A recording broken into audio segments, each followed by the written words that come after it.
Дэн Грин. 2012. Лава и пепел.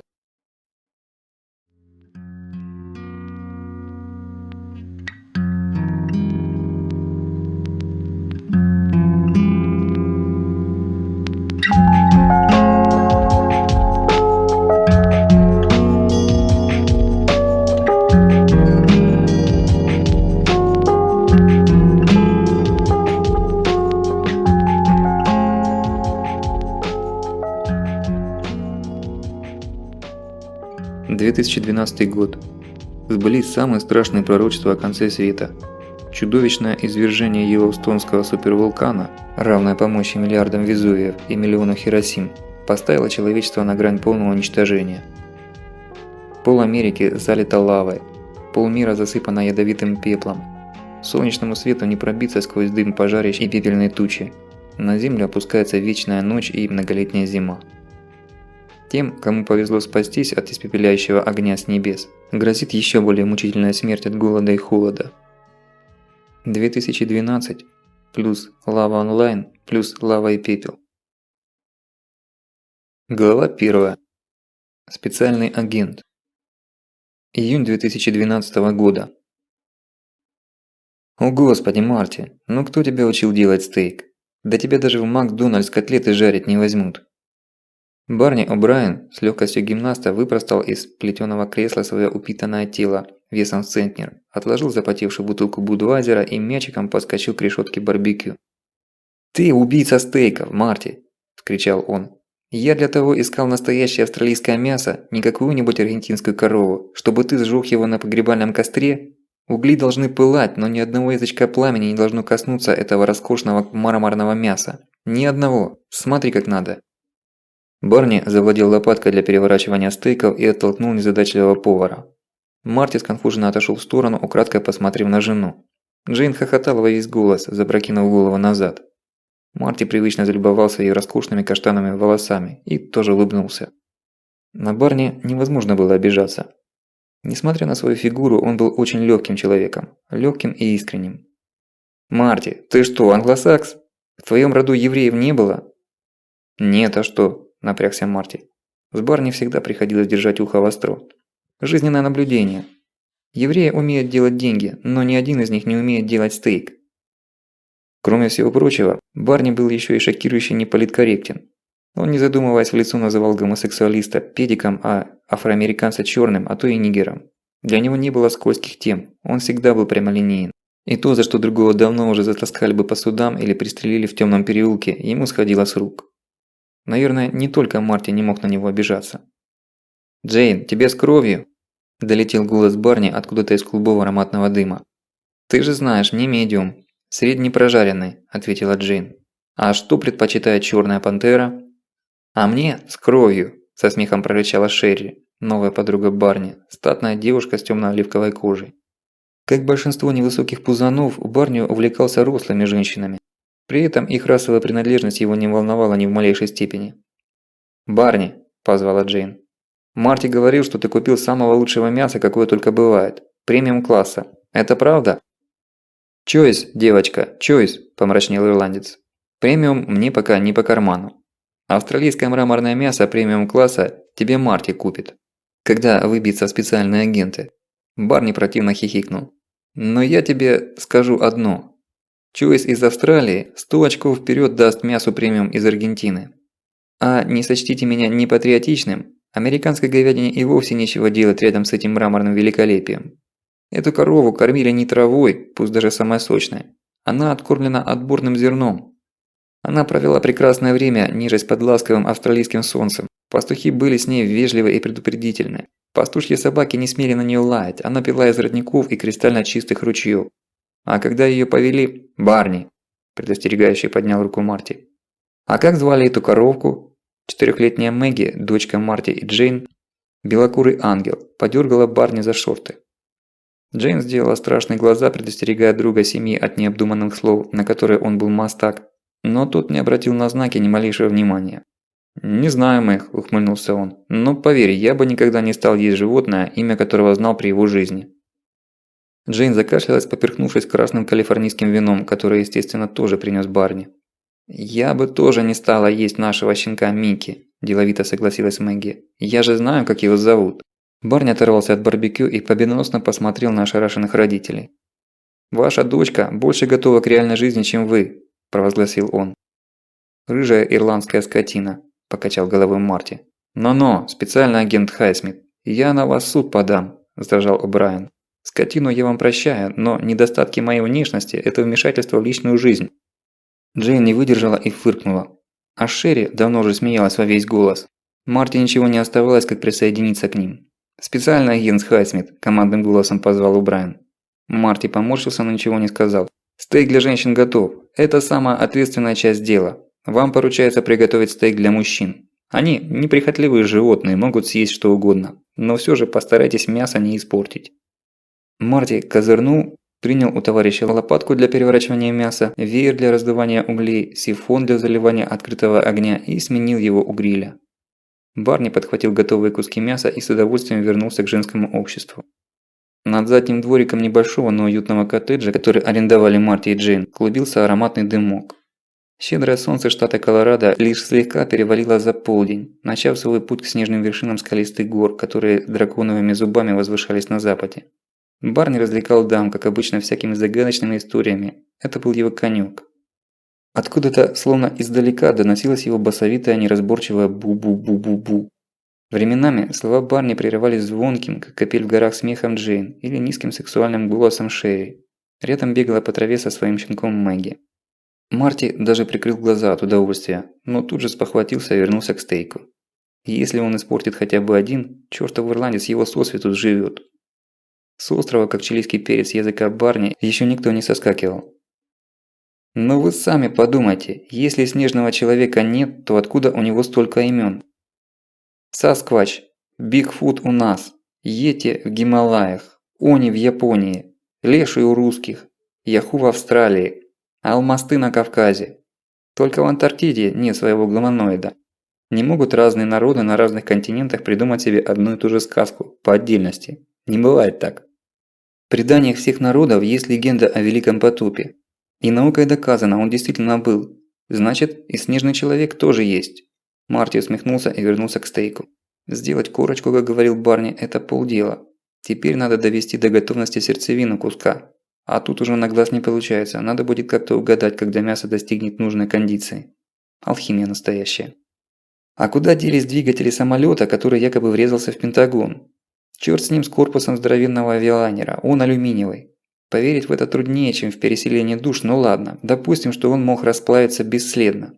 Но двигатели реактивного самолета – это огромные механизмы из жаропрочной стали. Куда они делись? Девушки слушали Барни с раскрытыми ртами. Даже обычно снисходительно циничная Шерри смотрела на него, как избиратель на Джона Кеннеди.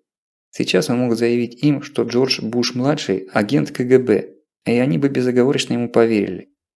Когда Барни несло, он сам себе начинал верить. Кажется, готово. Марти внутренне перекрестился, переложил куски мяса, покрытые аппетитной корочкой, на блюдо и с некоторой опаской поднес его к столику. «Ого!» – вскричал Барни, попробовав стейк. «Наш малыш делает успехи. До рыжей ирландской скотины тебе, конечно, еще далеко. Но конкурс Макдональдс ты выдержишь. Я бы даже посоветовал тебе не мелочиться, а сразу баллотироваться в рабочей кухне Taco Bell. В мировом масштабе бренд послабее, зато среди ценителей мексиканской кухни рейтинги значительно выше». «Ты не сносен, Барни», – засмеялся Марти. «Эй, Чако, принеси еще пиво на этот столик». «Когда-нибудь я пристрелю тебя», – пообещал Марти. «Ну да, когда станешь специальным агентом, чтобы самому взять расследование в свои руки». Марти зашел в коттедж с заднего входа. В доме работал кондиционер, было прохладно. А на улице действительно крепко печет. Марти с беспокойством подумал о жене и дочери. Как бы они получили тепловой удар. Они светлокожие, таким всегда от солнца достается сильнее. С другой стороны, год назад во время отпуска в Каире именно Марти с Брайаном обгорели, как головешки, а у Джейн только нос облупился и веснушки стали ярче. Хорошее было время. И тут Барни постарался. Вытащил их в Египет, пирамиды посмотреть, на верблюдах покататься.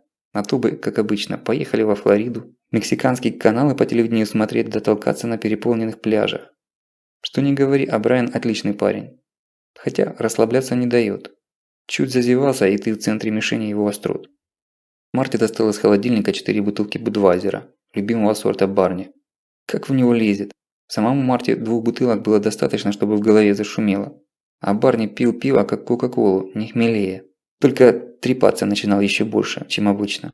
Хотя это, казалось, было уже невозможно. При этом был он хоть и грузноват, но вовсе не похож на жирный пивной бочонок. Барни уже сменил тему. Он успел удивить женщин и повеселить их, а теперь, похоже, взялся пугать. Супервулкан, леди, это серьезно. Торнадо, ураганы, землетрясения, даже цунами – это все детские шалости. Матушка-Земля просто почесывается с просонья. А супервулкан означает, что она всерьез рассердилась и врезала по столу кулаком из всей силы. «О, Марти, что ты знаешь про вулканы?» «Вулканы?» – пожал плечами Марти.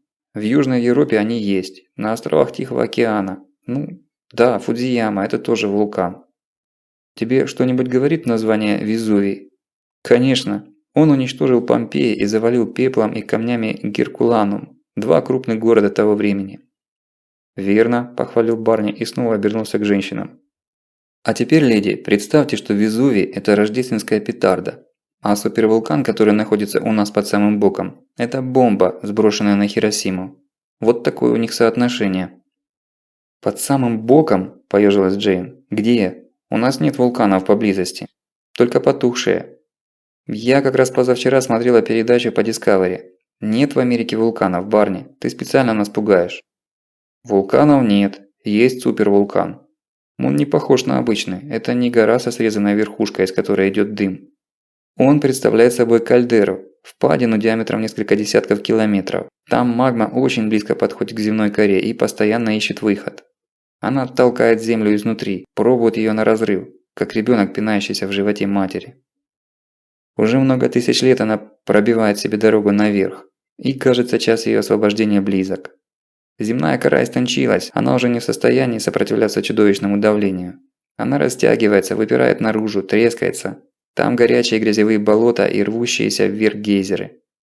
«Я знаю», – воскликнула Шерри, – «ты говоришь о Йеллоустоуне, но он совсем не под боком».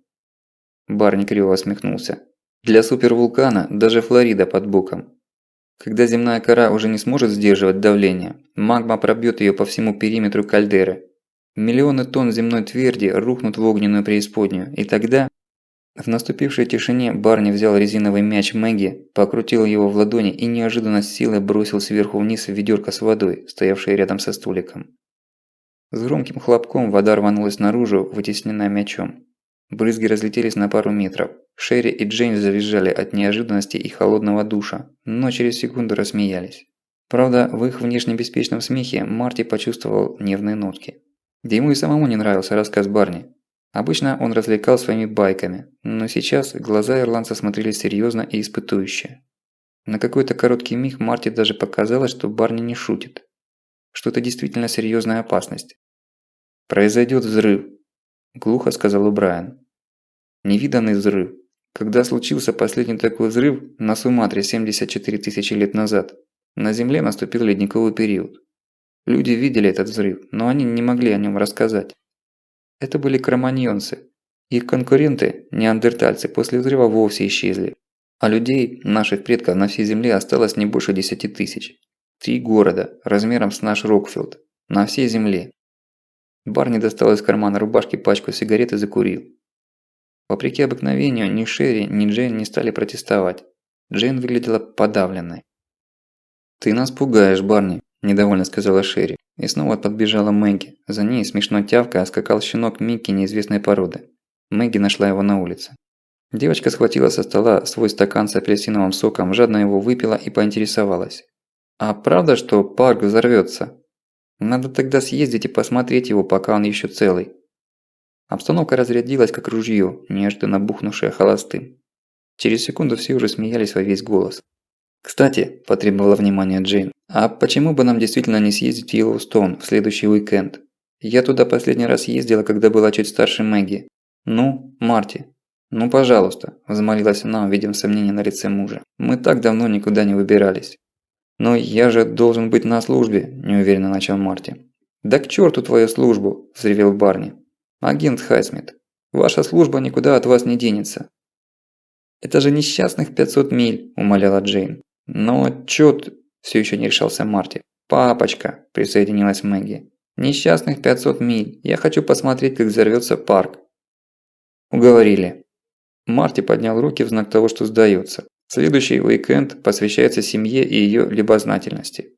Но, Барни, если этот парк не взорвётся, тебе придётся отвечать не перед большой комиссией. И даже не передо мной. Тебе придётся отвечать перед ней. Он указал пальцем на Мэгги. Обмануть ребёнка – преступление страшнее Холокоста. «Ты обещаешь?» – уточнила Джейн. Она знала, что своё слово Марти держит железно. «Обещаю». «Слово специального агента?» – серьёзно спросил ирландец. Марти медленно вдохнул и выдохнул, и только после этого сказал. «Барни, я уже говорил, что когда-нибудь я тебя пристрелю». «Да, и неоднократно. Так вот, я тебя обману. Я не пристрелю тебя, я тебя растворю в серной кислоте, живьём. А потом спущу в унитаз. В туалете полицейского участка нашего городка», – закончила Шерри. «Я помогу тебе перенести жидкого Барни в бутылочках из-под детского питания. Праздник должен быть не у тебя одного». Шерри увезла изрядно набравшегося Барни, когда солнце уже клонилось к закату. Джейн тоже немного перебрала с вином и чувствовала себя неважно. Она забрала Мэгги и увезла её укладывать спать. Марти прибрал во дворике последствия пикника, спрятал в гараж гриль, а отходы сложил в большой пластиковый пакет и отнёс его поближе к воротам, чтобы утром выставить на улицу для мусорщиков. Вечер принёс прохладу. Лёгкий ветерок вяло трепал флюгер на соседской крыше. Марти сел в пластмассовое кресло и вытянул ноги. Солнце завалилось за скалистые горы, чётко вычертив резкие изломы хребтов золотыми зигзагами. Снежные вершины светились нежно-розовым светом. Над гребнем гор поблескивал разноцветными огнями самолёт. Отсюда казалось, что он стоит на месте. Неожиданно Марти поймал себя на мысли, что думает о Йеллоустоунском вулкане, о котором рассказывал Барни. Он чертыхнулся, отбрасывая эту глупую мысль. Было бы из-за чего тревожиться. До парка больше 500 миль. Между ними 2/3 штата Колорадо и целый штат Вайоминг. Стеной стоят скалистые горы, передовой хребет и хребет-парк. И в конце концов, о взрыве супервулкана стоит беспокоиться не больше, чем о падении гигантского астероида, эпидемии марсианской лихорадки или атаке русских ракет. Марти взял со стола пачку сигарет, забытых другом, достал одну и повертел в пальцах.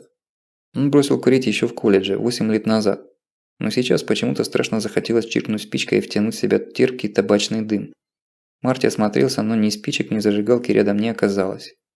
Он усмехнулся и сунул сигарету обратно в пачку. Искушение не состоялось. Мэгги заснула. Джейн неслышно подошла сзади и положила руки на плечи мужу, заставив его вздрогнуть от неожиданности. «Как она?» «Устала, набегалась за день. Щенок спит у нее в ногах и даже рычит, когда проходишь мимо». «Хороший сторож растет», – улыбнулся Марти. Джейн обошла стол и села Марти на колени. От нее пахло безумно сексуально. Необычная смесь тонких духов, дымка и легкого вина. Марти зарылся носом в ее вьющиеся волосы и шумно втянул этот дурманящий запах. «Я по тебе скучаю, Марти», – прошептала Джейн. «Я начинаю скучать сразу, как только ты утром уходишь на работу. Твою машину еще видно на дороге, а я уже скучаю. Ты так много времени проводишь на службе. Ты же знаешь, милая, что мне нужно получить повышение. И я хочу этот чертов значок специального агента ФБР. Или я таки проторчу всю жизнь никчемным сотрудником аналитического отдела в захолустном городке в Колорадо. Но для этого мне нужно получить направление на учебу. А для этого, в свою очередь, мне нужно доказать свои способности этому чертову Харрису. Иначе он не даст мне направления. Я тебя очень люблю, Марти. Но из-за этой работы ты почти не бываешь дома. Я тебя почти не вижу. И Мэгги растет, можно сказать, без тебя. Это плохо». «Я знаю», – помрачнел Марти. «Но я должен что-то сделать, иначе мы никогда не вырвемся из этого захолустья». «А мне здесь нравится», – пожала плечами Джейн. «Здесь очень тихо и очень красиво. Смотри, какие горы, какое небо, какая тишина. Такого ты никогда не увидишь в большом городе». Марти снова невесело усмехнулся. «Я парень из Нью-Йорка, Джейн. Мне тоже нравится здесь, но я тут живу как в воде. Здесь ничего не происходит. Здесь все ходят медленно и медленно ездят, неторопливо принимают решения и не спешат их выполнять. Мне кажется, у людей здесь слишком густая кровь. Она мешает им двигаться, и здесь все всегда на одном месте, как эти горы. Здесь нет перспектив. Я хочу стать специальным агентом, Джейн, и увезти вас с Мэгги в Нью-Йорк или Вашингтон. Да чёрт с ним, пусть будет Чикаго, Хьюстон, Детройт, да хоть Денвер, лишь бы вокруг были люди, много людей. Я люблю, когда вокруг люди. Я себя среди них чувствую живым человеком, а не функцией за компьютером». «Ну так стань агентом», – тихонько засмеялась Джейн. «У тебя это получится. Поговори с этим своим Харрисом и езжай учиться. У тебя будет замечательная карьера, ты будешь жить там, где захочешь. А нам с Мэгги везде хорошо, где рядом будешь ты. Прямо завтра же и поговори». «Поговорю», – решительно кивнул Марти, – «обязательно. Я уже 1,5 года торчу в этой дыре без движения. Пора идти вперед». «Пора идти в спальню», – перебила его Джейн. Она вскочила с колен мужа и потянула его за собой. 2 раза звать Марти было не нужно. Когда Джейн заснула, Марти потянулся с постели. Сон не шел. Он по опыту уже знал, что бесполезно пытаться обмануть себя с счетом овечек и прочими детскими уловками.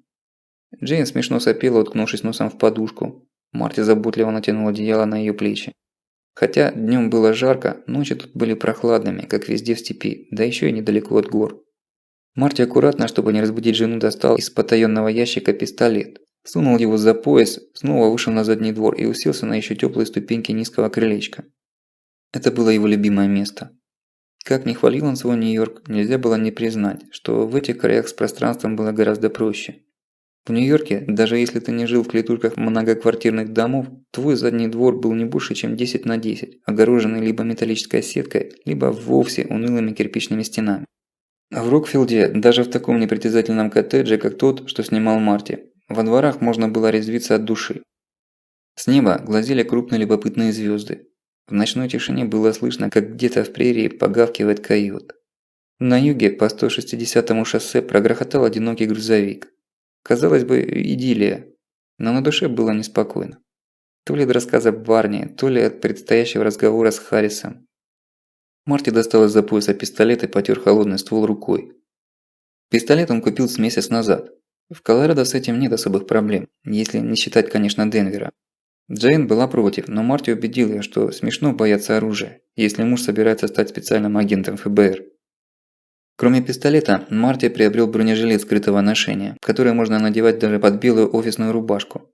Продавец божился, что он спасет от любой пистолетной пули, даже от выстрела из дробовика. Правда, добавил продавец, после ружейного выстрела внутренности все равно превратятся в отбивную. Хотя дробь до тела не достанет. Так что будешь лежать как живой. С оружием в руке Марти почувствовал себя более уверенным. Он никогда и никому не даст в обиду своих девочек. Будь это кубинские террористы, обширявшиеся нигеры из уличных банд или какой-то там супервулкан. Пока Марти рядом, с ними ничего не случится. Это было главным условием его жизни.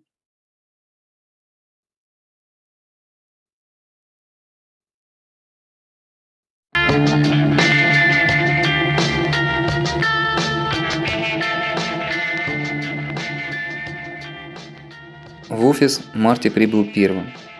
Отключил сигнализацию, запустил компьютер и сел в кресло. Барни по своему обыкновению опаздывал. Харрис должен был прибыть к обеду, поскольку улетел по каким-то делам в Вашингтон.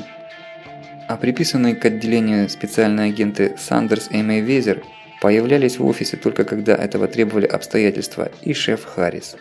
Кроме них 5 отделение ФБР в Рокфилде представляла уборщица Сильвия. Неопрятная пуэрториканка лет 50, ленивая и склочная, зато имевшая достаточный доступ, чтобы мыть полы для самих господ ФБРовцев. Марти всегда подозревал, что доступ она получила не за свою благонадежность, а за тупость и равнодушие. Она, во-первых, ничего не поняла бы в секретных документах, если бы они оказались в их конторе. А во-вторых, они ей попросту были бы неинтересны.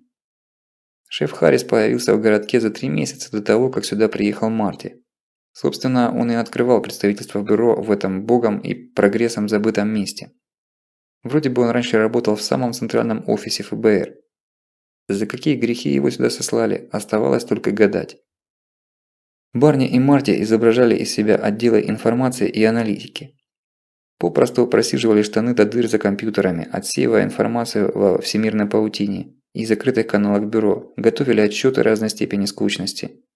В общем, работали на Америку в меру своих сил. Марти изнемогал под тяжестью этой рутины. Зато Барни положение вещей устраивало на все 100%. Ему платили деньги за то, что он в рабочее время шарится в интернете. К нему никто не приставал. У него была масса свободного времени. Периодические взбучки от Харриса он переносил стоически, относясь к ним как к непогоде. Ничего не поделаешь, нужен зонтик. А на карьеру Барни было плевать с вершины горы Лонс-Пик. Пыль на столе красноречиво говорила, что Сильвия во время уикенда не почтила своим визитом рабочее место. Через дорогу у крыльца полицейского участка вяло переругивались два столетних копа с седыми ковбойскими усами до подбородка. На весь город полицейских было целых 3. В пыльное окно долбилась здоровая навозная муха, невесть как проникшая в опечатанную комнату. На Марте ватной махиной начала наваливаться тоска. Об этом ли он думал, когда шел работать в ФБР? Нет, нужно брать Харриса за горло. Пусть выписывает направление на курсы специальных агентов. Марти этого достоин, как никто другой. Спортивен. Каждый день по 5 миль бега вдоль шоссе в любую погоду, которая, впрочем, в Колорадо почти не меняется. Умён. Колледж с отличием, IQ как у академика. Опыт есть. Уже 4 года в бюро. Всё в его пользу. Против только Харрис. Даже не против. Ему просто плевать на Марти. И на всех остальных. Холодные светло-серые глаза шефа Харриса ввергали Марти в прострацию. Он терялся под этим равнодушным взглядом. Но сегодня он поставит вопрос ребром. Больше так продолжаться не может. Без движения в этом городишке можно просто сгнить. Отвратительное место. Здесь никогда ничего не происходит. Какого чёрта тут понадобилось открывать офис бюро расследований, Марти не понимал. Здесь даже полицейским делать было нечего. Только тормозить гонщиков на шоссе, чтобы совсем уже не зарывались. Пара драк за год, 4 июля, да когда в местной школе выпускной бал. Семейные ссоры, вождение в нетрезвом виде. Последнее убийство здесь случилось в 98-м, 14 лет назад. Старый Фрэнк Ламар на охоте сослепу вместо оленя застрелил своего соседа. Одно слово – тоска. Хоть какой-то интерес вызывал местный фармацевтический завод неподалеку, на котором работало большинство сознательного и работоспособного населения города. Он выпускал не слишком большой ассортимент лекарств, но из разряда тех, без которых американец не представляет себе жизнь. Больше в округе не было решительно ничего. Чем занимались специальные агенты Сандерс и Майвезер в этом болоте, можно было только догадываться. Разве что как Барни прожиганием жизни и использованием служебного времени в личных целях. Только пыль в глаза не пускали более умело. Барни даже не думал маскировать свое отбывание номера. Полчаса рабочего времени минуло. Никто пока не появился. Изнывая от скуки, Марти полез в интернет. И также от нечего делать набрал в поисковике «Супервулкан» и «Йеллоустоун». Еще через полчаса на пороге кабинета появился Барни, но Марти Хайсмит его даже не заметил. Он увлеченно рылся во всемирной паутине, перескакивая со страницы на страницу. Поиск в интернете был его коньком. Он умел выловить в тоннах мусора микроскопическую жемчужину. Алгоритмы отсева шлака были для него так же просты, как азбука для учащегося колледжа. Барни постоял у него за спиной, присматриваясь к тому, что делает его товарищ. Удовлетворенно улыбнулся и прошествовал на свое место, за столом напротив, заваленное бумагами и прочим хламом. Увлекательное занятие, правда? Марти чуть не выпал из кресла. «Чёрт тебя подери, Барни! Я мог схлопотать разрыв сердца, нельзя ходить так тихо!» «Да брось, за твоей спиной могло пройти стадо бизонов, и ты бы не обратил на это никакого внимания. Что это тебя так увлекло?» Хайсмит помедлил с ответом. Ему не хотелось выглядеть глупо, попавшись на розыгрыш Барни, но и держать информацию в себе он тоже был не в силах. «Скажи, Барни, вчера, когда ты рассказывал про Йеллоустонский супервулкан, насколько ты был серьёзен?» Барни тоже ответил не сразу. Несколько секунд он внимательно смотрел на Марти. «Разве я похож на безответственного болтуна?» «В общем-то, похож», – ухмыльнулся Мартин. «Спасибо за откровенность, но я был очень серьёзен. Ты что-то раскопал?» «Я пока не могу делать выводы», – засомневался Мартин, «но вокруг этого дела очень много странного. Я пока пробежался по самой поверхности и уже вижу кучу нестыковок. Копнуть глубже я даже боюсь». «Чего ты боишься? Что теневое правительство пришлёт по твою душу чёрный вертолёт без опознавательных знаков?» «Я боюсь, что стану таким же болтуном и параноиком, как ты», – рассмеялся Марти. «А между тем ничего смешного в этом нет», – не поддержал тон Барни. «По самым приблизительным расчётам, сделанным 5 лет назад, Йеллоустоун должен рвануть в 2074 году. Но со времён того доклада многое изменилось, и тот прогноз выглядит излишне оптимистичным. Ты можешь смеяться, Марти, но до взрыва осталось совсем немного. Супервулкан может проснуться через год, через месяц или даже завтра. Да он уже проснулся, вопрос только в том, когда он взорвется. И что ты предлагаешь? Посыпать голову пеплом и ждать конца света в местной церкви? Пепла хватит на всех, не переживай. Надо готовить пути отхода, дружище. И не откладывать это в долгий ящик. Как известно, людям всегда не хватает для спасения последнего цента, последнего дюйма, последней секунды. Выживает тот, кто будет готов заранее. Марти подошел к кофейному автомату, чтобы сделать чашку кофе. Нажал кнопку на автомат, заявил, что нужно разгрузить от отходов поддон. Марти чертыхнулся в очередной раз, помянул недобрым словом нерадивую Сильвию и понес поддон к мусорному пакету. Вернул его на место, снова попытался запустить аппарат. На этот раз пустым оказался резервуар для воды. Марти терпеливо набрал воду из кулера, но из третьей попытки ничего не вышло. Кончились зерна кофе в мельнице. Марти с чувством выругался, доставая из шкафа пакет с кофе. «Ты же видишь, Барни, не с твоим счастьем пытаться выжить. А те, кто заранее поднимет лапки вверх, сдохнут первыми», – жестко заявил Барни, «и на их сгнивших костях победители вырастят первый урожай новой цивилизации». «Мне не нравится твой тон», – недовольно пробурчал Марти. «А мне твой», – отрезал Барни. «Ты можешь сдаваться сколько угодно, пока ты отвечаешь только за свою никчемную шкуру. Но кто тогда позаботится о Джейн и Мэгги?» «Это запрещенный прием», – вскинулся Марти. «Иногда, чтобы заставить человека шевелиться, нужно крепко вдарить ему по яйцам».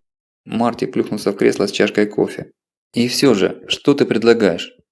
«До Йеллоустоуна чуть меньше 700 миль по прямой, а не 500, как вы меня вчера уверяли». «Да, я посчитал», – огрызнулся Марти, увидев довольную ухмылку Барни. «Я вообще люблю точность.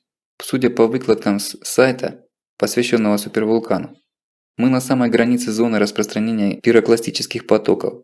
И это еще не учитывая того, что между нами скалистые горы. Я думаю, что эти потоки упрутся в горы, и основная часть шарахнет по западному побережью, от Сиэтла до Калифорнии». «Точно», – обрадовался Барни. «Обломки скальных пород сюда, скорее всего, не долетят. И пирокластические потоки уйдут на запад. Но через день облако вулканического пепла достигнет этих мест. Смерть от лавы – легкая смерть. Человек просто сгорает, как спичка. Смерть от отравления сероводородом куда более мучительна. Да и пепел вовсе не безобиден. По моим прикидкам, в наших краях его слой будет составлять до полуметра. Те, кто не задохнется, будут завидовать умершим. И так будет почти на всей территории США. Запад сгорит в огне и будет завален вулканическими бомбами. Центр и восток возьмет на себя вулканический пепел. Прибрежные города восточного побережья будут снесены цунами. Но и это мелочи.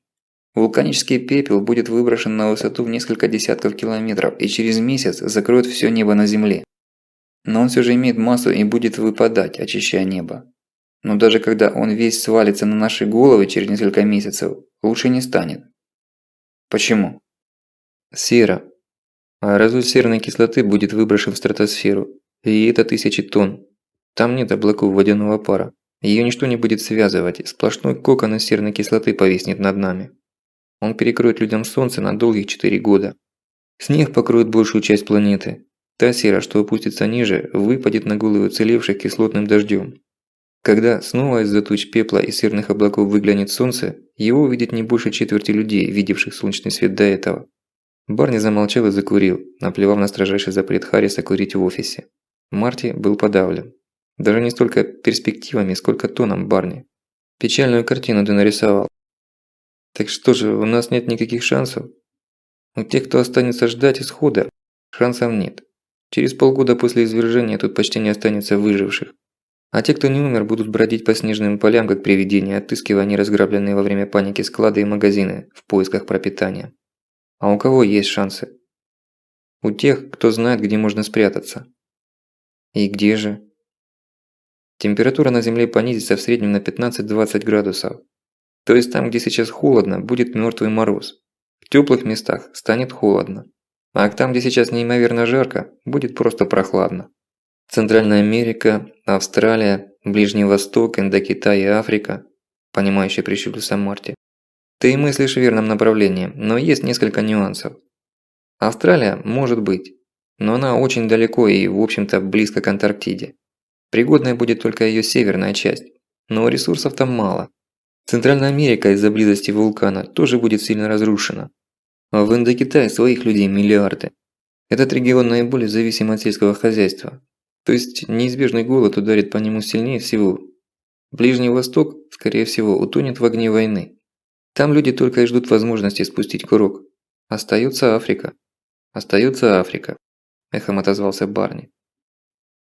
Харрис появился в офисе далеко за полдень, когда осоловевшие от жары и безделья аналитики уже устали даже разговаривать на отвлеченные темы. Он проследовал свой маленький кабинет, отгороженный от общей комнаты фанерной перегородкой, не удостоив сотрудников не то что приветствием, но даже взглядом. Шейн Харрис относился к Барни и Марти как к бесполезным предметам мебели. Ну, разве что чуть полезней стула. Скорее уровня телефона или ксерокса. Всё же им можно было поручить найти что-то в документах или отправить что-то адресату. Вслед за шефом прибежал специальный агент Сандерс. Чернявый невысокий парень, похожий одновременно на еврея, мексиканца и индейца. Его широкоскулое индийское лицо заканчивалось узким латинским подбородком, а венчалось густыми семитскими кудрями. Они скрылись в кабинете шефа. Из-за тонкой перегородки доносились их неразборчивые приглушенные голоса. «Ты вроде бы собирался поговорить с Харрисом о направлении на курсы специальных агентов», – подначил Барни. Марти потер лоб. Нельзя всю жизнь хотеть поговорить с начальством, но так и не попытаться сделать это на самом деле. Но в присутствии Харриса Марти сразу терялся. Вся его решительность куда-то улетучивалась, и начинало казаться, что он не требует того, что ему полагается, а занимается мелким попрошайничеством. Он жалобно посмотрел на друга, но веснушчатая ирландская физиономия была непроницаемой.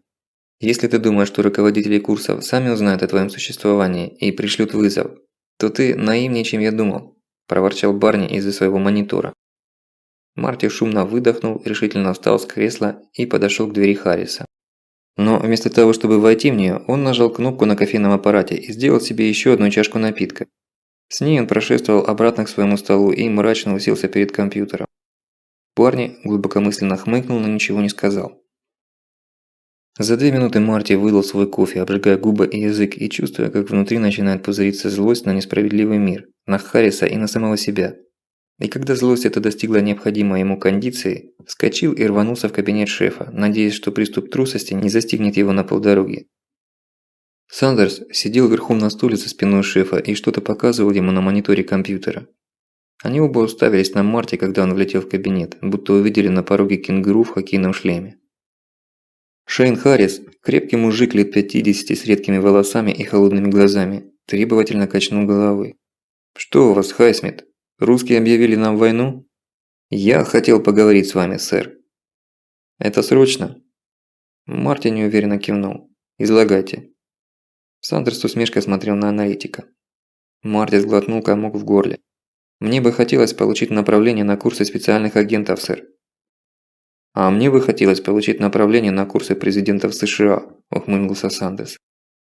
«Думаю, у вас равные шансы», – без малейшего проблеска эмоций заметил Харрис. Марти машинально отер брюки вспотевшие ладони. «Сэр, я шел на работу в Федеральное бюро расследований не для того, чтобы досиживать задницу в кресле. Думаю, у меня есть все данные, чтобы стать специальным агентом». В глазах Харриса мелькнуло что-то похожее на легкий интерес. «С чего вы взяли, что способны проводить расследование? Извините, Хайсмит, но я не вижу ни препятствий для вашей учебы, ни, к сожалению, повода вас на нее направлять. Вы хорошо выполняете свою работу, но для того, чтобы стать агентом, этого мало». «Что для этого нужно?» – обескураженно спросил Марти. «Хоть что-то», – пожал плечами Харрис. «Вы же собираетесь стать агентом, а не я. Пока что вы обычный клерк, каких тысячи в бюро. Сделайте что-нибудь, чтобы я мог выделить вас из толпы. Тогда вернемся к разговору. А пока, извините, у меня есть другие дела. Вы позволите нам с агентом Сандерсом продолжить?» «Да, продолжайте, конечно», – брякнул Марти и поспешил выскочить из кабинета, провожаемый гомерическим хохотом Сандерса. С пылающими щеками и ушами Марти грохнулся на свое кресло и стал со стервенением щелкать мышкой, перескакивая вслепую с сайта на сайт, не успевая даже понять, на какой из них он в данный момент смотрит. Он был очень благодарен Барни, что тут хотя и пыхтит сочувственно, но благоразумно помалкивает. В этот момент ему не нужна была даже дружеская поддержка, не то что подначки. Самое обидное, что Харрис на 100% прав. Ничего из себя Марти не представляет. Усердный кабинетный работник, не более того. Но просто так отказываться от своей мечты он не собирался. Заветное удостоверение, служебный пистолет и блестящие перспективы. Он уже давно считал, что все это должно принадлежать ему по праву. И одна неудачная беседа с начальником ничего не изменит. В конце концов, специальный агент Хайсмит. Это даже звучит гармонично. Значит, оно и будет звучать. Нужно просто немного времени и немного старания, чтобы себя зарекомендовать не просто как добросовестного работника, но и как инициативного и способного на самостоятельное расследование.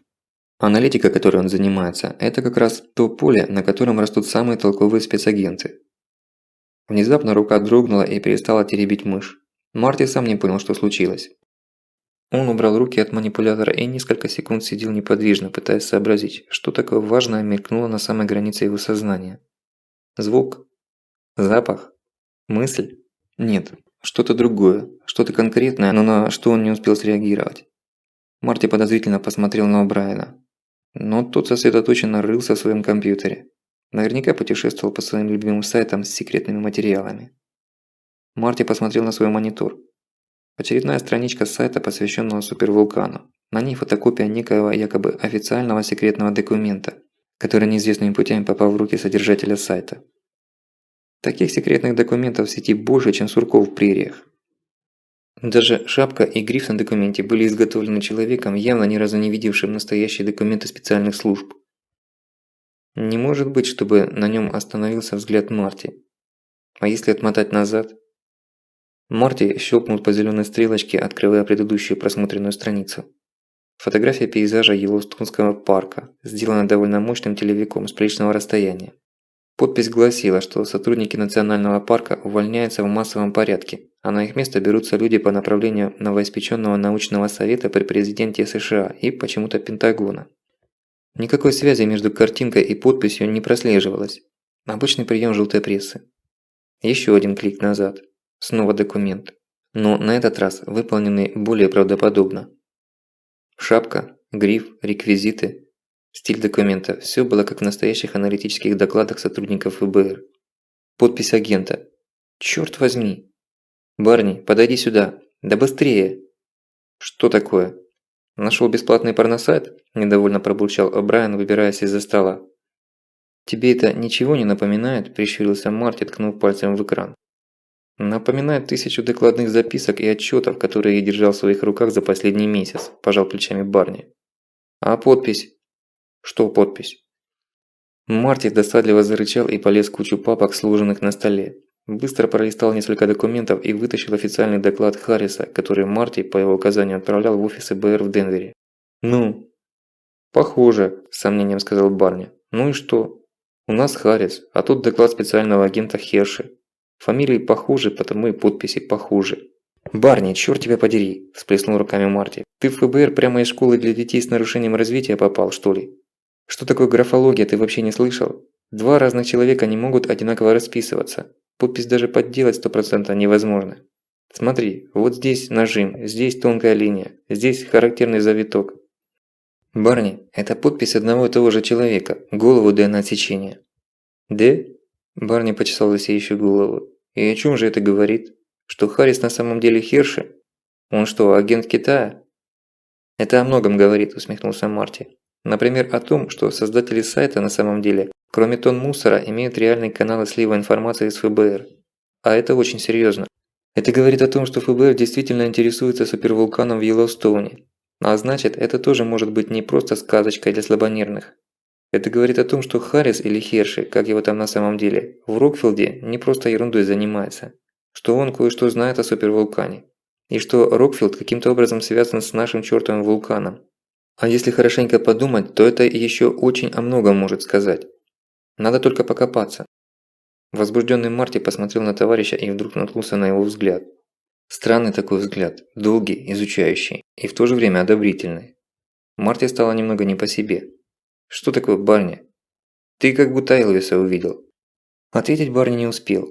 Открылась дверь кабинета начальника, и оттуда вышли Харрис с Сандерсом. Марти едва успел опустить голову. Он был уверен, что Харрис по глазам вычислит в один момент, что Марти что-то скрывает.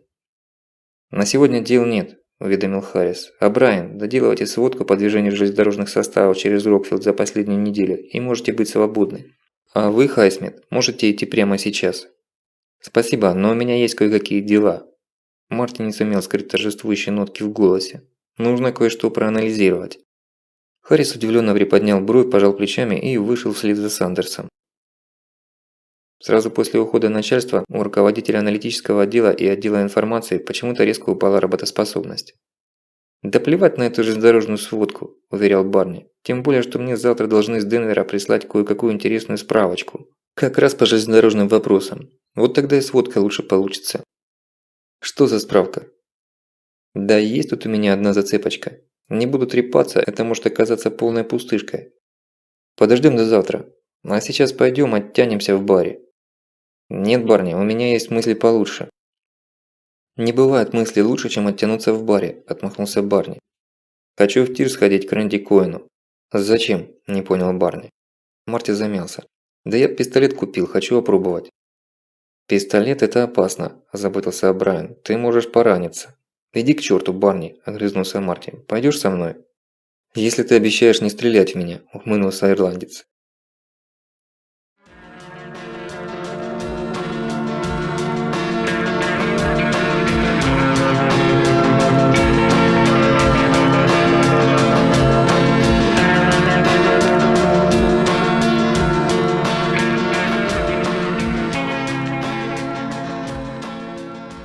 Тир Рэнди Коэна находился в 300 метров от последних домов на восток от Рокфилда.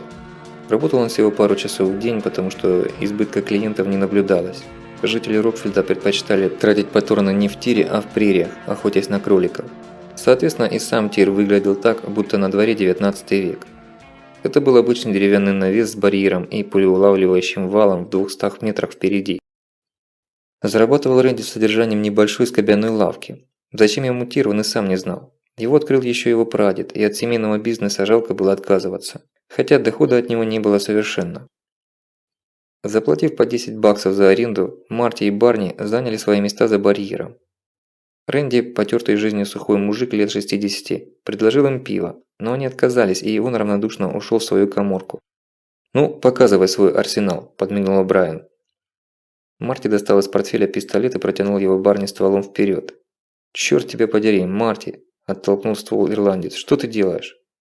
«Что не так?» «Достав пистолет, ты должен вынуть магазин, передёрнуть затвор, чтобы проверить патронник, и протянуть его мне рукояткой вперед.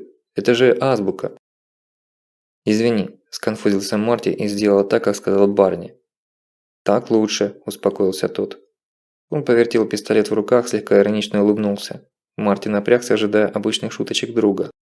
«Таурус», – почтительно сказал Барни. «Чудо бразильской техники. Говорят, что итальянцы собирались закрыть заводы Беретты, когда узнали, что их пистолеты так похожи на продукцию Тауруса. Только бразильские пистолеты вдвое дешевле. А почему ты выбрал модель 945? 45-й калибр, чуть напырившись, сказал Марти. Зато всего 8 патронов в магазине. И отдача, как у реактивного гранатомета. 45-й – самый американский калибр, не сдавался Марти. «Это сказки дедушек с Дикого Запада», – отмахнулся Барни. «Останавливающее действие и все такое. Но 2 9-миллитровые пули остановят гарантированно и попадут точнее. А вот второй раз из 45-го прицельно сразу не стрельнешь. Тут бы пистолет в руках удержать, не то что прицелиться». «Ну да ладно, это все споры о вкусе», – быстренько свернул тему Барни, увидев, как помрачнел Хайсмит. «Покажи, как ты это делаешь». Марти забрал пистолет, зарядил его, взял 2 руками, как видел в кино, и поднял над головой. Медленно опустил и нажал на спуск. Таурус рявкнул и действительно едва не вылетел из рук. Мишень осталась девственно чистой. Парень отвернулся и начал что-то насвистывать. Дескать, я ничего не видел, просто я стою рядом. «Ну да, я первый раз стреляю из пистолета», – рассвирепел Марти. «А ты что, лучше?» Барни снисходительно посмотрел на друга, вздохнул и подошел к барьеру. Неожиданно его рука метнулась под полу пиджака и через мгновение вылетела обратно уже с пистолетом. 2 выстрела слились в один. Марти подавился словами, даже закашлялся. «Откуда у тебя пистолет?» «Он у меня всегда был», – пожал плечами Брайан. «А почему ты его не показывал?» «А зачем его показывать? Обычный Зиг-Заур, 226, 9 мм, 900 граммов, 15 патронов в магазине». Марти не нашелся, что ответить. Он посмотрел на мишень. 2 пулевых отверстия были в районе центра, рядом друг с другом, так, что можно было обе дырки накрыть ладонью. «Хочешь, я тебе скажу, что ты делаешь неправильно?» Марти кивнул. «Всё», – усмехнулся Барни. «Ты слишком крепко его держишь. От этого трясется рука. Он неправильно сидит у тебя в руке. От этого ствол смотрит в сторону. Ты опускаешь его сверху вниз, поэтому он проваливается мимо мишени. А надо поднимать снизу вверх. Только в кино носят пистолет стволом вверх. Ты слишком резко дергаешь спуск, от этого пистолет даже правильно наведенный уходит в сторону.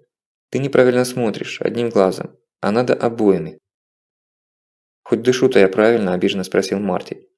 «Нет, дышишь ты тоже неправильно», – безжалостно отрубил Барни. Посмотрел на опустившего руки товарища, вздохнул. «Сколько у тебя патронов?» «2 пачки».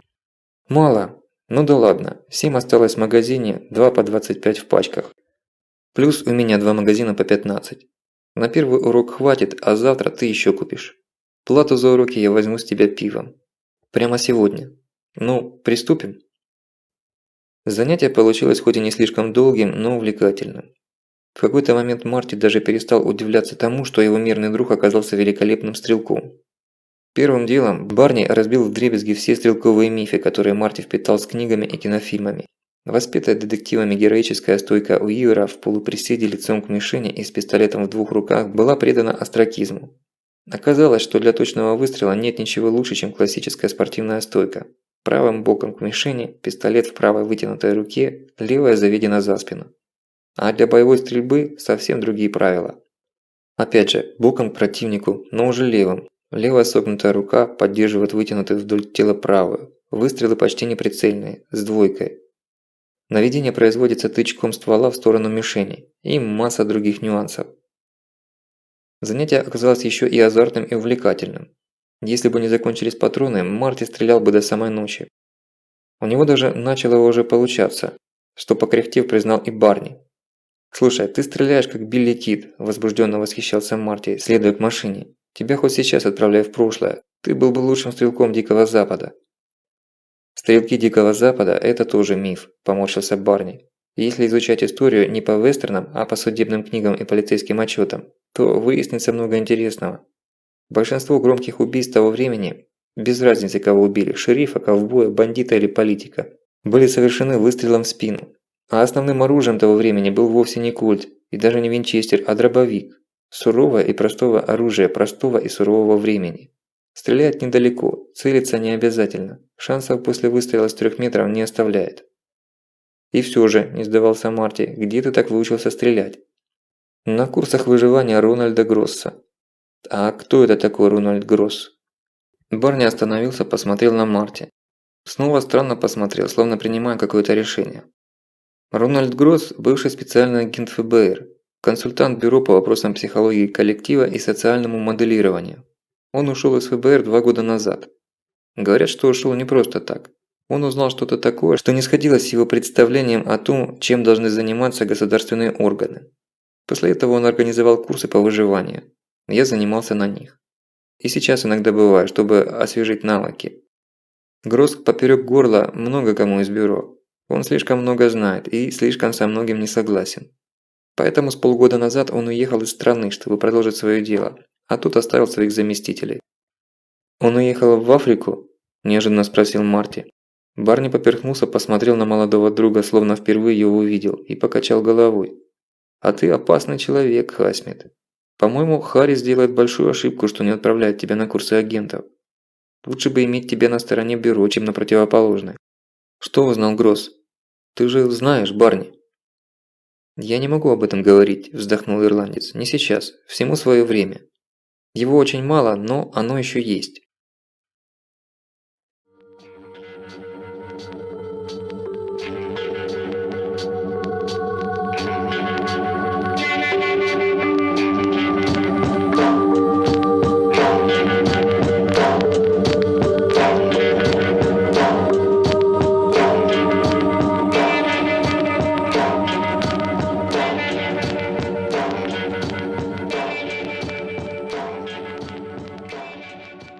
Пакет с документами из офиса ФБР в Денвер привез специальный курьер.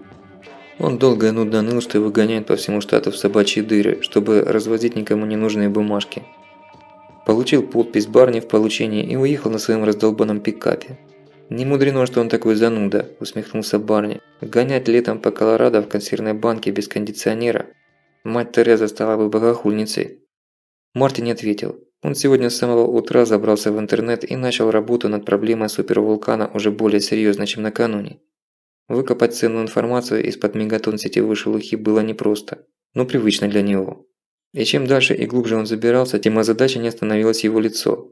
Благо ни Харриса, ни Сандерса сегодня опять не было. Часов в 10 пришел второй спецагент. Рассел Мэйвезер. Здоровенный и сине-черный парень с красными белками глаз. Он был даже на вид страшнее вожака стада горилл, поэтому никто даже не пытался при нем пошутить на тему его родственных отношений с прославленным в свое время боксером Флойдом Мэйвезером. Посидев с полчаса в своей каморке, изображавшей личный кабинет, Мэйвезер ушел, не сказав ни слова. Барни и Марти были для него существами-невидимками. Документы в денверском пакете оказались более чем любопытные. Барни даже достал из ящика стола очки и нацепил их на нос, что случалось с ним только тогда, когда он увлекался чем-то так, что слегка терял над собой контроль.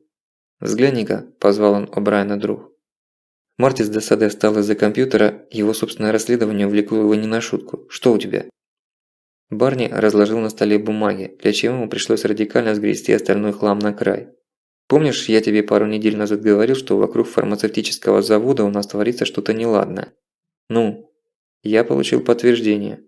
Смотри, по бумагам фактически 90 с лишним процентов продукции завода уже 1,5 года отгружается одной и той же фирме в Хьюстоне. Это само по себе ненормально. У нас, конечно, не цеха Байера, но все равно. Сбыт всей продукции в одни руки попахивает монополистским сговором. «Ты тоже решил податься в специальные агенты?» – ухмыльнулся Марти. «Не перебивайте, юноша. Так вот, сегодня мне принесли ответ на мой запрос в налоговую службу. Такой фирмы в Хьюстоне не числится. И не только в Хьюстоне. Этой фирмы вообще нет на территории Соединенных Штатов». «Подставная фирма?» – с сомнением спросил Марти. «Зачем? Наш завод не имеет дела с наркосодержащими препаратами. Обычные лекарства». «Обычные, да не совсем. Это так называемые стратегические позиции. Очень простые и эффективные препараты. Предельно дешевые. Такие обычно закупает армия. Болеутоляющие, антивирусные, противовоспалительные и тому подобное. Это тебе не Виагра или Прозак. Лекарства не для толстосумов и сбрендивших дамочек. А лекарства для всех. На складах Министерства обороны на случай войны хранятся именно такие. Зачем Пентагону делать это через подставную фирму, снова не понял Марти. Барни тяжело вздохнул и посмотрел на Марти поверх очков. «Вы расстраиваете меня, мистер Хайсмит. Кажется, вчера я вам высказал слишком много комплиментов». Марти покраснел и протянул руку. «Дай сюда свои бумаги». «Зачем?» «Дай, говорю, я тебе сейчас покажу, что можно выжать из обычного компьютера и правильно работающей головы». В следующий час Марти, не отрываясь, тащил информацию из интернета и из закрытых баз Федерального бюро расследований, насколько позволял его довольно невысокий уровень доступа. Барни заскучал и через полчаса под благовидным предлогом сбежал на часик. Стопу свою он направил в кафе неподалеку, чтобы предаться чревоугодию в виде зажаренной бараньей ножки и пары кружек пива. Кафе стояло на Мейн-стрит, центральной улице города, которая представляла собой городской участок шоссе, пронизывающего город насквозь с юга на север. Шоссе было не из оживленных. Впрочем, и населенных пунктов по пути было раз-два и обчелся, так что кафе жило за счет транзитчиков. Готовили тут соответственно. Сами жители Рокфилда сюда не заходили, разве что на проезжих девок посмотреть. Но для Барни хозяйка, 40-летняя дородная жгучая мексиканка Долорес, делала исключение. Его обед был абсолютно домашним и растягивался как минимум часа на полтора. Платил Барни не звонкой монетой, а фривольными разговорами с множеством многовещающих намеков, которые, впрочем, ни во что серьезно не выливались, да и не могли вылиться. Муж Долорес, Ере Йоокхайнен, хотя и был по крови финном, но по вспыльчивости давал 100 очков вперед любому итальянцу. Учитывая его 2 метра роста и 120 кило чистых мышц без грамма благополучного жирка, флиртовать с его женушкой уже было смертельным трюком. А уж о чем-то большем и помыслить мог только камикадзе. Но рыжему ирландцу и тут все сходило с рук. Зная это, Марти смог расслабиться после ухода товарища. Часа полтора у него точно было. Вскоре Марти уперся лбом в порог уровня доступа. А за ним как раз и начиналось самое интересное. Размышлял и сомневался он недолго. В конце концов, ребенку известно, что провести хорошее расследование, оставаясь строго в рамках закона, невозможно. Хайсмит выглянул на улицу, помахал рукой все тем же 2 немолодым полисменам, которые сидели в плетеных креслах в тени под навесом возле своего участка, и юркнул обратно. Запер дверь, подошел к кабинету Мэйвезера, посмотрел в щель между дверью и косяком. Удовлетворенно кивнул. Взял у себя из стола металлическую линейку, просунул ее в щель двери, нащупал скос язычка замка и с силой надавил. Щелк! Дверь открылась. Марти презрительно ухмыльнулся. И это специальные агенты. Любой лох в Нью-Йорке знает, что закрывать дверь на один оборот все равно, что оставлять ее вовсе открытой. Взломщик зашел в святая святых агента Мейвезера и по-хозяйски осмотрелся. То, что ему нужно, должно быть где-то рядом с компьютером. Или он ничего не понимает в людях. Для начала посмотрел на пробковую доску для заметок. Нет, это было бы слишком просто, даже для Рассела. Под клавиатурой? Нет. Он потер нос, не может агент Мейвезер спрятать это слишком далеко. Марти поднял коврик для мышки и довольно осклабился. Квадратный листочек бумаги с 12 цифрами и буквами, набранными в разном регистре, лежал на месте. Специально обученные профессионалы вырабатывали алгоритм генерации паролей, на взлом которых потребовалось бы несколько лет работы суперкомпьютера. На это были угроханы миллионы бюджетных баксов. Но большинство агентов, лучше знавших пистолет, чем компьютер, все равно записывали свои секретные данные на бумажку и прятали поближе к машине, чтобы не потерять и не забыть. Марти переписал пароль на другую бумажку, вернул дверь в прежнее состояние и снова погрузился в работу. Когда появился Барни, Марти сидел в кресле, развалившись по-королевски, и едва сдерживал торжество во взгляде. «Ты светишься, словно сорвал джекпот на колесе фортуны», – настороженно сказал Барни. «Не забыл, что с выигрыша надо платить?» «Ирландцы никогда не славились чувством юмора», – ухмыльнулся Марти. «Так что не стоит тебе браться не за свое дело». «Ну давай уже, не томи, выкладывай», – проворчал Барни. Пара пива и хороший обед сделали его слегка ленивым, пикироваться желания не было. Напыщенность в момент слетела с Хайсмита, лицо мгновенно приобрело озабоченный вид. А нарыл я Барни такое, что сам, честно говоря, не очень рад. Пробить фирму получателя, как я предполагал, не удалось. Такой фирмы не существует в природе. Но мы, к счастью, живем в бюрократическом мире. Здесь все пронизано отчетностью. И даже если отрубить одну ниточку, всегда найдется пара-тройка других. И ты их нашел? Без проблем. Если нет покупателя, то всегда есть получатель груза.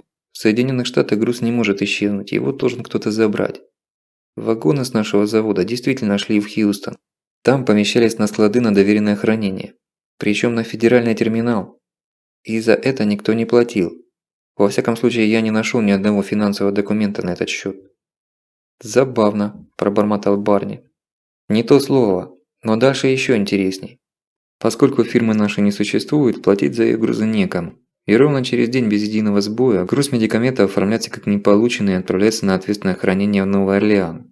Судя по документам, на реализацию с перечислением средств в федеральный фонд в зачет задолженности несуществующей фирмы за аренду терминала. Как ты думаешь, сколько дней груз лежит на ответственном хранении? Сутки?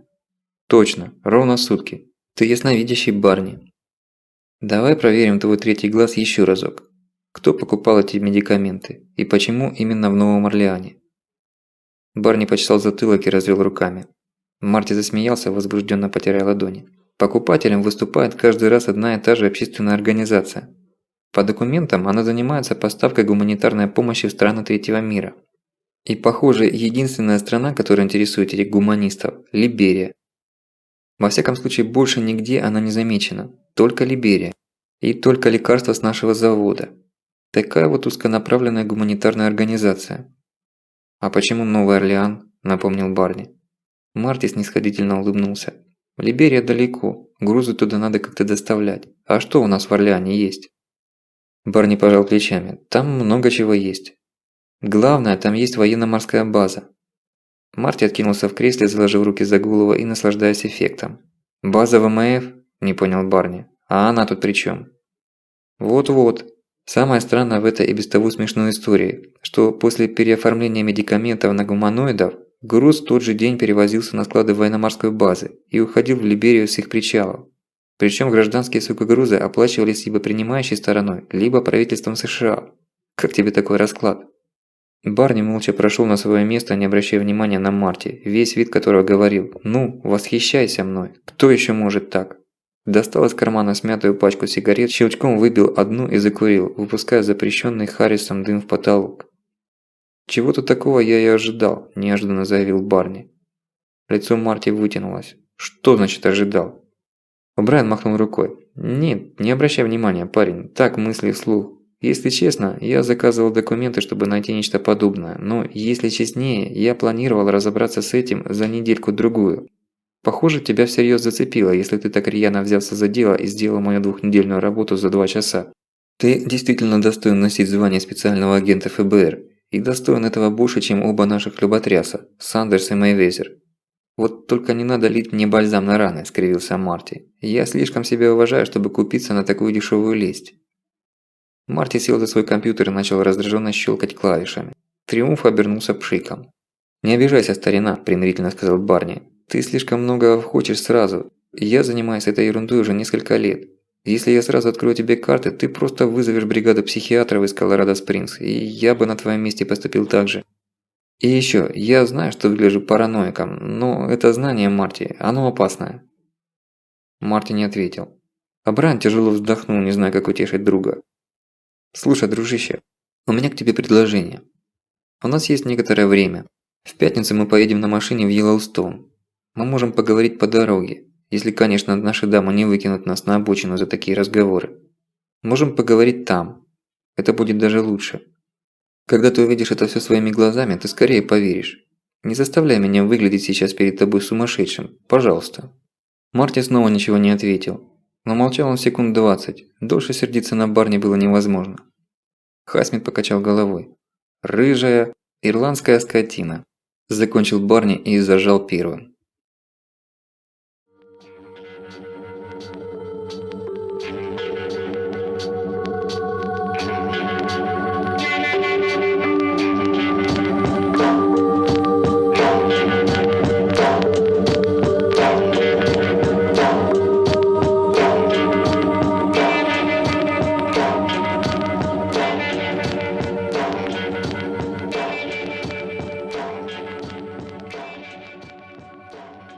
Чёртов вулкан не выходил из головы Марти. Даже не столько сам вулкан, сколько нечто странное, творящееся вокруг всей этой истории. Эта странность была пока не чёткой, не сформулированной.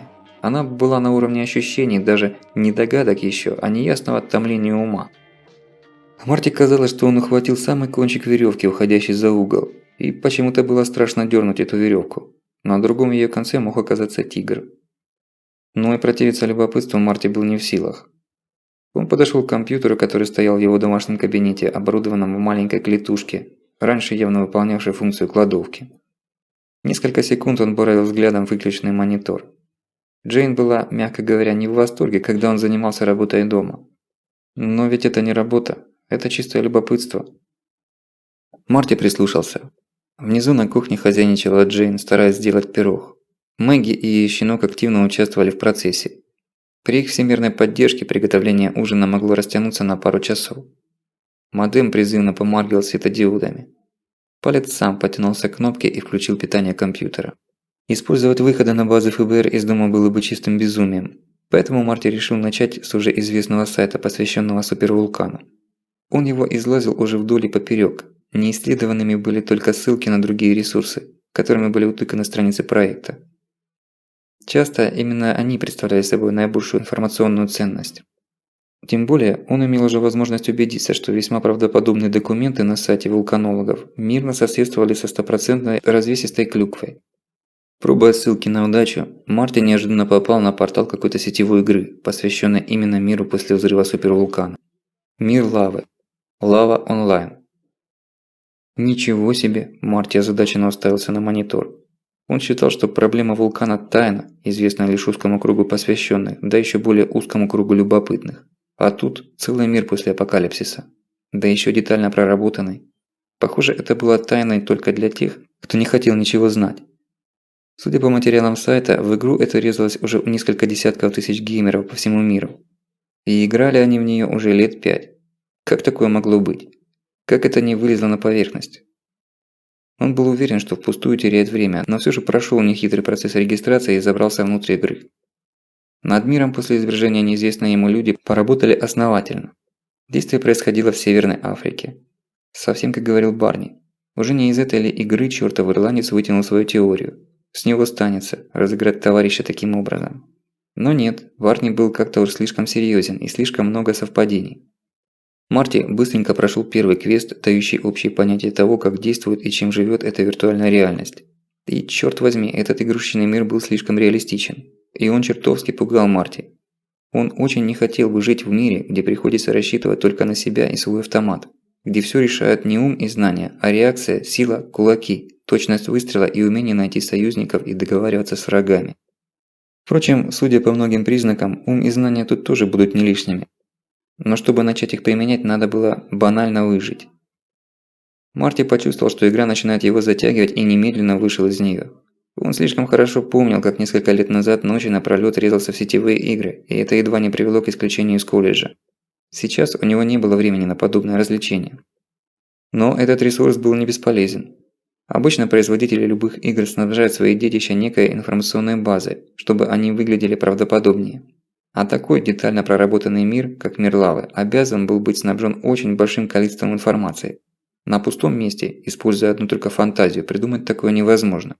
Большое количество разнообразной информации по Африке, по самому вулкану, находилось на соответствующих страницах сайта. Но это все было не то. Марти сам пока не знал, что он ищет, но чутьё подсказывало ему, что нужно копать дальше. Он забрался на форумы игры, где бывалые игроки делились опытом с новичками и обсуждали друг с другом перипетии сражений и операций. Вскоре он наткнулся на одно имя – Говард Хаксли. Опытные геймеры произносили это имя с благоговением. Похоже, именно с подачи этого человека родился этот мир. Ну, или во всяком случае он имел к этому непосредственное отношение. Но вот что странно. Ни в одном из документов игры он не обнаружил этого имени. Просто человек-невидимка какой-то. Поиск в интернете не нашел ни одного Говарда Хаксли. Редчайший случай, когда в мире не нашлось ни одного человека с таким именем и фамилией. Большинство ссылок на фамилию Хаксли вели на биографию известного журналиста Каледона Хаксли. Марти освежил в памяти эту информацию и почувствовал, как возбужденно зачесались ладони.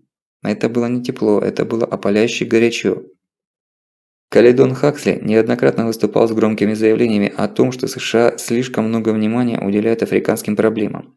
Чтобы доказать какие-то свои выкладки, он поехал в Африку, в Либерию, и там погиб от взрыва бомбы, заложенной в автомобиль атташе США в Либерии Говарда Кирби. Говард Кирби был однокашником Хаксли. Именно к нему Каледон обратился за помощью. Следствие решило, что целью террористов был именно атташе, а Хаксли оказался случайной жертвой. Говард Кирби, Каледон Хаксли, Говард Хаксли. Очень простой логический ряд. Марти ухмыльнулся. Надо копать дальше в этом направлении. В форуме несколько раз прозвучало упоминание некого блога Говарда Хаксли, к которому старые геймеры относились чуть ли не как к своей Библии. Но следов этого блога Марти сходу также отыскать не удалось. Марти рассерженно почесал подбородок. Такие затыки действовали на него как сильный стимулятор. Если этого нет на поверхности, значит надо рыть вглубь, а рыть он умел. Напрасно люди думают, что удалив сайт или даже просто информацию с какого-то сайта, они стирают это из информационного пространства. Существование черных ящиков интернета особо не скрывается, но и не афишируется. Те, кому это нужно, прекрасно осведомлены о таких амбарах, где хранится все, что когда-либо обнародовалось на просторах всемирной паутины. Здесь можно найти информацию со стертых 10 лет назад сайтов. Ни одно слово из интернета не исчезает.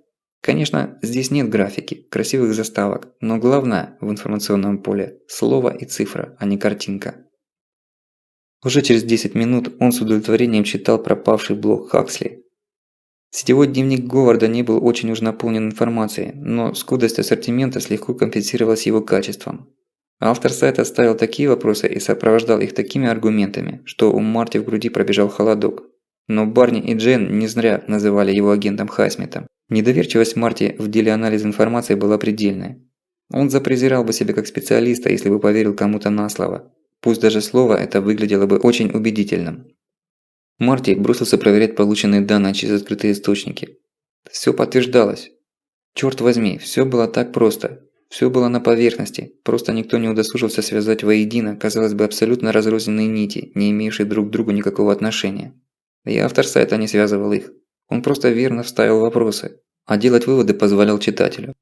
А то, что открывалось взору, было грандиозно. И это было страшно. Джейн неслышно подошла сзади и тяжело вздохнула, увидев, чем занимается муж. «Ты же обещал не включать компьютер дома без особой необходимости», – упрекнула она. Марти даже вздрогнул от неожиданности. Первым его движением было прикрыть чем-нибудь экран, будто по одной открытой страничке его жена могла понять все, что уже понял он. Это особая необходимость, милая. Поверь мне нужен еще час. Прости. И что же ты такое нашел, что было бы важнее жены и дочери? Невесело усмехнулась Джейн. Марти открыл рот и снова закрыл его. Теперь он понимал, что имел в виду Барни. Если он расскажет то, что узнал, даже любимая жена сочтёт его сбрендившим. А если она поверит, это будет еще хуже. Потому что открывающаяся картина его самого пугала до чертиков.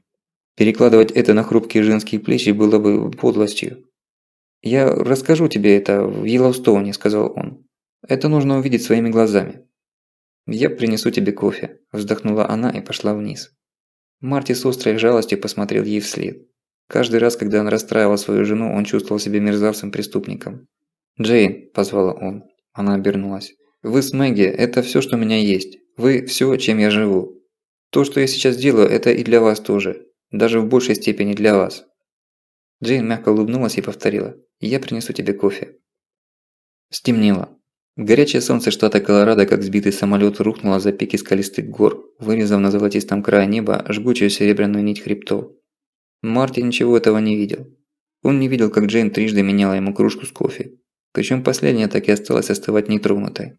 Не видел, как, заглянув в кабинет, жена покачала головой и ушла спать одна, в большую кровать, предназначенную для двоих любящих друг друга людей. Сеть засосала его. Пальцы нервно теребили компьютерную мышь. По лицу скакали тени и отсверки от монитора. Глаза лихорадочно блестели. В них светилось отражение экрана.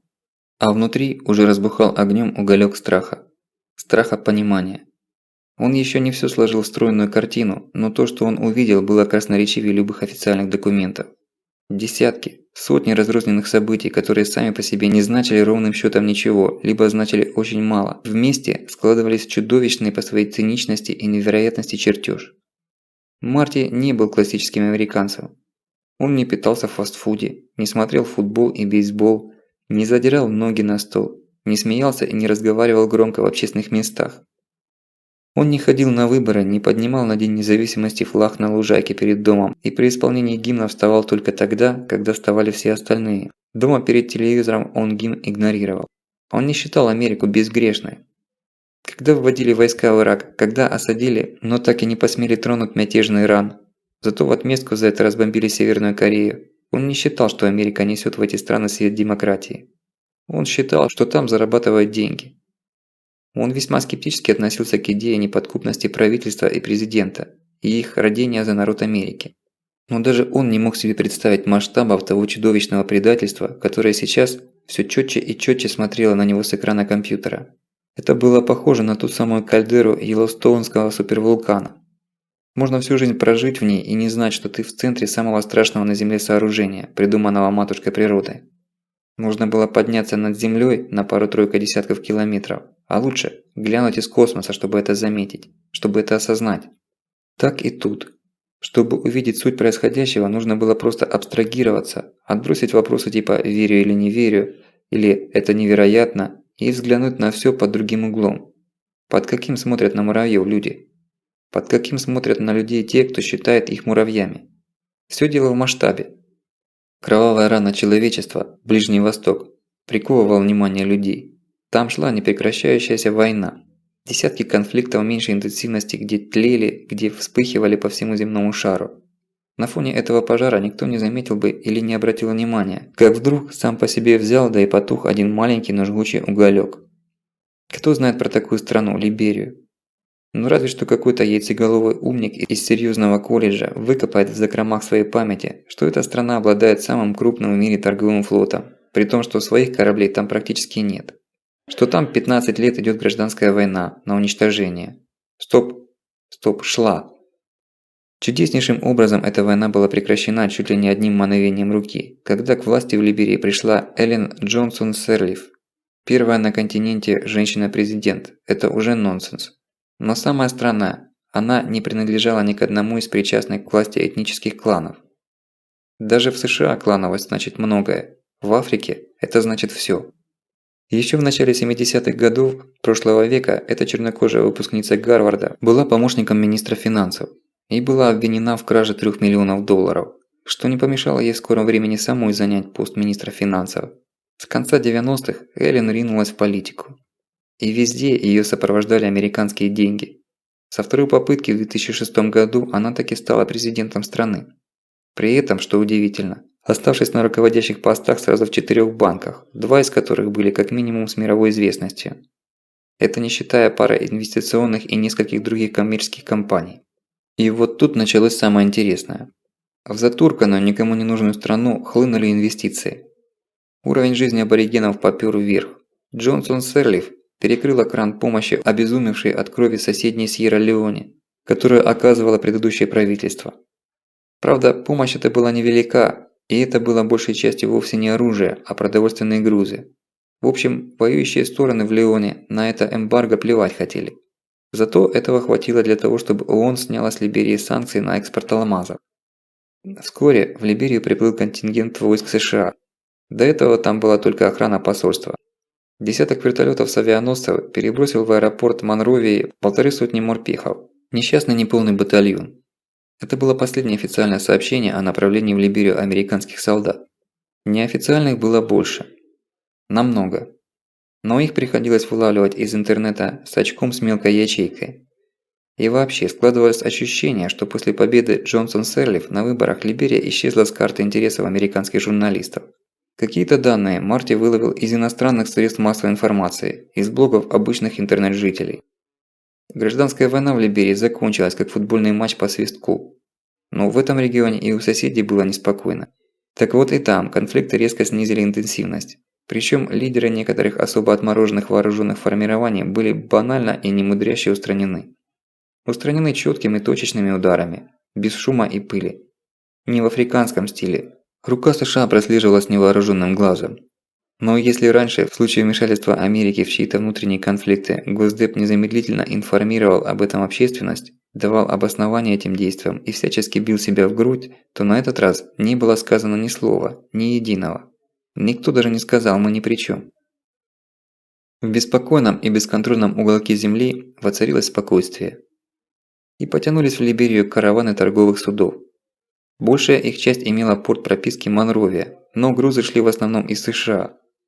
Что так заботило американские власти в этом регионе, что объем грузов превысил экспорт США во все остальные африканские страны вместе взятые? Казалось, американцы решили выстроить тут отдельно взятый рай. Вот только сообщений о таком гуманизме в печати не было, что было более чем странно, учитывая, что Госдеп не упускал ни малейшего повода, чтобы пропиарить свою человечность, а тут как ножом обрезало. А для вящей надежности в районе западного побережья Африки неусыпно дежурили корабли военно-морского флота США во главе с АУГ, авианосной ударной группировкой. Порт Монровии под контролем американских специалистов стремительно и глубоко модернизировался. Возводились новые причалы, доки, грузовые терминалы. В аэропорту ударными темпами была построена новая взлётно-посадочная полоса, которая, что странно, не имела сообщения с основным комплексом аэропорта и могла принимать военно-транспортные самолеты. От столицы государства вглубь континента на север потянулись новые шоссе великолепного качества и несколько железнодорожных веток, теряющихся в дебрях джунглей Центральной Африки. Несколько меньшие по масштабу, но не по своей невероятности стройки велись и в двух других портах страны – Бьюкенен и Харпер. Новые транспортные артерии вели в центральную часть Либерии, в окрестности города Гбанга.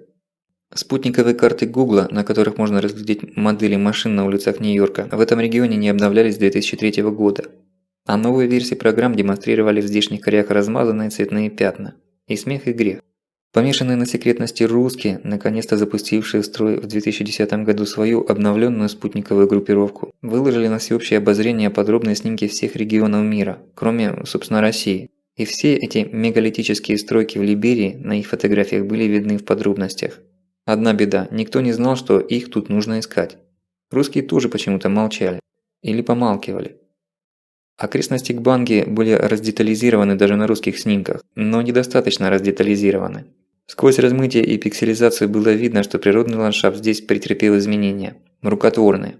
Причем такого масштаба, что египетские пирамиды на их фоне казались куличиками в детской песочнице. Там строилось что-то настолько потрясающее воображение, что люди не должны были этого видеть. Новый мир. Там строился новый мир. И билет в этот мир достанется не всем. Марти в число обладателей этого билета явно не входил. Ну и плевать. Но в это число не входили и Джейн, и Мэгги, а это было уже серьезней. Ему доводилось в своей жизни испытывать злость и даже ненависть. но это новое чувство было ему незнакомо. Гнев, чистый и незамутненный. Гнев человека, которого подло обманули. Эти мерзавцы готовили себе убежище. Они знали давно. Они передавали это знание от президента к президенту, как эстафетную палочку. Они убаюкивали своих сограждан, тех, кто их выбирал. Убаюкивали, чтобы они ничего не заподозрили. Они развязывали войны, они убивали неповинных и непричастных людей в разных уголках земли. Заставляли убивать и умирать собственных мальчишек в военной форме. Обрушивали финансовые рынки, разбивали в пыль чьи-то мечты и надежды. Врали, лицемерили, улыбались с экранов. Они перекраивали политические карты мира, сбрасывали неугодные правительства маленьких стран, как мусор со стола, и ставили на их место тех, кто будет делать то, что они скажут. И все это для того, чтобы суметь улизнуть от катастрофы, суметь выжить, когда будут умирать те, кто им позволил собой управлять, кто им поверил. Но нет, не просто сбежать и выжить. Это мелкая подлость, на такую способность почти все люди, когда припрёт. Они готовились не просто сбежать. Они готовились сойти с трона и величаво проследовать на другой приготовленный для них трон. Марти трясло от этого открытия. Это было настолько невероятно, невозможно, непостижимо, что он поверил в это сразу и бесповоротно. Это не было заговором. Заговор делается против кого-то с целью что-то изменить. Здесь же целью было сохранить себя. Это было грандиозное предательство. Эти люди уже много лет, может быть даже десятки лет готовили его. И они предавали не государство, не страну. Они предавали своих людей. Держать такое открытие в себе было Марти не под силу. Он потянулся к телефону. С кем поделиться? Конечно же, с Барни, с кем еще? Он набрал номер, не потрудившись даже выяснить, сколько сейчас времени. Домашний телефон О'Брайена не отвечал. Тогда Марти набрал номер сотового. Долгих 7 гудков никто не отвечал, но, наконец, в трубке раздался недовольный голос друга. «Какого чёрта, Марти?» Слышимость была отвратительная, звук то и дело пропадал. «Барни, ты не поверишь, что я раскопал», – возбужденно воскликнул Марти. «Это настоящий заговор». «Что? О чём ты говоришь? Я ничего не слышу». «Барни, я не сошел с ума. Правительство Соединенных Штатов готовит для себя запасной аэродром в Африке». «Какой аэродром? Ты куда-то летишь?» «Чёрт, я не лечу. Это президент собирается лететь. Помнишь, ты говорил про научный совет при президенте? Так вот, я уверен, что они знают про Йеллоустон больше, чем рассказывают. Они просто скрывают от людей то, что этот вулкан готов взорваться. А на самом деле они готовят пути отступления, но только для избранных». «Йеллоустон? Да помню я, мы едем туда вечером в пятницу». Марти застонал от бессилия. Барни не слышал, что он ему говорил. «Барни, где ты находишься? Мне нужно срочно тебе всё рассказать». «Я в 20 милях от города, в районе Кошачьего каньона. Мы с Шерри выехали на пикничок, пьем вино и жарим мясо». Неожиданно слышимость улучшилась. Марти заторопился, пока они снова не пропали. «Барни, я кое-что узнал про Йеллоустонский вулкан и планы правительства в его отношении». «Марти». Голос Барни стал тревожным. «Не лезь в это дело, дождись меня. Ты слышишь? Не лезь никуда. Это гораздо серьезнее, чем ты думаешь».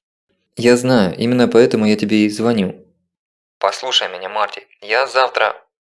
Трубка замолчала. Ни гудков, ни голоса. Марти попробовал снова связаться с Барни, но все попытки были тщетными. Кошачий каньон надежно блокировал радиоволны. Марти с досадой выключил свой аппарат. Он вышел из кабинета и только теперь понял, что уже далеко за полночь. Его девчонки давно спят, а он разорался тут на весь дом. В спальне было темно, только холодный синеватый свет луны падал через незанавешенное окно. Джейн спала на боку, по-детски положив ладошку под щеку. Марти долго смотрел на нее, почти задыхаясь от любви и нежности. Никогда он не позволит негодяям отнять у его любимой шанс на спасение. Им не сойдет с рук их предательство. Чтобы выжить в грядущей катастрофе, стране понадобятся все силы и средства. А обезглавить Америку перед лицом суперизвержения значит цинично обречь миллионы людей на ужасную гибель.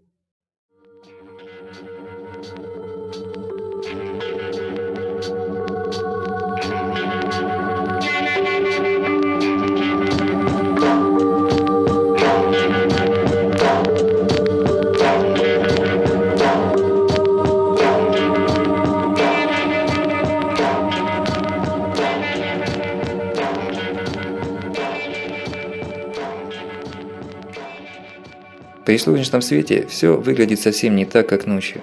Проблемы кажутся надуманными, а страхи смешными. Марти уплетал завтрак, не поднимая глаз на Джейн, которая хлопотала вокруг стола. Господи, как же он умудрился так себя накрутить? Яичница с беконом не лезла в горло. Чувствовать себя ослом – не самое приятное самоощущение. Ночь, недосып, стресс из-за неприятного разговора с Харрисом. Наверное, все это наложилось друг на друга и вызвало полугипнотическое состояние. Да еще это чертов Барни. Уши бы ему оборвать с его секретными материалами. Или лучше язык, вместе с головой. После полуночи нельзя ничего делать. В это время мозг работает как-то по-особому. Видит то, чего нет, подвержен самовнушению. А то, что очевидно, не замечает. Джейн молчала. Марти чувствовал себя неловко, будто совершил какой-то неблаговидный поступок и теперь не знал, как загладить вину. Он поймал жену за руку и смущенно заглянул ей в глаза. «Милая, прости меня». Джейн удивленно посмотрела на него. «За что? Ты же ничего не сделал». Но ее голос был не слишком искренним. «Вот за это и прости. Я в последнее время веду себя как идиот. Я слишком мало внимания уделяю вам с Мэгги. Я вас люблю, Джейн. Я обещаю исправиться». «Когда?» – строго спросила Джейн, но в глазах уже заблестели искорки смеха. «Сегодня. Я ухожу на службу, а вы собирайте вещи. Вечером мы выезжаем в Вайоминг, на вулкан посмотреть». И добавил с улыбкой, пока он не взорвался. «Смотри, не обмани», – также строго предупредила Мэгги, ковыряясь в своей тарелке. Она незаметно выковыривала из яичницы куски бекона и сплавляла их Микки, который под столом повизгивал от нетерпения в ожидании лакомства. Родители делали вид, что не замечают этого нарушения порядка. Автомобиль создал Америку. От дома, где жила чита Хайсмит, до офиса ФБР было не больше полумили, но Марти обычно проделывал это расстояние на своей машине. Сегодня он оставил ее дома, чтобы Джейн могла загрузить багажник вещами, необходимыми в поездке. Когда машина была занята, Барни подвозил друга на своем джипе. Но до него Марти дозвониться так и не смог, так что пришлось идти пешком. Хайсмит прогулочным шагом топал по узенькой 10-й авеню в сторону центральной артерии города – Мейн-стрит. Здесь все было как у взрослых. Улицы, идущие с юга на север, носили собственные названия, а поперечные, как в крупных городах, именовались авеню с порядковым номером. Было еще довольно рано, но солнце ощутимо подпекало. День обещал быть жарким. Как, впрочем, и большинство летних дней в Колорадо.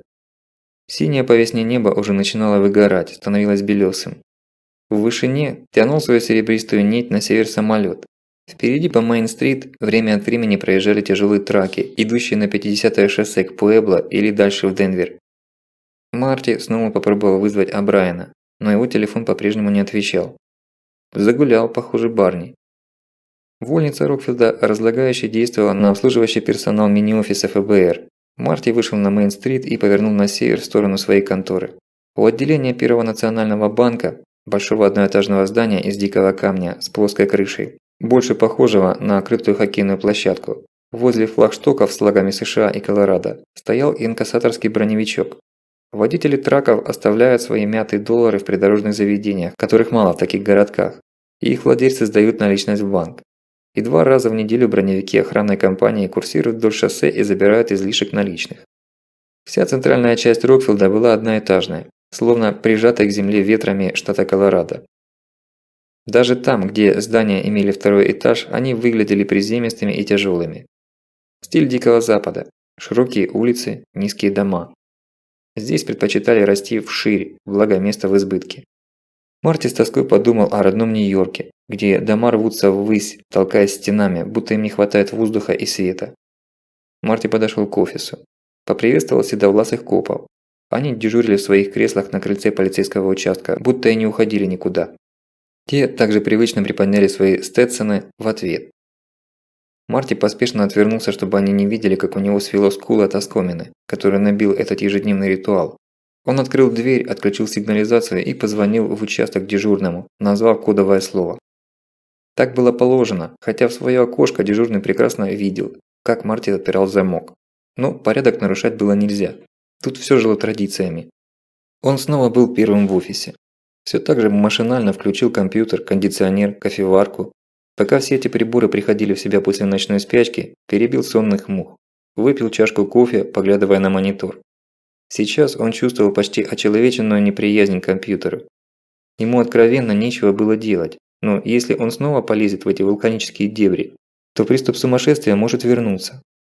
Как назвать это состояние, когда человек навязчиво боится, что вернется навязчивая идея? шизофренической паранойей. Хлопнула входная дверь, и в офис вошел Харрис. Он был, как обычно, в сером костюме, несмотря на жару. Наверное, ФБР приклеивает эти костюмы своим сотрудникам вместо второй кожи. Также традиционно он едва удостоил Марти кивка головы, пройдя в свой кабинет. В дверях он обернулся. «Где ваш напарник, Хайсмит?» «Он пошел в налоговое управление, взять какие-то справки», – сорвал Марти и густо покраснел. Шейн Харрис скептически хмыкнул и закрыл дверь. Марти с досадой стукнул кружкой по крышке стола. Этот лысеющий потный Боров относился к нему как к таракану, не сходя даже до взбучки. Это было унизительно. Надо поставить его на место, показать, что Марти не пустое место. Несколько минут Марти нагонял себя, а потом порывисто вскочил и, не давая себе времени на раздумье, вошел в кабинет Харриса без стука. Тот что-то изучал в своем компьютере, прищурившись. Он перевел на Марти взгляд своих холодных глаз, странно выглядевших на багровом от загара и высокого давления лице. Тщетно прождав секунд 15, когда Харрис спросит о цели его визита, Марти пожал плечами и несколько сдулся. «Во время последнего нашего разговора вы сказали, что я должен проявить инициативу и показать, что достоин учиться на специального агента», – выпалил Марти. «Да», – кивнул Харрис. «И что же?» «Я нашел кое-что интересное и необычное». «Выкладывайте, Хайсмит», – разрешил Харрис, но сам повернулся к экрану компьютера, явно просматривая почту и всем видом показывая, что к докладу агента Хайсмита относится несерьезно и время на него тратить не намерен. Марти почувствовал приступ раздражения. Нельзя быть таким снобом, даже если тебе действительно неинтересно. Это просто свинство. Я думаю, вам могло бы быть интересно узнать, что фактически вся продукция нашего фармацевтического завода уходит на имя несуществующей фирмы, заявил Марти, ожидая реакции. Да, мне было интересно это узнать, согласился Харрис, не отрываясь от компьютера. У вас есть какие-то доказательства? Доказательства? Пожал плечами Марти. Пока только косвенные, у меня же нет доступа серьезного уровня к файлам бюро. Но для подобных выводов понимающему человеку бывает достаточно и открытой информации. Нужно просто уметь анализировать. В запале Марти не подумал, что использует информацию, которую раскопал и получил Барни. Впрочем, он был уверен, друг не будет в обиде, что он присвоил себе некоторую часть его лавров. В конце концов, Барни только указал направление поиска, а сами результаты получил Марти собственноручно. Да и к славе Барни был абсолютно равнодушен, как и к карьере. «По моим данным, – продолжил Марти, – к этому причастны военные. Во всяком случае, именно на их склады в Новом Орлеане в итоге приходят грузы. Причем не только с нашего завода. Более того, способы оплаты груза, а вернее отсутствие оплаты, должны весьма заинтересовать Министерство финансов и налоговую службу. А комиссия Конгресса будет рада узнать, что так заинтересовало военных в Либерии». При этих словах Харрис наконец оторвался от компьютера и с интересом взглянул на Марти. «Либерия, говорите?» – задумчиво сказал он. «Вы уверены?» «Если вы дадите мне более серьезный уровень доступа, то я смогу сказать это с большей уверенностью», – воодушевился Марти. «Но пока все мои данные говорят в пользу этой страны». «Забавно», – сказал Харрис, снова глядя в свой монитор. «Забавно», – согласился Марти. «Гораздо забавнее, чем какой-то вулкан, правда?» Он пристально смотрел на Харриса, надеясь увидеть удивление на его лице. Если бы он прокололся и спросил, какой еще вулкан, то выдал бы себя с головой, но тот оставался абсолютно бесстрастным. Хотя, Марти мог поклясться, что в его глазах что-то мелькнуло. На долю секунды они перестали быть равнодушными, но через миг в них уже ничего нельзя было прочитать. Марти решил, что это ему показалось. Харрис еще несколько секунд разглядывал свой экран, а потом повернулся к Марти. «Знаете, Хайсмит, я всегда готов признать свои ошибки. Так вот, в отношении вас я, кажется, был неправ. Ваш аналитический ум может пригодиться в бюро. Вступайте на рабочее место. У меня, по всей видимости, будет для вас работенка. Не слишком сложная, но ответственная». Окрыленный Марти выскочил из кабинета и сжал кулак. «Yes!» Шейн Харрис проводил его долгим взглядом, а потом перевел его на монитор. Из офиса в Денвере, через который шли все запросы по закрытым каналам, ему поступала ежедневная сводка запросов и входов в сеть ФБР. Из нее следовало, что вчера в базу данных бюро входил специальный агент Мэйвезер по своему личному коду. Из этого также следовало, что Рассел Мэйвезер обладал способностью раздваиваться, потому что как раз в это время они с Харрисом сидели в кафе на другом конце городка. «Вот прохиндей», – усмехнулся Харрис. Он взял в руки ярлычок с росписью О'Брайена «Получение документов по выпуску продукции с фармацевтического завода», покачал головой. Еще какой прохиндей, агент, мать твою, Хайсмит. Харрис не стал утомлять Марти ожиданием. Уже минут через 5 он вышел с торжественным видом и подошел к столу аналитика. Марти никогда его не видел в таком воодушевлении. Он даже не предполагал, что Шейн Харрис может быть таким. «Мистер Мартин Хайсмит», – голосом оратора начал Харрис. «Я не могу своей волей принять вас в братство специальных агентов Федерального бюро расследований, но я имею честь заявить, что вы в должной мере обладаете всеми необходимыми агенту качествами. Открою вам секрет. Именно для раскрытия аферы с поставкой фармацевтических средств здесь был открыт наш филиал. И вы за один день смогли сделать столько же, сколько мы за прошедшие 2 года. Было бы преувеличением сказать, что вы узнали все. Очень многое осталось для вас незаметным. Это очень серьезное дело, мистер Хайсмит. Дело международной важности. Несмотря на то, что вы пока не находитесь в числе агентов и не давали соответствующих обязательств, я очень прошу вас не распространяться на эту тему». Марти встал из-за стола, всем видом показывая, что ему обидно даже предположение о том, что он может быть болтливым. «Я все понимаю, мистер Харрис», – произнес он. Харрис кивнул, дескать, ничего другого и не ожидал. «Я принял решение рекомендовать вас на курсы специальных агентов. Занятия начинаются через месяц. Вы можете пройти экспресс-курс и уже в скором времени вернуться к нам, чтобы закончить это дело. Все это время ваша семья будет получать содержание и не будет нуждаться ни в чем. Также вы можете после окончания курсов продолжить обучение по углубленной программе. В этом случае вы можете перевести семью с собой. Не скрою, первый вариант меня устроил бы больше. Разбрасываться такими сотрудниками было бы недальновидно. К какому решению вы склоняетесь, Хайсмит?» Марти булькнул горлом, откашлялся. «Простите, мистер Харрис, все так неожиданно, я могу взять тайм-аут на раздумье. Не скрою, мне бы хотелось отучиться по полной программе, чтобы принести как можно больше пользы. Но и к Рокфилду я привязался. Да не в моих правилах бросать незаконченные дела. Могу ли я, например, пройти экспресс-курс, вернуться к вам, а потом, когда мы покончим с этим делом, пройти углубленную подготовку?» «Несомненно», – обрадованно воскликнул Харрис. «Более того, если наше расследование увенчается успехом, вы получите на этих курсах всяческие преференции и мои самые лестные характеристики. По рукам?» «По рукам», – улыбнулся польщённый Марти. «А сейчас у меня к вам, Хайсмит, есть дело», – перешел на деловой тон Харрис. Марти тоже посерьезнел. «У меня подготовлен отчет о ходе расследования по фармацевтическому делу. Он должен сегодня быть в штаб-квартире ФБР в Денвере. Доверить его электронной почте я не могу. Во-первых, это небезопасно, даже при использовании закрытых каналов бюро. А во-вторых, к нему приложены оригиналы некоторых документов, а оригиналы, как известно, по проводам не передаются». «Я понимаю», – кивнул Марти. «Если вызвать курьера из Денвера, отчет попадет туда не раньше завтра, а это уже суббота. ФБР работает круглосуточно и без выходных. Но отдельные специалисты все же имеют право на отдых. Поэтому в выходные нужного человека может не оказаться на месте, и тогда документы попадут в работу только в понедельник. А дело не терпит отлагательства. Вы понимаете, Хайсмит?» «Да», – снова кинул Марти. «Обычно в таких случаях я посылаю Сандерса или Майвезера, но именно сегодня они оба на задании. Я решил поручить это несложное, но очень ответственное дело вам, Хайсмит. Вы не возражаете?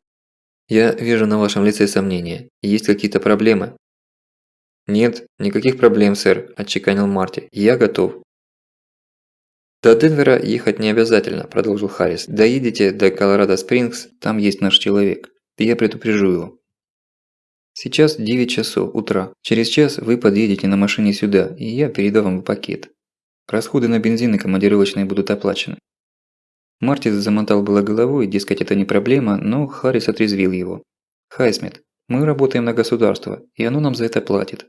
Государство в состоянии сделать так, чтобы мы не спонсировали его ничем, кроме налогов, которых оно нам и платит», – усмехнулся Марти. «Точно. Это меньше 300 миль. Не позже 16 часов вы будете на месте. Время даю с запасом. В Колорадо-Спрингс вы приедете в аэропорт, заедете на долгосрочную парковку, встаньте в юго-восточном углу. Это дальний от въезда в угол. В нем всегда свободно. В 17:30 к вам подойдет наш человек и заберет пакет. После этого вы свободны». «Как я узнаю его?» «Он вас узнает», – усмехнулся Харрис. «Это моя забота». «Но как я узнаю, что это именно тот человек?» – не сдавался Марти. «Он предъявит удостоверение агента ФБР», – успокоил его Харрис. «Ваша машина в порядке?» «Да, я как раз приготовил её к дальнему рейсу. Не беспокойтесь, ровно через час я буду здесь». Домой Марти бежал вприпрыжку, как школьник, сбежавший с уроков. Но чем ближе он подходил, тем больше менялось настроение. Долгожданный прорыв в карьере, кажется, принял уже вполне отчетливые очертания, но вот как быть запланированной поездкой в Йеллоустоун? Машина, непатриотичная Toyota Camry, уже стояла возле парадного крыльца. Но судя по тому, что багажник был закрыт, Джейн еще не начала процесс погрузки вещей. Хотя бы выгружать не придется, это уже легче. «Папа пришел!» – закричала дочка, увидев его в окно. Она бросилась ему навстречу. Микки белорыжим клубком скатился за ней с крыльца и заплясал возле Марти, весело повизгивая. Марти подхватил Мэгги на руки и прижал к себе. «Ты так рано?» – обрадовалась Джейн, спускаясь по ступенькам. «Отпросился со службы?» Марти поставил дочь на землю и смущенно посмотрел на жену. Джейн умела чувствовать без слов, и скрывать что-то от нее было абсолютно бесполезно. Вот и сейчас она сразу же уловила настроение мужа. «Что случилось?» – встревоженно спросила она. «Меня направляют на курсы специальных агентов», – улыбнулся Марти. «Ура!» – воскликнула Джейн, бросаясь ему на шею. «Я знала, что у тебя все получится. Ты молодец, Марти». Она расцеловала мужа, но вскоре почувствовала недоговоренность. «Марти, мне кажется, что ты не очень рад этому». Джейн отстранилась, внимательно глядя в глаза. «Не скрывай ничего, рассказывай, я твоя жена». Марти вздохнул и выложил все на чистоту. «Мне нужно сейчас ехать в Колорадо-Спрингс. Это задание от Харриса. Что-то вроде испытания». «Но мы же едем в национальный парк», – не поняла Джейн. «Мы готовились к этому целую неделю». «Я не мог отказаться», – потупил взор Марти. «Ты должен был отказаться», – в голосе Джейн зазвенели нервные нотки. «Ты обещал это всей семье». «Мы обязательно поедем», – начал было Марти. «Через неделю», – горько усмехнулась Джейн. «Всегда через неделю. Помнишь, что ты говорил мне, когда мы познакомились?» «Что?» – не понял Марти. «Что в женщине главная верность, а в мужчине – надежность. Ты становишься ненадежным, Марти. Ты не держишь своего слова». Щеки Марти вспыхнули, будто он схлопотал крепкую оплеуху. Он не нашелся, что ответить. Да и что тут ответишь? Джейн была абсолютно права. «Как ты объяснишь это Мэгги?» Дочка носилась со своим любимцем по лужайке, стараясь отнять у него каучуковый мячик. Она была так счастлива, что только последний мерзавец мог сейчас лишить ее этого счастья. «Я не буду ничего объяснять», – твердо сказал Марти. «Мы поедем в Йеллоустон сегодня. До Колорадо-Спрингс недалеко, а время еще раннее. Мне нужно только доставить туда пакет и вернуться. 4 часа туда, 4 часа обратно. Когда я вернусь, вещи должны быть уже собраны. О'Брайен должен быть готов к выезду. Дадите мне перекусить сэндвичем и сразу в путь. К утру будем в Йеллоустоуне. По-моему, хороший план». Джейн улыбнулась уже мягче. «Нет, мистер Хайсмит, это не очень хороший план. Ты проведешь 8 часов за рулем и сразу в новую дорогу? Это слишком рискованно». Марти прикусил губу, раздумывая. Джейн опять была права. «У меня есть другое предложение, ведь Колорадо-Спрингс как раз по дороге в сторону Вайоминга». «Да», – прищурился Марти. Он начал понимать, куда клонит Джейн. «Ты отдашь там свой пакет и поедешь в Йеллоустоун один. А нас довезет Барни. Встретимся возле парка, а обратно поедем уже все вместе». «Отличная идея», – обрадовался Марти. «Договорились», – улыбнулась Джейн, целуя его в щеку. «Но все равно ты должен был отказаться». Марти состроил страшную гримасу и побежал в дом, чтобы переодеться. Он натянул мягкие льняные брюки, в которых удобно вести машину. Под светлую рубашку он надел свой новенький бронежилет скрытого ношения. Под рубашкой его было абсолютно незаметно. Плечевая кобура тоже сидела как влитая. Поверх всего такой же мягкий льняной пиджак. И как последняя деталь темные очки. Он подошел к большому настенному зеркалу, подбоченился и остался доволен увиденным. «Я агент Хайсмит, Федеральное бюро расследований», – внушительно заявил он своему отражению. Снизу послышались шаги Джейн. Марти быстро отскочил от зеркала, чтобы она не увидела его за этим мальчишеским занятием. А уж если бы Джейн увидела, что он надел бронежилет и взял пистолет, было бы вообще нехорошо. Он и сам не очень понимал, зачем ему оружие. Просто нужно было соответствовать. И пусть в этом был элемент детской игры, неважно. Если он действительно хочет стать и станет специальным агентом Федерального бюро расследований, надо будет научиться всерьез воспринимать такие игры. И также всерьез самому в них играть. «Я дозвонилась до Барни», – сообщила Джейн. «Они с Шерри застряли где-то возле Кошачьего каньона». «Застряли?» – удивился Марти. «Там же камни. Он сказал, что пробил сразу 2 колеса. Он смог дозвониться до полиции. Они выслали туда машину технической помощи». «Чёрт!» – выругался Марти. «Опять он ломает все планы». «Ничего он не ломает», – отмахнулась Джейн. «Я сказала ему о нашем плане. Он полностью с ним согласен». А Шерри и вовсе обрадовалась. Похоже, Барни надоел ей за эту ночь своей болтовнёй, а теперь она счастлива, что попутчики возьмут удар его красноречия на себя. «Это уж точно, скучать вам не придётся. Он по дороге вам столько расскажет про этот вулкан, что вы смотреть на него не захотите», – засмеялся Марти. «Ты уже собрался? Подожди полчаса, я приготовлю тебе бутерброды и ещё какой-нибудь еды в дорогу». «Нет, Джейн, не нужно, я перекушу в придорожном кафе. Я хочу выехать пораньше, чтобы быстрее разделаться с делами». «Марти», – неуверенно сказала Джейн, – «Барни почему-то был не слишком доволен тем, что тебе дали это задание. Он сказал, чтобы ты был как можно осторожней». «Марти, признайся, это что, опасное задание?» «Чёрт бы побрал этого ирландца с его длинным языком», – рассердился Марти. «Ни о какой опасности и речи не идёт. Это на самом деле и не задание никакое, просто нужно доставить пакет с документами в Колорадо-Спрингс. Там его заберет курьер и переправит куда нужно. Я выполняю роль простого почтальона. ФБР не может отправлять пакеты обычной почтой, а ближайший курьер в Денвере». «Ну хорошо, если так», – недоверчиво сказала Джейн. «Но ты всё равно будь осторожней, я очень за тебя волнуюсь». «Я тоже за тебя волнуюсь», – заявила неслышно подошедшая дочка. «Будь осторожней, не проезжай на красный свет и не знакомься с чужими людьми». «Обязательно, милая, я выполню все твои условия», – счастливо засмеялся Марти. Он расцеловал жену и дочь, сбежал с крыльца и сел в машину. Выруливая со двора, он просигналил и помахал рукой. Джейн и Мэгги стояли на крыльце и махали ему вслед. Почему-то у Марти перехватило дыхание, и он поспешно отвернулся. Микки побежал было за машиной, заливисто лая, но быстро отстал. «Чёртов Барни! Всегда придумает проблему», – беззлобно буркнул Марти и нажал на газ.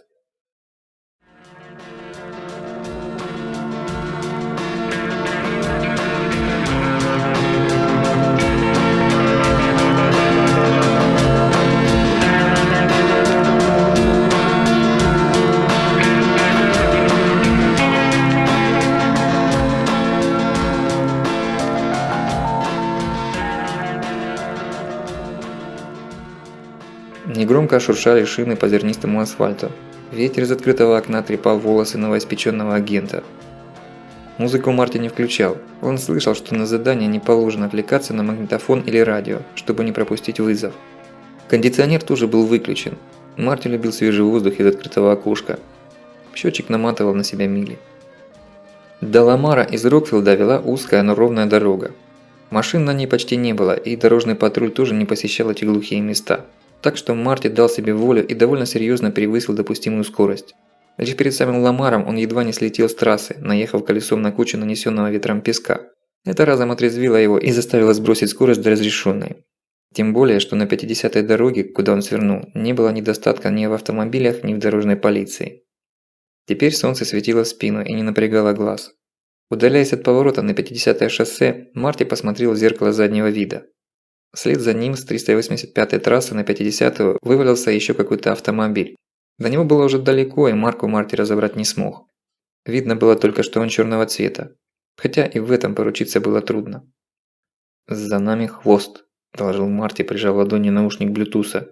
И тут же ответил сам себе. «Не паникуйте, агент Хайсмит. Этим развалюхам не тягаться с ракетами Федерального бюро. Следите лучше за посылкой». Он скосил глаза на соседнее сиденье, где лежал заклеенный пластиковый конверт коричневого цвета. Не слишком-то удачно он тут валяется. Эдак любой мотоциклист может на светофоре разбить стекло, схватить конверт и был таков. Марти взял конверт, наклонился и попытался засунуть его под пассажирское сиденье. Как назло, он там зацепился за элемент крепления и пришлось повозиться пару секунд. Оглушительный гудок ударил прямо по мозгу. Завозившись с конвертом, Марти выехал на встречную полосу и едва не закончил свой жизненный путь под колесами огромного трака. В самый последний момент он успел крутануть руль, вихляя по асфальту, вернуться в свою полосу. Протяжный гудок грузовика уже в спину красноречиво сказал все, что водитель-дальнобойщик о нем думает. «Чёрт, Хайсмит!» – вырвался Марти, стирая с лба холодный пот. «Хватит заниматься ерундой! Просто довези этот чёртов пакет, отдай его и всё! Хватит игр!» Пару минут он ехал с бешено колотящимся сердцем. Даже подумал остановиться и отдышаться на обочине, но надо было спешить. Он бросил взгляд в зеркало, ища преследователя. Но вместо него там оказался серебристый ягуар, который через несколько секунд обогнал его со свистом. Похоже, владелец плевать хотел на хайвей-патруль. Дальше стало откровенно скучно. Однообразная дорога, безрадостный пейзаж, пожухлая трава на красной земле. Да еще солнце поднялось уже высоко и жарило не хуже гриля. Пришлось закрыть окно и включить кондиционер. Мили уже не летели под колеса, а вилы наматывались на ось и, казалось, еще сильнее тормозили машину. Поддать бы газку, но нельзя. Харрис сразу предупредил, одно из главных условий работы агента ФБР – не иметь дела с полицией. Это только в окно спецагент козыряет своим удостоверением, и копы разочарованно уходят искать другую добычу. На деле, если ты показал удостоверение не по долгу службы, значит ты профнепригоден. Чтобы как-то развеять скуку, Марти попытался отыскать сзади себя того парня, что выехал вслед за ним с дороги, ведущей на Рокфилд, но не смог.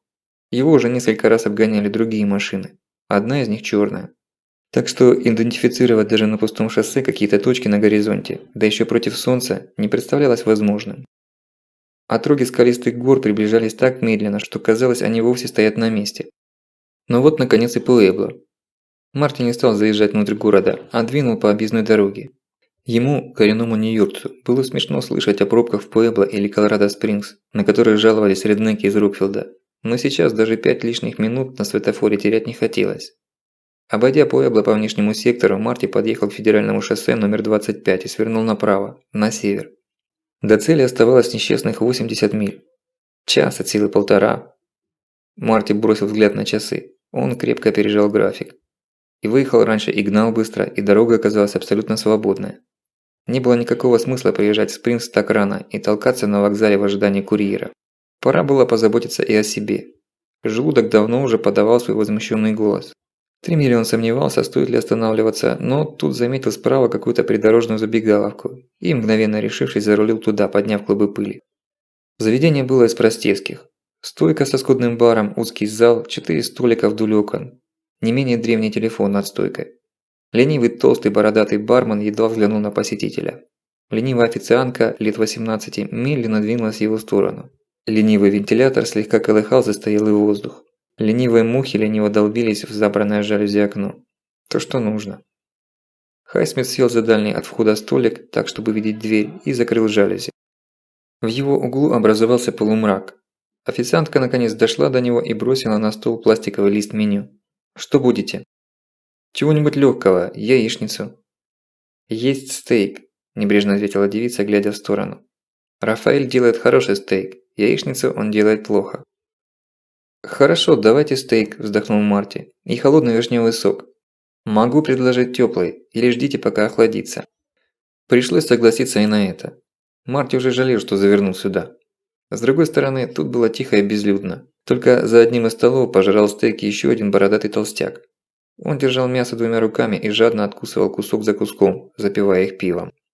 Через пару минут принесли заказ. Судя по скорости, стейк не готовили, а разогревали, может даже в микроволновке. Ну а судя по виду мяса, стейк этот жарился в масле на сковородке. Марти в очередной раз тяжело вздохнул и принялся за еду. На удивление, стейк был довольно вкусным. За окном по шоссе проехала машина, притормозила и поехала дальше.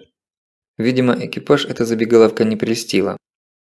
Что за машина, Марти не разглядел через плотные жалюзи. Раздвинув пластины, он заметил удаляющийся зад черного внедорожника. Чувство насыщения пришло довольно быстро. Марти расслабился, откинулся на спинку кожаного диванчика и налил себе в стакан сок из кувшина. За решеткой жалюзи мелькнули какие-то тени. Через секунду входная дверь с треском распахнулась от пинка, и в кафе влетели 2 человека. «Всем стоять, не с места!» Марти от неожиданности захлебнулся соком и выплеснул полстакана на себя. «Не двигаться, мать вашу, всех положу!»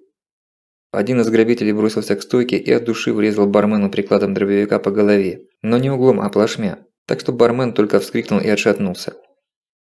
Зато завизжала официантка, да так, что уши заложила. «Заткнись, сука, или я тебе башку отстрелю!» – выкрикнул бандит. Второй, внушительных габаритов детина, молча озирался по сторонам. Здоровенная беретта 92 в его лапище казалась дамским браунингом. На обоих налетчиках были маски из лыжных шапочек, но ближайший, то что с пистолетом, забыл надеть перчатки. Его кисти были черными. Ничего удивительного в этом не было. Чернокожих в Колорадо не больше 10%, а вот насильственных преступлений они совершают до 70% от общего числа. Эта неуместная статистика пролетела в мозгу Марти. Верзила ему очень не понравился. Его товарищ орал, бесновался, размахивал ружьем, а этот спокойно сканировал обстановку, переводя пистолет с одного человека на другого. «Деньги давай!» Грабитель подскочил к бармену и снова размахнулся прикладом. Бармен вскрикнул неожиданно тонким голоском. «Не ори, открывай кассу!» Официантка наконец заткнулась и только тихо поскуливала, забившись в угол. Толстяк застыл на месте за столом, даже забыл вынуть кусок мяса изо рта. «А вы чего?» – рявкнул налетчик. «Быстро бумажники на стол!» Марти не стал искушать судьбу. Поднялся с дивана и сунул было руку во внутренний карман, где лежало портмоне. Это было ошибкой. Черный грабитель резко развернулся в его сторону. Марти понял, что сейчас произойдет, но сделать уже ничего не успевал. Выстрела он не слышал. Что-то со страшной силой ударило его в грудь. Он перевалился через спинку дивана и грохнулся на пол головой вниз. Сквозь сгущающуюся пелену он едва расслышал оправдывающийся голос. Он потянулся в карман, может там у него пистолет, а потом на земле выключили свет.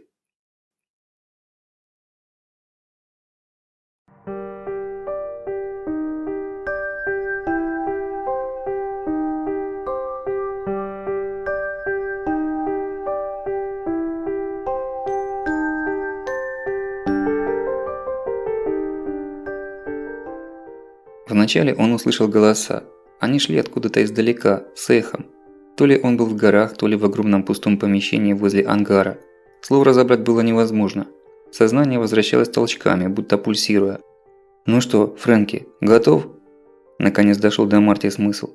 «Не пойму, вроде готов». Марти задыхался, воздуха не хватало, но вздохнуть он не мог. Он раскрыл рот и попытался втянуть хоть глоток кислорода. В груди мгновенно взбух огненный шар, и Марти застонал от боли. «Гляди-ка, живой!» – удивился кто-то рядом.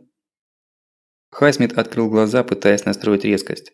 Сначала все расплывалось, но через несколько секунд он сумел узнать толстого бармена и посетителя. Они были похожи, как две капли воды. Позади них маячила девочка-официантка. «Вы братья?» – прохрипел Марти. «Точно живой!» – засмеялся бармен, зажимая разбитый лоб носовым платком. «Ага, братья, работаем тут по очереди. Это наше кафе». «А ты живучий», – удивился второй. «2 пули в грудь – это тебе не пинок под задницу». «Ну ничего, ты лежи, мы уже вызвали из Пуэбло полицию и скорую. Минут через 5 будут, выкарабкаешься». «Полиция?» В голове пролетели картинки сегодняшнего дня. Харрис, Джейн, пакет, дорога, кафе, налетчики. Пакет! Марти резко привстал и тут же заорал от боли в груди. Но ему сразу стало легче. Пакет лежал на диване, где он его и положил. «Не дергайся, парень», – предостерег брат бармена. «Это дело серьезное. Я в заливе видел парню, пуля попала в грудь, но не убила. Он начал шевелиться, и она порвала артерию возле сердца. 2 минуты, и он готов, так что лучше лежи смирно». Но Марти покачал головой и с натугой поднялся с пола. Его качало и тошнило. «Не надо полицию», – промычал он. «Не говорите ничего полиции». Он достал из внутреннего кармана бумажник и протянул бармену 50. «Не надо», – отшатнулся бармен круглыми глазами, глядя на Марти. Он проследил его взгляд. Под мышкой распахнувшегося пиджака был виден пистолет. Марти вымученно улыбнулся. «Не бойтесь, я из ФБР. Мне нельзя встречаться с полицией». Он положил $50 на стол, подобрал пакет и, медленно покачиваясь, вышел из кафе. С трудом спустился по ступенькам, подошел к своей Тойоте, забрался в машину. Нестерпимо болела голова и грудь. Было трудно дышать. В глазах мельтешили то темные, то светлые круги. Вести машину в таком состоянии было самоубийством, но другого выхода не было. Полиция в этом деле абсолютно лишняя. Марти завел мотор и помахал рукой владельцам кафе, которые выглядывали из двери. Те не ответили, провожая его ошалелыми взглядами. «Ну и черт с вами», – буркнул Марти, выезжая на трассу. Однажды, еще в детстве, Марти читал книгу про Вторую мировую войну, про летчиков. Один из героев книги получил несколько пуль в воздушном бою, но сумел довести самолет до своего аэродрома, посадить, и только тогда умер. Сейчас Марти чувствовал себя таким пилотом. Он выжимал не больше 50 миль в час, но скорость казалась ему огромной. Дорожное полотно сливалось в нескончаемую ленту, желтые полосы разметки начинали сплетаться паутиной. Солнце, отражаясь в стеклах кабин встречных траков, било в глаза, как пушки вражеских истребителей. Правый глаз почти не видел. Марти прикоснулся к нему рукой и с изумлением посмотрел на пальцы. Они были в чем-то красном и липком, будто в концентрированном ягодном соке. Только через несколько секунд он догадался, что это кровь. Еще через пару минут он понял, что в таком виде не может выйти из машины. Его задержит первый же полицейский. Странно, человек обычно не понимает, как он мыслит. Не фиксирует момента появления мысли. Это только в кино. Закадровый голос объясняет соображения главного героя словами. Реальные мысли не состоят из букв, слов, предложений. Они просто возникают из ниоткуда. А сейчас все было иначе. Мысли появлялись как отчетливые команды. «Это кровь», – сказал кто-то в голове Марти. «Ты не можешь выйти из машины, тебя остановит полицейский. Нужно умыться». Бензоколонка. Тут должен быть туалет с умывальником. Реакция тоже запаздывала. Марти едва не проскочил поворот на заправку, пришлось силой бить по тормозам. Голову при этом мотануло, и Марти опять чуть не потерял сознание. Он медленно проехал по площадке мимо двух раздаточных колонок. Заправщик, а может быть и владелец, сухой старик в безрукавке и захватанном стетсоне, сидел в теньке в плетеном кресле. Он проводил гостя взглядом, но даже не сделал попытку встать. Туалет обнаружился за углом маленького здания заправки. Марти подогнал машину прямо к дверям, с трудом выбрался из-за руля и вошел внутрь. Первым делом его вырвало непереваренным стейком. Хорошо хоть успел добежать до унитаза, а не изгадить весь пол. Марти подошел к умывальнику и глянул в зеркало над ним. Не мудрено, что обитатели придорожной закусочной смотрели на него как на восставшего из ада. Правая половина лица была залита подсыхающей уже кровью. По левой стороне светлой рубашки растекалось большое красное пятно, в центре которого красовались две аккуратные дырки. Прямо в районе сердца. Опять словно кадры старого фильма. «Терминатор», кажется. Когда пули не берут. Правда, из того, кажется, не текла кровь. Впрочем, и тут вместо крови был вишневый сок, который Марти так удачно выплеснул на себя. По шоссе пролетела полицейская машина, наверняка по его душу. Но патруль не заметил его Тойоту за углом заправки. Надо как-то сменить номер, что ли. Патруль проедет с десяток миль и вернется. Не ждать же ему тут в туалете. Марти снова посмотрел на пулевые отверстия и его передёрнуло. Если бы не бронежилет, сейчас бы его уже везли в труповозке в морг Пуэбло. Он накрыл ладонью сразу обе дырки. Кучно легли. Подозрительно кучно для обычного нигера Гая, грабящего закусочные на трассе. Смотреть на следы от пуль на собственной груди было неприятно. Марти застегнул пиджак. Так их не было видно, и от алого пятна сока виднелся только самый краешек. Но рубашку все равно нужно было сменить. Он тщательно умылся. Под самыми волосами на правой стороне лба красовалось рассечение. Видимо, разбил голову при падении. В туалете, к удивлению Марти, нашелся шкафчик с аптечкой. Он намазал рану коллоидным кремом, а сверху заклеил пластырем. На первое время сойдет, решил он и вышел наружу. Яркое солнце снова ударило по глазам. После умывания ему стало полегче и мысли посвежели, хотя чувствовал он себя по-прежнему отвратительно. Особенно донимала боль в груди. При любом неосторожном движении его пронзала резкая боль, даже дышать приходилось аккуратно, не в полную силу. Он сел в машину, завел мотор. Чёрт, пакет! Паника захлестнула его с головой. На сиденье машины пакета не было, он остался в закусочной. Долгих 10 секунд Марти сидел, заледенев, полностью парализованный ужасом, пока не заметил уголок пакета, выглядывающего из-под пассажирского кресла. Когда он положил туда пакет, Марти понятия не имел. «А крепко тебя приложило головой, агент Хайсмит», – покачал головой Марти. Все симптомы серьезного сотрясения мозга были налицо. При гораздо меньших причинах Джейн загоняла его в постель и вызывала врача. Оказывается, у работы специального агента есть и оборотные стороны, не слишком приятные. На шоссе показалась колонна из 3 дальнобойных грузовиков. Они двигались в сторону Колорадо-Спрингс.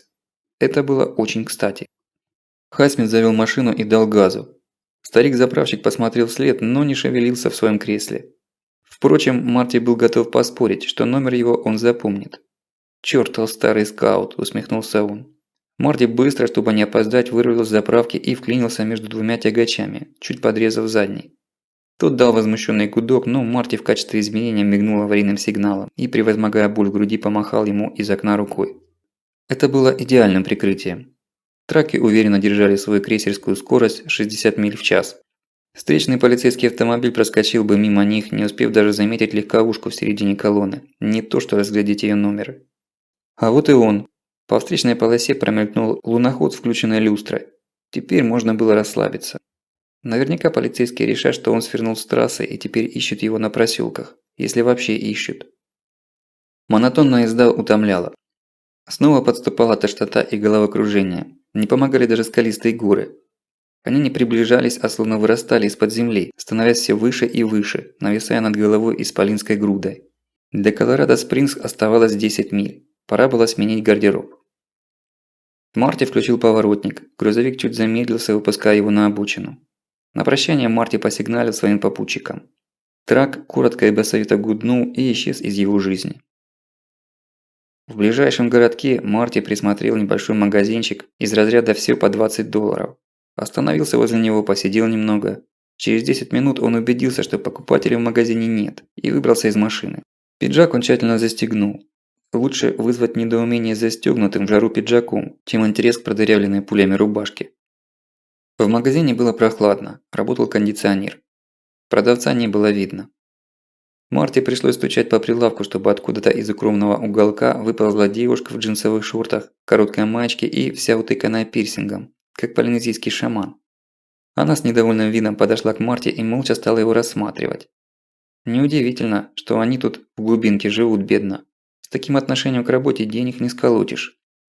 «Мне нужна рубашка», – сказал Марти. «Обычная белая или светло-голубая рубашка с длинным рукавом». Девушка молча ушла в пыльные глубины своей пещеры Аладдина и вернулась с запаянной в пластик рубашкой Lacoste за $80.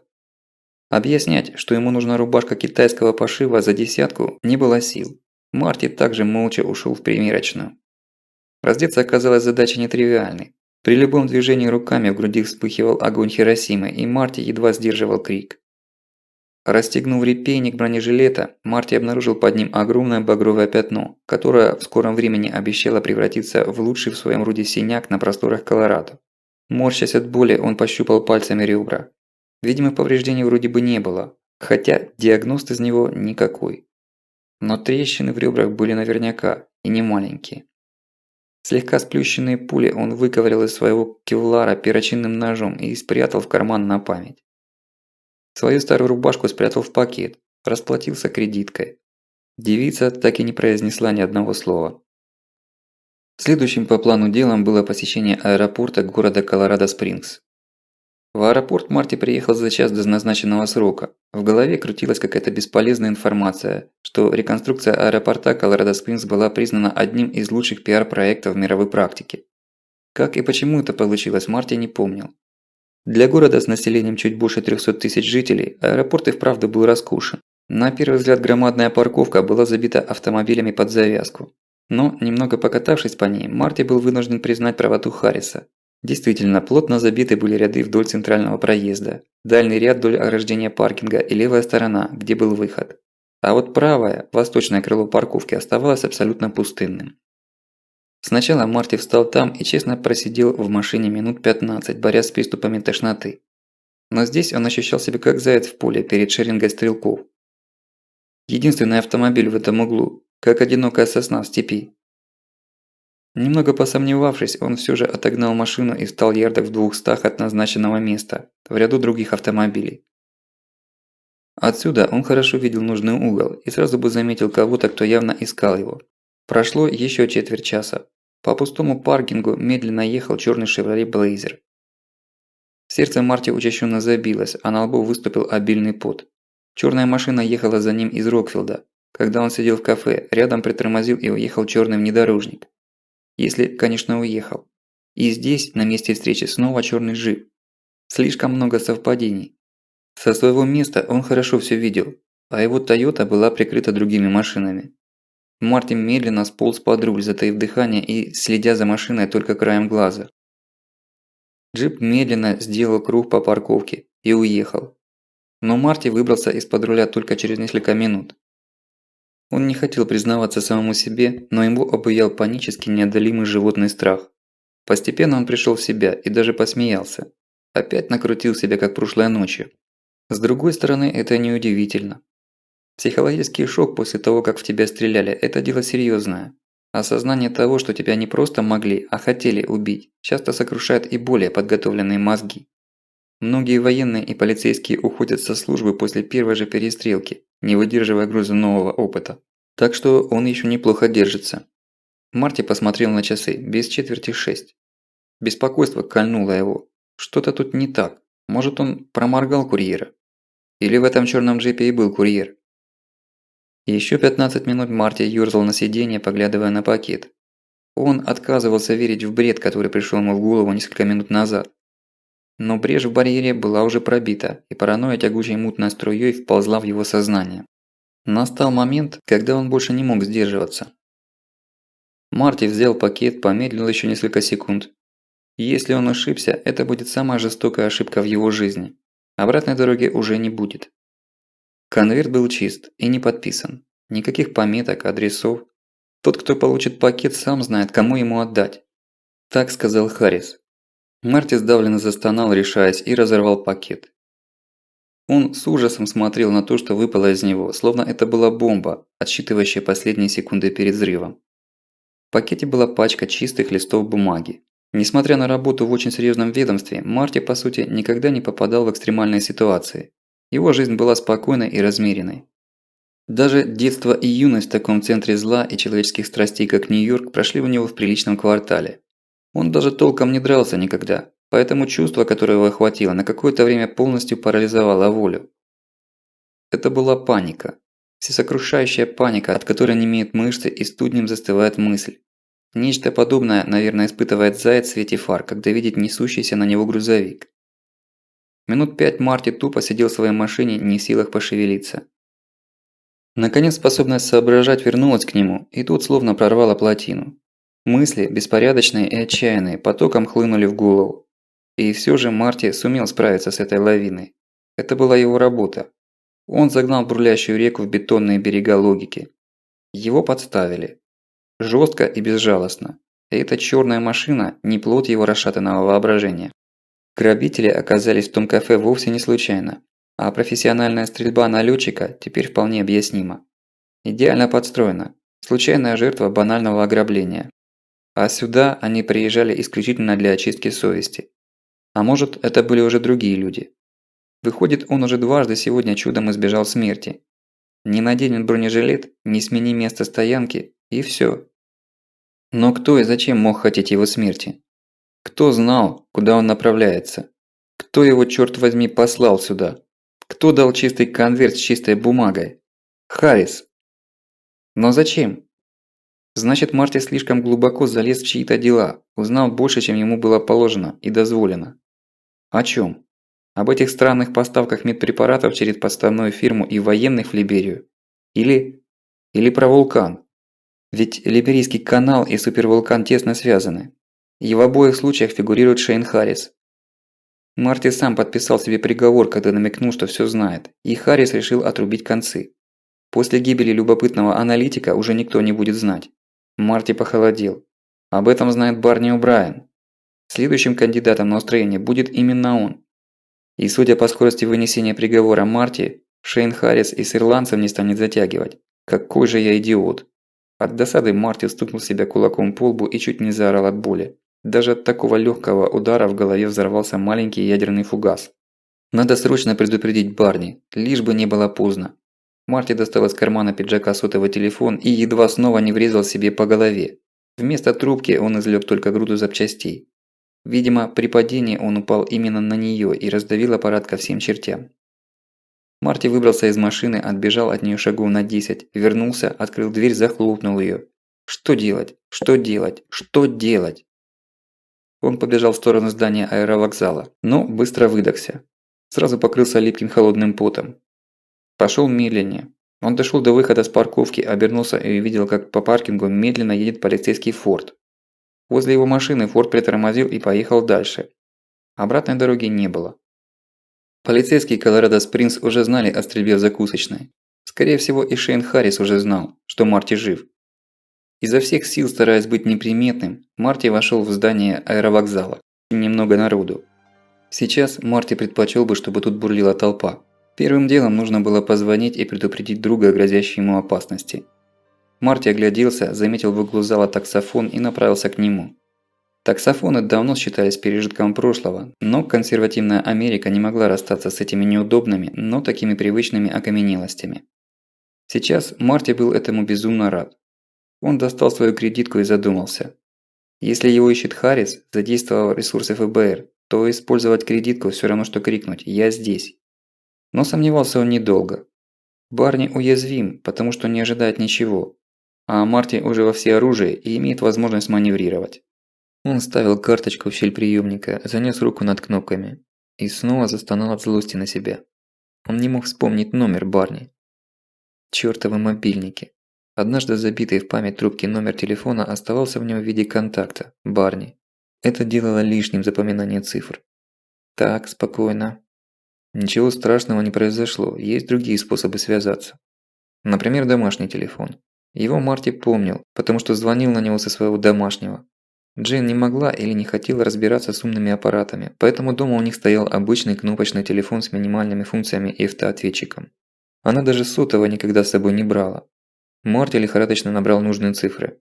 «Бери трубку, Барни, бери трубку», – умолял он. Тщетно. Что дальше? Номера Шерри он тем более не знал. Позвонить Джейн и впутать ее в это дело – ни за что. Но другого выхода не было.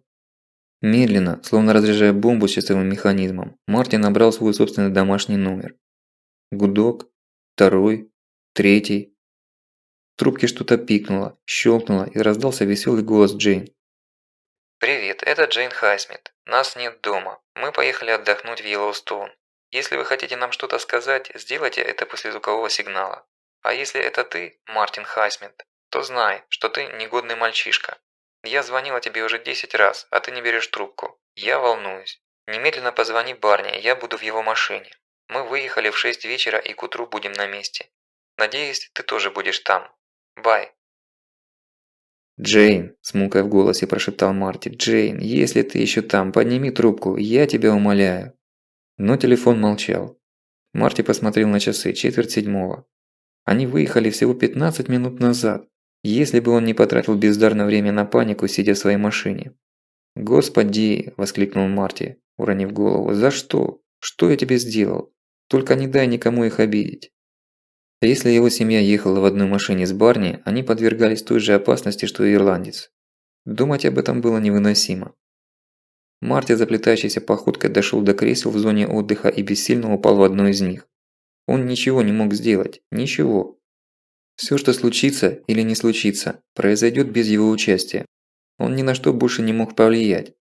От бессилия хотелось выйти и громить все вокруг, но Марти сдержал себя. Дать волю чувствам значит привлечь к себе внимание полиции. На колонне неподалеку что-то показывал большой плазменный телевизор. Новости какие-то. Его бормотание раздражало Барни. Он со злостью посмотрел на экран и подскочил как ужаленный. Это был репортаж из Йеллоустонского национального парка. Марти подбежал поближе и стал вслушиваться. «Концентрация сероводорода повысилась в 20 раз», – с возбуждением вещал солидный мужчина с седой шкиперской бородкой, одетый в шорты и футболку, как малолетний скаут. На территории парка отмечены многочисленные случаи гибели животных от отравления этим газом. Ежедневно происходят многочисленные землетрясения небольшой мощности, а сегодня тряхнуло как следует. В районе потухших вулканов Три Сестры зафиксировано рекордное поднятие почвы до 3 метров. Складывается впечатление, что национальному парку приходит конец. Но его территория закрыта для посещений и периметр надежно охраняется военными. Что скрывают они за колючей проволокой?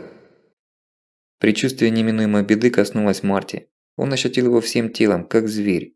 И тугим пульсом стучала в висках единственная мысль. Нужно попасть туда, немедленно. Он еще не исчерпал лимит везения. Пока он рядом с семьей, с ним ничего не может случиться. Марти подошел к стойке дежурного быстро, почти подбежал. За компьютером сидела молодая чернокожая девушка. Она тотчас расцвела в профессиональной улыбке. «Чем я могу вам помочь, сэр? Мне срочно нужно попасть в Йеллоустоун», изо всех сил стараясь не выдать своих чувств, сказал Марти. «Я сожалею, сэр, но это невозможно», – снова улыбнулась девушка. «Из нашего аэропорта нет регулярных рейсов в том направлении. И в районе национального парка нет аэродромов, способных принимать пассажирские самолеты. «Хорошо», – сквозь зубы сказал Марти. «Мне нужно долететь до ближайшего к Йеллоустouну аэропорта, способного принимать пассажирские самолеты». «Прошу прощения, сэр», – терпеливо ответила девушка. «Из Колорадо-Спрингса не летают самолеты в ту сторону. Ближайший город, куда летают наши рейсы – Солт-Лейк-Сити». Марти посмотрел на бейджик на груди сотрудницы аэропорта и ровным, очень ровным голосом произнес: «Сандра, вы не понимаете. Мне очень нужно попасть туда сегодня. Срочно». «Боюсь, что ничем не могу вам помочь, сэр», – покачала головой Сандра. «Вы можете заказать частный самолет, но это весьма дорого, и готов он будет не раньше, чем завтра утром». «Там моя жена», – прошептал Марти, – «и моя дочь. Я должен быть с ними». «Извините, сэр», – развела руками девушка, продолжая бесстрастно и равнодушно улыбаться во все 32 зуба. На миг Марти так отчаянно захотелось кулаком выбить эти великолепные зубы, что он сам испугался своего желания. Всё равно это ничего бы не изменило. Ей плевать на него и на всех остальных. Она просто выполняет свою работу. Он отвернулся от стойки и медленно пошел прочь. Шанс с треском растаял в воздухе. Нужно было прорываться в Йеллоустоун на автомобиле. На своей машине его не выпустят из штата. Нужно арендовать машину и ехать на ней. Ночью. Через горы. Но другого выхода не было. «Мистер!» – кто-то тронул его за плечо. Это была Сандра. Марти недоуменно посмотрел на нее.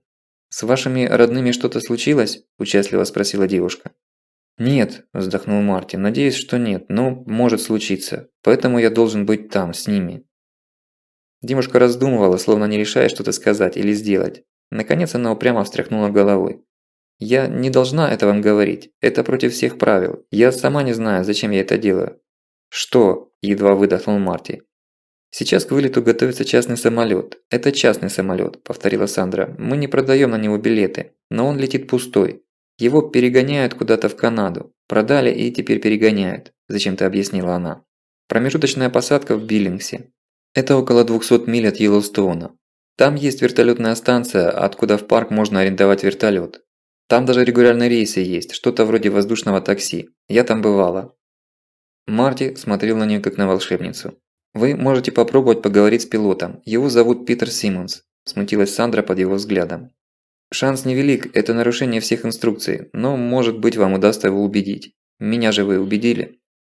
Она кивнула в сторону зоны отдыха, где человек в форменной одежде о чём-то оживленно беседовал с коротко стриженной девушкой. «Сандра», – сглотнул комок Марти, – «вы не представляете, как я вам благодарен. Даже если у меня ничего не получится...» «Не нужно», – остановила его девушка. «Лучше доберитесь до своих родных и сделайте так, чтобы ничего с ними не случилось». Она улыбнулась и вернулась за свою стойку. У нее была очень обаятельная и искренняя улыбка. У Марти была хорошая память на лица. Однажды, увидев человека, он навсегда запоминал его внешность и мог безошибочно сказать, что уже встречался с ним, даже если после встречи прошло несколько лет. Но у этой особенности была и оборотная сторона. Марти стопроцентово мог сказать, что уже видел этого человека, но не мог вспомнить, где именно и при каких обстоятельствах. Сейчас, подходя к пилоту, Марти был уверен, что видит его не в первый раз. Это сбивало все планы, ведь и пилот мог его знать. В этом случае легенда должна быть убедительной, с учетом того, что пилот мог что-то про него знать. А что он про него знает? Марти сбился с шага, просчитывая варианты поведения. Кто он? Где я мог его видеть? Широкоплечий черноволосый парень лет 28 сидел расслабленно. Крупный подбородок, тонкие избалованные брови, взгляд с самоуверенным прищуром. И говорил он громко, не стесняясь, и жесты были раскованными и размашистыми. Такого человека надо было брать сразу. Если он решит тебя взять с собой, то легко наплюет на все инструкции. Но если откажет, то уговорить его уже не удастся. Ни логикой, ни давлением на чувства. На чувства, кстати, лучше совсем не рассчитывать. Такие парни обычно не дают волю состраданию. Марти лихорадочно подбирал варианты поведения, но пилот неожиданно сам помог ему. «Питер Симмонс?» – официальным тоном поинтересовался Марти, подойдя вплотную. «Я знаю тебя, парень», – прищурился Питер. «Ты из Рокфилда. Кажется, моей персоной заинтересовалась ФБР. Зачем я понадобился государству?» «Вы родом из Рокфилда?» – уточнил Марти. «Не совсем, я из Аризоны. Но в Рокфилде работал последние лет 5. Был смотрителем местного муниципального аэропорта». Питер хохотнул. Марти вспомнил его. Действительно, в Рокфилде был свой аэропорт. Он представлял из себя грунтовую взлётно-посадочную полосу и дощатый сарай, в котором стояла четырехместная Cessna. На ней возили в Колорадо-Спрингс или Денвер больных, нуждающихся в срочной и сложной операции. «Полгода назад я нашел работенку тут, в Спрингс», – добавил Питер, – «гоняя частные самолеты. Это лучше, чем вертеть хвосты собакам в Рокфилде. Думаю, Линду уже перевозить сюда. Ей в местной лечебнице тоже не сладко, а тут все же город. Линда улыбнулась, глядя на своего возлюбленного. Ее улыбка была хищной, и смотрела она на Питера с плотоядным вожделением. Похоже, она в любой момент могла запустить руку в штаны Симмонса, и тот не был бы против. Марти встречал подобных типов, когда жил в Нью-Йорке. Там было немало этих деревенских штучек, которые приезжали брать город за горло и не останавливались ни перед чем. Парни вроде Симмонса считали себя не без оснований хозяевами мира. Они шли по жизни решительно и беззаботно, и все валилось к их ногам. Почти всегда их сопровождали акулы вроде Линды. Безжалостные и циничные ведомые, которые часто управляли своими лидерами. В другое время Марти обошел бы эту парочку за километры, но сейчас у него не было выбора. «Меня зовут Мартин Хайсмит, я из ФБР», – строгим голосом представился Марти. «Да я знаю», – благодушно улыбнулся Питер. «Я видел тебя в Рокфилде. Так что за дело у бюро к простому пилоту? С этим самолетом все в порядке, документы чистые. Да, в общем-то, я и не имею никакого отношения к его продаже в Канаду. Я просто челленджер, перегонщик». «К вам нет никаких претензий», – успокоил его Марти. «Кажется, все шло как надо. Мне сообщили, что вы направляетесь в Канаду через Биллингс. Так?» «Точно», – кивнул Питер. «Там дозаправка и небольшой отдых. Самолетик-то маленький, Хоукер. У него дальность полета чуть больше 1000 миль». «Мне все равно», – отмахнулся Марти. «Мне нужно срочно попасть в Биллингс. А куда вы дальше полетите, не мое дело». «В Биллингс?» – задумался Питер. «А у вас есть какое-нибудь предписание? Или еще какой-нибудь документ? А то это запрещено инструкциями, да и расход топлива повысится». «К сожалению, служебная необходимость возникла неожиданно», – не моргнув глазом соврал Марти. «И если вам потребуется для отчета, то требования ФБР я смогу вам предоставить, когда вы вернетесь». «С каких пор тебя стали интересовать бумажки?» – лениво поинтересовалась Линда. «Да плевать мне на бумажки», – легко согласился Питер. «Если только Фред не настучит». «Это штурман», – пояснил он. «И на Фреда плевать», – беззаботно махнула рукой Линда. «Ты же ничего не сказал, когда он в прошлый рейс контрабандой привез из Канады несколько лисьих шкур на шубу жене». Линда с изучающим вызовом посмотрела на Марти, как он отреагирует на сообщение о правонарушении. Марти смутился. «Да, она такая», – засмеялся Питер. «Не нужно провоцировать агента ФБР при исполнении обязанностей», – погрозил он девушке. «Ладно, теперь мы вроде как повязаны, так что добро пожаловать на борт». Марти не слишком понравилось то, что его зачислили в сообщники, но возражать он не стал. «Слушайте, мистер», – что-то вспомнил, сказал Симмонс, – «вы вооружены?» «Да, у меня пистолет. Тогда вам придется либо сдать его тут полиции, либо отдать мне. Вот тут я вам ничем помочь не могу. Это правило никто не может отменить. Для перевозки оружия с собой нужно специальное разрешение департамента штата. Я так понимаю, у вас его тоже нет?» Марти покачал головой и полез за пистолетом. «Ну не здесь же», – остановил его Питер. «Сейчас сюда все полицейские аэропорта сбегутся. Отдадите мне, когда пойдем к самолету. Ступайте к служебному терминалу, а мне еще нужно на прощание потолковать с моей женушкой». Через полчаса они уже шли к самолету. Это был небольшой Хоукер бизнес-класса, ладный самолетик, который используют серьезные коммерсанты для деловых поездок или дельцы рангом пониже, чтобы пустить пыль в глаза. Штурман Фред оказался мелкорослым коренастым мужичком с обширной лысиной на макушке. Он неодобрительно поглядывал на неожиданного пассажира, но вопросов не задавал. А когда Питер сказал, что Марти из ФБР, он и вовсе ушел в себя. Бетон взлетки был разогрет солнцем, которое сейчас завалилось за хребты скалистых гор. В горах темнеет быстро. Марти знал, что через 40 минут на землю навалится ночь. Только он не думал, что она продлится гораздо дольше, чем он себе мог представить. Убранство салона претендовало на роскошь. Огромные кожаные кресла, больше похожие на диваны, стояли не рядами, как в обычных самолетах, а вдоль стен. Салон был рассчитан на 6-8 человек. Стены были отделаны деревом. Из красного же дерева или его умелой имитации, Марти не разобрался, были сделаны и два рабочих стола. Мониторы компьютеров, экран плазменной панели, трубка спутниковой связи на стене. Марти взял её, чтобы ещё раз попробовать дозвониться до Барни, но трубка молчала. «Не работает», – буркнул Фред, проходя мимо. «Самолёт на перегоне, лишнее оборудование отключено». Пилот и штурман заняли свои места в кабине.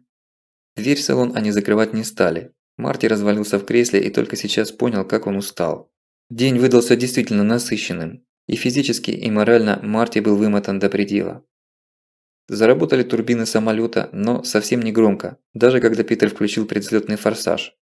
Звукоизоляция Хоукера была отличной. В кабине пилот и штурман негромко переговаривались между собой и с диспетчером. Ровно дрожал корпус. Кожа кресла мягко и нежно обволакивала побитое тело Марти. Последние лучи теплого солнца ласкали его глаза сквозь закрытые веки.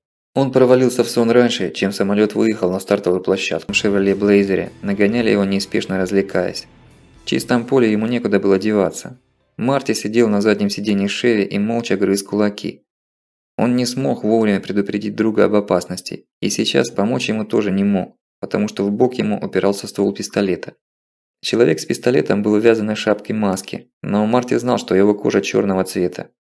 «Да задави ты эту рыжую ирландскую скотину», – сказал тот, что был на пассажирском месте. Второй послушно газанул и ударил Барни бампером прямо в его широкую задницу. Барни кубарем полетел на землю. Загонщики вышли из машины, и у Марти заколотилось сердце. Они не знали, что Барни отличный стрелок. Сейчас у него появился шанс. А Брайан поднялся на колено, выхватил пистолет и высадил в нападавших всю обойму. Те даже не пытались увернуться. Все 15 пуль пришлись им в грудь. Но в ответ раздался только глумливый смех. «Бронежилет, толстяк!» «Я же говорил тебе, что нужно брать 45-й калибр!» – заорал в отчаянии Марти. Его сосед в маске захохотал и вытащил Марти из машины за шкирку, как нагадившего щенка. Теперь он тоже стоял на коленях, как и Барни. Человек стянул с себя маску, Марти попятился. С черного лица на него смотрели холодные серые глаза Шейна Харриса. «А ты как думал?» – подмигнул Харрис. «Подставил друга, а сам остался чистеньким?» «Да, О'Брайен, он тебя подставил и убил». «Я не убивал», – завизжал Марти. «Убил, Хайсмит, убил», – покачал головой Харрис. «Ты захотел повышения и подставил своего друга. Ты влез в дело, которое тебя не касалось. Ты украл результаты его труда, а потом даже не стал предупреждать об опасности. Ты его убил, посмотри на свою руку». Марти взглянул на свою руку и обомлел. В ней был пистолет с дымящимся стволом. «Я же сказал, ты его убил», – захохотал Харрис. «Нет!» – заорал Марти, отбрасывая пистолет в сторону, но Барни уже схватился рукой за окровавленную грудь, пробитую в двух местах, так, что обе раны можно было накрыть ладонью. «Что это?» – неожиданно тонким голоском воскликнул Барни. «Что это? Что происходит? Я ничего не понимаю. Что происходит?» Марти с воплем вскочил с самолетного кресла и несколько секунд тупо таращился по сторонам. Кошмар был таким отчетливым, осязаемым, что он до сих пор ощущал в руке тяжесть пистолета. Поняв, что это был лишь сон, Марти тяжело опустился обратно в кресло. Что-то было не так. Турбины шелестели ровно, без сбоев. Свет в салоне был потушен. Видимо, выключили, чтобы не мешал ему спать. Через открытую дверь в кабину были видны огоньки многочисленных приборов и неяркий багровый отсвет. Дежурная лампа? Нет. Этот тревожный свет шел снаружи воздушного судна. Марти чуть наклонился, чтобы было лучше видно, уже привычно охнув от боли в ребрах. И тут же услышал вопль Фреда, который, похоже, его и разбудил. «Что это такое, Питер? Что происходит?» Его крик не был похож на крик простого испуганного человека, у которого что-то вышло из-под контроля. В нем звучали истерические нотки животного ужаса, от которых у самого Марти заныло что-то под треснутыми ребрами. Ему почему-то страшно не захотелось узнавать, что так напугало плешивого контрабандиста. Справа по его борту было темно, но слева через занавески на иллюминаторах уже пробивался такой неприятный отсвет, суливший еще одну беду. Марти вздохнул, поднялся и прошел в кабину пилотов. От того, что он увидел, в висках застучало глухо и тяжело, как паровой молот, обмотанный ватой. «Что это?» – выдавил из себя Марти. «Я уже полчаса только об этом и спрашиваю», – взвизгнул Фред. «Заткнись», – коротко приказал Питер. Вот его голос был абсолютно спокоен. В нем даже слышалось некоторое любопытство. Он тоже не понимал, что происходит, и ему это было интересно. А Марти уже понял. И ему не было интересно, ему было страшно. Страшно так, как никогда еще не было в жизни. Он потер глаза и снова открыл их. Нет, ничего не изменилось. 2 сна подряд, 2 кошмара, так не бывает. Впереди и левее по курсу черное ночное небо было озарено темно-красными всполохами. Они пока занимали лишь 10-ю часть видимой линии горизонта, но Марти знал, что скоро зарево зальет все небо. Спросонья это можно было принять за закат, но свет этот был живой, переменчивый, как от гигантского костра. В какой-то момент ему стало легче. Он знал, что там происходит, а Питер с Фредом нет. «Что там?» – спросил Марти, ткнув пальцем в направлении зарева. «Ты дурак?» – нервно раскаялся Фред. Я же только что сам об этом спрашивал». «Я спрашиваю, что находится там, где происходит эта хрень?» – повысил голос Марти. «Там?» – захихикал штурман. Похоже, он находился на грани истерики. Глаза у него были безумными. «Там Айдахо». «А мы где находимся?» – Марти обратился уже к Питеру Симмонсу. Разговаривать с Фредом было бесполезно, он себя не контролировал. «Только что прошли Каспер», – хладнокровно доложил пилот. «Сейчас доворачиваем, чтобы пройти над долиной Шашон, между хребтами Апсарока и Бигхорн. На выходе Биллингс. Лёту минут 40». Марти на секунду зажмурился, и в его мозгу сама собой всплыла карта, которую он изучал на компьютере в максимальном разрешении. Вдоль и поперёк. «Отставить», – скомандовал Марти и сам удивился, как это у него получилось. «Ни в коем случае не проходи над долиной». «Ты чего, парень?» – засмеялся Питер. «На машине, что ли? Куда хочу, туда и рулю? У нас чёткие воздушные коридоры. Это только кажется, что самолёт свободен, как птица. Тут такие тоннели, что не свернёшь. На Биллингс можно зайти только таким маршрутом». Марти посмотрел на него и негромко сказал: «Забудь про Биллингс и про Канаду забудь. Надо разворачиваться. Докуда мы можем дотянуть и где можно сесть?» «Сесть можно где угодно», – вкратчиво сказал Питер и неожиданно рявкнул. «Можешь сесть на диван в салоне, можешь тут на кресло бортмеханика. Главное, чтобы ты заткнулся и не лез не в своё дело, агент хренов. Иди вон на перекрёстке движения регулируй, а будешь мельтешить перед глазами, выкину к чёрту без парашюта, и дотянешь ты точно тогда до земли, не промахнёшься. Один чёрт ты ни в каких документах у меня не записан, так что и концы в воду. Понял меня, командир?» «Я-то понял», – огрызнулся Марти, понимая, что упускает единственный шанс, но послушно сел в кресло второго пилота рядом с Питером и также машинально пристегнул привязанные ремни. «А вот ты ни черта не понимаешь». «Он что-то знает, Пит», – воскликнул штурман, стоя сзади и вцепившись побледневшими пальцами в подголовник кресла Питера. «Он что-то знает». «Что это, легавый? Что вы тут натворили?» Симмонс, прищурившись, посмотрел на Марти. «Ну-ка, выкладывай». «Там Йеллоустоун?» – спросил Марти. Питер глянул на Фреда, и тот быстро и мелко закивал головой. «Сдается мне, парень, что ты неспроста летел в Биллингс», – хмыкнул Питер. «Только, похоже, опоздал. Да? Так что там натворило правительство? Какой-нибудь эксперимент проводили? Или секретные склады с ядерными боеголовками от русских и китайцев прятали? Что там рвануло?» «Это вулкан», – просто ответил Марти.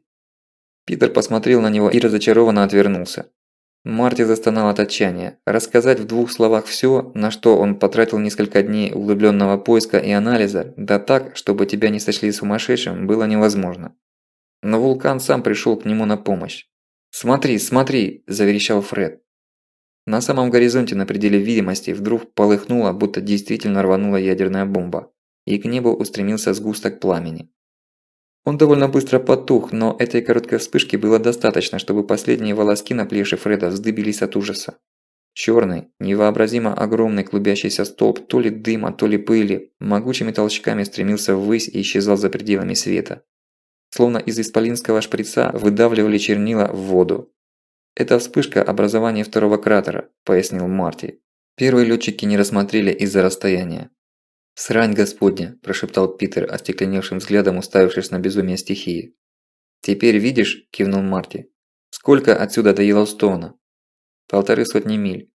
«О господи!» – задохнулся Марти. «Так близко! Мы же прямо на пути распространения пирокластической волны». «Какой ещё волны?» – не понял Питер. Он реагировал на всём молниеносно. Ещё даже не получив от Марти ответа, Питер уже уводил самолёт с опасного курса.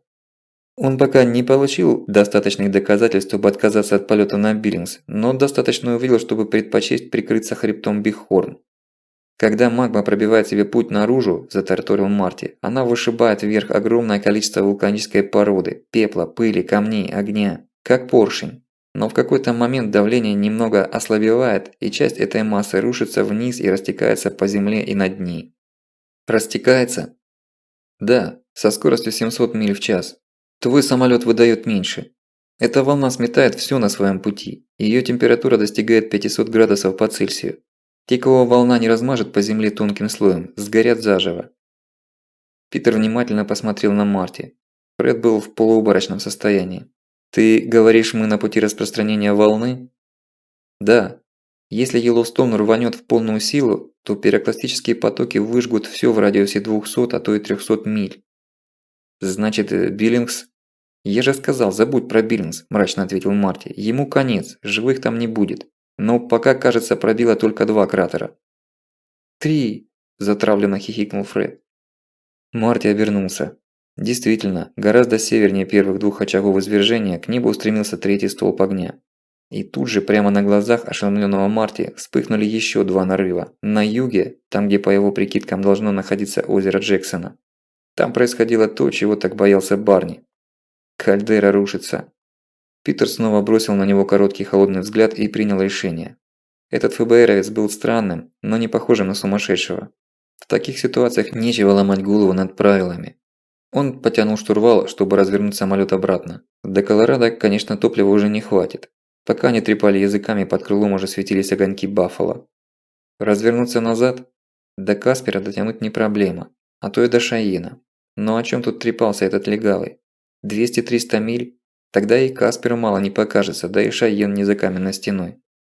Полетная карта, которую он всегда хранил в собственной голове, говорила, что как раз в том направлении нет никаких гор, которые смогли бы погасить удар. Впрочем, на восток тоже больше нет никаких гор.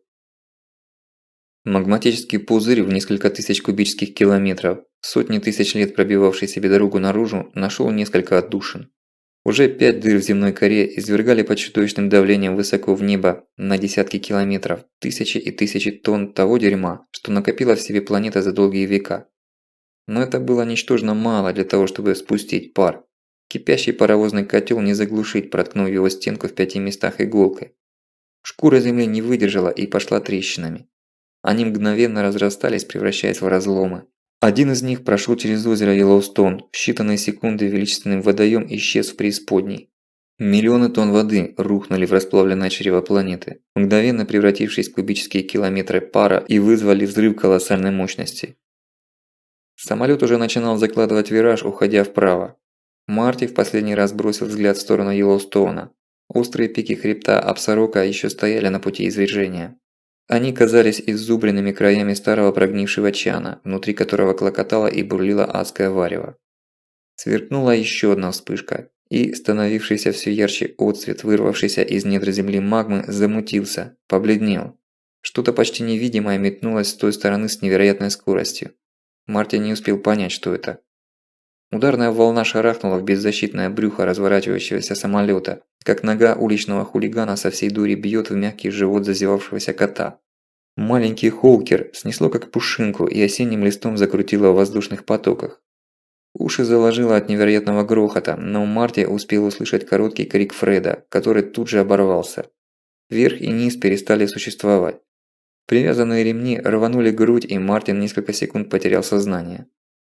Когда он пришел в себя, самолет еще крепко мотало из стороны в сторону. Громко и забористо матерился пилот, но он уже совершенно осознанно старался выровнять машину. И у него это, кажется, получалось.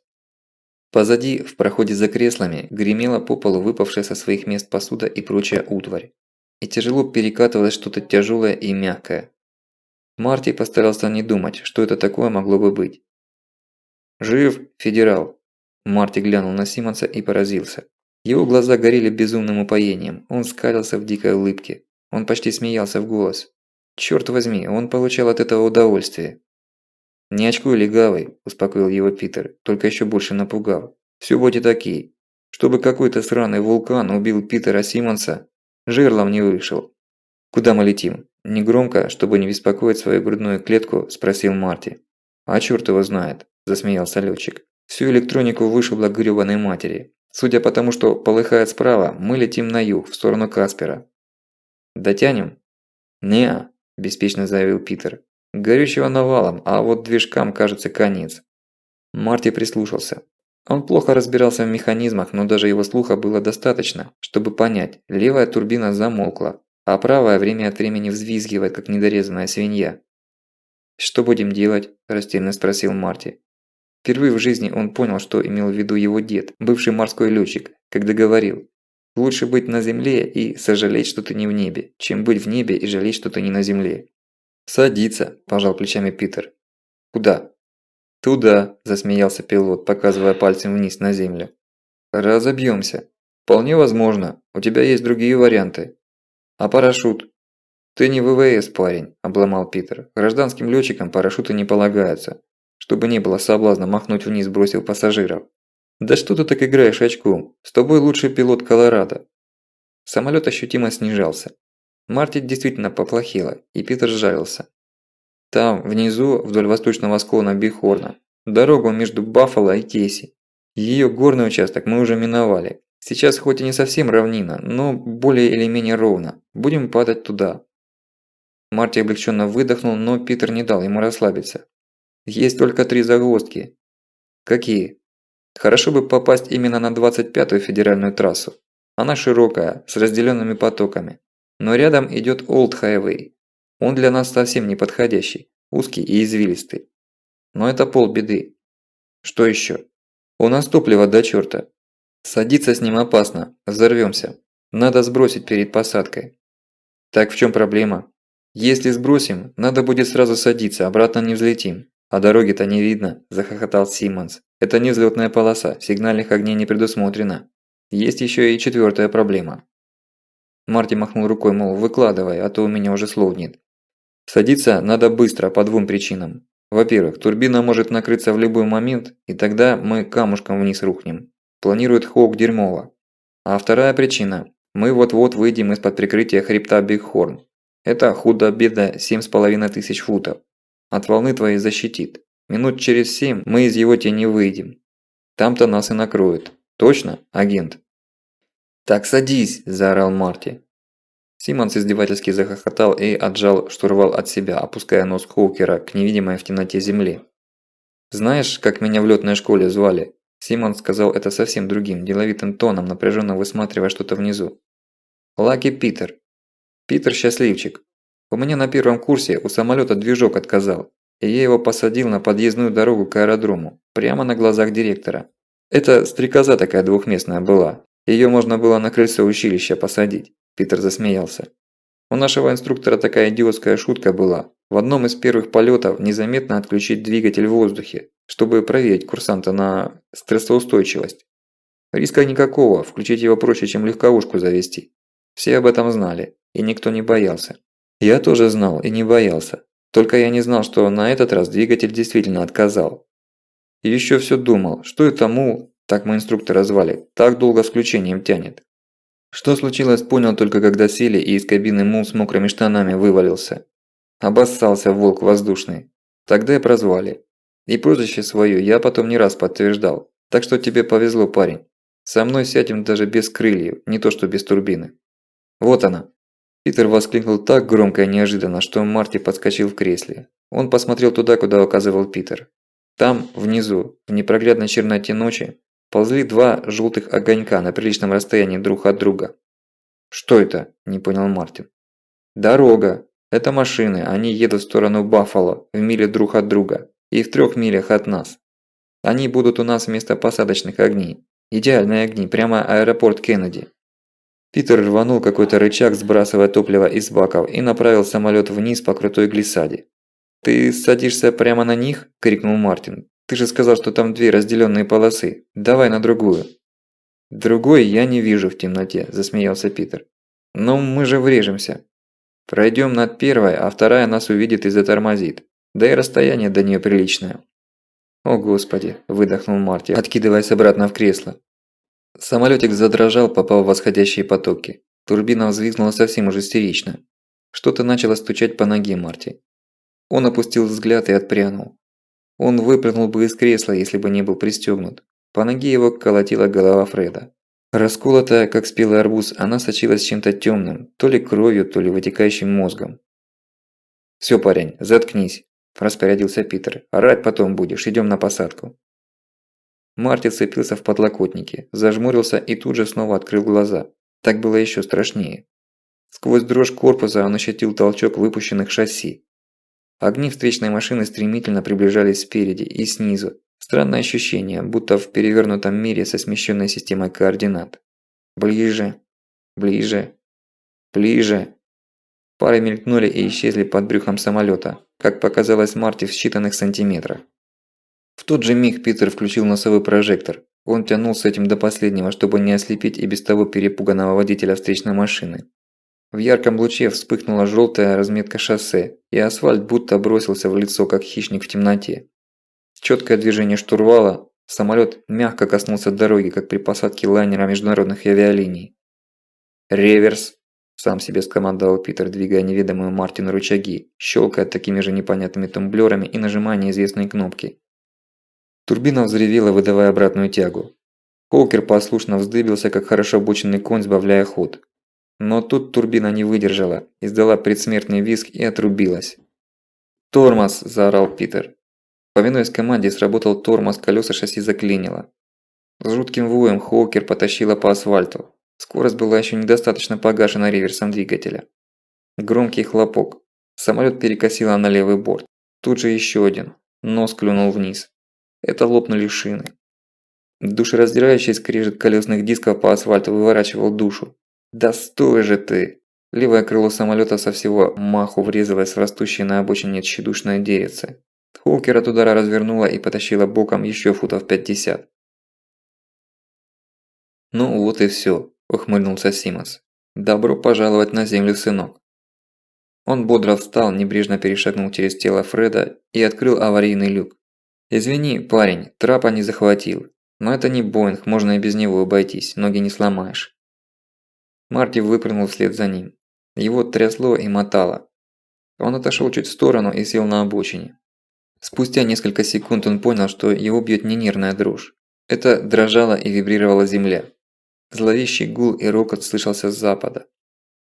Питер Симмонс стоял посредине дороги, уперев руки в бока, и смотрел на багровое зарево, разгорающееся над хребтами Бигхорн. Марти встал рядом. Высоко над горами, там, куда почти не доставал отсвет вулканического огня, клубились черные облака. Они были похожи на грозовые тучи, но только живые, постоянно меняющие свою форму. Они двигались на восток. «У вас в самолете есть противогазы?» – спросил Марти. «Или какие-нибудь кислородные маски, которые можно носить с собой?» «Зачем тебе?» – не понял Питер. «Долго объяснять, но очень скоро это станет едва ли не самым главным предметом в экипировке». Питер посмотрел на него долгим внимательным взглядом, кивнул и полез обратно в самолет. Пока он рылся в своем хозяйстве, к самолету подъехал автомобиль. Из пикапа выбрался пожилой мужчина в застиранном комбинезоне и поношенной шляпе Стетсон. Классический фермер. Он с любопытством подошел к самолету и сдвинул шляпу на затылок. Адреналин потихоньку начал рассасываться в крови, и сознание уже кольнула мысль о жене и дочери. Как они? Где они сейчас? «Принимай, федерал!» – крикнул Питер. Он аккуратно спустил в аварийный люк несколько кислородных масок и баллонов. «Повезло», – сказал он, спрыгивая на асфальт. «На Хоукере стоят портативные установки с баллонами. На других типах кислород поступает по бортовой системе. Его бы мы не выкорчевали за 5 минут. А зачем он нам? Может, просветишь?» Марти молча показал на небо. «И что?» «Это пепел. Когда он начнет выпадать на землю, здесь станет нечем дышать». «Да брось ты!» – не поверил Питер. Марти устало посмотрел на него. На него вдруг начала наваливаться апатия. Видимо, сказывалась усталость от перенасыщенного стрессом дня. «Это не пепел от костра, Питер», – сообщил он. «Это мельчайшая пыль, состоящая из абразива. Толченая пемза. Она мельче, чем цемент. При дыхании она будет забивать легкие и образует там вязкую субстанцию вроде бетона. Много ты надышишь бетонными легкими». Питер неуверенно кашлянул. «А самое страшное, Пит, что этого пепла будет много. Очень много. Сейчас в воздух выбрасываются сотни и тысячи тонн этой дряни.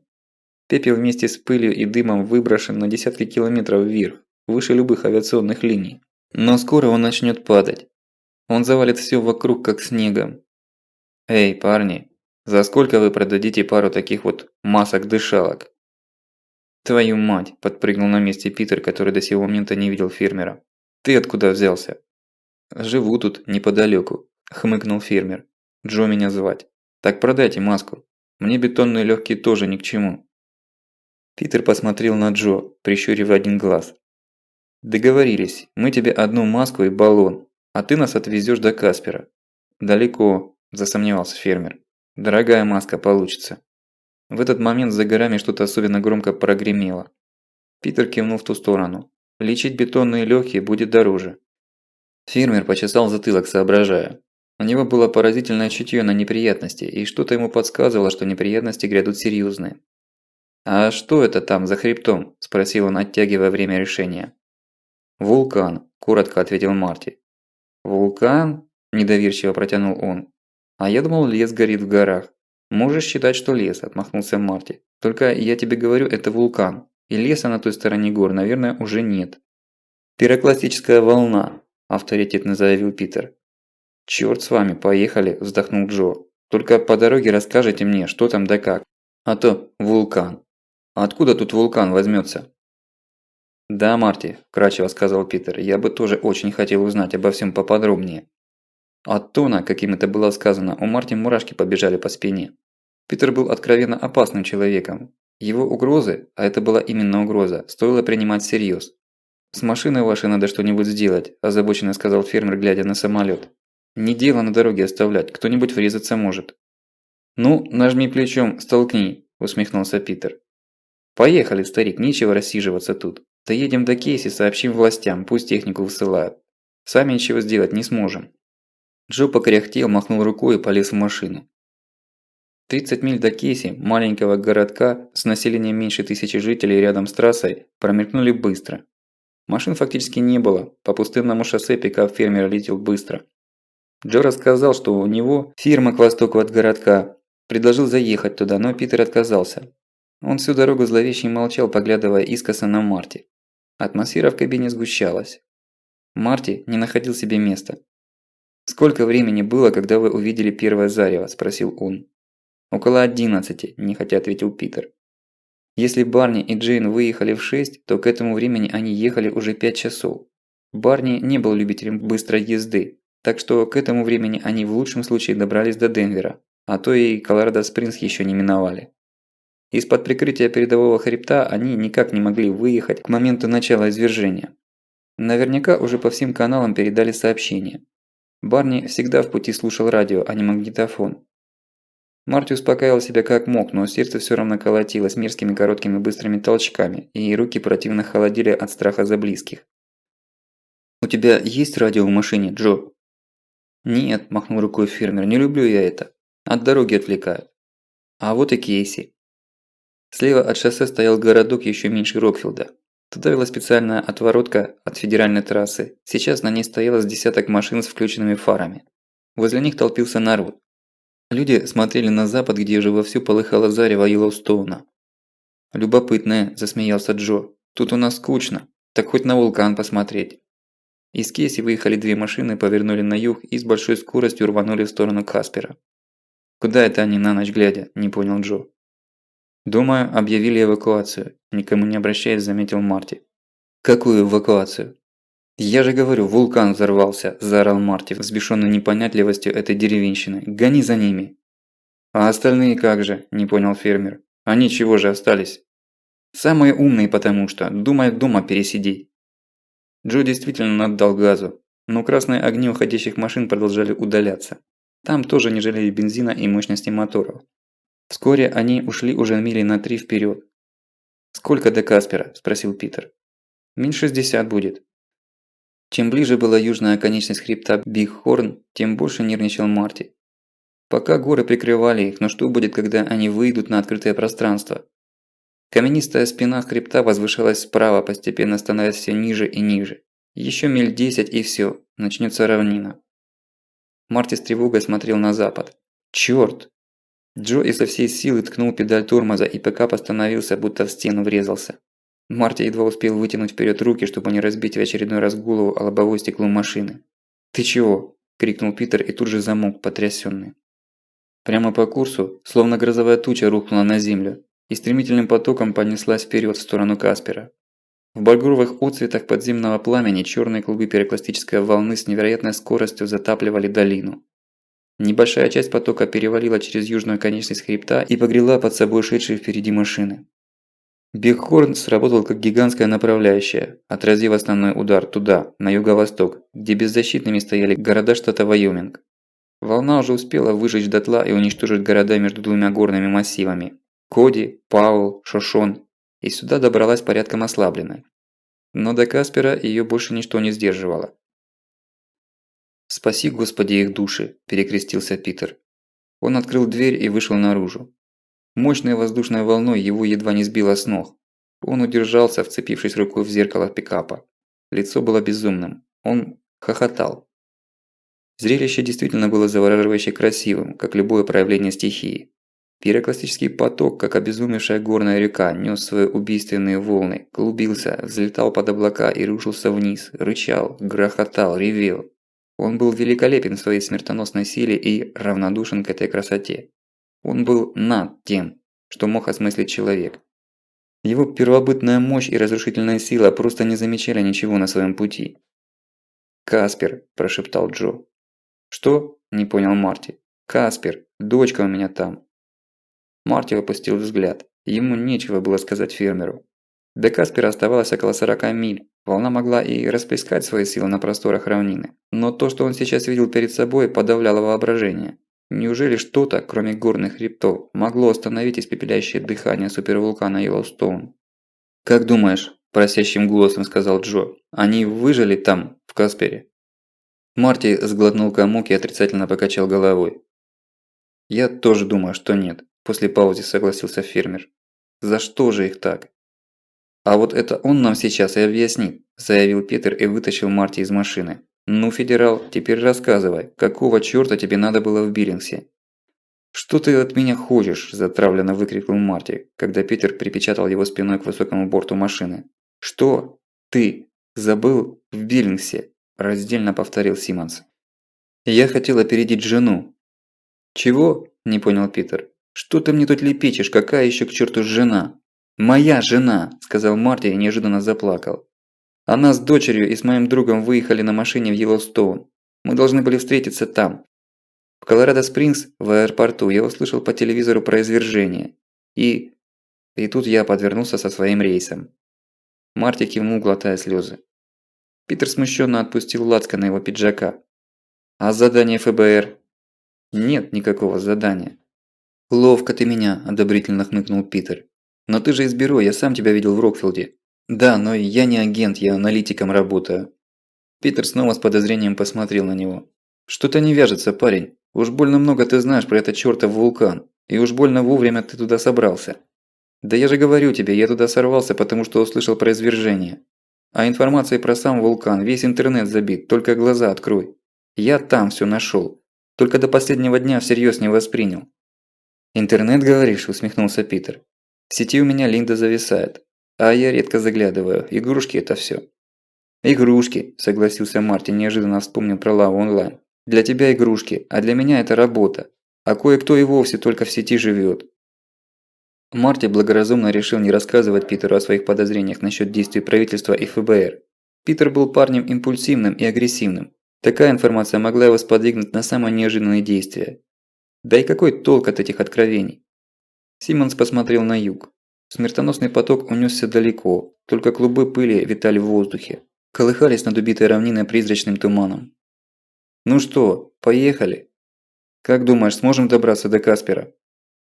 Марти пожал плечами и полез в машину. Джо с безжизненным лицом сидел за рулем, крепко вцепившись своими крестьянскими руками в баранку. «Двигай, старик», – приказал Питер, и тот послушно нажал на газ.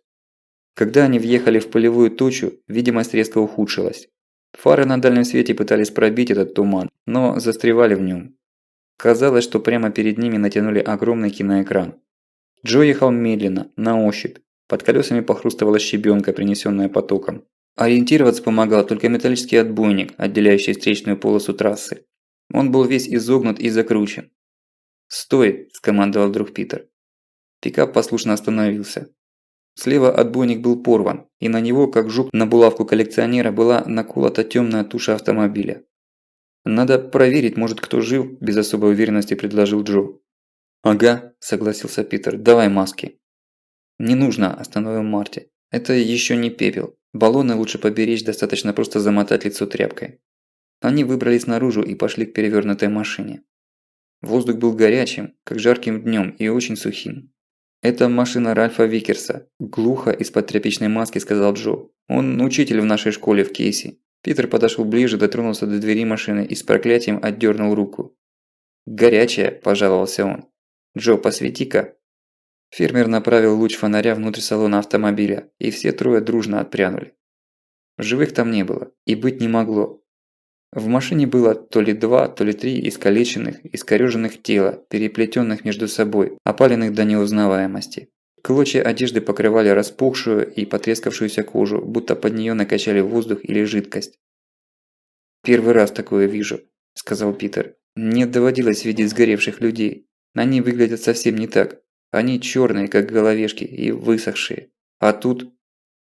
«Они не сгорели», – пояснил Марти. «Огня ведь не было. Они испеклись, как в печи с конвекцией». Марти мутило. Он завидовал своим спутникам, их нервной системы. Загрубевшая от крестьянского труда душа Джо вид печёных человеческих тел воспринимала спокойно. А Питеру, похоже, вообще на всё было наплевать. Порыв ветра с запада выгнул полог полевой завесы. Сквозь уже ставший привычным рокот со стороны Йеллоустоуна донёсся незнакомый звук. Непонятный фырчащий шелест возник сразу с разных сторон и сверху. Он имел не один, а несколько источников. Питер вскочил и напрягся. «Что это за хрень, федерал?» Ответ пришел сам с собой.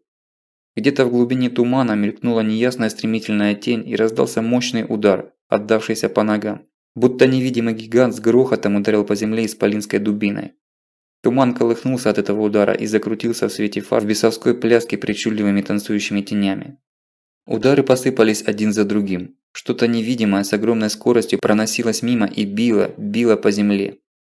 «Бомбы!» – заорал, догадавшись Марти. «В машину!» – также истошно скомандовал Питер.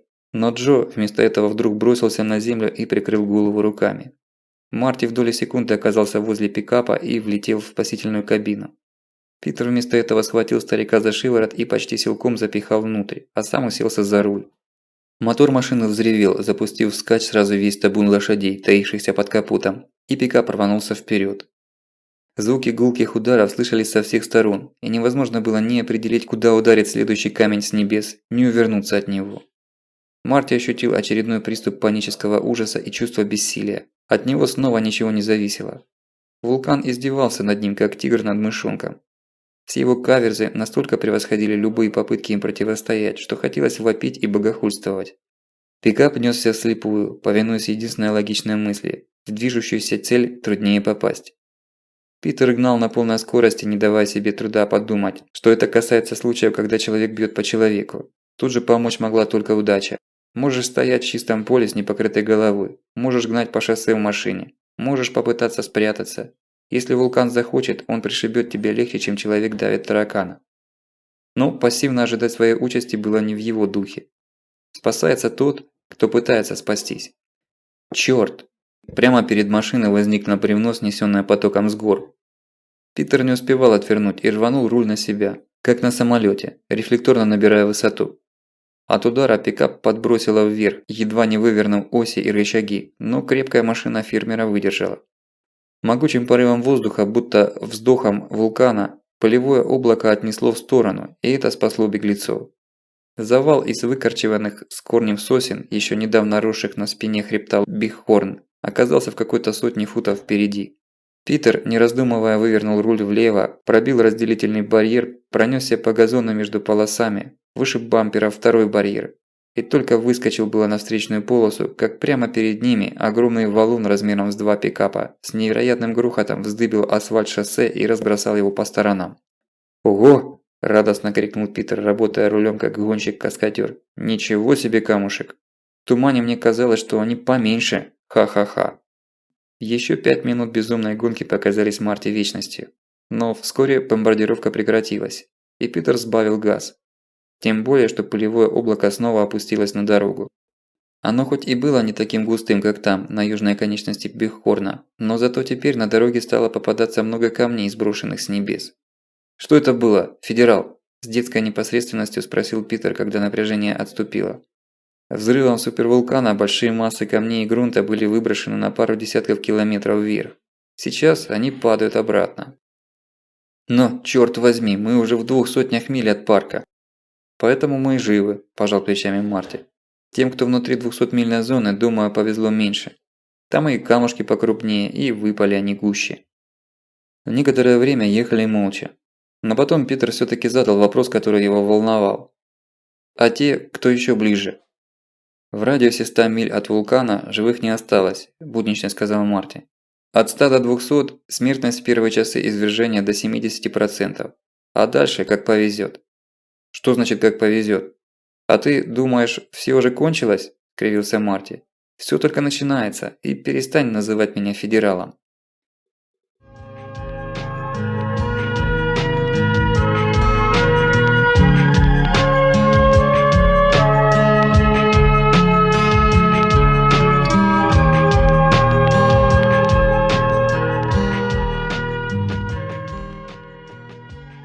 Около получаса они ехали молча. Питер напряженно вглядывался в дорогу, лавируя между камнями и бревнами. Джо ушел в себя, ни на что не реагируя.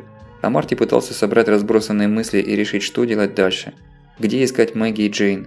Что происходит вокруг? Что предпринимает правительство? Полное отсутствие информации удручало аналитика, привыкшего с ней работать. «Останови-ка машину, парень!» – раздался скрипучий голос Джо. Питер нажал на тормоз. Они выехали на пригорок и остановились. Впереди расстилалась темная равнина, окутанная все тем же нескончаемым пылевым облаком. «Что случилось?» «Здесь должен был быть Каспер», – сухо ответил Джо. Они долго вглядывались во тьму, но ни одного огня, который бы указывал на наличие живых людей, не было видно. Питер молча посмотрел на Марти, словно спрашивая совета, но тот только пожал плечами. «Нужно подъехать поближе», – решил Симмонс. «Может быть, мы из-за пыли ничего не видим. Не могло же целый город сравнять с землей». Он загнал вглубь сознания мысль о том, что да, может, легко может. Та разрушительная стена, раскаленной массой, которая пробила хребет Бигхорн и затопила долину, она могла уничтожить не только небольшой Каспер. Стань на ее пути Денвер, и ему бы мало не показалось. По мере спуска к городу, мусора на дороге становилось все больше. На дороге валялись битые кирпичи, обломки строительных конструкций, расщепленные доски, какие-то трубы и спутанные провода. «Пригородные поселки», – пояснил Джо бесцветным голосом. «Смотри», – воскликнул Марти, протягивая руку вперед. Мрачной темной громадой из пыльного облака поднималась гора Каспер, давшая название городу. А под ней, в клубящейся мгле, проступали пятна света. Но Марти и сам быстро понял, что никакой надежды этот свет не давал. Это не был ровный свет электрических фонарей, и даже не живой блеск рекламы. Пятна света в тени мельтешили, качались, то разрастались, то угасали. Это был отцвет пожара. Каспер горел. То, что оставил недораздавленным пирокластический поток, сейчас дожирал огонь. Порванные нитки газопроводов, тысячи вырванных с корней газовых плит, бензоколонки стали запалом. Неотключенная электроэнергия послужила искровоспламенителем. Ну а топливо кругом было навалом. Волна наломала дров с запасом. Пикап медленно ехал по окраинной улице, куда направил их Джо, пробираясь между обломками домов. Улица представляла собой странное и страшное месиво дерева, стекла, железобетона, скрученные клубки проводов кое-где еще даже искрили. Пожаров было немного, их рыжие языки еще только начинали выползать из-под груд мусора, которые когда-то были домами. Раненых не было, улица была мертва. Ни стонов, ни криков о помощи. Эта часть города сразу за рекой Норд-Плат, состоящая из легких коттеджей, была просто стерта с лица земли. «Останови машину!» – почти шепотом попросил Джо. Питер послушно тормознул. Фермер вышел и каменным изваянием застыл возле одной из куч мусора, в которой с трудом угадывались руины дома. Опустился на колени и взял в горсть пыль с этой кучи. Он долго глядел на нее, будто мог что-то там высмотреть. Потом встал и прошел куда-то вглубь квартала, незряче шатаясь. «Стой, старик, куда ты?» – крикнул Питер, подкрепив слова сигналом клаксона. Но Джо не отреагировал, через пару секунд скрывшись в пыльной мгле. «Чёртов старик!» – выругался Питер. «Надо ехать», – глухо сказал Марти. «Мы никогда не найдем его здесь».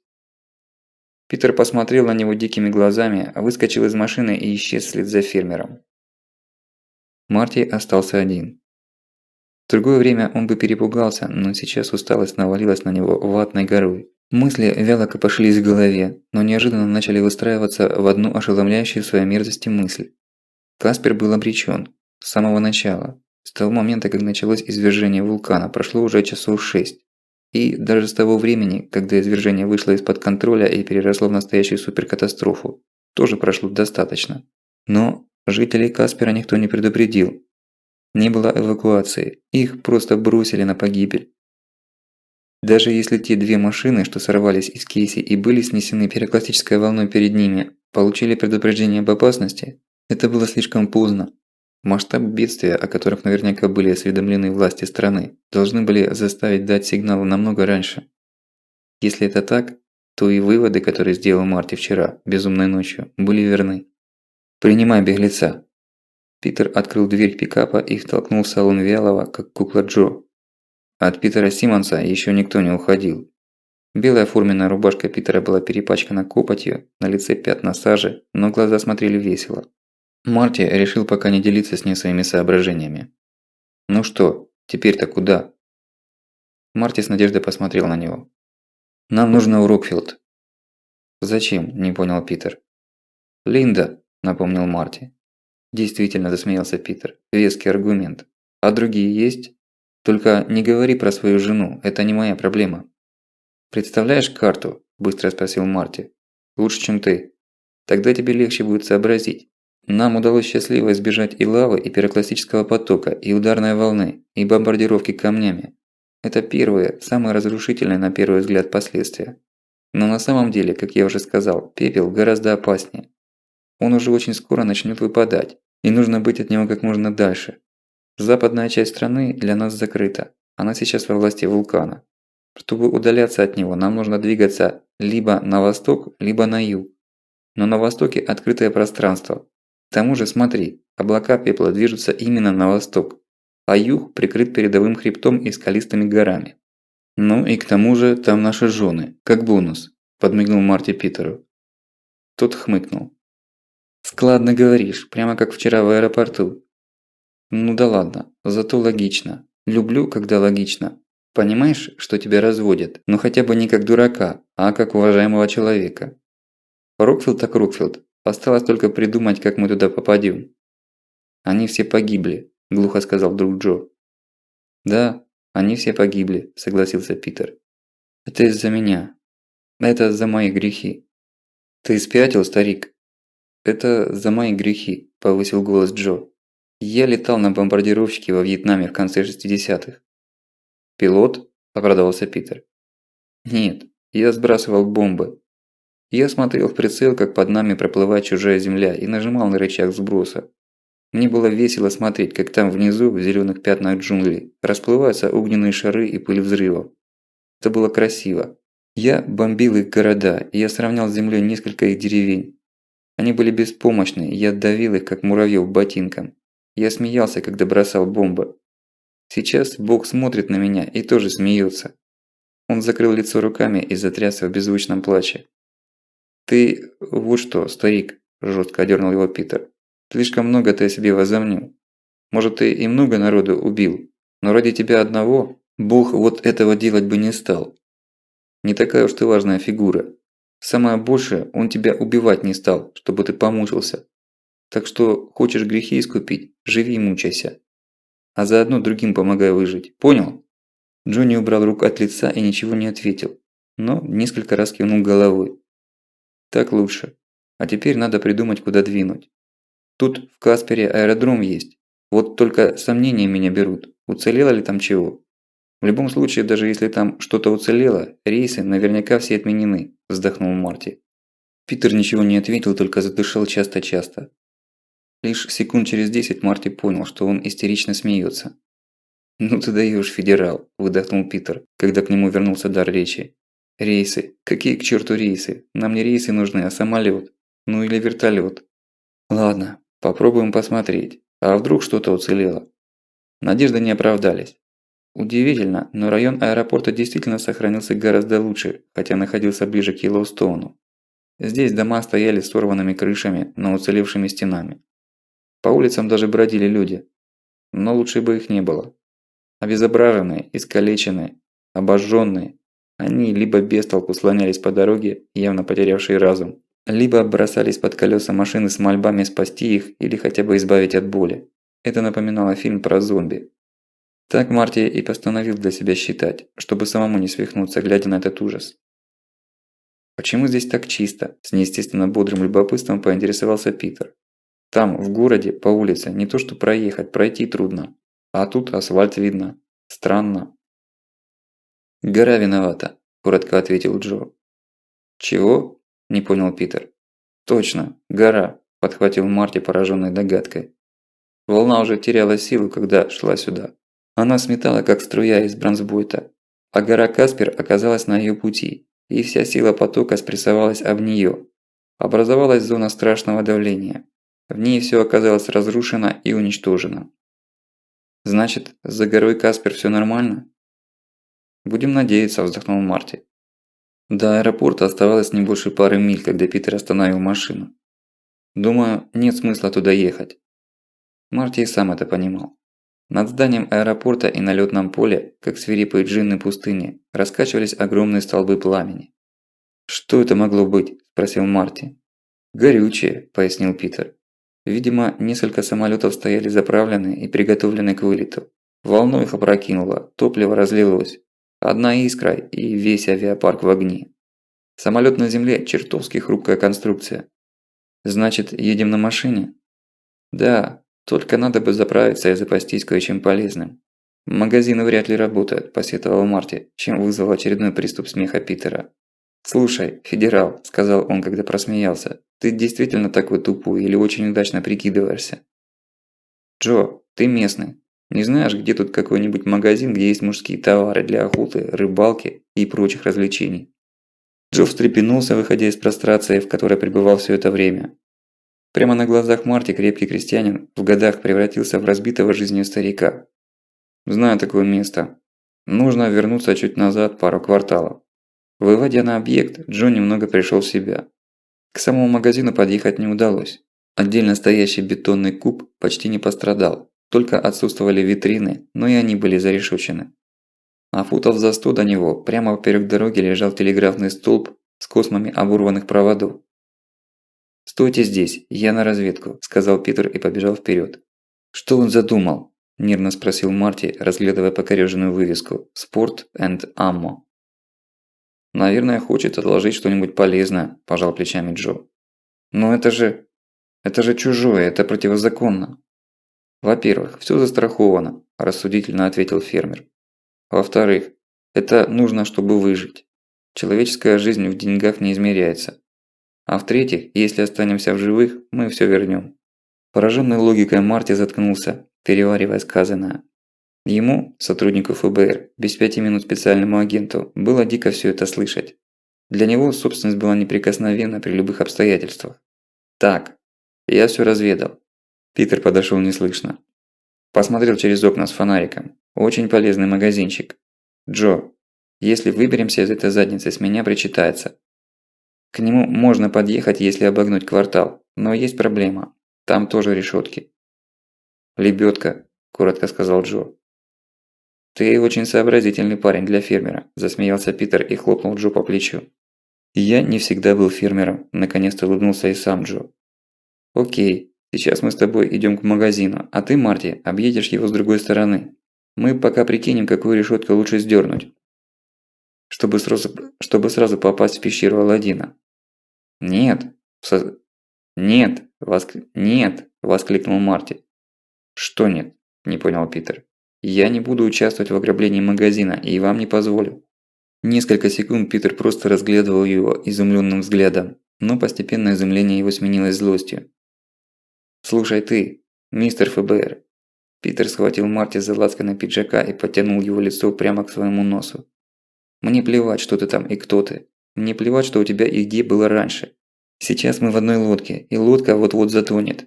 Я бы с удовольствием вышвырнул тебя к чёртовой матери за борт, но мне мешают две причины. Первая – ты что-то знаешь, чего не знаю я, а мне тоже нужно это знать. Вторая – я глупый человек, я слишком добрый. Я не могу просто так оставить человека умирать. А ты ведь сдохнешь, федерал, если останешься один. Так что делай, что тебе говорят, и не испытывай судьбу и моё терпение. Понял?» Он встряхнул Марти и оттолкнул от себя. «За руль!» Марти послушно пересел. «А теперь объедешь квартал вокруг и подъедешь с тыльной стороны здания». Марти кивнул, ощущая в груди странную и непривычную смесь страха, злости, растерянности и облегчения. Когда решения принимают за тебя, особенно такие, противозаконные, это всегда приносит облегчение. Ведь получается, что это не ты придумал, тебя заставили. Джо выбрался из машины и поковылял вслед за Питером. Он пошел тяжело, совсем не так, как несколько часов назад. Марти двинулся вперед. Пикап был с механической коробкой передач. Марти давно отвык от таких. Он дважды заглушил мотор, прежде чем смог стронуться с места. Слава богу, у этого деревенского монстра был хотя бы гидроусилитель руля. Он уже выехал на параллельную дорогу, когда сзади послышался чей-то вопль. Марти оглянулся, но никого не увидел. В разорванном на клочки городе в эту ночь было кому кричать от боли и страха. Его взгляд упал на пространство за сиденьями. Это был полуторный пикап, трехместное сиденье спереди, два стульчака за ними и приличных размеров кузов. Сзади, где были стульчики, на кронштейнах висело ружье, и на полу лежали кислородные баллоны и маски. Очень скоро они станут главным предметом в экипировке. На миг мелькнуло желание развернуться и дать по газам. Ему не нужен был командир вроде Питера. Он был скорее опасен, чем полезен. Но в это короткое мгновение, когда он был уже почти готов совершить подлость, в ушах прогремело. И я не могу просто так оставить человека умирать. А ты ведь сдохнешь, федерал, если останешься один. В глазах мелькнула картина. Трещит огонь пожара, вверх в темное небо летят искры, и в мешанину дыма и пыли уходит фигура в белой пилотской рубашке. Уходит, чтобы найти обезумевшего старика, который никому больше не нужен. Эти мысли не дали Марти сбежать. Пока он раздумывал, пикап подкатил к магазину с тыльной стороны. «Давай сюда!» Джо размахивал руками, подзывая Марти. Он, кажется, окончательно пришел в себя. Марти подъехал ближе, но из-за обломков и строительного мусора не смог подобраться вплотную. До стен здания все равно оставалось футов 15. «Ничего», – махнул рукой Джо, – «лебёдки хватит». Он открыл дверь, взял из кармашка рабочие перчатки и протянул вторую пару Марти. Тот сунул их в карман, вместо того, чтобы надевать, и тут же проткнул палец оборванной нитью стального троса лебёдки. «Извини, парень», – развел руками Джо, – «у меня рабочая машина, и лебёдка не детская». Марти хотел подтащить крюк лебёдки сразу к решётке, но Джо сделал по-другому. Он пропустил трос через какую-то торчащую из земли загнутую арматурину, второй изгиб сделал через гидрант рядом с окном и только тогда зацепил за решётку. «Это вместо блоков», – пояснил он. «Если цеплять напрямую, то не ты решётку выдернешь, а тебя к ней подтащит, если крепление хорошее». «Начинайте», – скомандовал Питер. Джо поставил машину на ручной тормоз, вырубил мотор, воткнул передачу и под колеса еще бросил несколько кирпичей. И только тогда включил лебёдку. Предосторожности оказались излишними. Решетка вылетела на удивление легко. Все-таки это не Нью-Йорк и даже не Денвер. Тут охране магазинов не придавали такого значения, как в больших городах. Питер махнул рукой и исчез в темном проеме окна. Джо, покряктывая, вылез за ним. Марти остался у машины. Он не мог пересилить себя. Как ни крути, а это была кража. Сердце бешено колотилось. Глупо было думать, что в этом аду кто-то может заинтересоваться, чем они тут занимаются. Но он ничего не мог с этим поделать. Когда он вскрывал кабинет Мейвезера и крал его пароль, это было игрой. Сейчас все было по-настоящему. Вскоре в окне показалась голова Джо в его потрёпанном стетсоне. Он помахал рукой, подзывая Марти. «Пит хочет, чтобы ты к нам присоединился», – сообщил Джо. «Зачем?» – напрягся Марти. «Он говорит, что ты умный и от тебя будет польза», – вздохнул фермер, как бы с горечью признавая, что раз Марти умный и полезный, то Джо глупый и бесполезный. Марти беспомощно оглянулся на машину, дескать, а кто ее будет охранять? «Давай, федерал, не тяни», – позвал Джо. Марти вспылил. «Я же сказал, не называйте меня федералом». Он подпрыгнул, забираясь на подоконник, охнул от внезапной боли в груди, которая, казалось бы, уже улеглась, и спустился вниз. Джо пожал плечами и двинулся следом. В магазине было темно, только где-то в глубине метался по стенам луч фонаря в руках Питера. Марти сделал пару шагов и тут же ударился ногой о какие-то невидимые конструкции. «Ну где вы там?» – раздался голос Питера. «Я ничего не вижу». Питер подошел к ним и протянул еще пару фонарей, видимо, добытых уже тут, в магазине. «Джентльмены», – важно обратился он, явно играя роль матерого гангстера, – «работаем быстро и тихо. Берем только самое нужное. Особая просьба к вам, мистер Хайсмит. Мне кажется, вы знаете о происходящем больше остальных, поэтому надеюсь на ваши консультации по поводу полезности или бесполезности тех или иных вещей. Начнем?» Торговый зал магазина был хоть и большим, но тесно заставлен стеллажами и полками с товаром. Большинство из них лежали на полу, вещи валялись грудами, к тому же щедро засыпанные пылью и битым стеклом. Найти что-то в этом бедламе было непросто. Помогало то, что в целом стеллажи располагались упорядоченно, а груды шматья валялись на полу не просто вперемешку, а по интересам. Оружием серьезно разжиться не удалось. Видимо, у магазина была лицензия только первой категории, поэтому добычей стали только 3 полуавтоматических дробовика и ящик патронов. Ни пистолетов, ни карабинов, ни тем более чего-то более серьезного здесь не было. Первым делом они расчистили свободное место на выходе из торгового зала. Стащили сюда несколько здоровенных брезентовых армейских сумок и рюкзаков, в которые и начали складывать награбленное. По 3 пары крепких ботинок, включая утепленные, несколько комплектов туристической одежды и одежды армейского образца. Причем Марти убедил, что нужно брать не только те модели, которые могут наглухо застегиваться, но и утепленные образцы. Питер только покрутил пальцем у виска, имея в виду стоящую на улице жару, но возражать не стал. Термосы, котелки, кружки, ложки, вилки, газовые и бензиновые горелки, куча ножей, тросы, крюки, палатки, спальные мешки, резиновая лодка с небольшим мотором, наколенники, налокотники, армейские штурмовые перчатки с кевларовой нитью. Марти так увлекся грабежом, что совершенно перестал переживать на этот счет. Это было чем-то похоже на детские мечты как-нибудь оказаться одному в магазине игрушек и набрать себе всё, что только душа пожелает. Фонари. Большие аккумуляторные, средние и маленькие. Бинокли с лазерным дальномером и без. Приборы ночного видения, радиостанции гражданского диапазона. Пара базовых автомобильных и несколько портативных walkie-talkie. «А это что?» – позвал Питер. Марти заглянул под прилавок, где тот возился. Похоже, хозяин магазина развлекался в свободное время прослушиванием полицейских частот и частот спасателей. «Пригодится», – обрадовался Питер, выкручивая радиостанцию из-под прилавка. Марти вернулся в отдел электроники, пострадавший меньше остальных, потому что стеллажи крепились к стенам и были закрыты стеклом. Мультидиапазонный приемник, пяток навигаторов GPS от широкоформатного планшетного до маленького наладонника, полсумки батареек. Все это добро нужно было как-то питать. Впрочем, вскоре он высыпал часть батареек на пол. Наткнулся на залежи аккумуляторов и, главное, нашел портативный генератор, который мог бы заряжать их, даже если в розетке пропадает электричество. В том, что это случится довольно скоро, Марти не сомневался. Пара десятков компактных спасательных радиомаяков дополнила картину. Для борьбы с пеплом Питер притащил целый ворох противогазов и респираторов. Марти покачал головой. Противогазы бесполезны. Это же не газ, это пыль. Она быстро забьет фильтры. Лучше респираторов побольше. Толку от них столько же, зато они легче и компактнее. Можно использовать как одноразовые. «У меня есть предложение получше», – воскликнул Питер. «Пойдем-ка». Они прошли в отдел «Всё для дайвинга». «А что, хорошая идея», – пробормотал Марти, разглядывая баллоны для сжатого воздуха. «В условиях сильной запыленности очень даже сгодится. И маски тут не только на глаза, но и нос закрывают». «А вот и насос», – обрадовался Питер, доставая из завала портативный компрессор для заправки аквалангов. «Может, ласты тоже пригодятся?» «Ласты?» – задумался Марти.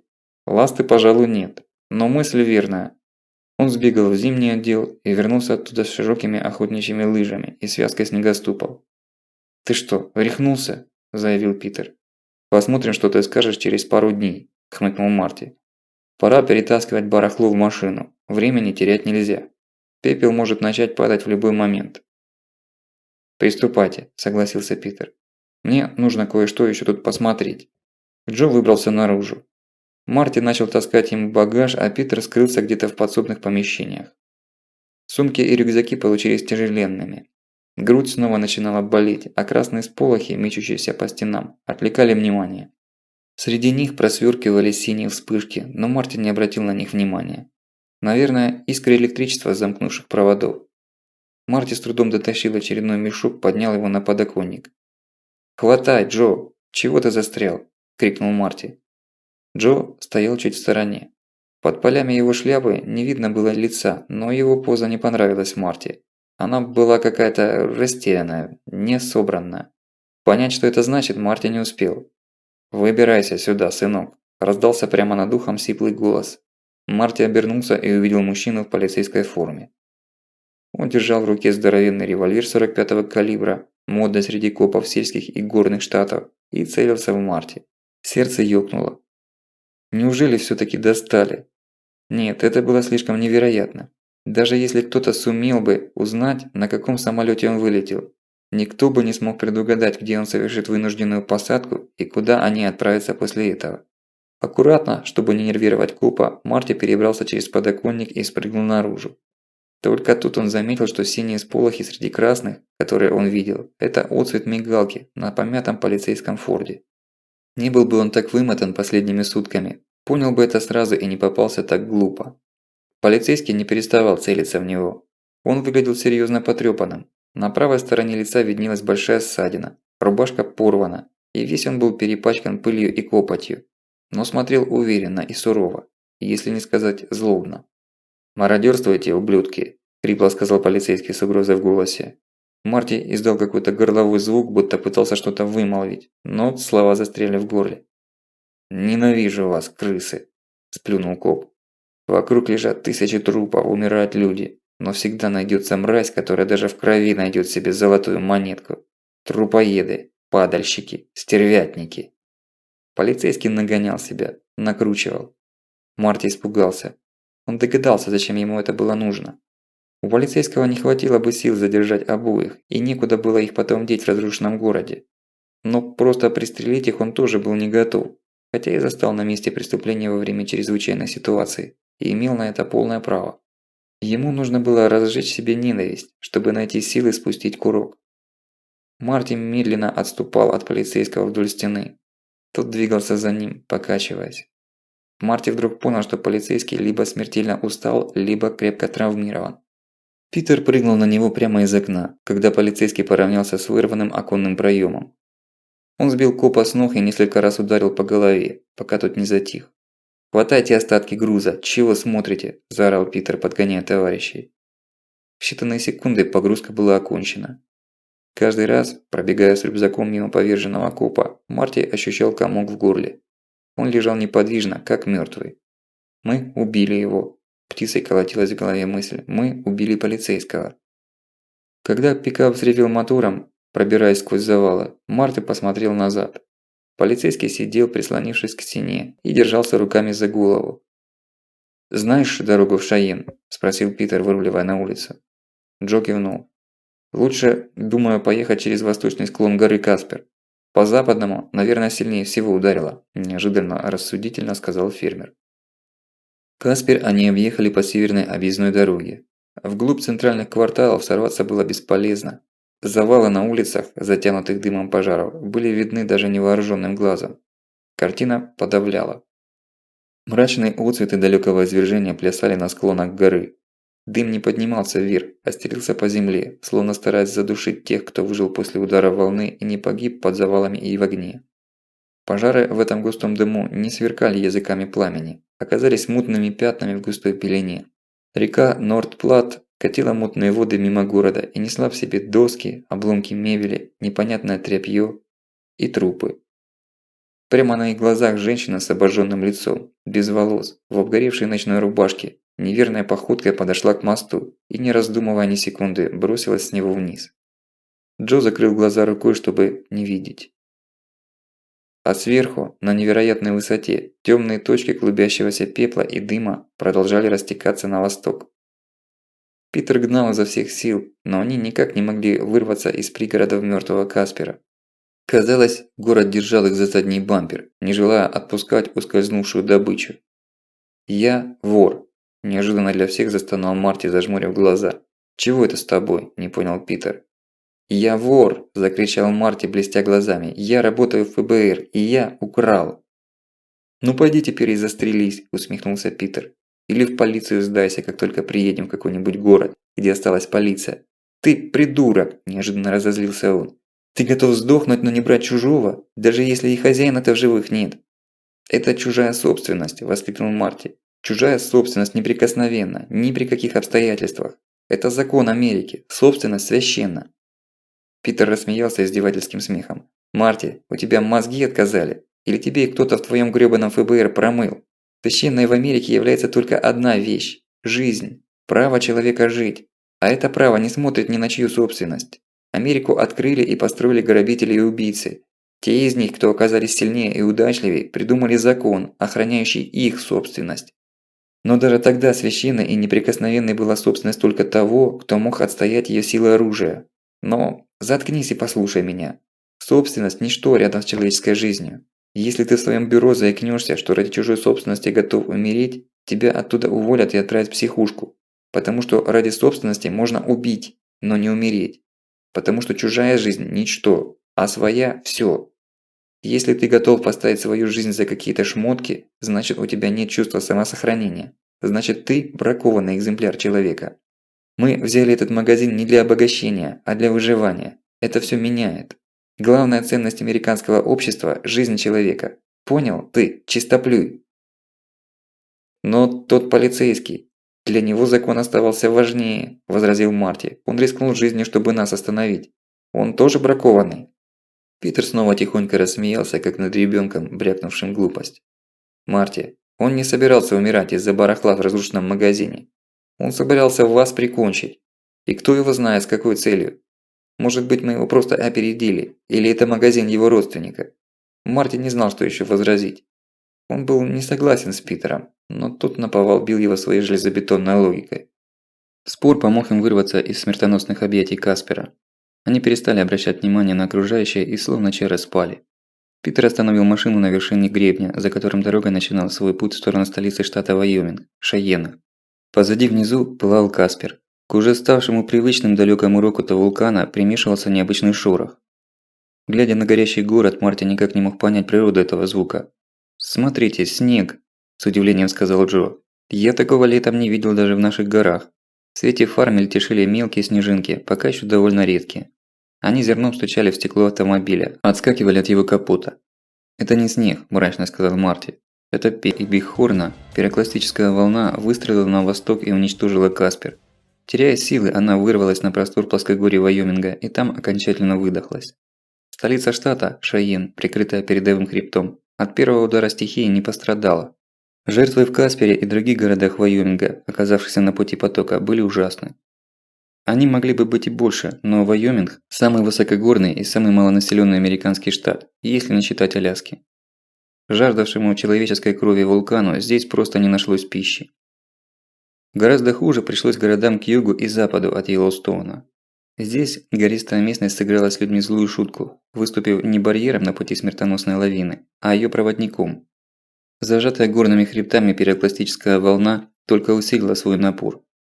Словно вода в узких трубах под давлением, она пронеслась по ущельям и долинам, снося с лица земли лежащие там города. Здесь раскаленный поток выбрался далеко за пределы 300-мильной зоны, вдоволь разгулявшись по штатам Айдахо и Монтана. Засыпанные пылью руины превратились в Айдахо-Фоллс, Бойсе, Бозман, Биллингс, Грейтс-Фоллс. Досталось даже северу Юты. Ослабленный, но все еще смертоносный удар приняли на себя Огден и Солт-Лейк-Сити. Большое соленое озеро теперь напоминало жидковатый бульон. На его мутных, насыщенных пылью и грязью волнах качались обломки снесенных пирокластическим потоком городов. Вскоре на головы выживших в этом кошмаре посыпался каменный дождь. Ни в одном городе службы оповещения не успели никого предупредить об опасности. Впрочем, они сами узнали о ней вместе со всеми. В гигантское облако пыли, газа и пепла попали 1,5 десятка самолетов. 3 из них рухнули почти сразу из-за отказа двигателей. 4-й, маневрируя, врезался в гору.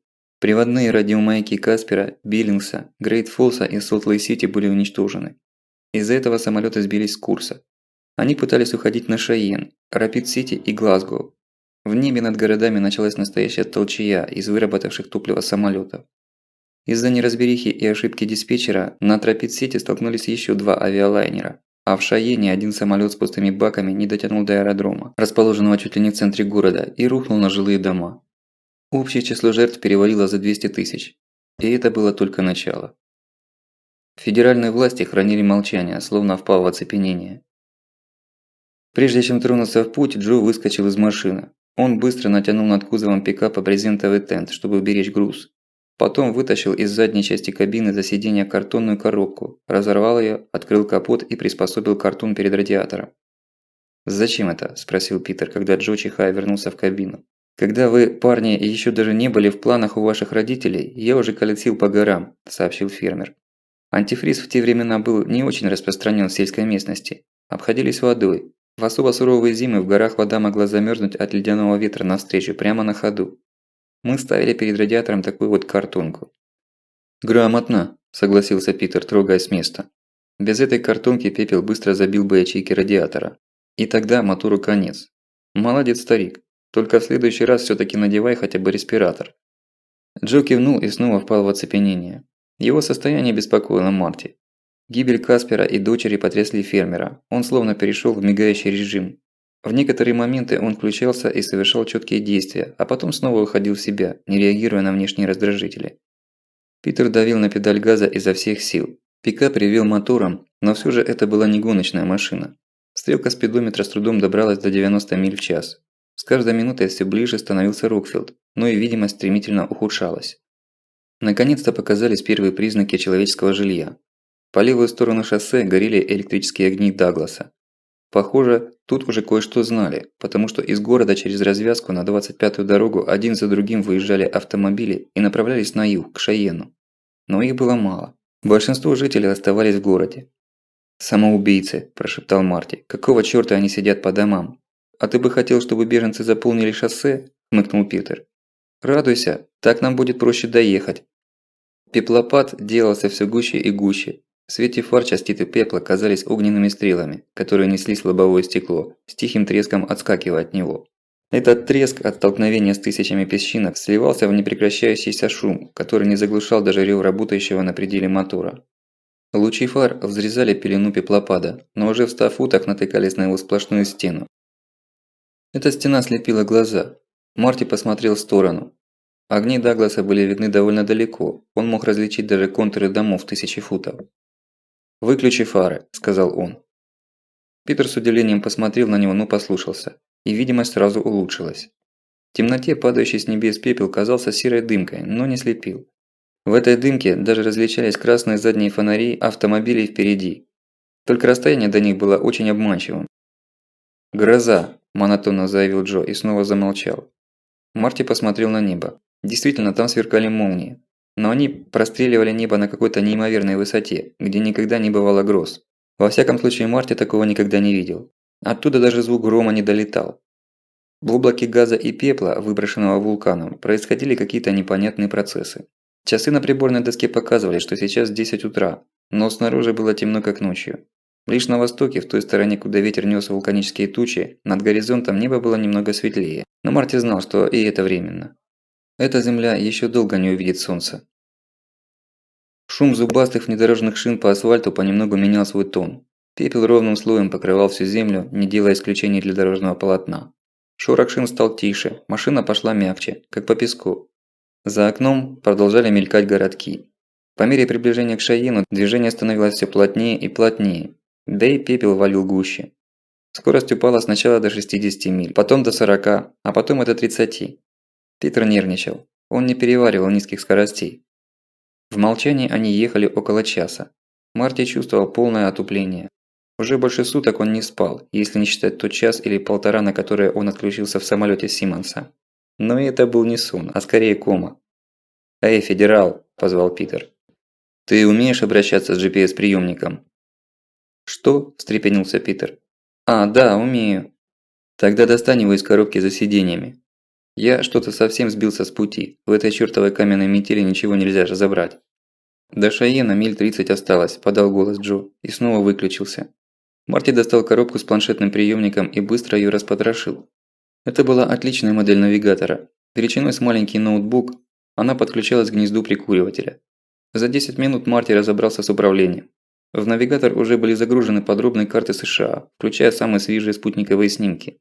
Он опасался, что плотный слой облаков пепла помешает работе прибора, но навигатор уверенно нашел 6 спутников и просигнализировал, что готов к работе. «Всё в порядке, мы по-прежнему на 25-м шоссе», – сиронизировал Марти. «С пути не сбились». Сбиться было бы проблематично. Гористая местность Вайоминга не позволяла просто так съехать с широкой дороги.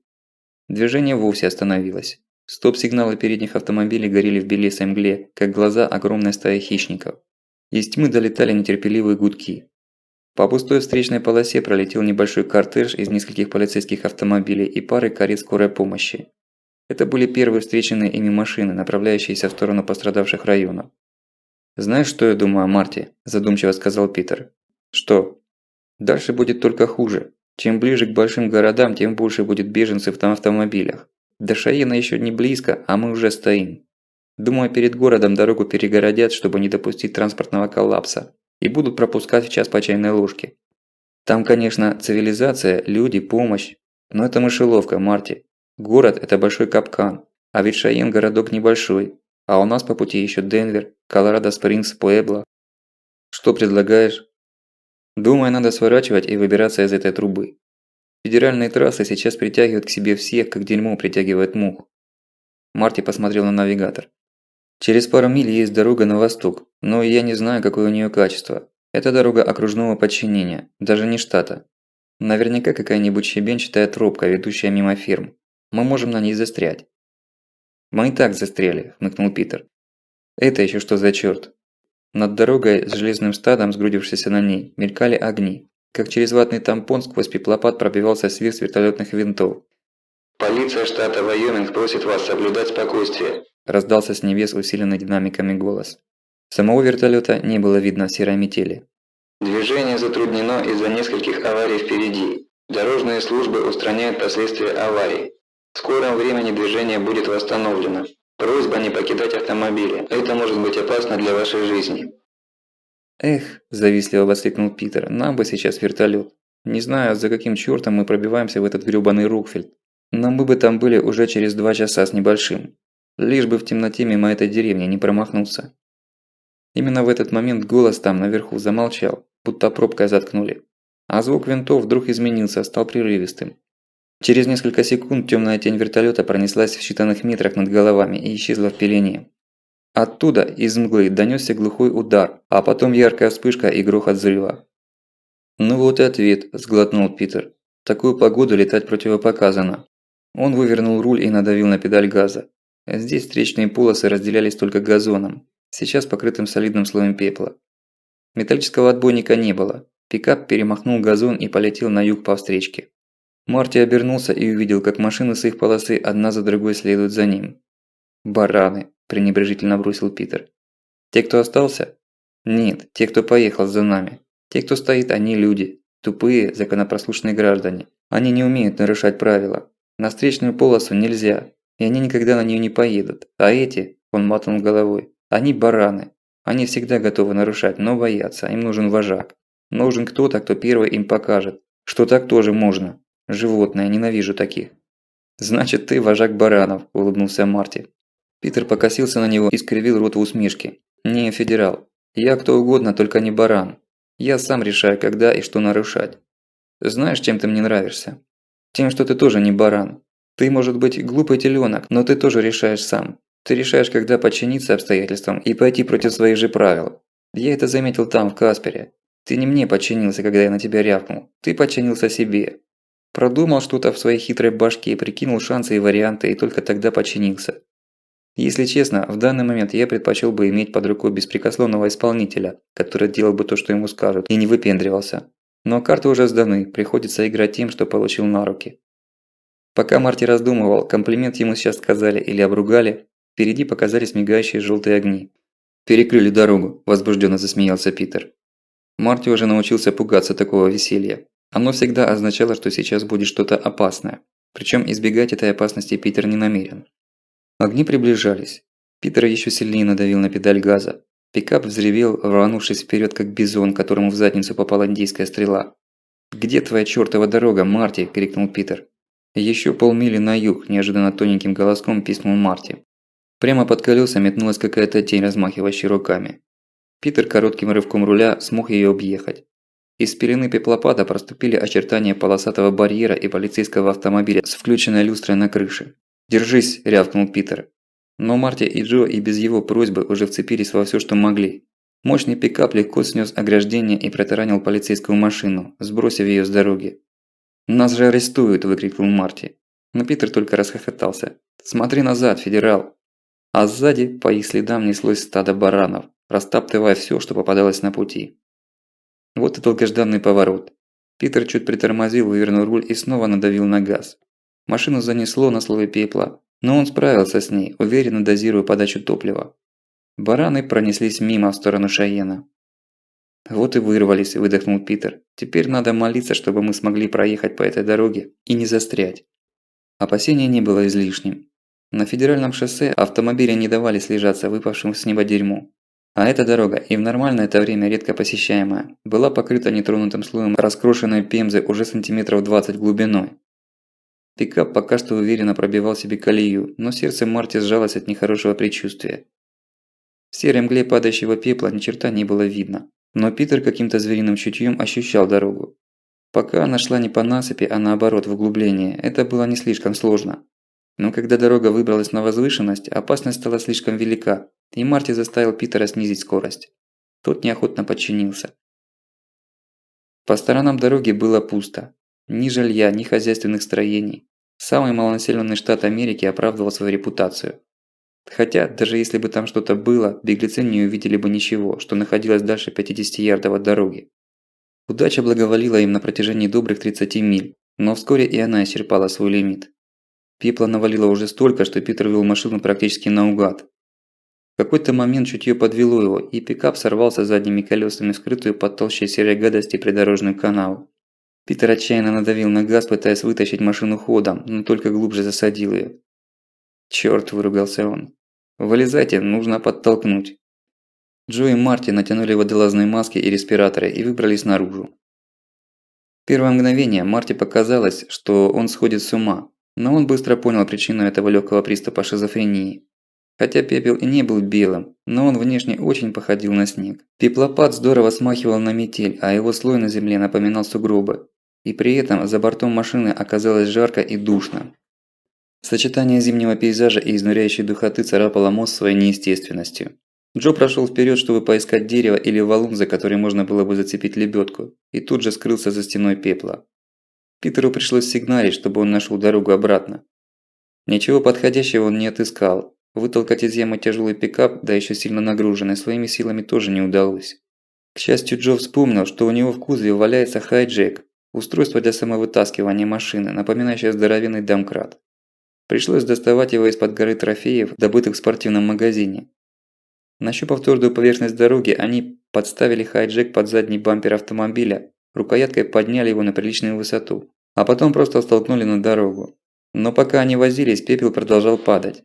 Потерявший инерцию пикап рычал двигателем, скреб колесами, но едва-едва полз. Питер сдал назад, чтобы взять разгон, снова бросил машину вперед. Пикап грудью навалился на каменный сугроб и пополз вперед. Но всем было ясно, что это его последний подвиг. Через 300 ярдов этого мучения машина снова сорвалась передними колесами в кювет. Питер молча сидел, вцепившись в руль, и мрачно глядел в лобовое стекло, которое быстро покрывалось толченой пемзой. Джо был безучастен. Марти испуган. Оказаться одним в этой бескрайней серой мгле было страшно. Он уговаривал себя, что это не снежный буран, и им не грозит опасность ни замерзнуть, ни стать добычей волков, но все равно не мог отделаться от подступающей паники. Чтобы как-то справиться с ней, он снова прогнал карту на навигаторе, укрупнил ее до максимума и радостно воскликнул. «Тут рядом ферма, или что-то вроде того». «О чем ты?» – переспросил Питер. «Смотри, это спутниковый снимок. Судя по нему, ярдах в 300 отсюда, с правой стороны дороги, какие-то строения. По снимку непонятно, что именно это. Но похоже, вот это жилой дом, это сарай и еще какие-то сооружения. Нужно добраться туда, в машине оставаться бесполезно». «Да, пока не растает этот чертов каменный снег», – плюнул Питер. «Ну что ж, надо выбираться». Что это за строение, кто там живет, как их встретят, было неизвестно. Не было даже полной уверенности в том, что эти здания существуют. Судя по дате выпуска программы, спутниковым снимкам на навигаторе не меньше года. За это время горы с места не сдвинулись, но вот с человеческими сооружениями много чего могло случиться. На всякий случай решили снарядиться посерьезней. Прогулка могла оказаться не из простых. Первым делом Питер приспособил под приборной доской машины спасательный радиомаячок, какие берут с собой альпинисты, путешественники и исследователи. Он не просто передавал в эфир радиосигналы, которые нужно пеленговать с помощью специального оборудования, имеющегося только у спасателей и военных. Маячки той модели, что они набрали, были из разряда дорогих и отправляли импульсы на спутник. То есть обнаружить источник сигнала можно было через тот же прибор GPS. Теперь они в любой момент могли вернуться к своей машине, если, конечно, китайцы или русские не собьют все спутники американской системы глобального позиционирования. Под непрекращающимся пеплопадом, да еще при свете фонарей, копошиться в кузове было неудобно. Помогло то, что Джо по своей хозяйственной фермерской привычке уложил трофеи более или менее упорядоченно, а не в одну кучу. И к тому же помнил, в какой мешок что положил. В итоге собрались довольно быстро, забросили за спины акваланги и пустились в путь. Рюкзаки пришлось повесить на грудь. После первых же шагов Питер был вынужден признать, что снегоступы оказались совсем не лишними. Без них идти было бы очень трудно. Мельчайшая пыль проваливалась под ногами сильнее, чем песок в пустыне. Через 100 ярдов Марти обернулся. Силуэт машины едва проступал сквозь серую круговерть. Еще несколько шагов, и пикап скроется из виду. Марти ощутил очередной приступ паники. Ему показалось, что если они потеряют машину, то никогда уже к ней не вернутся. Буран из каменного крушева готовился поглотить их, как легкую добычу. Он постоял несколько секунд, борясь со страхом. За это время фигуры его спутников тоже едва не пропали за сплошной стеной пепла. «Питер! Джо!» – в ужасе закричал Марти. «Подождите!» Он бросился их догонять, а когда снова посмотрел назад, то кроме белесой пелены ничего не увидел. Эта завеса стояла со всех сторон, и впереди, и сзади, и даже сверху и снизу. Ничего вокруг, кроме этой проклятой мельтешащей перед глазами гадости. Словно они одни в целом мире. Да что там одни в мире? Сам мир исчез, растворился в светло-сером безмолвии, гасящем любые звуки. Только шумное дыхание через редуктор акваланга отдавалось в ушах. Чтобы не паниковать, Марти занял себя работой. Он сориентировался по навигатору и указал направление. Надо было охватить побольше пространства. Пришлось разойтись широкой цепью. Широкой настолько, насколько позволяла видимость. Питер с прибором ночного видения шел немного впереди. Джо и Марти образовывали крылья этой цепи. Правда, прибор помогал мало. Он работал в инфракрасном диапазоне и реагировал на тепло. Но вокруг стояла жара, и все предметы пылали в окуляре горячими пятнами. «Тихо!» – крикнул Питер, подняв руку. Они замерли, стараясь не дышать. Марти снял загубник акваланга и прислушался. Теперь и он услышал. Впереди, чуть левее, как раз с его стороны, из мглы доносился приглушенный собачий лай. «Туда!» – скомандовал Питер, и сам, быстро перебирая снегоступами, побежал в этом направлении. Вскоре из пепельного тумана проступили темные пятна каких-то строений. «Ранчо», – сообщил Джо, хотя все и так это уже видели. Огни в окнах не горели, ранчо казалось заброшенным. Но перед домом стоял большой пес непонятной масти, его шкура была засыпана пеплом, и сипло лаял на пришельцев. Питер шагнул было в его сторону, но пес свирепо оскалился, сделал рывок и тут же вернулся на место. Он предупреждал незваных гостей, чтобы они не подходили близко к уверенному ему объекту. «Вот идиот лохматый», – покачал головой Питер и снова взял в рот загубник. Дышать каменной крошкой, похожей на очень мелкий цемент, ему совершенно не хотелось. Возникло короткое замешательство. «Бросили тебя тут», – вздохнул Джо, подходя к собаке. Здоровенный свирепый пёс угрюмо заворчал, но не огрызнулся на Джо. «Бедолага», – посочувствовал старик, – «не можешь оставить свой пост, и я тебя понимаю». Он присел рядом с псом, смело протянул руку и почесал его запорошенный пеплом лоб. Пёс тяжело с хрипами дышал. Его бока ходили ходуном, а в груди что-то хлюпало. «Не жилец», – мрачно сказал Питер, подходя поближе. Джо с горечью кивнул. Бесстрашный верный охранник был обречен на гибель своими хозяевами. Пёс устало лёг возле ног фермера. Похоже, облаивая их, он истратил свои последние силы. «Ах ты глупый, честный пёс», – приговаривал Джо, гладя спутанную шерсть собаки. «Отдохни, ты устал. Я знаю, тебе было страшно одному. Теперь всё кончилось». Пёс посмотрел на человека, лизнул руку и снова уронил голову. Лёгкими фонтанчиками пепел поднимался от его ноздрей, уткнувшихся в землю. Питер поднял ружье. Джо согласно кивнул и отошел на шаг. Марти бессильно смотрел на их приготовление, но ничего не мог поделать.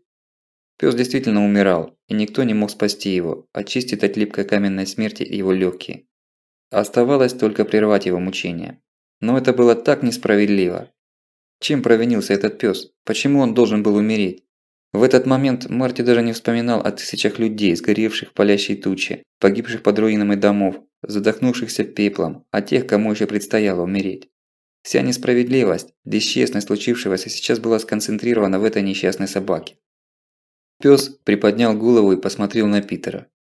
Он без сомнения понимал, что такое ружье и почему оно направлено на него, но у него не было ни сил, ни желания сопротивляться.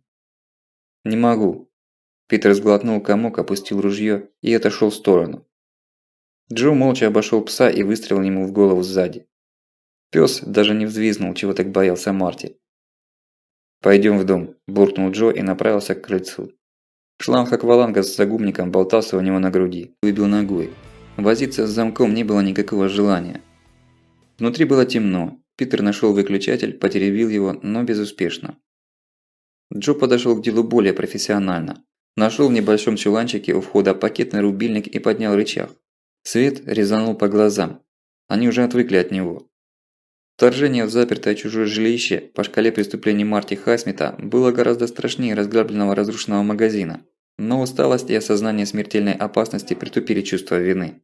Он просто наказал себе строго ничего в этом доме не трогать руками. Прежде всего, нужно было набрать воды. Все это время, что они ехали, им пришлось пользоваться только водой из литровой пластиковой бутылки, что валялась в кабине пикапа. И сейчас все трое изнемогали от жажды. Джо быстро разобрался с системой водоснабжения дома. У него была почти такая же. «Тут погружной насос», – уведомил он. «Управляется прямо отсюда, с кухни. Остается молиться, чтобы он был запущен в скважину, а не в открытый колодец. В открытом колодце сейчас, наверное, такое месиво, что никакой фильтр не поможет». Он щелкнул выключателем. Ничего не произошло. Вообще ничего. «Чёрт», – выругался Питер. «Поддохнуть от жажды в горах Вайоминга – это нужно обладать особым везением. Все равно, что утонуть в пустыне». Но через несколько секунд из крана потекла струйка воды. Сначала тоненькая, но вскоре она набрала силу. Джо набрал воду в прозрачный бокал и придирчиво рассмотрел ее на просвет. Попробовал на язык. «Чистая. Тащите сюда всю посуду, что найдете», – распорядился он. Марти пришлось отказаться от своей идеи ничего не трогать. Товарищи, по несчастью, его бы просто не поняли. За 10 минут они отыскали в доме всего 2 10-литровые пластиковые канистры. Видимо, остальная подходящая посуда была в подсобных строениях, но никто не изъявил желания сходить и там покопаться. Впрочем, спешить было некуда. Зато Питер отыскал в кладовке коробку пива и притащил ее в гостиную, где они разгрузили свой скарб. «Тёплая», – поморщился он, открыв банку. «Сейчас бы съесть еще чего-нибудь». «Хорошая мысль», – согласился Джо, направившись на кухню, которая примыкала к гостиной. Он порылся в холодильнике. Свежих продуктов там не нашлось, да и сам холодильник был тёплым. Видимо, хозяева уехали уже несколько дней назад, оставив погибшего пса охранять дом. Они вовсе не бросали его на верную смерть, как сначала подумал Марти. Но, странное дело, первоначальная неприязнь к этим людям так и не пропала.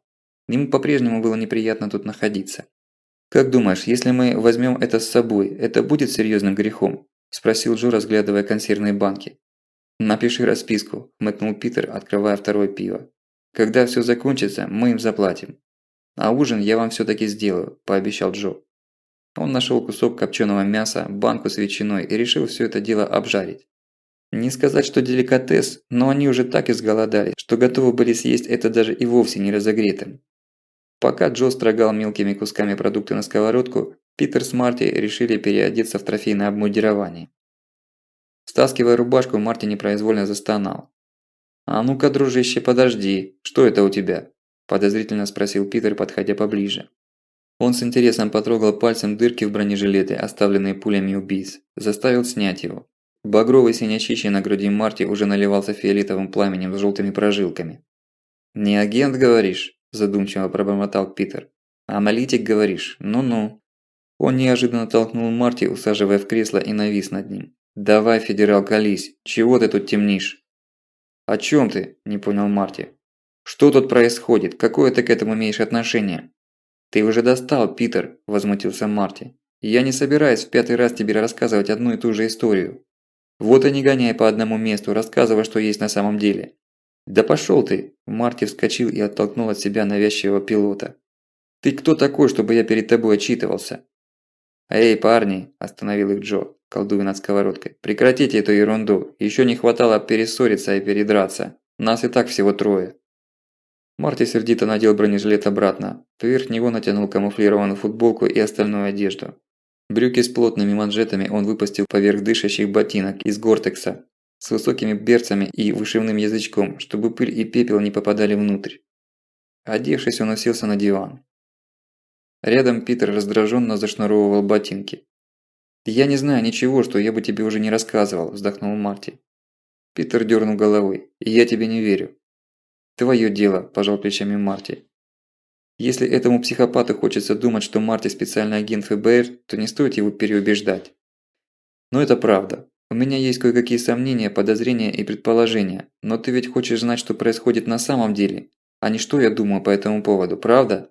Так что я пока попридержу свои мысли при себе.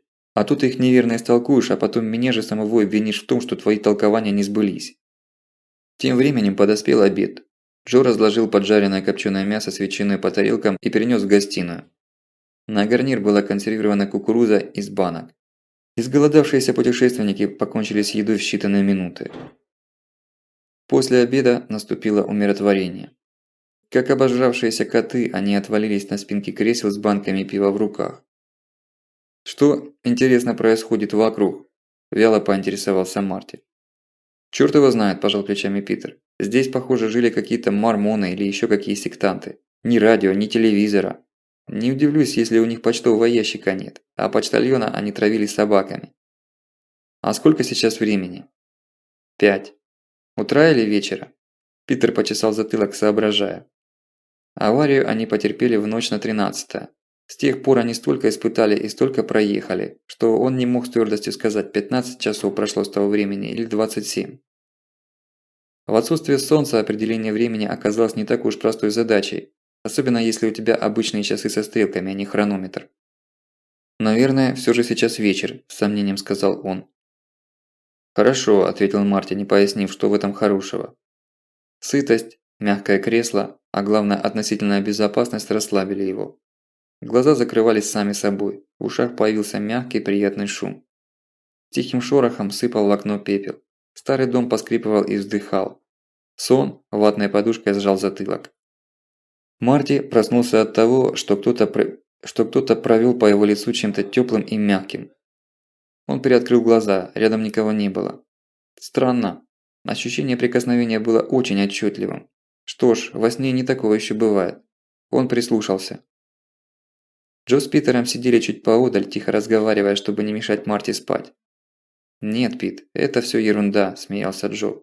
«Задняя лапа у них не для того поднимается, чтобы на лапу себе не нассать. Кобели по малолетству тоже писают сидя. Если начал лапу задирать, значит парень созрел. Они же не просто испражняются, они записки такие друг другу пишут. И эти записки очень много информации в себе содержат. В них собаки пишут, кто тут главный». «Точно. У моей бывшей была сука. Здоровенная псина, альфа-самка. Всех кобелей в округе рвет. Так она тоже лапу пытается задрать. Ходит, ищет, где местные кобели свои записки оставляют, а потом переписывает их заново. Я еще никак не мог понять, зачем это она делает.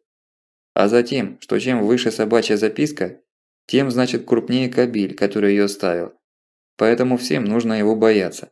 Я однажды видел, как маленький карликовый пудель ссал на стену дома, стоя на передних лапках. Записка получилась на уровне здоровенной овчарки. Пудель ушел крайне удовлетворенный.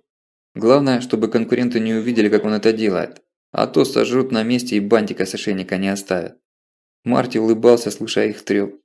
Вдруг снова что-то коснулось его щеки. Марти резко открыл глаза, провел рукой по лицу. Рука была в пыли. Он задумался, что бы это могло означать. Сверху послышалось отчетливое потрескивание.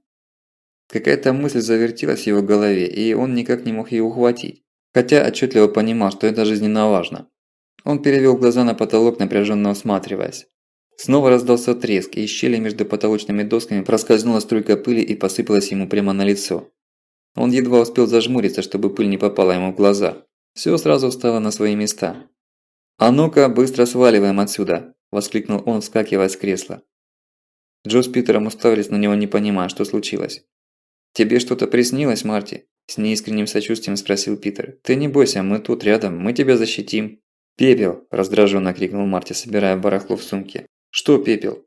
«Я же тебе говорил, палящая туча не самый опасный фактор извержения. Пепел гораздо опаснее, и не только потому, что он душит. Он только выглядит как снег, а на самом деле он тяжелый. Наши крыши не приспособлены для выдерживания такой тяжести. Разве что где-нибудь на севере в Канаде, там снегу много. Да пошевеливайтесь вы, мне что вас потом из-под руин вытаскивать?» В этот момент раздался особенно громкий треск, и на чердаке дома что-то упало. Джо и Питер подскочили на месте и рванулись к сумкам, едва не отталкивая друг друга. Марти проснулся очень вовремя. Они выбрасывали на улицу последние рюкзаки, когда крыша дома не выдержала груза толченого камня и рухнула. Питер едва успел выскочить из-под обвала, схлопотав напоследок доской по спине. Все канистры с водой, кроме одной, остались под руинами. «Недолго мы прожили в цивилизованных условиях», – пожаловался Питер, потирая ушиб. «Куда теперь?» «Здесь должно быть овощехранилище», – сказал Джо. «Переночевать нужно под крышей, выспаться, а завтра уже придумаем, что делать». «Под крышей?» – с сомнением протянул Питер. «Ты видел, что стало с этой крышей? Думаешь, сарай будет крепче дома?»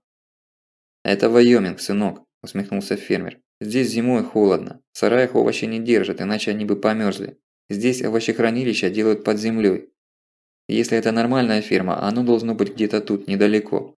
Ищите либо насыпной холм, либо наоборот, спуск вниз, если он вырыт в грунте». Овощехранилище нашел Марти. Оно было всего в ярдах 50 от дома. Бетонные перекрытия делали его похожим на бомбоубежище и неподвластным коварству пепла. Массивная дверь открывалась внутрь, поэтому можно было не опасаться, что за ночь их завалят и они не смогут выбраться из ловушки. После духоты снаружи в овощехранилище было прохладно и сыро. Было бы даже приятно, если бы не затхлый запах. Джо нашел старую керосиновую лампу и зажег ее, чтобы экономить батарейки в фонарях. Он не стал переодеваться в добытое в магазине барахло, надел только ботинки, выпустив поверх них штаны своего комбинезона и затянув их у щиколоток завязками. Разговаривать перехотелось, надо было выспаться и отдохнуть. День завтра обещал быть тяжелым. Питер беспечно развалился на деревянном поддоне и уже через пару минут спал сном праведника. Джо устроился рядом. Его старые кости не очень-то располагали к отдыху на твердой поверхности. Он то и дело кашлял. Похоже, надышался пеплом, пока разговаривал с собакой. Марти не мог заснуть, несмотря на дикую усталость.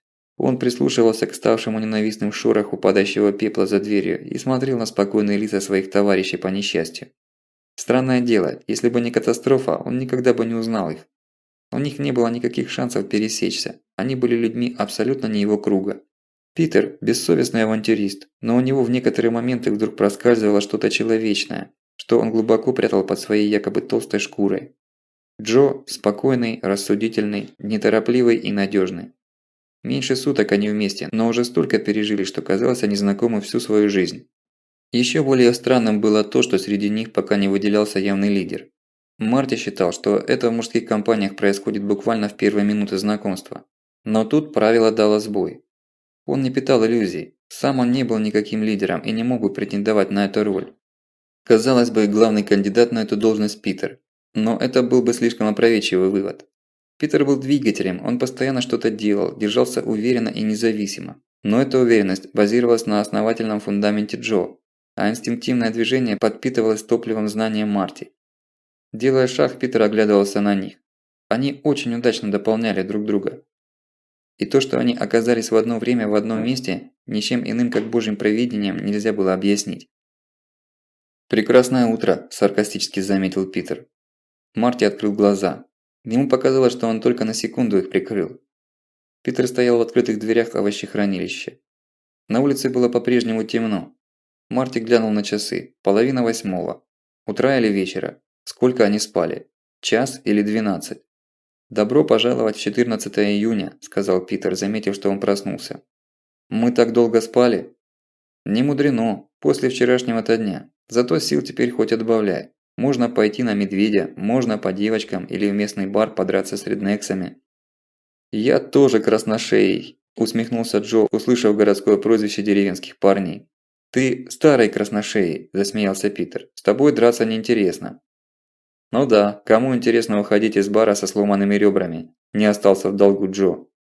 Марти подошел к ним сзади и выглянул наружу. Утро действительно было прекрасным. Пепел все еще падал с неба, но стал редким, как снегопад в теплую ночь. Пожалуй, акваланги уже сослужили свою службу, и компрессор оказался лишним. Перед ними расстилалась серая равнина, накрытая черным небом. На севере холмились отроги Медвежьей горы, и больше никаких красок, только черная и серая. Облако пыли и пепла закрывало солнце, но, видимо, какие-то лучи все же пробивались сквозь его толщу, потому что кое-что можно было рассмотреть.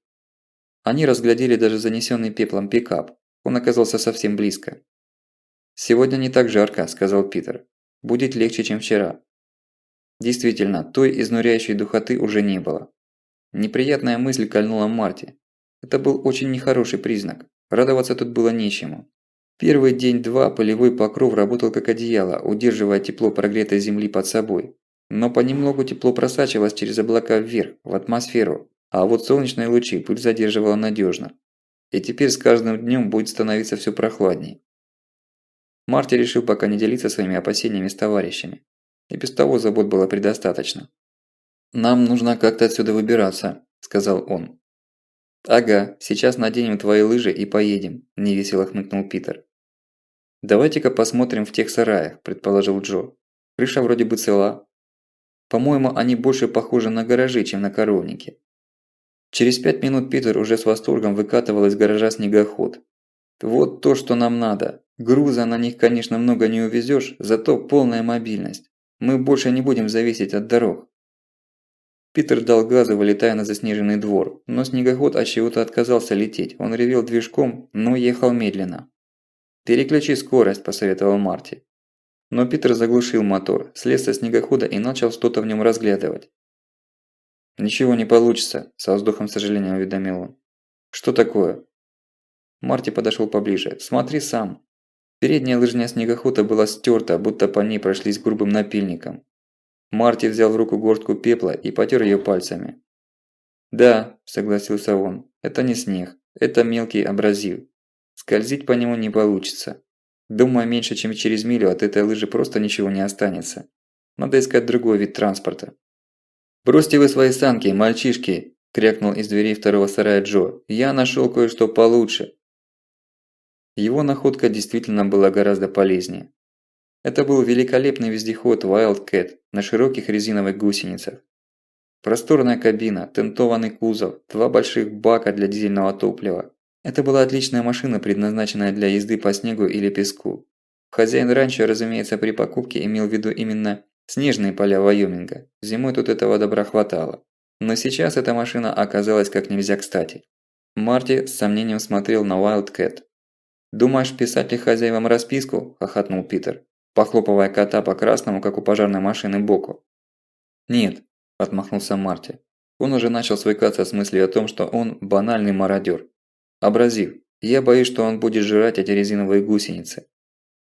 «У него за кабиной есть две запасные», – успокоил его Джо. «Миль на 300-400 хватит». «Как раз до Рокфилда», – улыбнулся Питер, заметив, как Марти пытается сделать в уме какие-то вычисления. Перегрузить поклажу в кузов кота было делом плевым. Не так уж и много они награбили в Каспере. Причем Питер отстранил от работ Марти, когда заметил, что тот морщится от боли, таская груз. Его отправили перекачивать дизельное топливо, хранившееся в пристройке к гаражу, из нескольких бочек в десяток канистр. Канистры закрепили за кабиной. В кузов уложили еще по мешку картофеля и кукурузы, и немного лука и морковки. На этом настоял Джо. К 10 утра погрузка была закончена. Джо вздохнул, в последний раз погладил капот своего верного пикапа и забрался в кабину кота. «Поедем по дороге?» – спросил Марти. «Давай лучше попробуем напрямую. Мы сейчас немного севернее Шайена. Если рвануть напрямую миль через 20, мы уже будем в Колорадо». Колорадо. Это слово как луч солнца сквозь черные тучи пепла. С того момента, как они решили возвращаться в Рокфилд, Марти ни на секунду не позволял себе усомниться в том, что Джейн и Мэг ждут его там, дома. Он тщательно запрятал в дальние уголки сознания любые мысли о том, что катастрофа могла застать их в дороге и не позволить вернуться.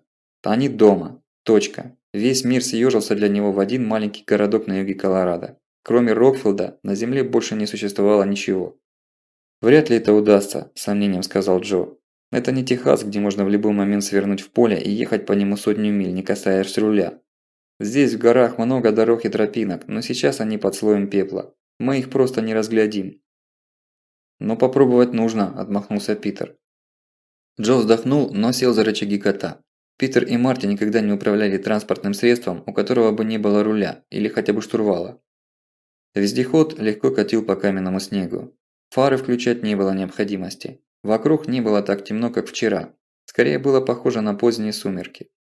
Равнина, на которую они выехали, направившись сразу на юг от ранчо, была усеяна небольшими холмиками. «Нерадивый фермер хозяйничал в этих краях», – усмехнулся Питер. «Всё поле валунами засыпано». Подъехав к одному из бугорков, Джо остановил вездеход и выпрыгнул из кабины. Он подошел к бугорку, осмотрел его, покопавшись в пепле. «Это не валуны», – мрачно сообщил он, забравшись обратно и трогаясь с места. «Это коровы». «Теперь этот парень банкрот», – присвистнул Питер. Сотни коров нашли свой конец на этом пастбище, и скоро они начнут разлагаться. Потоком лавы, пирокластической волне, вулканическим бомбам, пепельному удушью и разрушенным домам добавлялась еще одна смертельная угроза – угроза эпидемии. Выбранный путь оказался не из легких. Марти не раз подумывал, что двинуть по дороге было бы более удачной мыслью. Местность была холмистой, к тому же изрезанной вдоль и поперёк глубокими лощинами, на дне которых текли ручьи и небольшие речушки. Для езды по крутым склонам, да еще и заваленным сыпучим мелким пеплом, гусеницы помогали мало. Они хорошо держали на поверхности сугробов, но грунтозацепов на них не было. Приходилось кружить, отыскивая проходы между холмами, места, где можно переправиться через ручьи. Казалось, что прошла уже целая вечность, но часы показывали, что с момента начала поездки прошло всего 2 часа. А навигатор бесстрастно уведомлял, что они продвинулись всего на 7 миль к югу, тогда как по одометру кота получалось, что намотали они на гусеницы уже миль 20. «Надо было ехать по дороге», – в сердцах воскликнул Марти, когда они начали штурм очередного склона. «Вот что, мистер ФБР», – оглянулся Питер. «Заруби на своем распрекрасном носу, что обсуждение предстоящих действий происходит до их начала. А когда решение принято, все молча его выполняют. Понял ты меня? Не уподобляйся моей жене, которая всегда все лучше знает, но уже после того, как все случилось. Я не приказывал ехать сюда, я предложил. Никто не возражал. Так что это общее решение, понял?» Марти мрачно кивнул, вынужденный снова признать правоту Симмонса. Они с Джо сомневались в правильности решения, но не отстаивали свою точку зрения. Так что винить было некого. Чтобы отвлечься, он включил радиоприемник, встроенный в приборную панель вездехода. Это была дешевая модель, работающая только на коротких волнах. Гористая местность мешала приему, но вскоре Марти наткнулся на городскую радиостанцию Шайена. «Правительство штата Вайоминг обращается к своим избирателям», – вещал усталый голос диктора. «В связи с чрезвычайной ситуацией, правительство настоятельно советует всем жителям штата и прилегающих территорий не покидать свои дома. Закройте окна и двери, пепел опасен при попадении в легкие. Если вам необходимо выйти на улицу, защитите дыхательные пути маской и наденьте лыжные очки. На дорогах сохраняется крайне сложная обстановка, многокилометровые пробки на всех основных трассах. Не выезжайте из дома на автомобиле, это опасно. Закрыт въезд в столицу штата Шайен. Правительство штата Вайоминг и его губернатор предпринимают все необходимые меры. Помощь придет, мы не бросаем своих граждан в беде. Оставайтесь дома. Повторяю, правительство штата Вайоминг обращается к своим избирателям». Черт побери, Марти не мог поверить своим ушам. Что они творят? Что значит «оставайтесь дома»? Они что, не знают, что пепел своим весом продавливает крышу? Они же приказывают людям дожидаться смерти в мышеловке и не пытаться выбраться наружу. Какая к черту помощь? Нужна немедленная эвакуация всех жителей. «А ведь с момента извержения прошло уже 2 суток», – намекнул Питер. «А они до сих пор не провели эвакуацию и даже не додумались её начать», – воскликнул Марти. «Они просто не знают, что делать». «Ты быстро схватываешь», – иронически заметил Питер. «Хочешь, я подкину тебе ещё одну мысль? Диктор говорит от имени правительства Вайоминга. А что слышно про федеральные власти? Такие масштабы катастрофы – это их работа». Марти промолчал. Если его подозрения верны, то федеральные власти сейчас заняты совсем другими задачами. Спасением собственной шкуры. Он сильно сомневался, что даже губернатор Вайоминга сейчас на своем рабочем месте. В Америке всего 50 губернаторов. Скорее всего, у них уже куплены билеты до Либерии. Друзьям он решил пока ничего не говорить. Подобное заявление требует серьезного разговора в другой обстановке, серой субстанции, убивавшей любые надежды на урожай. «А вот и железная дорога», – сказал Джо, пересекая длинный прямой холмик, прорезающий равнину с востока на запад. «Это насыпь, и, судя по всему, поезда тут больше не ходят». Пепел на железнодорожной линии был не тронут, его даже не пытались расчищать. Этот вид транспорта перестал существовать. Во всяком случае, в этой части страны. До границы штата Колорадо оставалось около 10 миль. Пересечь таким же образом 80-ю федеральную дорогу оказалось сложнее. Издали она была похожа на аллею в каком-то парке.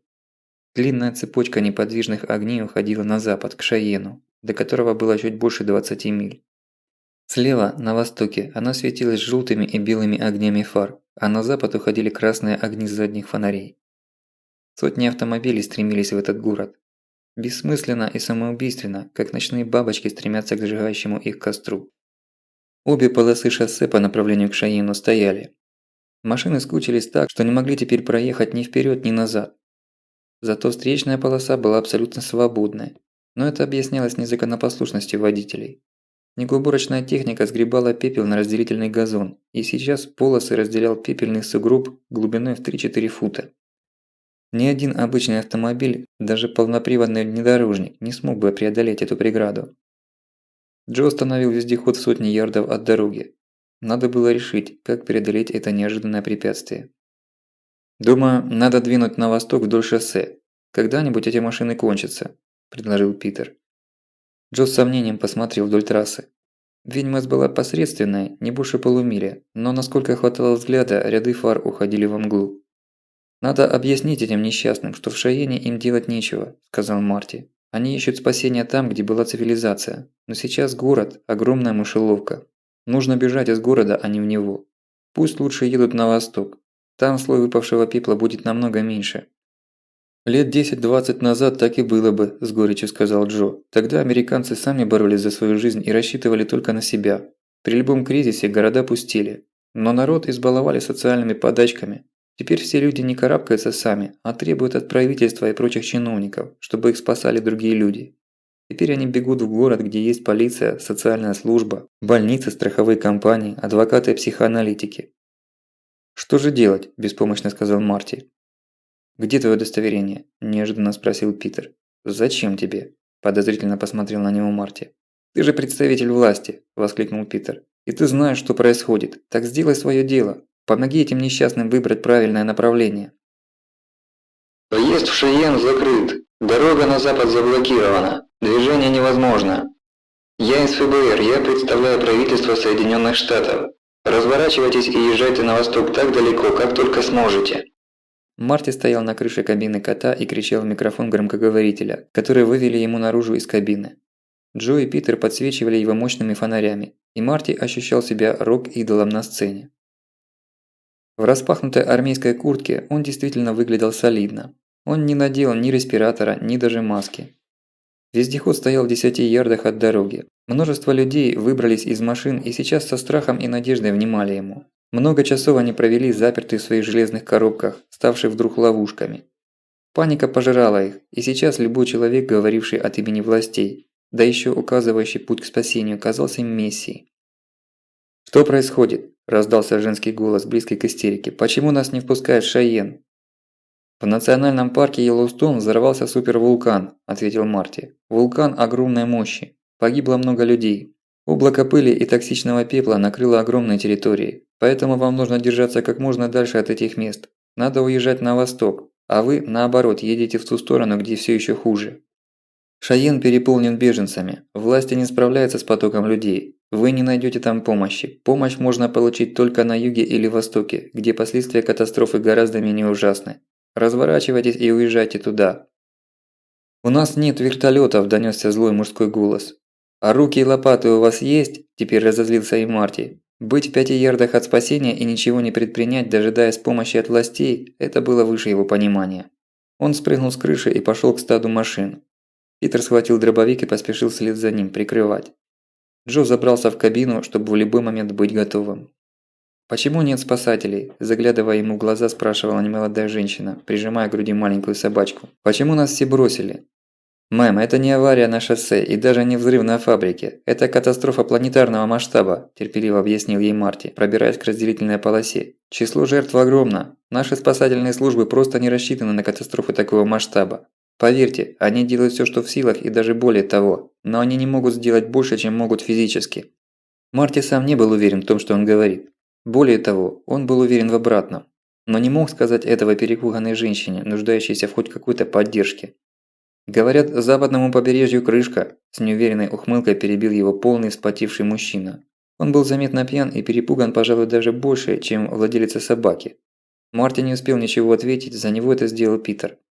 «Придержи-ка язык, приятель», – презрительно бросил он. «В стране объявлено чрезвычайное положение. Мы имеем право пристрелить паникёров на месте. Ты понял, что это означает, не правда ли?» Он пристально посмотрел в глаза мужчине. Тот сник и исчез за спинами других людей, но прошипел что-то злое вполголоса.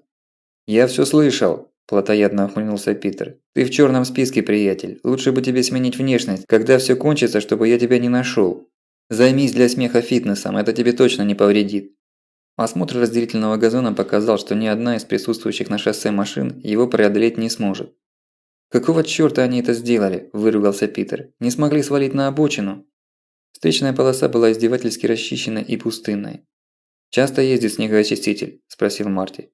«Каждый час», – с готовностью сообщил один из мужчин, столпившихся за его спиной. «Последний был минут 15 назад». «Чёрт!» – снова выругался Марти. «Я думаю, есть выход», – заявил Питер и тут же громогласно скомандовал. «Очистить дорогу! Прижимайтесь машинами друг к другу, делайте что хотите, но подготовьте коридор, по которому сможет проехать наш вездеход. Тебя назначаю старшим и ответственным за работу». Он ткнул пальцем в первого попавшегося. Марти удостоверился, что команда не пропущена мимо ушей, и люди начали сдвигать машины, по дюйму выбирая все зазоры, и побежал догонять Питера. Догнал он его уже в кабине вездехода. «Что ты задумал?» – потребовал Марти. «Да всё просто», – криво усмехнулся Питер. «Они расчистят нам коридор, а мы спокойно в него перемахнем. А дальше?» «А дальше едем в Рокфилд». Марти секунд 20 молчал, унимая вдруг участившееся дыхание. «Питер», – спокойно сказал он, – «ты подонок». Симмонс поднял на него взгляд, словно изучая насекомое. «Кто это говорит? Это говорит наш мистер, что случилось? Мистер, скажите, что делать дальше? Или это прорезался голосок у мистера «Я представляю правительство»?» «Я, наверное, плохо приспособлен к жизни среди крутых парней», – сдерживая ярость, сказал Марти, «но я никогда не был и не буду мерзавцем и подлецом. Обмануть людей, которые тебе доверились на последней черте – это подлость. Можешь ехать дальше без меня, я остаюсь». «Вот что, Пит», – устало вздохнул Джо, – «ты, конечно, хороший парень, но в этот раз Марти прав. Ты предложил подлость. Чтобы выжить, годятся любые трюки, но нужно хотя бы попытаться остаться человеком». «Да пошли вы!» Питер откинулся на кресле, наблюдая, как на дороге народ увлеченно двигает машины, размахивая руками и бестолково командуя. «Видишь, они уже поверили, что спасутся», – примирительно сказал Джо. 10 минут назад это были жертвы, а сейчас уже люди. Не обманывай их, грех это». Питер сердито попыхтел, но не смог долго держать в себе обиду. «Ну а что делать-то? Лопатами эту дрянь растаскивать?» «Я, кажется, придумал», – сказал Марти. Вездеход перескочил отвал, разделяющий встречные полосы шоссе номер 80, легко и непринужденно. Широкие гусеницы распределяли давление на большую площадь, и машина почти не проваливалась даже в такую тонкую и сыпучую субстанцию, как вулканический пепел. Они остановились поперек полосы. Джо быстро отыскал недалеко от обочины здоровенный валун и зацепил на нем петлей переднюю лебедку. Питер и Марти вдвоем размотали заднюю лебедку вездехода и потянули ее на полосу, забитую машинами. Задняя лебедка в конце раздваивалась, и каждое из ответвлений заканчивалось крюком. Видимо, это было сделано, чтобы удобнее было вытаскивать бревна в лесу, но сейчас приспособление оказалось как нельзя кстати. Жертвой выбрали пожилой джип Чироки, выпуска 80-х годов прошлого века. Крепкий как кирпич, надежный как топор и неприхотливый как истинный индеец. Хозяин Чироки горестно посмотрел на своего любимца, но дал согласие. Машину зацепили крюками за задний и передний фаркоп. «Давай!» – командовал Питер в рацию. Джо включил лебедку. Чироки медленно пополз бортом к пепельному отвалу. Сейчас он выступал в роли импровизированного ножа снегоочистителя. По левому борту джипа тут же вырос бруствер сыропыли, заскрипело железо под натиском пепла. С противоположного борта с десяток мужчин повисло на дверях, чтобы джип не перевернуло тросом. Он медленно полз вперед, оставляя за собой очищенную от вулканического порошка полосу. За ним оставался слой пепла в 10 дюймов, которые тут же раскидывали лопатами в стороны. Тросы обоих лебедок натянулись, как тетива индейского лука. Всех любопытных отогнали подальше, чтобы не убило тросом, если он порвется. Последнее усилие, и Чироки вывалился на расчищенную дорогу. Хозяин стремглав бросился к нему, оглаживая помятые борта любимца, как вспотевшие бока боевого коня. Он забрался в кабину, не дождавшись, когда снимут крюки лебедок, и через секунду донёсся его восторженный вопль. «Работает!» Мотор пожилого четырехколесного работяги продолжал тарахтеть, несмотря ни на что. В образовавшийся проход один за другим начали заезжать автомобили. Мужчины сообща выталкивали те из них, которые застревали в сыпучей толченой пемзе. Марти руководил процессом. Теперь, когда после отчаянного многочасового ожидания у людей появилась цель, они воспрянули духом. «А вот и власти», – хмуро уведомил Питер, сидевший на гусенице вездехода. Марти обернулся. Действительно, со стороны Шайена приближался полицейский автомобиль с включенной люстрой. Машина копов остановилась рядом с вездеходом. Из нее выбрались здоровенный чернокожий парень в форме и немолодой мужчина в штатском. Оба выглядели измученными и потрепанными. «Что тут?» – коротко спросил Белый, подойдя ближе. «Разворачиваем колонну на восток», – ответил Марти, настороженно глядя на полицейских.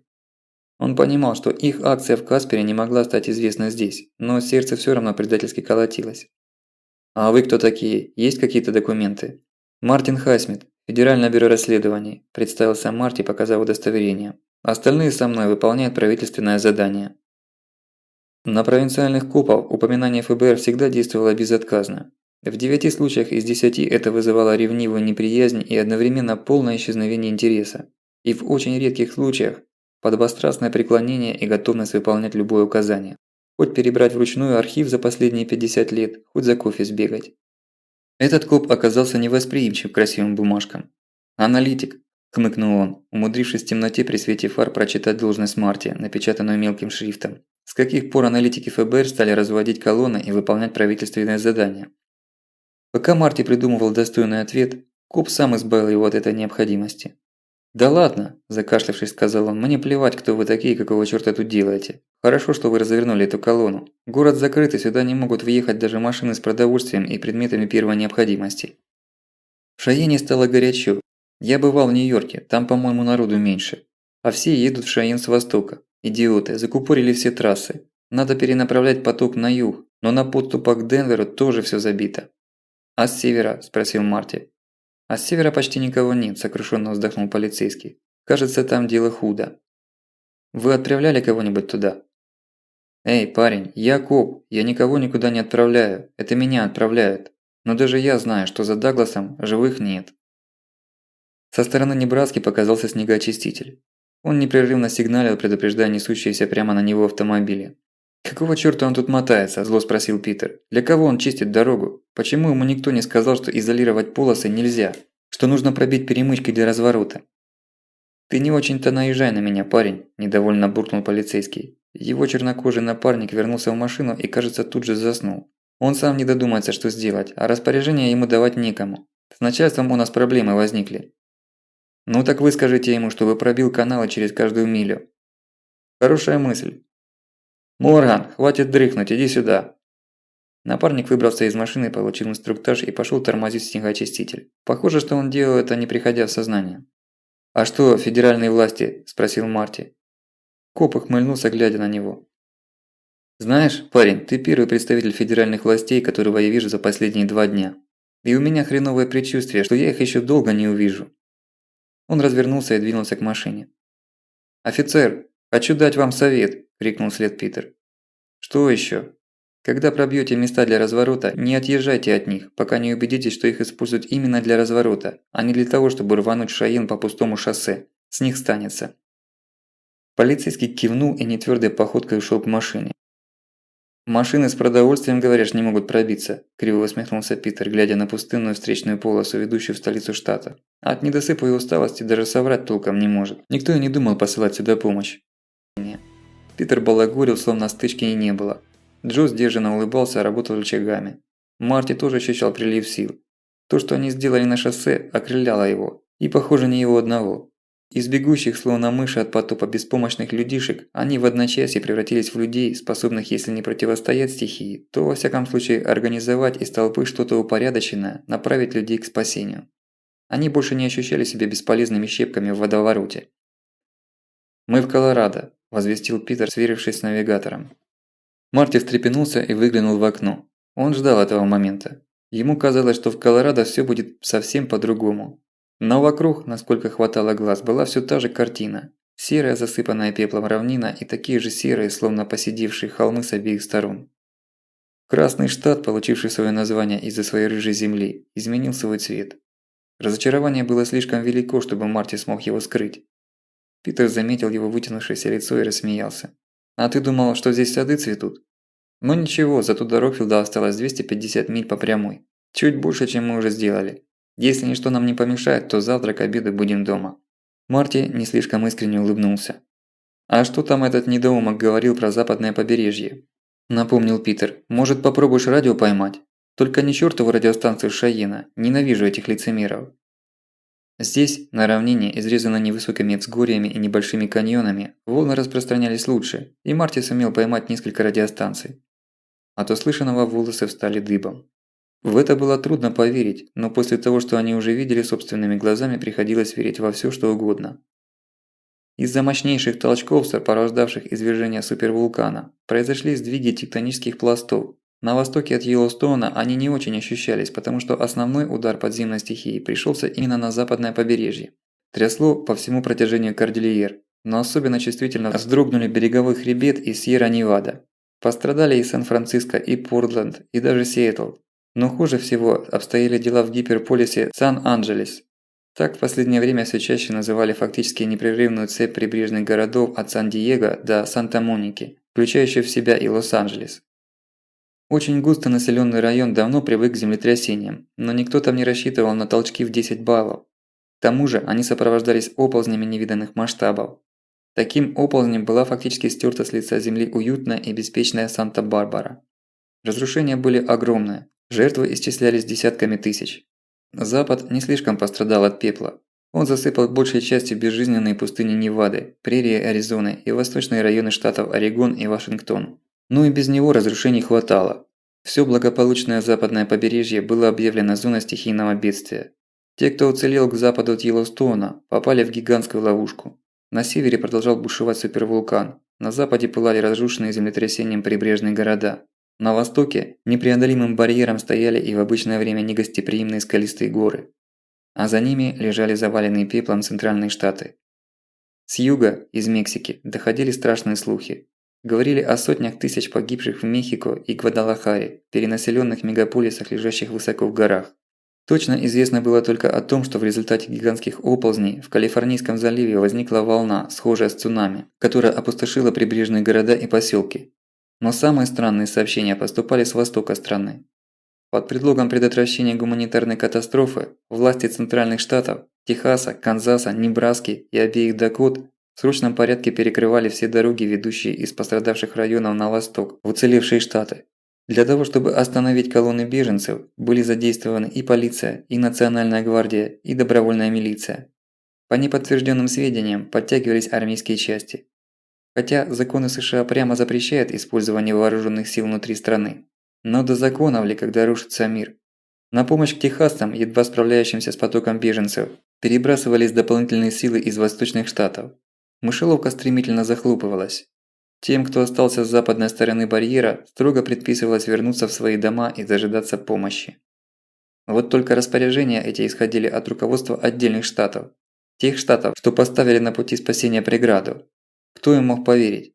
Федеральные власти, правительство, ФБР, Агентство национальной безопасности, Агентство по чрезвычайным ситуациям – все хранили полное молчание. «Какого хрена творят эти сукины дети?» – возмутился Питер, когда до него дошёл смысл услышанного. «Спасают свои шкуры», – равнодушно пожал плечами Марти. До сих пор он не верил, не мог поверить в масштабы предательства, но подсознательно был почти готов к тому, что это должно было произойти. Выставляют заслон, чтобы обеспечить себе отход. Кажется, так это называется у военных. Эти свиньи с востока надеются отсидеться за кордонами, пока тут люди дохнут, продолжал бушевать Питер, пропустивший мимо ушей фразу Марти про отход. «Не переживай», – успокоил его Марти, – «им тоже мало не покажется. Для этого им нужно возвести барьер высотой до стратосферы, а лучше до Луны. Они еще будут завидовать тем, кто сдох по эту сторону кордонов. В любом случае стоит держаться подальше от дорог и населенных пунктов», – сказал Питер. «Вот только надо где-то раздобыть провизии». «Ограбим магазин», – хмыкнул Марти. Он уже начал свыкаться с мыслью, что закон на территории Соединенных Штатов стал вещью необязательной. «Я смотрю, ты вошел во вкус», – рассмеялся Питер. Джо не принимал участия в беседе. Он молча гнал вездеход по серым полям Колорадо, пристально вглядываясь в темноту. Только на щеках, заросших седой щетиной, вспухали желваки. «Знаете что, парни?» – вздохнул он. «Всё это очень плохо. Я никогда не верил этим грязным свиньям из правительства. Америку построили люди, которые рассчитывали только на себя. А нынешние только и ждут подачки до помощи». «Завел шарманку», – хмыкнул Питер.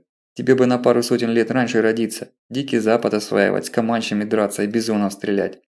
«Тогда были настоящие люди», – не принял легкого тона Джо. «Они ни от кого милости не ждали. Сейчас такие остались только среди фермеров и ковбоев. Вот увидите, первыми вымрут города. И когда там припечет, когда трупы умерших от голода будут валяться на улице, а полицейские с оружием будут отбирать хлеб у тех, кого нанимались защищать, крысы рванут обратно, в деревню. Но они не умеют ничего делать. Они умеют только обманывать, торговать и трактовать не ими написанные законы. Все эти адвокаты, биржевые маклеры, торговцы недвижимостью, врачи, которые не лечат, а заставляют людей болтать и открывать свой кошелек. Они умеют только пользоваться, но не умеют создавать. «Вот они и передохнут», – вставил Питер. «Не скажи», – покачал головой Джо. «Крысы очень хорошо умеют приспосабливаться. Разорившийся работяга может помереть с голоду. Ему в голову не придёт, что можно украсть или есть с помойки. А эти легко перейдут через любую грань. Слабые быстро умрут, но среди крыс немало сильных. Они начнут отнимать, грабить, убивать. Крысы умеют сбиваться в стаи. А стаи бешеных крыс уступают дороге даже бизон. Нас ждут тяжелые времена, парни». Марти слушал эти речи со смущением. Ему не хотелось признаваться самому себе, но в этих крысах он узнавал самого себя. Ведь он тоже ничего не умел создавать, а только пользоваться. Да, он зарабатывал своей головой, но ничего материального его голова не производила.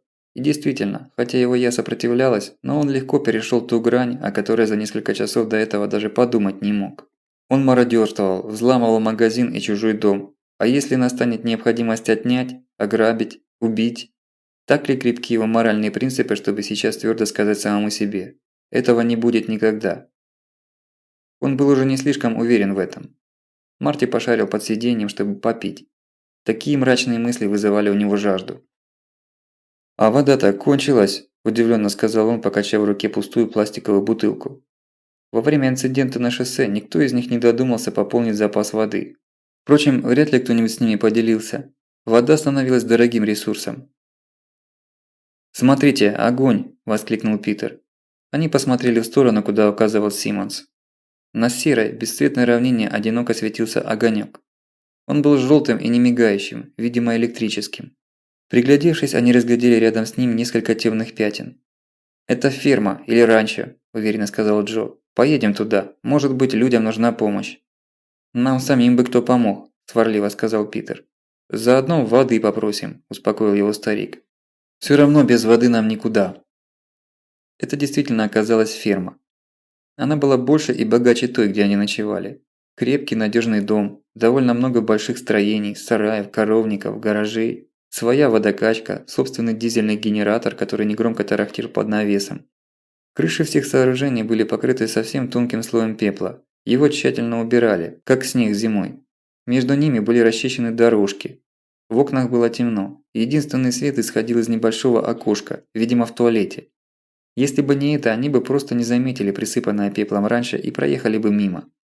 Джо остановил вездеход в полусотни ярдов от дома и заглушил мотор. Питер спрыгнул на землю и тут же направился к дверям. Марти задержался, удивленно глядя под ноги. Пепла здесь было значительно меньше, не больше 10 дюймов, хотя и этого хватило, чтобы ноги утопали в нем посередину икр. Но снегоступы здесь были уже лишними. Расхлябанной походкой, чтобы размять затекшие в кабине мышцы, Питер подошел к двери и уже собирался постучать в нее, как она сама открылась.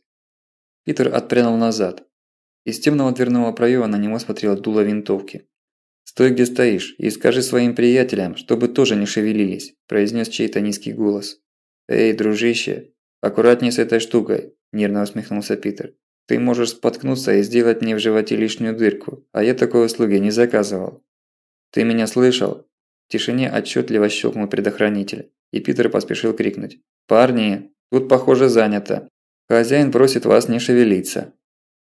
Марти замер и потянулся было за оставленным в кабине ружьем, но невидимый хозяин рявкнул. «Эй ты, возле машины, тебе сказано не шевелиться. Я прикончу твоего дружка и тебя самого раньше, чем ты поймешь, что происходит. Подними руки».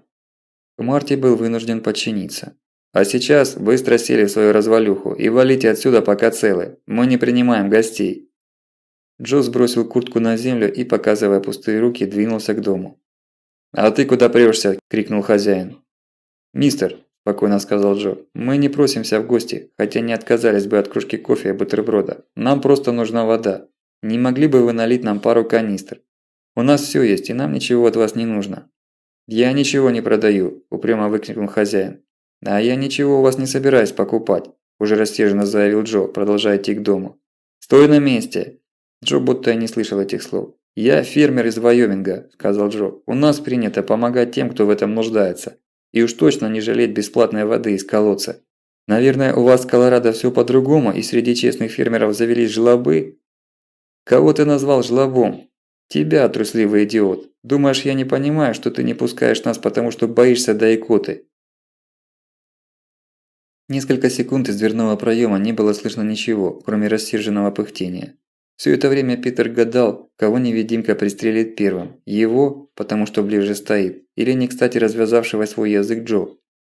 «Чёрт с вами», – решил хозяин. «Берите свою канистру и идите сюда. Оружие оставьте в машине. Если увижу у кого-нибудь в руках ружье или пистолет, пристрелю тут же. Я же трусливый, со страху чего угодно могу сделать». Джо ухмыльнулся и крикнул Марте, чтобы тот захватил емкости для воды. Натыкаясь друг на друга, они вошли в темноту дома. Хозяин пропустил их вперед, закрыл дверь и только тогда щелкнул выключателем. Обстановка была простецкая, но добротная. Массивная деревянная мебель знала, наверное, еще деда негостеприимного хозяина. Это был широкоплечий мужчина, чуть за 30, с плохо расчесанными черными волосами и рыжей бородой. Его небольшие, глубоко посаженные глаза смотрели настороженно, но без особого страха. В руках он держал ремингтоновскую винтовку 22-го калибра. «Ты с этой пукалкой на кроликов охотишься?» – пренебрежительно усмехнулся Джо. «Придержи язык, старик», – буркнул хозяин. «На ваши тушки и 22-го хватит. Не тратят же на всех бродяг медвежьи патроны». «Здравствуйте, мисс», – поздоровался Джо. Марти обернулся и увидел молодую женщину, выглядывающую из-за двери, которая вела дальше в дом. На ней было простое клетчатое платье из хлопка. Большие глаза из-под копны ярко-рыжих волос смотрели чуть испуганно и с надеждой. «Хейзел», – рявкнул хозяин, – «я сказал тебе не выходить». «Это гости, Тед, это же гости. Они зашли набрать воды и уже уходят. Но ты же не отпустишь их, не покормив», – удивилась Хейзел, переводя взгляд с одного незнакомца на другого, словно выбирая, с кем иметь дело. «Наш дом всегда был гостеприимным». Тед побагровел, но ничего не ответил. Похоже, хрупкая женщина знала, как управлять этим буйволом. «Мы вас не стесним», – улыбнулся Джо, – «мы даже не будем проситься на ночлег. Видите ли, нам самим нужно спешить, но от кофе и куска мяса мы бы не отказались. Уже 3-е сутки на консервах. Ты ведь угостишь нас, Тед?» Фермер молча прошел в дом, всем видом показывая свое неодобрение. На пороге он обернулся. «Как вы узнали, что здесь моё ранчо?» – спросил он. «Дороги занесло, вы не могли добраться по следам». «Свет увидели», – пожал плечами Питер. «Свет?» – недобро прищурился Тед. Марти осмотрелся и понял, что имел в виду хозяин. Все окна были забраны плотными ставнями изнутри. Свет через них бы не просочился. «Маленькое такое окошко», – сказал Питер, – «как в туалете». Тед уничтожающе посмотрел на свою супругу, которая съежилась под этим взглядом. А когда муж отвернулся, показала ему язык. Обед был простым, без изысков. Жареное мясо, сыр, кукурузные лепешки и бутылка виски. Тед сосредоточенно орудовал вилкой. Он прислушивался к разговору, но сам в него почти не вступал. За него это делала жена. «Вы издалека?» – наседала она на Джо, решив, что старшинство в этой компании принадлежит ему, и не только по возрасту. «А куда вы едете?» «Я из Вайоминга, я там фермер. А едем мы в Рокфилд, штат Колорадо. У этих джентльменов там семьи, и они спешат к своим родным», – с достоинством ответил Джо, не отрываясь от трапезы. «Вы не знаете, что это вдруг случилось? По радио говорят какую-то чушь, я ничего в ней не понимаю». «В Вайоминге рванул вулкан, мэм». «Откуда в Вайоминге вулканы?» – легкомысленно отмахнулась Хейзел. «Там нет вулканов». «Мы тоже так думали», – вздохнул Джо. «Оказывается, мы ошибались». «Я думаю, это русские или китайцы», – уверенно заявила женщина. «К сожалению, нет, мэм. Это именно вулкан. Я видел начало извержения собственными глазами, как и эти 2 джентльмена. Мы находились сотни миль оттуда и лишь чудом остались живы». «А почему вы сказали, к сожалению», – прищурилась Хейзел. «Думаете, лучше было бы китайцы?» «Да, думаю, что так», – степенно кивнул Джо. «Русские и китайцы – обычные люди. Если постараться, с ними можно справиться. Или договориться. Со стихией справиться невозможно. Люди научились угадывать погоду, предсказывать землетрясения. Но еще никому не удалось это землетрясение предотвратить или остановить торнадо. Да что там торнадо? Никто не может вызвать или прекратить даже обычный дождь. Говорят, индейские шаманы умели. Но белые их перебили раньше, чем они успели с ними поделиться секретами». Для старого фермера это была очень длинная речь, и он полностью выдохся, пока ее произносил. «Если вы хотите узнать что-то про вулкан, вам лучше спросить об этом моего друга Марти», – поспешно вставил он, когда увидел, что девушка хочет еще что-то у него спросить. Хейзл тут же повернулась к новой жертве. Но Марти было не до нее. Все его внимание поглотило очаровательное белокурое создание лет 4, сидевшее за столом напротив него. Дочка фермера вяло ковыряла в тарелке разваренную фасоль. При этом по выражению её лица можно было предположить, что эту фасоль уже как минимум один раз ели. Она была не то чтобы очень уж похожа на дочь Марти, не больше, чем другие 4-летние малыши. Но то ли из-за плохого освещения, то ли из-за стоящих в глазах Марти слез ему казалось, что перед ним сама Мэгги. Марти не отрывал от нее взгляда. Казалось невероятным, неестественным присутствие такого ангела в обычной гостиной отдаленной фермы среди занесенных пеплом просторов Колорадо. Трудно было поверить, что у рыжей Хейзл и её черноволосого мужа могла родиться такая безукоризненная блондинка. «Похоже, нашему гостю нравятся маленькие девочки», – неприязненно заметил Тед, наливая в себе стакан немного виски. «Что?» – не понял Марти и тут же нахмурился. «У меня дочка, она такая же, как ваша, такая же маленькая и такая же красивая». Он не удержался, и крупная слеза выскользнула из глаз и пробежала по щеке. «Почему ты плачешь?» – удивленно спросила девочка, посмотрев на него. «Я не плачу», – хлюпнул носом Марти, – «просто я по ней очень соскучился». «Ты давно её не видел?» «Давно», – Марти улыбнулся сквозь слёзы, – «уже 3 дня». «Меня зовут Филлис, а как зовут твою дочку? Она хорошая?» «Её зовут Мэгги. Если бы вы увиделись, вы бы стали лучшими подругами. У неё есть щенок, его зовут Микки». «У меня тоже был щенок», – вздохнула Филлис, – «но он убежал гулять, а потом пошёл каменный снег, и он не вернулся. Наверное, он умер». Легкая тень скользнула по её лицу, но тут же исчезла. Она ещё не умела по-настоящему горевать, не понимала истинной цены безвозвратной потери. «Что вы собираетесь делать дальше?» – спросил Питер у Теда. Тот нахмурился, упрямо сдвинув брови. Его жена с надеждой посмотрела на него, но тот насупился только сильнее. Видимо, они уже имели разговор на эту тему. И, скорее всего, не один. «Мы будем делать то, что делали и раньше», – твердо заявил Тед. «Мы будем жить и работать». Марти отвлекся от разговора с девочкой в изумлении, уставившись на фермера. «Но вы же видите, что происходит вокруг», – ошарашенно сказал он. «Вы же видите?» «И что это меняет?» – упрямо хмыкнул Тед. «Плохие времена случались и раньше. Они всегда рано или поздно заканчиваются». «Тед!» – Марти вскочил из-за стола. «Но ты же видишь, это не может кончиться. Это не просто снег. Это каменный снег, он не растает. Ты не можешь сидеть просто так и ждать, когда всё пройдёт само собой». «Всё в руках Всевышнего», – пожал плечами фермер. «Ничто не длится вечно, и нам не придётся сидеть и ждать. У нас слишком много работы». «Но как вы собираетесь выживать? Никто не может выжить в одиночку. Люди могут выжить только сообща». «Это вы там, в городе, не можете выжить», – презрительно хмыкнул Тед, сразу становясь похожим на Джо. «Мы тут всегда жили сами по себе и ни на кого не надеялись. Так все фермеры живут, а я хороший фермер. Даже самый лучший фермер не сможет прожить один. Вам нужно будет что-то покупать у людей». «Да плевать я хотел на людей», – в сердцах выкрикнул Тед. «У нас всё есть. У меня крепкий дом, у меня десятки голов крупного рогатого скота. А сколько у меня баранов, даже я сам не знаю.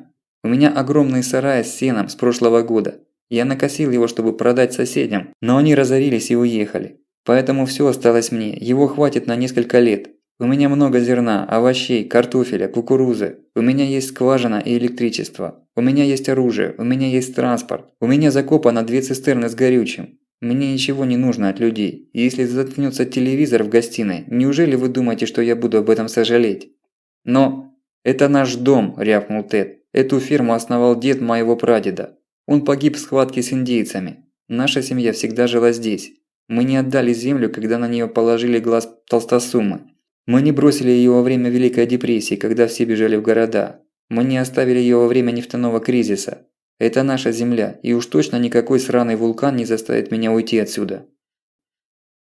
Хейзел обреченно опустила голову. Надежда на то, что ее несговорчивого мужа убедят приезжие, не оправдалась. Марти посмотрел на нее и заткнулся. Он хотел рассказать, что ждет Америку, когда земля начнет остывать, но понял, что это бесполезно. Переубедить Теда никто не смог бы, и его рассказ только напугал бы Хейзел. «Ты уверен, что справишься с хозяйством один?» – спросил Джо. «У меня есть работники», – сказал Тед, выпустив пар. «Брат Хейзел Хью уехал в Денвер, как раз перед тем, как все началось. Я послал его за патронами и запчастями к трактору. И работники, Билл и Эндрю, тоже поехали туда на выходные. Вот-вот должны вернуться». «А ты уверен, что они вернутся? На дорогах ужас, что творится». «Куда они денутся?» – пожал плечами Тед. Но, кажется, он не был так уж уверен в своих работниках. «Мне кажется, лучше бы Хью не возвращался», – заявила Хейзел. «От него с его дружками все равно никакого толку, одни неприятности». «Дорогая, иди уложи спать Филлис», – нахмурился Тед. Хейзел пожала плечами и увела девочку в спальню. «Ее брат сидел за кражу и разбой», – пояснил Тед. «И Билл с Эндрю тоже не паиньки. Но они крепкие мужчины, их помощь мне нужна».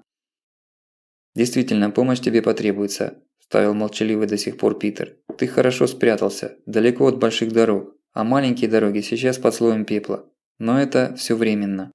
«Что ты имеешь в виду?» «Власти не смогут долго удерживать порядок. Скоро начнутся погромы и грабежи. В городах большие запасы продовольствия, но людей там тоже очень много. И на всех не хватит. Вскоре из городов начнут растекаться искатели еды. Сначала просто голодные бродяги. Потом организованные отряды реквизиторов. Как ты думаешь, через сколько времени они найдут тебя?» «Здесь нет дорог», – не слишком уверенно сказал Тед. «Есть», – хмыкнул Питер. «Твоя ферма есть и на картах, и на спутниковых снимках. Когда за дело возьмутся всерьез, мимо тебя не пройдут, не надейся». Тед внимательно посмотрел на Питера. «Если ты намекаешь на то, что мог бы здесь остаться, то напрасно. Я не нанимаю тех, кто приходит просить работу. Я сам выбираю работников». «Поэтому и выбрал 3 уголовников», – жестко улыбнулся Питер. «Нет, я не ищу работу, тем более не нанимаюсь к тем, в чьем будущем не уверен. Я даже тебя с нами не зову. Я просто рисую тебе перспективы, чтобы ты был готов к неприятностям. Ты же знаешь, что бывает, когда банда захватывает ферму. Такое в нашей стране уже случалось. Они не просто отнимают то, что им нужно, и даже не убивают хозяев. Эти ублюдки издеваются над мужчинами и насилуют женщин. Делают это долго, с явным удовольствием. Полиция на ограбленных фермах всегда находит истерзанные тела жертв. Правда, Марти?» «Марти знает, он работает в ФБР». Марти был вынужден согласно кивнуть. Это было действительно так. На быструю смерть можно рассчитывать, когда тебя грабят на улице. Если же грабитель ворвался в квартиру, жертва принимает страшные муки. А когда это происходит на отдаленной ферме или ранчо, где нет соседей и не появляется полиция, мучения растягиваются иногда на несколько дней. Тед долго сосредоточенно разглядывал пальцы своих крепких рук, лежащих на столешнице.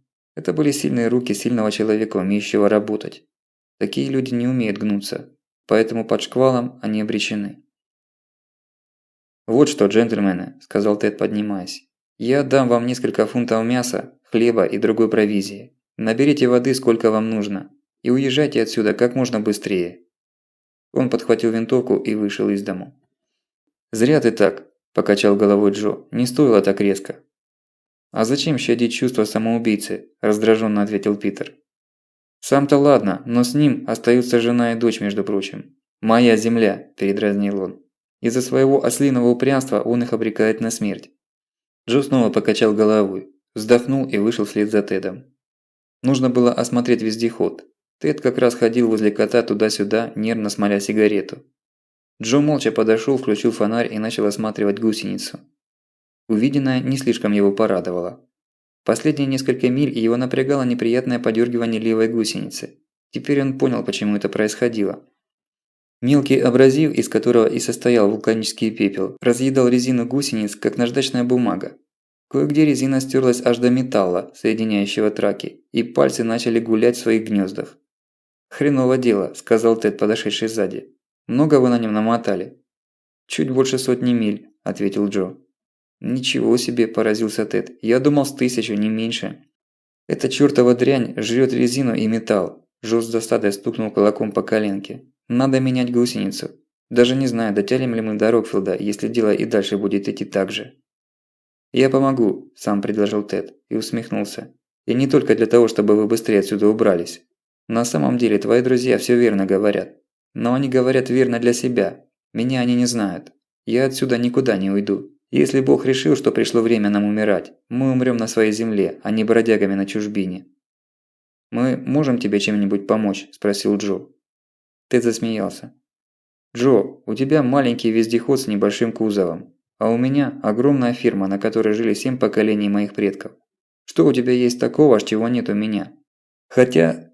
Тед задумался. «Если честно, я не думаю, что Хью вернется. У вас нет случайно пары лишних пачек патронов для дробовика? Для винтовки у меня их много, но и дробовик бывает нужен». «Договорились», – улыбнулся Джо и крикнул в сторону дома, так и стоящего с темными окнами. «Питер, иди сюда, нужна твоя помощь». Заменить гусеницу – дело не самое простое. Радовало только то, что у вездехода она была резиновой, с тонким металлическим каркасом. Менять тракторные гусеницы из легированной стали было гораздо труднее. С помощью щипцов и молотка они извлекли соединительный палец, штырь, скрепляющий между собой два соседних трака в районе переднего направляющего катка.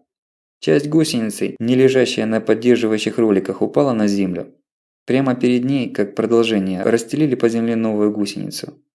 «Питер, запоминай, как это делается. Я не вечен, всякое может случиться в такое время», – сказал Джо, запрыгивая в кабину. Кот медленно двинулся сначала назад, чтобы сбросить с верхних поддерживающих катков старую гусеницу, а потом вперед по резиновой дорожке. Как только он миновал место, где начиналась уже новая гусеница, Тед остановил его жестом. Вместе с Питером они нацепили хвост гусеницы на зубья ведущего заднего катка. Еще немного вперед, чтобы лента легла на поддерживающие катки.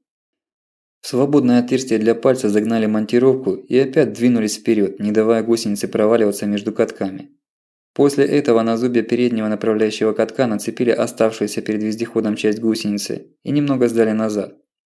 Оба конца оказались рядом, сверху колес. Осталось соединить их пальцем и отрегулировать натяжение гусеницы специальным механизмом. Питер оттер вспотевший лоб. «Чёрт возьми, лучше заменить десяток колес на машине, чем одну гусеницу». «Мы проделываем это за 5 минут, вдвоем с моей скво», – снисходительно усмехнулся Тед. «Нечего отдыхать, нас ждет вторая гусеница. Она выглядит получше, но пусть будут обе новые, а старые бросим за кабину, как запас на самый крайний случай». Марти наблюдал за тем, как мужчины возятся с вездеходом с крыльца дома. Его, как травмированного, освободили от тяжелого физического труда.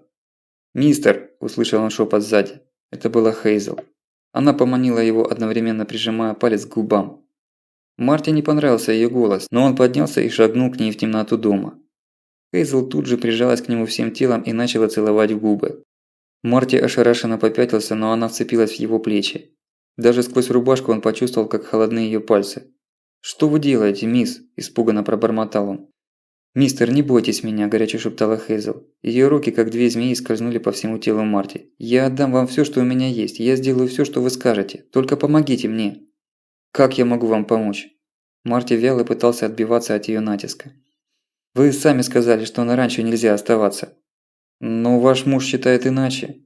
Мой муж сумасшедший фермер». «Вы хотите, чтобы мы взяли вас с собой?» – начал понимать Марти. «Нет. Если я сяду в вашу машину, Тед убьет и вас, и меня».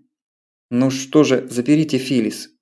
«Что?» – не понял Марти. «Заберите Филлис, я же видела, как вы на нее смотрели, мистер. Вы сказали, что у вас есть дочь. Ради своей дочери заберите Филлис. Она не должна здесь оставаться». «Но, мэм, это невозможно. Как я могу забрать вашу дочь без согласия отца? Это противозаконно. Плевать на законы, спасите ее». «Я не могу, мэм. Это чужой ребенок. Это мой ребенок, и я отдаю ее вам». «Но мы сами не знаем, что с нами будет через час. Зато вы знаете, что будет с нами. Я слышала, как ваш товарищ растолковывал это моему твердолобому мужу. Прошу вас, мистер, она сейчас спит. Когда Тед зайдет в дом, я перенесу его в вашу машину. Он узнает об этом только через много часов, когда будет уже поздно». «Но я...» «Нет, мэм, я не могу». В этот момент на крыльце послышались чьи-то тяжелые шаги. Хейзел отпрянула от Марти, и он, воспользовавшись моментом, выскочил наружу. Тед внимательно посмотрел на него, но ничего не сказал. «Чего это с тобой?» – спросил Питер, когда Марти подбежал к вездеходу. «Ты выскочил из дома, словно пастор из кабинета гинеколога». «Она...» – смятение сказал Марти. «Она сошла с ума!» – плотоядно ухмыльнулся Питер. «Хуже. Она хотела, чтобы мы тайно увезли ее дочь отсюда». «И что ты сказал?» – настороженно спросил Джо. «А что я мог сказать?» – в отчаянии воскликнул Марти. «Естественно, нет. Как мы можем забрать чужого ребенка?» Он посмотрел в лицо Джо, в очередной раз малодушно пытаясь переложить ответственность за решение на другого. Малышка действительно была обречена на этом затерянном ранчо, и взять ее означало спасти. Но это не вписывалось в рамки повседневной жизни, в которых он родился и вырос. По обычным законам, это было бы самым настоящим преступлением. Но Джо не оправдал его надежд. «Правильно», – кивнул он. «Мать готова на всё, чтобы спасти своё дитя, но ответственность за всё лежит на мужчине. Тед принял решение и отвечает за него. Нельзя, чтобы за мужчину решала женщина, да ещё и вопреки его воле». Подошёл Тед, принёс мешок с провизией и вручил Джо охотничью винтовку и пару коробок с патронами для неё. «Держите», – сказал он, – «пригодится. У меня с десяток винтовок, а стрелять здесь могу только я. Так что от одной в моём хозяйстве не убавится. Удачи вам. Если будете ещё в этих краях, заезжайте, буду рад». Питер полез за рычаги, чтобы попрактиковаться в вождении. Хейзел, стоявшая на крыльце и смотревшая с отчаянной надеждой, поняла, что её предложение отвергнуто. Она закрыла лицо руками и бросилась в дом. Тед увидел это, криво усмехнулся и, махнув на прощание рукой, пошёл за ней, сказал Джо. «Здесь, на земле, всё решает мужчина. Это у вас в городе всё по-другому. У вас там мужчины подчиняются новым правилам, а решают за них бабы, нигеры и пидоры. А у нас всё по старинке». «Хо-хо, старик!» – засмеялся Питер. «Так ты, оказывается, расист и гомофоб?» «Я не разделяю людей по цвету кожи», – ответил Джо. «Я разделяю их потому, что они умеют делать. А у вас в городе вы отдаёте работу не белому, а негру, только потому, что он негр. Вот это и есть настоящий расизм. Так что не вали с больной головы на здоровую. А что такое гомофоб?» «Но фобия – это вроде как по латыни страх, а гомофоб – значит тот, кто боится геев». «Кого? Ну, пидоров», – ухмыльнулся Питер. «Да какой же я гомофоб?» – даже обиделся Джо. «Ты думаешь, я их боюсь?» Марти не принимал участия в разговоре. Он молча смотрел в лобовое стекло, как на него надвигается мрачная серая равнина с редкими темными клыками, торчащих из пепла выветренных скал. В груди всё задеревенело. Сердце словно покрылось занозами. Лицо белокурой Филлис стояло перед ним, но оно расплывалось, текло горячим воском, превращаясь в лицо его Мэгги. И ему казалось, что это своей дочери он отказал в спасении, оставив на произвол равнодушной судьбы. Джо поступил в соответствии со своими принципами. Питеру было плевать на чужих людей, а он просто в очередной раз не смог принять решение. «Да не грусти ты так, парень», – ткнул его локтем в плечо Джо. «Думаешь, мне всё равно, что будет с этой девочкой? У меня тоже сердце на куски рвётся, но каждый должен решать за себя. Нельзя принимать решения за других мужчин, тем более если они в состоянии решать сами. Да и, в конце концов, кто сказал, что ей с нами было бы безопасней? Они ещё могут пережить нас на много лет». Джо, как всегда, был прав. Судя по показаниям навигатора, они отмотали уже больше 20 миль с момента отъезда с ранчо, и сейчас находились даже южнее Денвера по широте, где-то как раз посредине между ним и Колорадо-Спрингс. Джо прикорнул, откинув голову на подголовник кресла и смешно похрапывал, замолкая на несколько секунд, когда гусеница кота попадала на невидимый под пеплом камень. Питер сосредоточенно вел вездеход по обманчивой колорадской равнине. Здесь в любой момент на, казалось бы, совершенно ровной поверхности можно было угодить в промоину, овраг величиной с небольшой каньон, глубокий, но узкий ручей, или напороться на проволоку, щедро натянутую по всему штату пастухами-ковбоями. Марти тоже был вымотан этим путешествием до предела, но заснуть не мог. Воспалёнными глазами он всматривался в окружающую его тьму. Серое поле было похоже на заснеженное, но не отражало света. Да и не было света, который оно могло бы отразить. И цвета пропали из мира. Только пыльная серость внизу, испещренная чёрными пятнами непонятно чего, и чёрное небо. Пеплопад почти прекратился, лишь редкими яркими росчерками пролетали в свете фар пылинки с неба. Где-то далеко на западе, скорее угадывались, чем были видны, громады скалистых гор, подступавших вплотную к Денверу и Колорадо-Спрингс.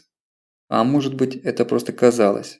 Ведь если видны горы, которые отсюда в 40 милях, то должны были быть видны и огни городов, плотно нанизанных на 25-е шоссе, которое ведёт с юга на север, через все Соединённые Штаты. От Эль-Пасо на границе с Мексикой и почти до самой Канады. «Огни?» – Марти встрепенулся. «Пит, ты видел?» «Что?» «Там блеснул огонь. Где?» Вон, там, справа. Ну и что? Возможно, там нужна помощь». «Достал ты уже со своей помощью», – рассердился Питер. «На кой черт я с тобой связался? Ты сам потянул меня в Рокфилд и сам не даешь туда доехать. Так и будем останавливаться каждые 5 минут». «Марти прав», – вступился Джо, вглядываясь в темноту. «Точно. Смотри, это фары. Они нас заметили и сигналят. Давай к ним». «Не нравится мне это», – пробурчал Питер, но послушно двинул рычаги, доворачивая вездеход по направлению к блеснувшим в темноте вспышкам. Это был небольшой фордовский пикап, какими часто пользуются фермеры и охотники. В городах такие не в моде, слишком простецкие и малокомфортные. Было понятно, как он оказался здесь, в стороне от городов и больших дорог. Наверное, кто-то возвращался домой или наоборот прорывался со своей фермы к цивилизации и стал пленником пеплопада. Когда до машины оставалось около 150 ярдов, из нее выбрался человек и побежал им навстречу, смешно прыгая по сухим пепельным сугробам. «Помогите! Нам нужна помощь!» – еще издали начал орать человек. «Что случилось, приятель?» – спросил Джо, открыв окно. «Мы слетели с дороги, а пока выбирались, все вокруг занесло, и мы застряли», – задыхаясь, пояснил человек. Это был худой долговязый мужчина в клетчатой рубашке, джинсах и ковбойских сапогах с высоким скошенным каблуком. Из-за впалых щек, покрытых густой щетиной, и выпуклых глаз он казался больным и изможденным. «Совсем как мы», – вздохнул Питер, – «но вам, похоже, повезло меньше». «Мы уже второй день здесь торчим», – сказал мужчина и закашлялся. Этот хриплый кашель с хлюпанием в груди ясно говорил о диагнозе – бетонные легкие. Сколько таких теперь по всей Америке? И сколько они еще протянут без квалифицированной медицинской помощи? А ведь этих несчастных нужно было всего-навсего предупредить, чтобы они защитили свои органы дыхания хотя бы мокрыми тряпками. «Давайте посмотрим, что мы можем для вас сделать», – без размышления предложил Джо. Вездеход приблизился к пикапу. Мужчина рыстой подбежал следом, не додумавшись запрыгнуть на подножку кота. Джо выпрыгнул наружу и начал, покряхтывая, разминать свои старые кости, уставшие находиться в одном положении. Марти выбрался за ним. В последний момент, повинуясь безотчетному импульсу, он вытянул из-под сиденья дробовик, но тут же смутился, что его поймут неправильно, и забросил его за спину стволом вниз. Пикап стоял на ровном месте. Судя по всему, на занесенном пеплом полотне дороги. Вот только самой дороги не было видно. Слой пепла тут достигал 10 дюймов. В принципе, пикап хоть и с трудом, но мог бы двигаться, но для этого ему нужно было взять разгон и не свалиться с дороги в кювет. Дверь пикапа открылась, и оттуда выбрался здоровенный парень, заросший черной бородой. Из салона ударил тяжелый запах перегара. «Да, парни, вашему положению не позавидуешь», – поскреб подбородок Джо, не обращая внимания на бородатого парня, который покачивался рядом с ним. «Это точно, дед», – заржал бородатый. «Завидовать тут нечему. Это вам можно позавидовать». «Сейчас никому не приходится завидовать», – отмахнулся Джо. «Что вы думаете делать?» «Мы можем вас выдернуть, но вы все равно через сотню-другую ярдов застрянете». В салоне пикапа вспыхнул огонь, тут же погас. Кто-то там закурил сигарету от спички и даже не соизволил выйти навстречу спасателям. А обстановка все меньше нравилась Марти. Он ощущал непонятную тревогу и угрозу, исходящую от этих людей. «Засядем, старикан, засядем», – тихонько засмеялся бородатый. «Как пить дать засядем? Придется вашей помощью воспользоваться. Правда, Хью? Глянь-ка, что там у них?» Тощий тоже хихикнул, подбежал к вездеходу и заглянул в кабину. «Хорошая машина, Билли, их нам сам Бог послал». «Видите?» – поднял палец Билли, пригибаясь к Джо. «Хью сказал, что вас к нам послал Бог. Значит, он хотел нас спасти, поэтому прислал вас. Правильно?» «Я не понимаю, о чем ты тут говоришь», – холодно сказал Джо. «Но есть только один способ вам помочь. До 70-го шоссе отсюда вам миль 10. Мы можем взять вас на буксир и проехать туда напрямую. Но машине вашей придется туго». «Да черт с ней, с нашей машиной», – снова засмеялся Билл. Смех у него был странный, тонкий и дребезжащий. Он совсем не вязался с его огромной фигурой. И голос у него был неподходящий. Не бас, как должно было быть, а чуть гнусавый и тянущийся в конце слов выговор южанина. «Понимаешь, старик?» – Билл покровительственно чуть приобнял Джо. «Нам не нужно на 70-ю дорогу. Мы вообще не очень знаем, куда нам теперь нужно. Мы хотели бы это обдумать и решить позже». «Хорошая машина, Билл», – возбужденно повторил Хью, подбегая поближе. «Хорошая машина». Марти нервно оглянулся. В кабине кота никого не было, Питер куда-то исчез. Марти медленно, чтобы не привлекать внимания, перетянул ружье из-за спины так, чтобы оно было под рукой. «Вот что, парень, Джо сбросил со своего плеча руку Билла. Его глаза налились гневом. «Мне некогда слушать твои бредни. Вы попросили помочь, мы можем это сделать. Но планов своих менять из-за вас не собираемся. Или вы идете к нам на буксир, или ждите, когда подъедет кто-нибудь позговорчивее». «Нет-нет, старик, что ты?» – притворно испугался Билл. «Нам не нужны те, кто позговорчивее. Вы нам вполне подходите. Вы же поможете нам? Нам действительно нужна ваша помощь». «Поможем», – смягчился Джо. «Цепляйте трос, мы дотащим вашу машину до шоссе, а там уж решайте, куда вам двигать».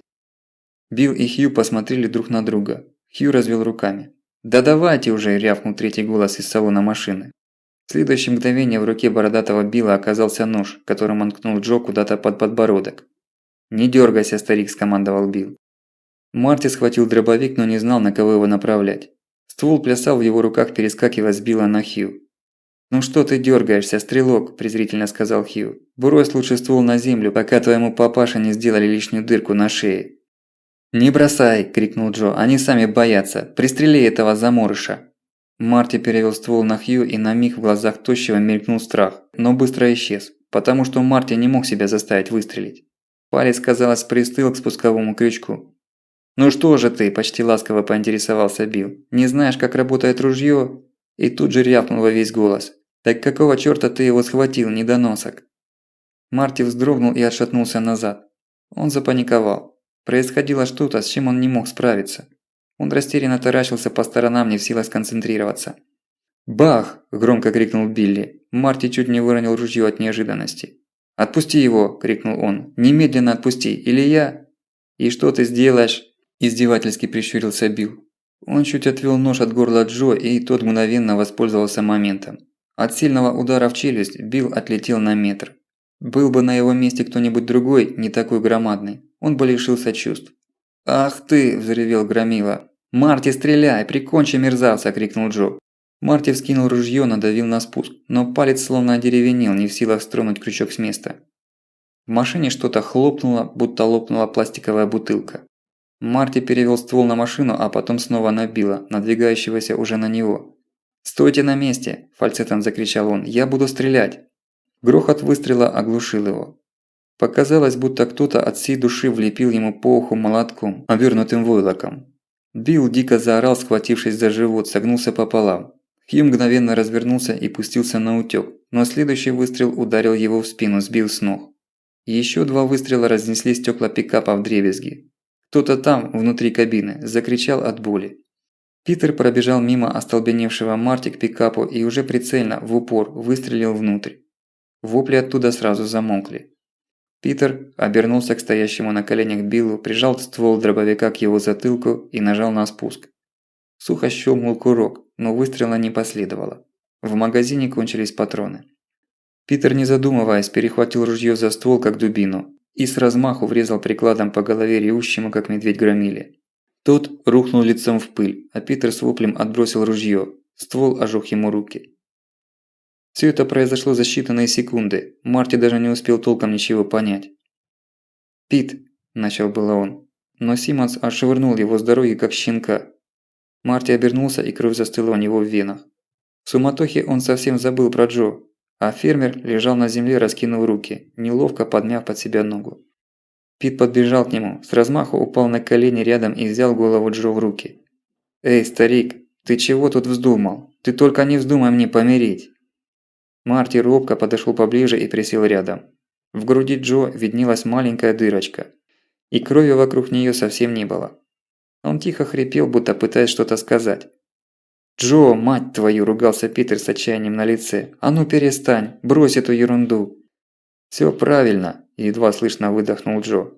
«Всё так и должно. Дочку не уберег. Теперь туда. Незачем мне больше». «Эй, ты чего?» – закричал Питер. «Не молчи, старик, перестань!» Но Джо больше не отвечал.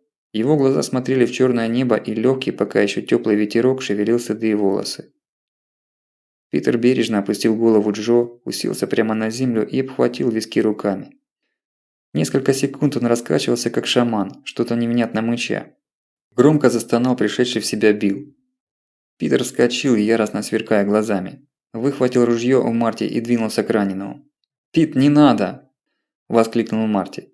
«Не надо!» – развернулся Питер к нему. «Почему не надо? Потому что ты, трусливый ублюдок, боишься? Почему ты ничего не сделал, когда убивали Джо, а?» Питер плюнул в сторону Марти, подошел к Биллу и ударом ноги перевернул его на спину. «Что, мразь, машина вам понадобилась, да? Сдохни, сволочь!» Он с яростью вбил ствол ружья в ощеренный рот Бородатого и нажал на спуск. Марти закрыл глаза рукой, чтобы не видеть, как разлеталась на куски человеческая голова. Питер стремительно подошел к пикапу, выволок наружу того, кто там сидел, и нечленораздельно заорав, несколько раз пнул тело ногой. «Сдох, сука, сдох! Куда ты так поспешил?» Не найдя удовлетворения в избиении трупа, он побежал к Хью. Тот лежал как мертвый, но увидев, что Питер приближается, неожиданно вскочил и бросился бежать. «Стой, грёбаный урод!» – крикнул Питер и выпалил в сторону бегущего. Заряд дроби хлестнул Хью по ногам, и он снова рухнул на землю, крича от боли. «Не убивайте меня, мистер, не убивайте!» – вопил он, когда Питер подошел вплотную. «Почему?» – едва сдерживая ненависть, спросил Питер. «Назови хоть одну причину». «Пит, не нужно!» – крикнул Марти. «Он все равно сдохнет сам! Не бери грех на душу!» Питер обернулся к нему, мрачно глядя из-под лобья. Он оценивал совет. Хью, сам не понимая, что остаться раненым за много миль от ближайшего жилья, для него гораздо страшнее, с надеждой смотрел на Питера. «Да к черту вас!» – отмахнулся Питер. «Я хочу сам это увидеть!» Он поднял ружье и выстрелил Хью в лицо. С полчаса Питер молча сидел возле тела Джо, выпрямив его ноги и сложив руки на груди. Он будто выпал из действительности, полностью уйдя в себя. Потом он встал, сходил к вездеходу за лопатой и, игнорируя присутствие Марти, начал копать могилу. Он яростно отбрасывал в сторону сыпучий пепел, пока не добрался до каменистой почвы. С таким же остервенением он рубил неподатливую землю Колорадо. Несколько раз Марти пытался помочь ему, но Питер продолжал работать, словно был один на многие сотни миль. Через 2 часа узкая щель, больше похожая на окоп, чем на могилу, была готова. Питер выбрался наружу, отхаркивая серую слюну. «Бери за ноги», – распорядился он. Марти с содроганием выполнил его указания. Мертвый Джо оказался неимоверно тяжелым. Марти не покидало чувство, что они совершают что-то страшное, противозаконное. Более противозаконное, чем убийство 3 человек, которое произошло только что. Питер принес из вездехода кусок брезента, бережно укрыл тело и тут же взялся за лопату. Он чувствовал, что должен завершить эти импровизированные похороны как можно быстрее, иначе потом не сможет заставить себя сделать это. «Ты был классным парнем, старик», – дрогнувшим голосом сказал он, когда над могилой вырос холмик. «Упокой Господь твою душу». Оставить могилу так, без единого знака, было неправильно. Марти огляделся. Через пару минут он притащил обтесанный столбик от проволочной изгороди, какими пастухи перегородили весь штат. Сбил с пикапа номерной знак и прикрутил его к столбу чистой стороной наружу. Питер молча кивнул, сходил к вездеходу и принес обычный маркер. Задумался несколько секунд и вывел на доске. Джо из Вайоминга. Больше они ничего не знали про этого человека. Закончив, Питер подхватил лопату, ружье и, не оглядываясь, пошел к вездеходу. «Питер!» – неуверенно позвал Марти. Тот обернулся и молча посмотрел на Мартина. «А как с ними?» – показал Марти на разбросанные вокруг трупы. «А мне какое дело?» – сухо бросил Питер. «Пусть сгниют. Хоть какая-то польза, будут основой будущего плодородия». Он скривился в подобии улыбки. «Пит, их звали Хью и Билл. Ну и что? Похоже, это те самые работники с фермы Теда». «Что ты хочешь, Марти?» – едва сдерживая злость, спросил Питер. «Но это значит, Тед зря ждет, что они приедут». «И что ты хочешь от меня?» – рассвирепел Питер. «Чтобы я поехал и сообщил, что пристрелил этих 3 псов? Вся их ферма и вся грёбаная семья не стоят жизни Джо. И ты тоже не стоишь. Он хотел помочь людям, а они его убили. И ты хотел, но не сделал ничего. Ни для них, ни для Джо. Ты можешь только хотеть, но ничего не можешь делать. И для Теда ты тоже ничего не сделаешь. Ты хочешь, чтобы это сделал я. А я тебе отвечаю, да пусть они там сдохнут все. Плевать я хотел и на Теда, и на его жену с дочкой. Понятно тебе?» Марти опустил глаза, не зная, что ответить.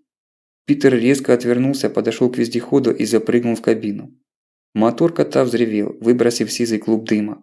На какое-то мгновение Марти испугался, что Питер сейчас уедет, оставив его одного среди мертвых тел. Но тот, поиграв педалью газа, ждал. Марти облегченно вздохнул и дробной трустой побежал к вездеходу. До Рокфилда оставалось чуть больше сотни миль.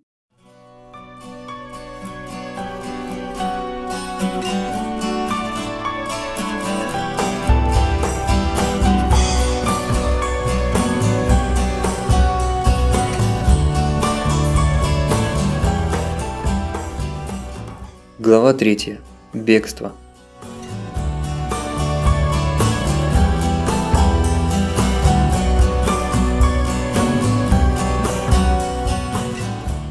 В Рокфилд они прибыли к исходу 4-го дня. Хотя определить время суток становилось все труднее. Плотное пылевое облако надежно перекрывало путь солнечным лучам, и на земле теперь царил постоянный мрак, похожий на поздние сумерки. Гибель Джо потрясла обоих. Они почти не разговаривали все это время. Питер сосредоточенно гнал кота, все более уверенно работая непривычными рычагами гусеничной машины. Марти был за штурмана, корректируя путь с помощью GPS-навигатора. Подробные спутниковые снимки немало помогали ему заранее обходить каньоны, овраги, скалистые массивы, реки и ручьи, во множестве разбросанные по просторам Колорадо. Они старались держаться в стороне от дорог и только ближе к Ламару выбрались на 50-ю дорогу, чтобы свернуть на 385-ю, ведущую от Ламара к Рокфилду. Другим способом форсировать реку Арканзас на коте было невозможно, плавать вездеход не умел.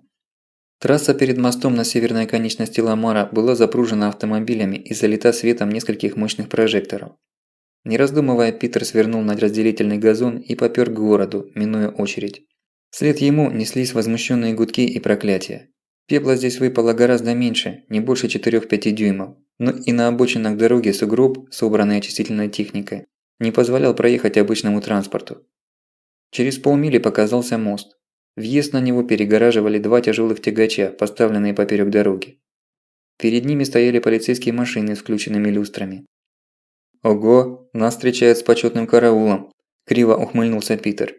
От полицейских машин тут же отделились 3 фигуры и бросились к ним навстречу, на ходу скидывая помповые дробовики. «Пит, по-моему, нам стоит притормозить», – опасливо посоветовал Марти. Симмонс остановил кота в 10 ярдах от агрессивно настроенных полицейских, открыл окно и показал пустые руки. «Не стреляйте, парни!» «Ты куда прёшь, идиот?» – рявкнул на него старший из копов, лицо которого, как и всех остальных, было скрыто под матерчатой маской. «Для тебя особые правила, что ли, установлены? Проезд закрыт!» Он подошел ближе, поигрывая ружьем. Остальные двое страховали его, не сводя калиброванных зрачков помповиков с Питера. «Парни, нам просто нужно проехать. Чего вы тут баррикад понастроили?» «Да ты что, с луны свалился?» – обалдел полицейский. «Просто проехать. Тут все хотят просто проехать. Тебе человеческим языком говорят, мост закрыт, проезда нет». «Да вы охренели!» – очень правдоподобно рассвирепел Питер. «Какого чёрта вы меня не пускаете?» «Ты новости не слушаешь, что ли?» – с неискоренимым сочувствием спросил коп. «Распоряжение губернатора штата и Временного правительства Колорадо. Всем вернуться в свои дома и прекратить панику и бесконтрольное перемещение по стране. Ламар закрыт для транзита». «Да плевать я хотел на ваш Ламар. Вы как раз и мешаете мне выполнить распоряжение губернатора». «Ты бредишь, парень». «Нет, я еду домой в Рокфилд. Понимаешь, я хочу выполнить распоряжение этого, как его, Временного правительства, а вы мне не позволяете это сделать». Полицейский опустил ружье и озадаченно почесал затылок.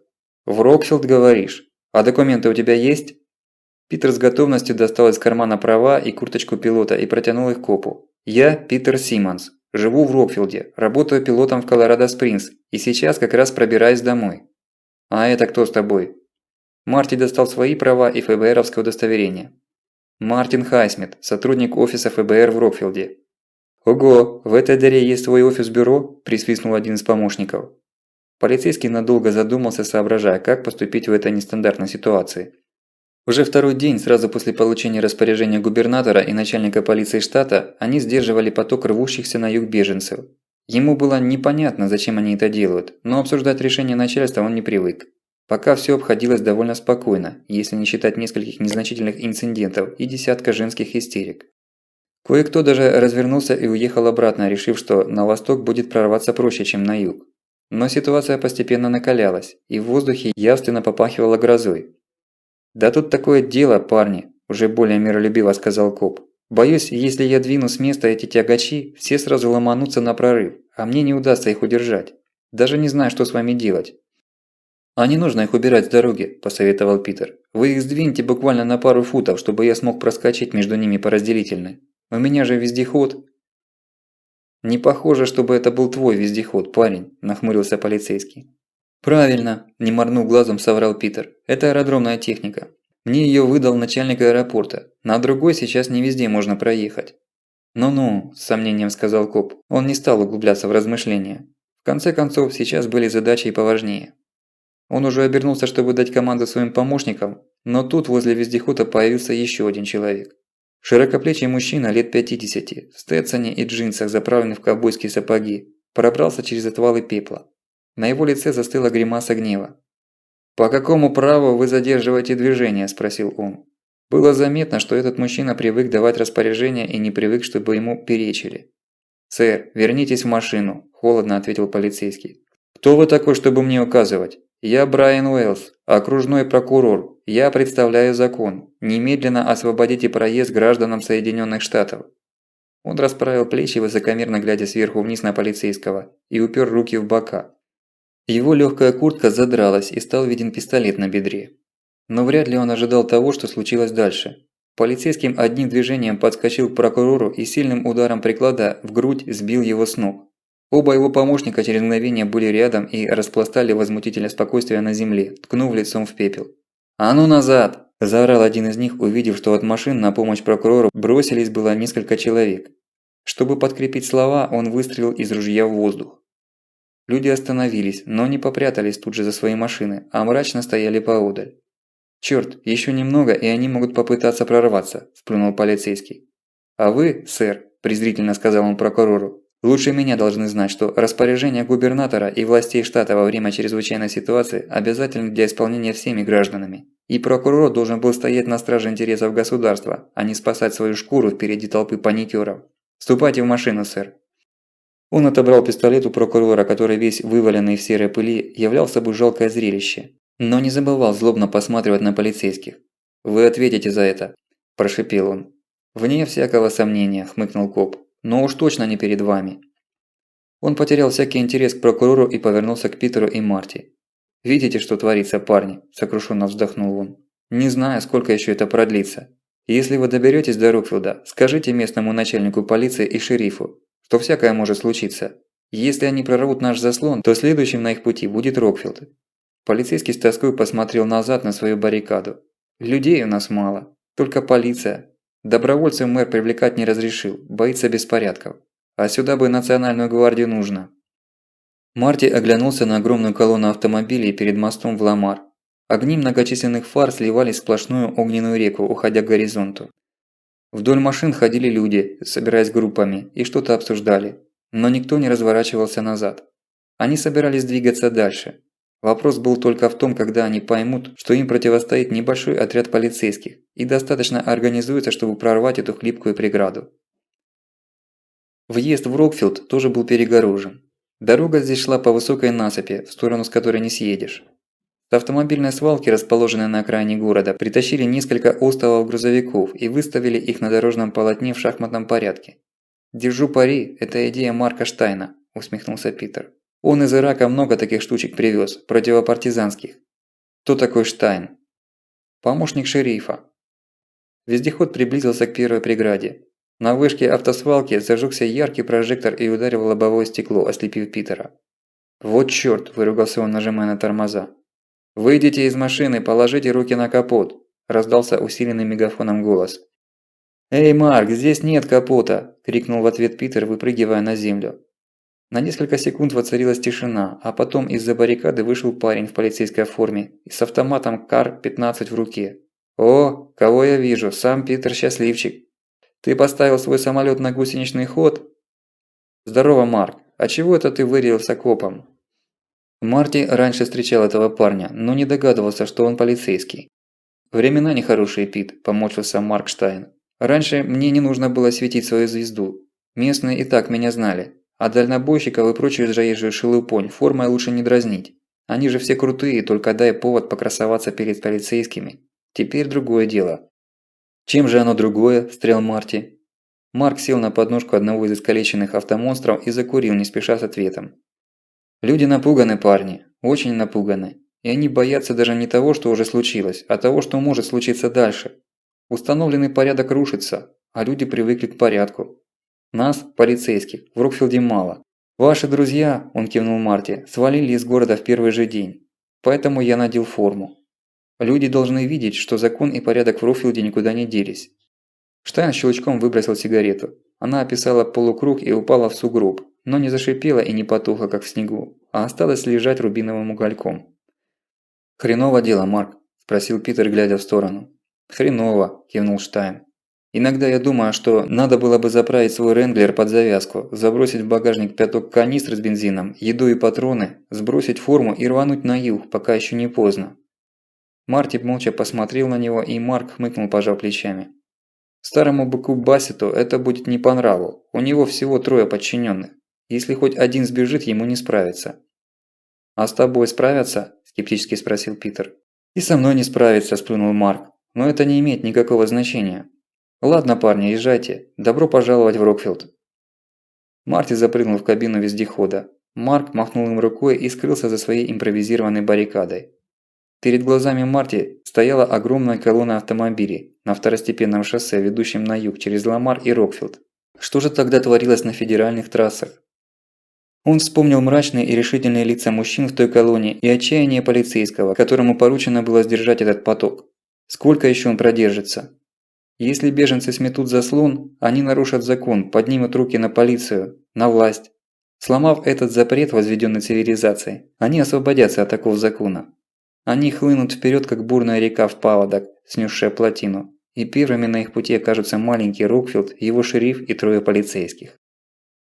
Улицы Рокфилда были тщательно очищены от пепла. Даже с газонов люди постарались смести эту чудовищную субстанцию, благо здесь ее выпало совсем не так много, как в тех краях, откуда они прибыли.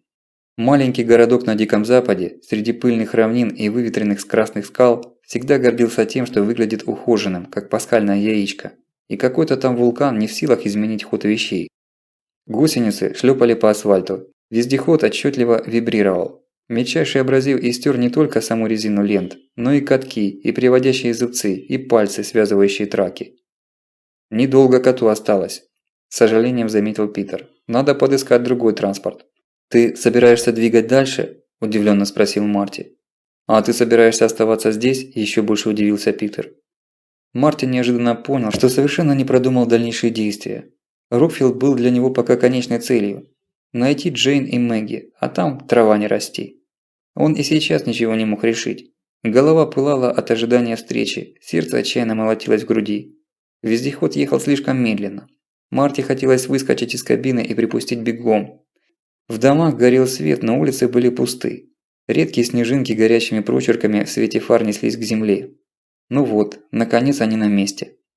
Марти выпрыгнул из кабины, не коснувшись ногой подножки и едва не забыв попрощаться с Питером. «Эй, приятель!» Марти обернулся и смущенно вернулся. «Пит, спасибо тебе», – пробормотал он, подрагивая от нетерпения. «Не за что, приятель», – вздохнул Симмонс. Марти пожал его руку и бросился к дому. Питер не спешил уезжать. Он смотрел ему вслед.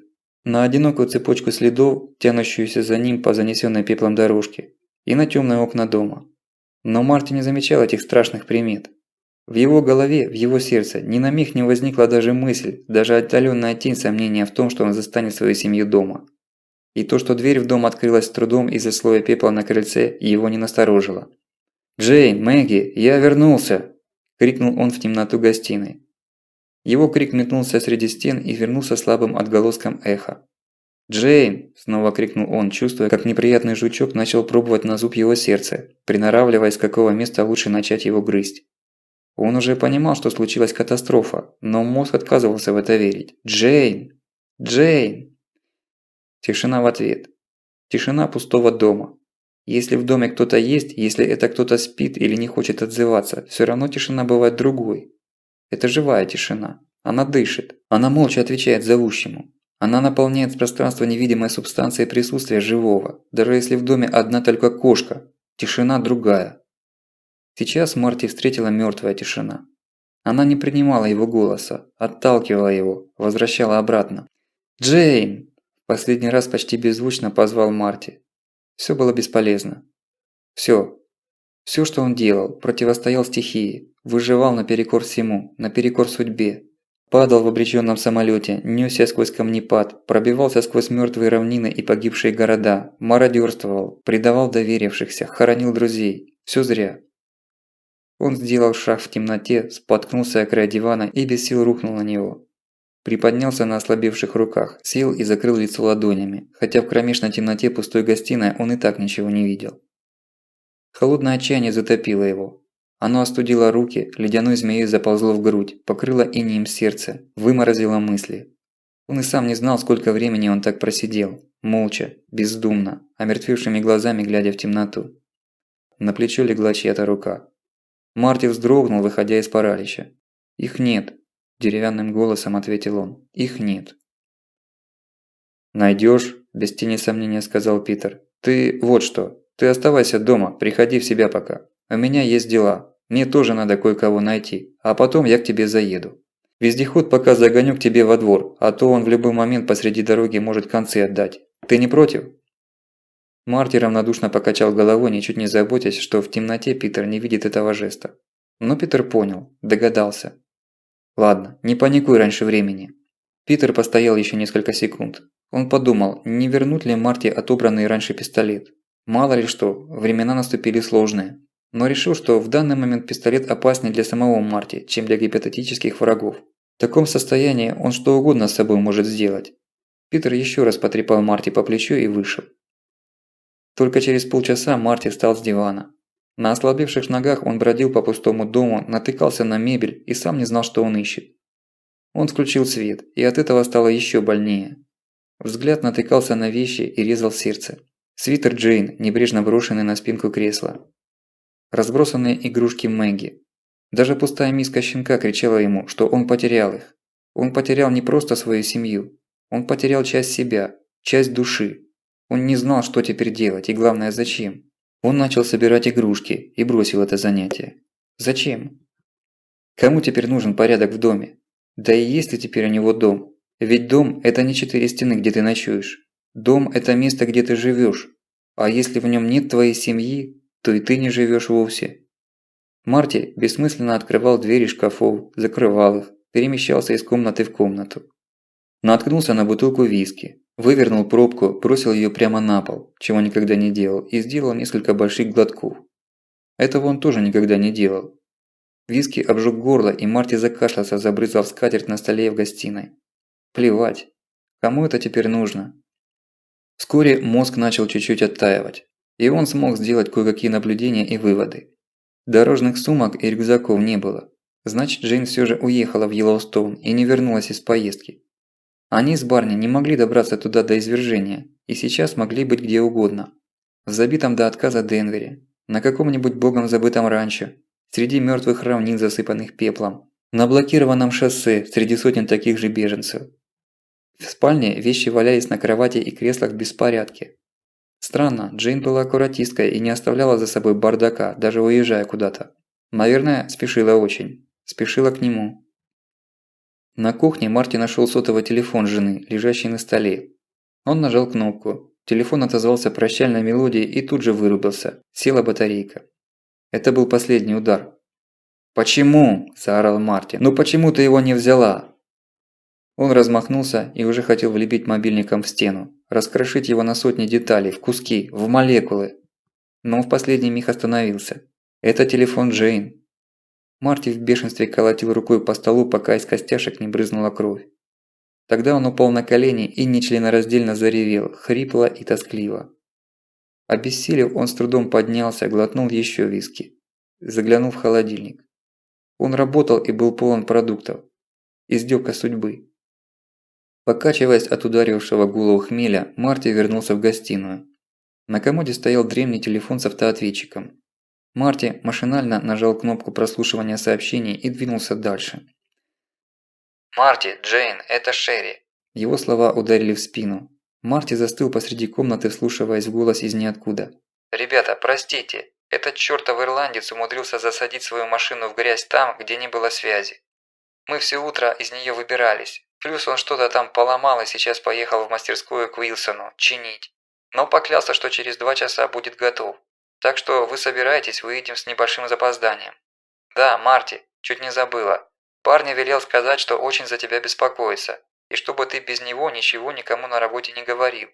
Я не понимаю, что это все значит, но он так велел передать. Все, ребята, через 2 часа мы за вами заедем. Бай. Марти с горечью покачал головой. «Ты опоздала, Шерри. Ты опоздала позвонить, а потом поторопилась уехать». Пикнул автоответчик, вызывая следующее сообщение. Марти почувствовал, как шерсть на загривке у него начала топорщиться. Хайсмит, это Шейн Харрис. Кажется, что-то у нас пошло не так. Мне позвонил наш сотрудник в Колорадо-Спрингс. Он получил срочное задание и не имел возможности встретить вас в аэропорту. Но дозвониться до вас, Хайсмит, я не смог. Это досадное недоразумение. Как только появитесь в Рокфилде, тут же выйдите на связь со мной и верните пакет с документами. Доставим их в Денвер обычным способом. Пакет с документами? Ах ты лживый сукин сын. Пакет с чистой бумагой ты имел в виду? Марти зло оскалился. У него же не оставалось сомнений, что Харрис хотел его убить. А сейчас ему и вовсе казалось, что Шейн чуть ли не собственноручно взорвал этот вулкан и погрузил всю Америку в хаос катастрофы. Сейчас Харрис олицетворял для него все зло мира. Джейн, если ты еще там, подними трубку, я тебя умоляю. Свой собственный голос Марти едва узнал. Это он сейчас звонил домой из аэропорта в Колорадо-Спрингс. Как давно это было? Целую жизнь назад. Марти, это Барни О'Брайен. Марти застыл, его сердце перестало биться.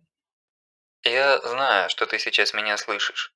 Ты не можешь не вернуться домой, и я слишком хорошо тебя знаю. И Джейн со мной согласна. Ты живучий сукин сын, ты обязательно доберешься до дому. И если ты сейчас меня слышишь, значит мы в тебе не ошиблись. А сейчас слушай меня внимательно, Марти. Слушай внимательно и запоминай. Это случилось. Ты знаешь, о чем я говорю. Я мерзавец, Марти. Я знал об этом давно, но рассказал тебе слишком поздно. И я рассказал тебе слишком мало. Но ты сам пойми, если бы я вывалил на тебя все, что я знаю, ты бы сдал меня в психушку. Я бы на твоем месте сделал то же самое. Но не буду отвлекаться, времени слишком мало. Помнишь, я рассказывал тебе об одном человеке? Так вот, Марти, на самом деле я его очень хорошо знаю, и я работаю на него. Мое положение позволяет мне не только спасти свою ирландскую задницу, но и взять с собой близких друзей. Со мной едут Джейн, Мэгги и Шерри. Ты знаешь, куда мы едем. Самолет вылетает через 30 минут. Мы едва успели на него. Я не могу тебе сказать, куда именно мы летим. Этот человек по-прежнему слишком опасен для тех, кто хочет сохранить власть ценой чужих жизней. Они ни перед чем не остановятся, чтобы устранить его. Поэтому я вынужден говорить намеками. Но ты найдешь нас. Я знаю, что ты это сделаешь. Джейн знает, что ты ее найдешь. Тебе придется отправиться за нами. Я не знаю, как ты это сделаешь, но ты сможешь. Каждую среду в течение года тебя обязательно будут ждать в нашем месте. Ты помнишь это место. Там тебя сильно тошнило. И там ты сказал свою фразу, что животные делятся на тех, кого надо есть, и тех, кто помогает человеку, и что нельзя есть тех, кто человеку помогает. Все, Марти, нам пора. Джейн хочет сказать тебе пару слов. Марти, любимый. Голос Джейн дрожал от слез. Я тебя так люблю, я буду ждать тебя. Марти не сразу понял, что пленка в автоответчике кончилась в самый неподходящий момент. И только сейчас он почувствовал, что задыхается.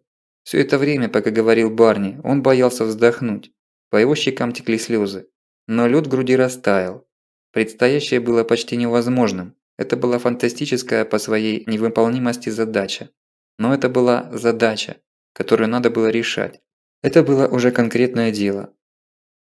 Совершеннейшим чудом было то, что он одолел несколько сотен миль от Вайоминга до Колорадо. Теперь ему предстояло придумать, как преодолеть несколько тысяч миль до Каира.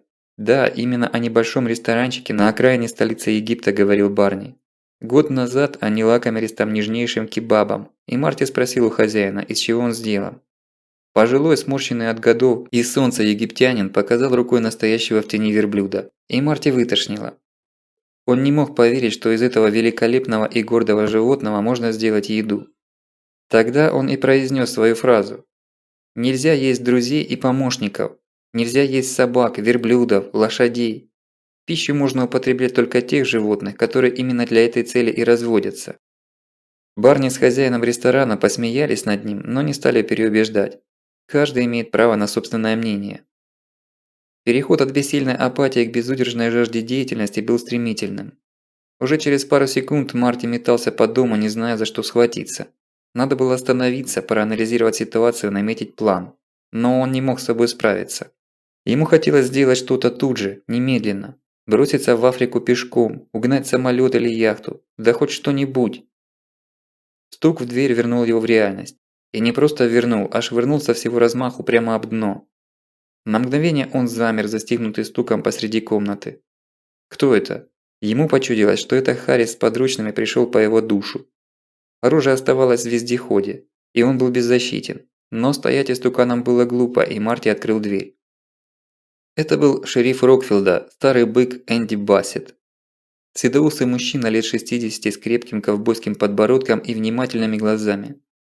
«Мистер Хайсмит, если не ошибаюсь», – сказал шериф вместо приветствия. «Да, сэр», – официально ответил Марти, пытаясь прийти в себя после мимолетного приступа страха. Бассет потоптался на крыльце и, не дождавшись, пока Марти сообразит, что к чему, сам предложил. «Может, войдем в дом и выпьем по стаканчику?» «Да, конечно», – смутился Марти. «Простите, что-то у меня голова сегодня плохо варит». «Неудивительно», – вздохнул Бассет, входя в дом. «Сейчас она мало у кого варит нормально». Он уселся на диван. Неодобрительно покосился на пробку, валяющуюся на полу, но ничего не сказал.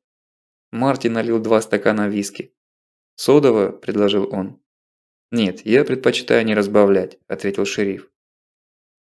Они выпили по паре глотков, причем Марти больше делал вид, что пьет. Он и так одолел чуть не треть бутылки. Не стоило напиваться, да еще в компании шерифа. «Вы давно вернулись?» – спросил Бассет, нарушая неловкое молчание. «Пару часов назад», – ответил Марти, хотя был уверен, что старый коп знает это не хуже его самого. «Трудный был путь». «Не то слово», – помрачнел Марти. «Творится что-то ужасное». Бассет пригубил виски и замолчал, разглядывая комнату. Марти терпеть не мог эту полицейскую привычку. Каким-то образом, даже ничего не говоря, копы умудряются сделать так, чтобы ты всегда чувствовал себя с ними подозреваемым или даже в чем-то виноватым. «Вы приехали со стороны Ламара?» – нарушил наконец молчание шериф. «Да, оттуда». «Как там обстановка?» «У вас разве нет связи с вашими коллегами в Ламаре?» – удивился Марти. «Есть, конечно», – пожал плечами Бассет, «но всегда лучше пора спросить того, кто видел что-то собственными глазами». «Там очень плохая обстановка», – не стал сластить пилюлю Марти. «Вот как?» На границе с городом перед мостом скопилось несколько сотен автомобилей беженцев, и они настроены очень решительно. «Их не удержат?» «Нет», – однозначно ответил Марти. «Если они пойдут на прорыв, полиция не совладать с ними. Полицейских слишком мало, и им нетрудно поверить, что они будут стрелять на поражение по гражданам США. А горожане?» Коп сказал, что начальник полиции и мэр запретили организовывать отряды добровольцев. Боятся, что от них проблем будет больше, чем пользы. «Наш мэр больше доверяет своим людям», – негромко сказал Бассет. Он встал и прошелся по комнате со стаканом виски в руке. «А что вы думаете по этому поводу?» – спросил он, повернувшись к Марти. Тот задумался, подбирая слова. «Я думаю, что они прорвут заслон в ближайшее время, а через час-другой после этого будут в Рокфилде». «И мы их не остановим?» «Нет. Количество беженцев сопоставимо со всем населением Рокфилда, включая женщин и детей. А если к ним присоединятся жители Ламара, их будет еще больше». «Значит, городу конец?» «Не думаю. Это же беженцы, а не армия захватчиков. Им не нужен Рокфилд. Им нужно проехать дальше. Единственное, чего можно опасаться, это спонтанных грабежей. Они, видимо, давно стоят под Ламаром. Наверняка у них на исходе горючее продовольствие. Если их не пропустят через Ламар и им придется прорываться с боем, они будут разгорячены и могут попытаться силой пополнить запасы». Шериф снова надолго замолчал, глядя в темное окно, словно решаясь на что-то. «Не буду ходить вокруг да около», – наконец сказал он. «Я тоже считаю, что нам не удержать город. Да и ни к чему это. Вы правильно сказали, что это беженцы, а не армия захватчиков. И я тоже опасаюсь мародеров. Но я не шериф Ламара. Я доверяю своим людям, и мне нужны решительные мужчины, готовые постоять за свой город. Затевать войну с беженцами глупо. Но удержать горячие головы от бесчинств можно только решимостью и силой оружия». Марти потупил взгляд, поняв, куда клонит Бассет. «Сэр, а почему бы вам не попросить помощи у федеральных властей? Это же их идея закрыть дороги. Они могли бы прислать части Национальной гвардии. «Похоже, вы давно не смотрели телевизор», – горько улыбнулся Бассет. «Посмотрите на досуге. Он еще работает. Вас многое удивит». «Итак, что вы скажете?» «Простите, сэр», – смущенно ответил Марти, – «но у меня другие планы». Бассет поджал губы, глядя на Марти, который стоял перед ним, опустив голову, как провинившийся мальчишка. «Я понимаю», – сухо сказал шериф. «В конце концов, это не ваш город. Вы приезжий». «Нет, не понимаете», – рассердился Марти. «Я готов защищать свой дом, где бы он ни был. Но дом – это там, где твоя семья. А моей семьи тут, как вы видите, нет. И мне необходимо ее найти». «Да, согласен с вами», – смягчился шериф. «Мужчина должен заботиться о своей семье. И я бы, наверное, на вашем месте поступил так же. Не могу вас осуждать. Кстати, сэр, а вы случайно не знаете, что с моей семьей? «В этом городе я знаю всё», – самодовольно ухмыльнулся Бассет. «Правда, тут довольно темная история. Ваша жена с дочерью куда-то собирались уехать с вашим другом. У Брайан, кажется. На центральной улице у него спустила шина. Он начал менять колесо, и тут его едва не сбил автомобиль. Причем свидетели утверждают, что этот автомобиль вильнул на дороге так, будто он специально хотел сбить вашего друга. Но реакция О'Брайена оказалась на высоте. После этого он развернулся на спущенном колесе и добрался до мастерской Гаса Уилсона. Там Гас поменял ему колесо, починил пробитую покрышку. И они уехали на юг». «На юг?» – удивился Марти. «Но они собирались в Йеллоустоун, а это на севере». «Нужно быть большим идиотом, чтобы в этот вечер собираться на север», – хмыкнул Бассет. «А ваш друг на идиота не очень похож. Телевизор целый день только и трещал об этом извержении». «Спасибо вам, сэр», – от души поблагодарил Марти. «Не за что», – отмахнулся Бассет, направляясь к двери. «Кстати, еще одна странная вещь. Гас Уилсон сказал мне, что в пробитой покрышке вашего друга он нашел пулю».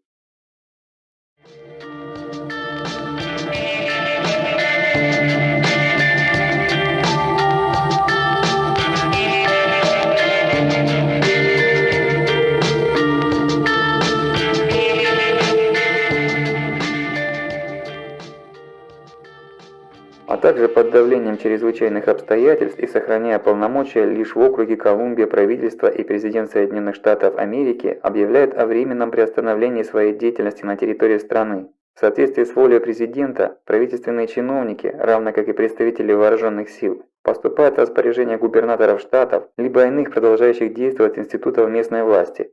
Да поможет Бог народу Америки. Марти нажал кнопку на пульте, выключая телевизор. Это сообщение передавалось на всех каналах каждый час. Зачитывали обращения дикторы каналов. Это было похоже на неожиданный удар по голове на финишной ленте марафонского забега.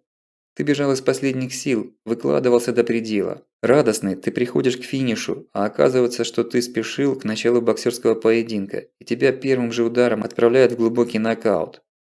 Нельзя сказать, что Марти был абсолютно не готов к этой новости. Когда он раскапывал информацию по вулкану, его уже посещали эти страшные и шокирующие своей отвратительностью догадки. И то, что творилось на территориях, подвергшихся удару стихии, то, что делалось, а вернее не делалось для спасения людей, тоже не давало повода для оптимизма. Но одно дело фантазировать, другое – знать. Что тебя предали, что от тебя и от всей твоей страны просто отмахнулись, как от торговцев старьем на улице. Отмахнулись те, кто должен был все свои силы положить на то, чтобы ты был в безопасности. Тебя обманывали много лет, и ты был глуп и слеп, как и весь твой народ. Безоглядная вера в политиков никогда не была присущей Марти. Он считал себя человеком трезвомыслящим и даже скептически настроенным. Но человек, представляющий его страну, был для него, если не безгрешным, то во всяком случае не таким безоговорочно лицемерным и меркантильным, как большинство остальных политиков. Всё-таки это был президент. И вот даже этот столб, на котором держалась Америка, рухнул, обратился в пыль. От этого было горько, обидно и даже почему-то стыдно. Марти не сомневался, что самого президента на территории штатов давно уже нет. И ему настолько плевать на все правила приличия, что он даже не удосужился записать личное сообщение, чтобы транслировать его своим избирателям. Правительство страны хладнокровно списало свой народ в расход. Ну что ж, надо брать свое спасение в собственные руки. Надеяться на кого-то в этой обреченной стране уже не приходится. Да и не только в Штатах. Программы новостей уже не пугали. Усталый мозг отказывался воспринимать их реально. Происходящее в мире казалось чем-то далеким, как фильм «Катастрофа» на экране телевизора. Мир стремительно погружался в хаос. Исчезновение с лица цивилизации такого мощного игрока, как США, мгновенно обрушило все биржи и рынки. В одно мгновение растворилась в небытии вся мировая финансовая система. Вслед за ней в тартарары провалилась политическая. Западная Европа, подтачиваемая клубком загнанных внутрь противоречий, занималась удушливым дымом междоусобиц, грозившим перерасти в полноценный пожар. Зато Ближний Восток полыхнул сразу, как бочка с нефтью. Самоуверенные евреи, державшиеся во вражеском окружении во многом благодаря сдерживающей роли Соединенных Штатов, не стали дожидаться, пока арабы договорятся между собой и сотрут их с лица земли, и ударили первыми. Война Израиля против всех длилась уже третий день.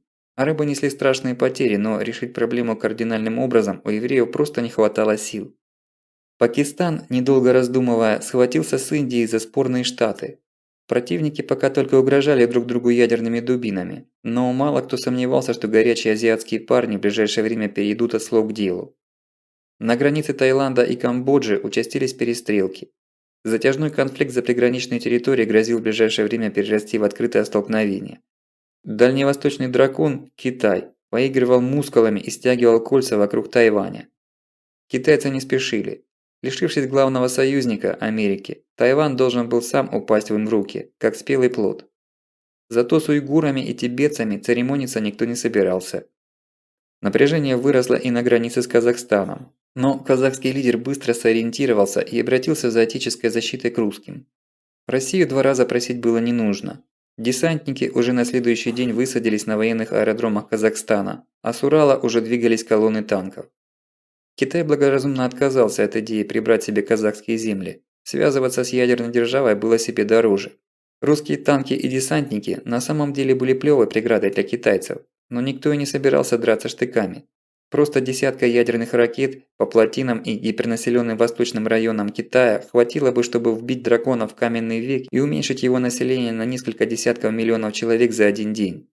А ракет этих у русских было значительно больше, чем десяток. Сама Россия пока не делала резких шагов. Русские традиционно не любят поспешных и несогласованных решений. Как там у них говорят? Долго запрягают, но быстро ездят. Поэтому весь мир, не занятый собственной войной, напряженно следил, что предпримет ленивый и медлительный, но могучий русский медведь. Начнет решать свои кавказские проблемы или попытается вернуть себе контроль над Украиной. Страны Восточной Европы сидели ниже травы, тише травы, боясь, чтобы русские не вспомнили про них и их постоянные мелкие укусы. Они, как обычно, слишком переоценивали свою значимость. В такое время не до обитой мести. Сейчас шла жестокая дележка ресурсов. А вот с ними у бывших друзей России, а потом ее непримиримых врагов, как раз были проблемы. В общем, в мире происходили стремительные и грандиозные перемены. Во что это могло вылиться и как будет выглядеть карта мира через пару месяцев, не мог бы предсказать ни политолог, ни астролог. Казавшийся таким устойчивым и отшлифованным, мировой порядок рассыпался в пыль за считанные дни. Люди с энтузиазмом принимались истреблять друг друга, не задумываясь, что перед выжившими в этой схватке встанут гораздо более серьезные проблемы. Во всем этом была одна странность. Все материки либо уже полыхали, либо начинали тлеть, и только об Африке ни в одной программе не было ни слова. Будто черный континент исчез с физической и политической карты. Марти не верил в случайности. Он подозревал, что ситуация на самом деле противоположная. Это остальные континенты скоро будут стерты с карты, а Африку ждет новая роль. Роль родины нового человечества. Когда-то из темных и душных тропических лесов Черного континента уже вышли люди, расселились по всей земле и стали ее хозяевами. Сейчас история повторялась. Рассчитывать на вездеход не приходилось. Его катки, ролики и ленинцы были до предела изъедены дисперсным абразивом. К тому же широкие резиновые гусеницы были хороши на снегу, песке или толстом слое пепла. На каменистых равнинах, лишь слегка присыпанных толченой вулканической пемзой, нужен другой транспорт. Но прежде всего надо было составить план. С этим имелись проблемы. Добраться до Африки можно только 2 путями – по воздуху или морем.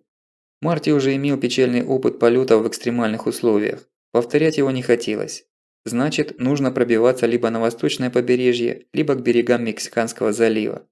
Но перекрытые дороги и толпы беженцев делали эту задачу очень сложной, да еще и для одного человека. Во время хаоса и паники больше шансов у организованной группы. Друзей в Рокфилде у Марти не было, кроме Барни. И еще Питера. Счастливчик – именно тот человек, что ему нужен. Циничный, хладнокровный, деятельный, не слишком щепетильный и принципиальный, решительный. К тому же он умеет управлять самолетом.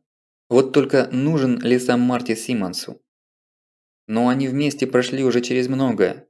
С другой стороны, в этих испытаниях Марти проявил себя отнюдь не бесстрашным бойцом. Да, черт возьми, надо быть честным хотя бы перед самим собой. Он реально был скорее балластом, чем подмогой. Невеселые, однако, мысли. Но у Питера при всех его минусах есть свои принципы. Марти вспомнил, как Симмонс бросился в дым пожарищ Каспера, чтобы найти и вернуть Джо. К тому же у Марти есть серьезный козырь. Он действительно знает, что происходит и как спастись. Осталось найти Питера и как-то убедить его, что нужно отправляться в Африку. Искать Питера не пришлось. Словно услышав мысли Марти, он сам приехал к его дому. Симмонс чувствовал себя ответственным за этого малохольного федерала. Всё-таки несколько дней на границе жизни и смерти связывают людей, даже таких не похожих друг на друга, невидимыми, но очень прочными нитями. К тому же Марти был потрясен потерей семьи. Потрясен даже больше, чем Джо гибелью своей дочери. А у Питера как раз все вышло как нельзя удачней. И он по этой причине чувствовал некую даже вину перед Марти. Это чувство было ему плохо знакомо, и от этого он испытывал еще и раздражение. Линда его мотивов не разделяла. Ей было совершенно непонятно, зачем им нужен какой-то неизвестный ей человек. Она сидела на пассажирском сиденье и дула губы. Впрочем, делала она это чисто по привычке. На Питера такие фокусы не действовали. Ему было глубоко плевать, обижается там на него кто-то, злится или одобряет. Его волновало только то, что он сам думает по этому поводу. Подъехав к дому Хайсмита, Питер несколько раз нажал на клаксон и выбрался из машины. Он ожидал увидеть убитого горем человека, но Марти выглядел возбужденным и едва ли не радостным. «Пит, здорово, что ты приехал.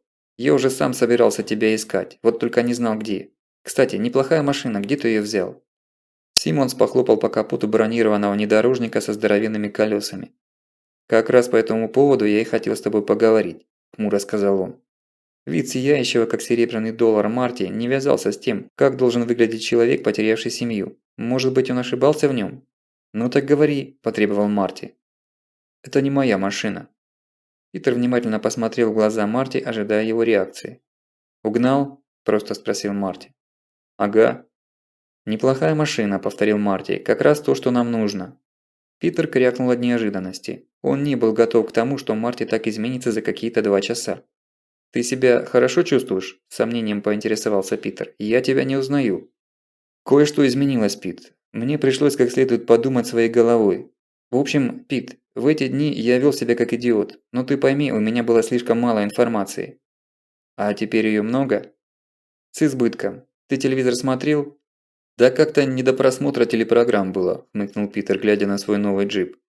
Марти в 2 словах описал Симмонсу все, что узнал из новостей, в том числе высказал предположение, переходящее в уверенность, что вся федеральная верхушка властей в полном составе попросту смылась из страны, бросив свой народ на произвол судьбы.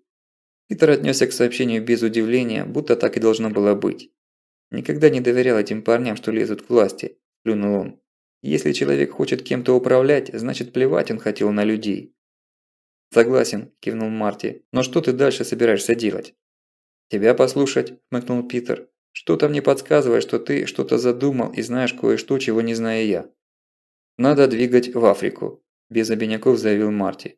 Питер был слишком проницательным, чтобы играть с ним в темную. «А почему не в Австралию?» – хохотнул Симмонс. «Во-первых, далеко», – не принял легкого тона Марти. «Во-вторых, там нет моей семьи. В-третьих, у меня есть все основания предполагать, что именно в Африку закачаны огромные ресурсы, которые правительство подготовило в ожидании этого извержения. И значит, новая цивилизация будет развиваться там. Мы хотим в цивилизацию или с бумерангом охотиться на кенгуру?» «Ну что ж, Африка так Африка», – беспечно пожал плечами Питер. «В любом случае, из этой страны надо сваливать. Похоже, и приходит конец». «Ты даже не представляешь, насколько ты прав», – кивнул Марти. «Но прежде чем свалить из страны, нужно свалить из Рокфилда. И как можно быстрее». «К чему такая спешка?» Питер снова кивнул на машину. «Ты знаешь, что это за тачка?» «Ну, внедорожник какой-то». «Это броневик инкассаторов», – спокойно заявил Питер. Марти закашлялся. Несколько секунд он размышлял над превратностями судьбы и прикидывал дальнейшие шаги. Одно дело угнать машину. Ограбление инкассаторов – совсем другое. «Надеюсь, вы никого не убили?» – осторожно поинтересовался он. «Не беспокойся, все живы и здоровы, и даже еще не знают, что машина пропала. Поэтому нужно делать ноги отсюда поскорее». Инкассаторов Бассет мобилизировал на охрану города. У одного из них от этого разболелся живот. Я нашел свою девочку в клинике как раз в тот момент, когда она ставила бедолаге клизму. Она у меня девочка толковая, иногда мне даже кажется, что толковее меня. В общем, она умыкнула у засранца ключи от машины и вкатила ему приличную дозу снотворного. «Тогда не будем терять времени», – решился Марти. «Раз уж наш президент и правительство бросили свою страну, то какой смысл переживать из-за угнанной машины? Законы в этой стране остались в прошлом». «Знаешь, сколько денег в этой машине?» «Сколько?» «Не знаю», – одними губами улыбнулся Питер. «Но на первый взгляд миллионов 15 будет». Марти не нашелся, что ответить. Земля под ним заходила ходуном. Такая кража – преступление федерального уровня. Он уже постарался отринуть от себя устаревшие понятия о законе, но выучка слишком глубоко сидела в нем, чтобы избавиться от нее одним махом. «Что-то многовато для деревенских инкассаторов», – хрипло произнес он. «Похоже, выручка с фармацевтического комбината. Только непонятно, откуда там столько наличных. Ну да какая нам разница? В любом случае денежки эти лишними не будут». «А всё Линда. Правда молодец у меня девчонка?» «Линда, это мистер Марти Хайсмит. Он тоже тобой восхищен, правда, Марти?» Линда кисло улыбнулась и помахала ручкой, не выходя из машины. В ее больших серых глазах уже зажегся холодный интерес. И если уж нельзя избавиться от лишнего попутчика, то надо присмотреться к нему и прицениться. Марти стало немного не по себе от этого взгляда. Его рассматривали сейчас как вещь на распродаже. Перегрузить вещи из вездехода в броневик заняло не больше 10 минут. Багажный отсек у джипа был большой. Там, где у обычных машин второй ряд сидений, у броневика располагалась лавка вдоль борта, столик и небольшая пирамида для оружия. В бортах и корме имелись бойницы со сдвижными заглушками. Машина была снабжена фильтровентиляционной установкой, предохраняющей экипаж от газовой атаки или задымления. Одним словом, замечательное приобретение. Когда с погрузкой было закончено, Марти и Питер сходили в дом и забрали все продукты и напитки из холодильника и кладовой. Пит выгребал всё, не церемонясь, как грабитель в кино. Марти было это неприятно, но он ничего не сказал. Заботиться о порядке в навсегда покидаемом доме глупо. В джипе была установлена рация, но она работала в гражданском диапазоне. Поэтому Марти захватил с собой в салон радиосканер, добытый в Каспере, и воткнул его в бортовую сеть. Пока Питер справлял нужду прямо на изгородь, Марти успел просканировать каналы полиции. «Питер», – заорал он, высовываясь из двери, – «прячь свой поросячий хвостик в штаны и быстро уматываем». «Что такое?» Симон сразу поверил в серьезность момента и расспросы начал, уже выруливая на дорогу. «Полицейские из Ламара сообщили, что беженцы прорвали кордон и на всех парах движутся в нашу сторону. Мне почему-то совсем не хочется ни становиться на их пути, ни вливаться в их армию». Вместо ответа Питер вдавил педаль газа в пол. На центральную улицу, ведшую к южной окраине города, Питер благоразумно выезжать не стал. И у горожан, и у полиции, и у мобилизированных инкассаторов сейчас были дела поважнее, но нарываться не стоило. Боковыми полутемными улочками они добрались почти до выезда и только тогда выехали на Мейн-стрит. С этой стороны город почти не охранялся. Желающих ехать на север поближе к месту катастрофы не находилось. Возле шлагбаума дежурил одинокий старый коп, коллега шерифа Бассета. Он медленно подошел к машине беглецов, держа свой карабин КАР-15 на ремне за спиной, стволом вниз как охотник. «Добрый вечер, мистер Бойзман», – поприветствовал его Питер, опустив стекло. «Издеваешься?» – хмыкнул старик. «Добрых вечеров уже давно не было. Машину сменил Симмонс. Интересная машина, необычная. В самый раз для новых времен». «Это точно». Коп медленно прошел вдоль джипа, разглядывая его. Марти в грузовом отсеке вспотел, сжимая ружье. Рука Питера спокойно лежала в сантиметре от рукоятки снятого с предохранителя пистолета, раньше принадлежавшего Марти. Старик Бойзман не выглядел маразматиком, да и не был таким. Что за автомобиль перед ним, он прекрасно понимал. И как он попал в чужие руки, тоже догадывался. Не менее четко он понимал, что сейчас на прицеле. И скорее всего, не на одном. Он достаточно пожил и ничего не боялся. Но рисковать он привык, когда был уверен в исходе дела. А главное, в его полезности. Был ли смысл рисковать жизнью, задерживая грабителей, когда весь мир рухнул в ад? Был ли смысл бороться за исчезнувший закон? Был ли смысл тратить силы и патроны, когда с севера приближалась огромная колонна людей, отчаявшихся, озлобленных, готовых на всё? «Матовой шуточки, счастливчик», – поинтересовался старик. «Типа того», – согласился Питер. «Я слышал, все мужчины города собираются у здания мэрии, чтобы защитить город». «Мне нет дела до вашего города», – скривил губы в улыбке Питер. «Я не местный». Он бросил заинтересованный взгляд на автомат, висевший на плече Бойзмана. Тот заметил это, передвинул оружие на грудь и положил палец на спусковой крючок. «Так я не в претензии», – пожал плечами коп. «Я ж говорю, мужчины пошли к мэрии». Питер проглотил оскорбление. «Шеф, а зачем вам автоматическая винтовка?» Сделанным весельем поинтересовался он. «Может, продадите мне? Я хорошо заплачу, очень хорошо. У вас в участке наверняка еще есть». Бойзман посмотрел в глаза Питеру, отвернулся и сплюнул. «Тебе, Симмонс, винтовка тоже ни к чему. Оружие нужно тому, кто собирается отбиваться. Тому, кто бежит, нужна быстрая машина. Попутный ветер и хороший пинок под задницу». Седовласый коп подошел к шлагбауму, поднял его и добавил. «Хорошо, что тебя не будет в нашем городе, счастливчик. Твое счастье распространяется только на тебя самого, а нам в городе нужны мужчины». «Старый козёл», – зло выругался Питер, отъехав с полмили. Он остановил машину, вышел из нее, сделал несколько кругов вокруг. Пару раз от души пнул колесо. «Что ты так разволновался?» – лениво усмехнулась Линда. «У этого старика ковбойское кино в заднице играет». «Он сказал, что я не мужчина!» – выкрикнул Питер. «Ну и что? А ты сказал, что он козёл!» – пожала плечами девушка. «Вся разница в том, что он прав», – хмуро ответил Питер, забираясь в кабину. «Прощай, любимый город, скучать я по тебе не буду». Он включил передачу и дал по газам. Со стороны Рокфилда ему в ответ донеслись несколько одиночных выстрелов и длинная автоматная очередь.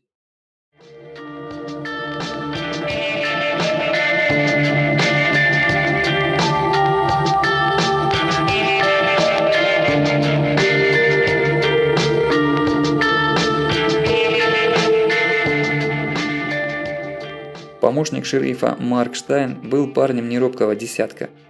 3 года назад он вернулся из Ирака, где служил в составе морской пехоты и прошел все круги ада. Это были самые горячие денёчки Иракской войны, если не считать первого этапа боевых действий.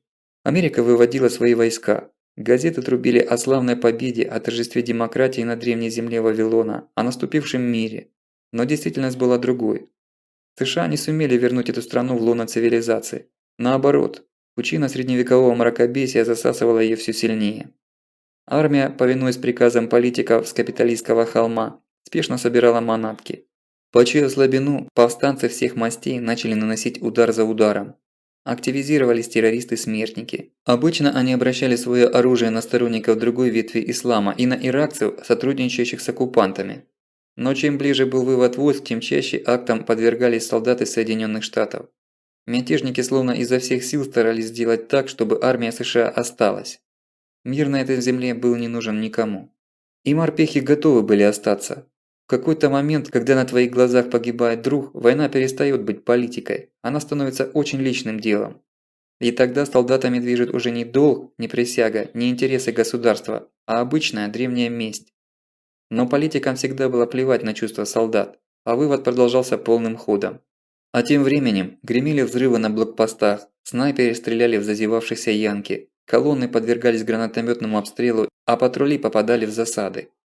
Однажды Марк со своими сослуживцами на армейском «Хаммере» проводил разведку трассы, по которой через несколько часов должна была пройти колонна техники. Они попали в засаду.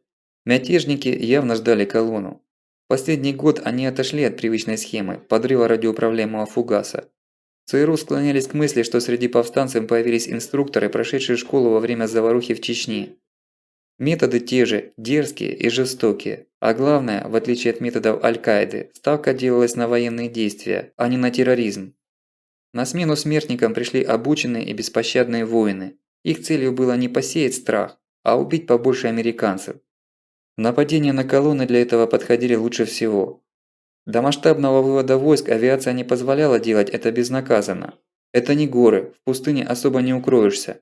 Но ситуация изменилась. Самолеты остались только на авианосцах в Персидском заливе, и успевали они только к шапочному разбору.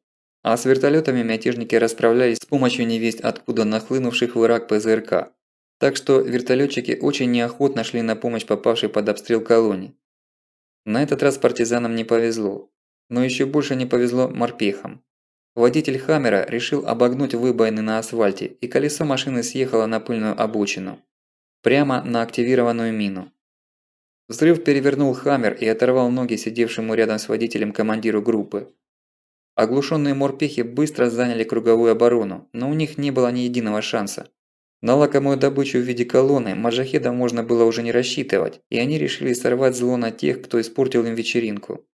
На позиции морпехов обрушился шквал огня из всех видов оружия – автоматов, пулеметов, гранатометов. С разведчиками было покончено за считанные секунды. Их просто смело и разорвало в клочья свинцовым ливнем. Марк лежал возле горящей машины среди истерзанных тел своих товарищей, сжимал автомат и тоскливо смотрел на приближающихся партизан.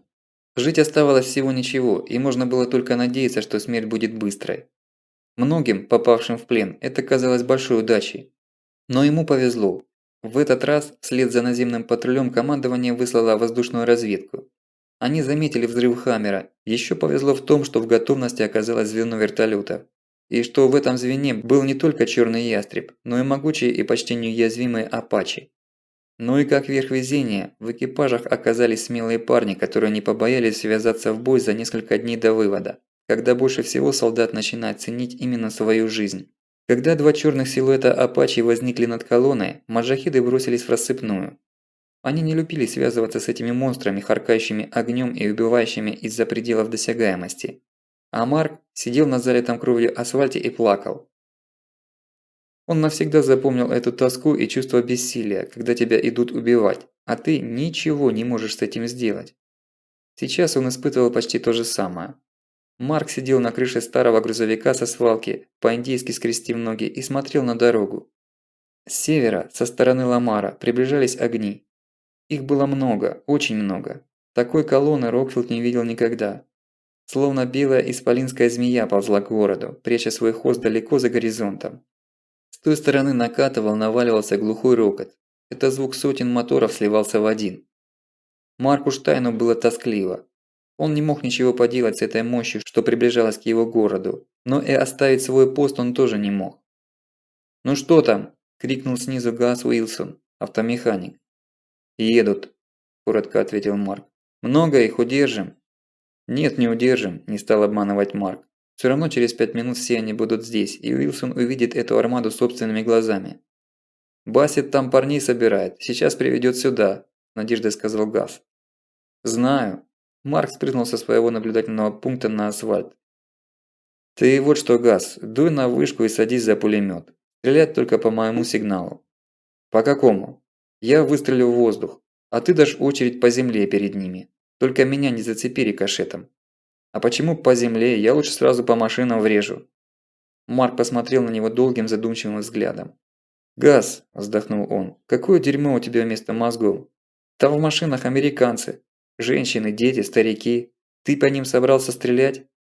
«А что делать-то?» – смутился Уилсон. «Не знаю», – пожал плечами Марк, окончательно сбив механика с толку.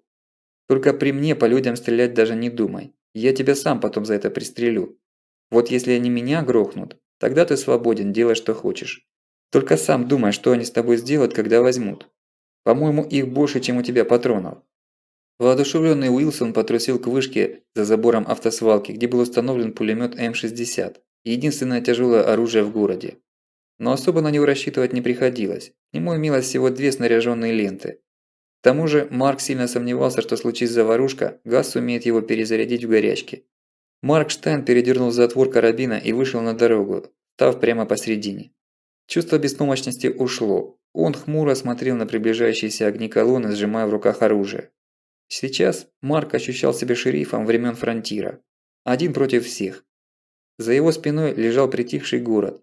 Этот город доверился ему, и он был готов умереть, но не пропустить никого. Земля дрожала под ногами от поступи огромного стада железных зверей.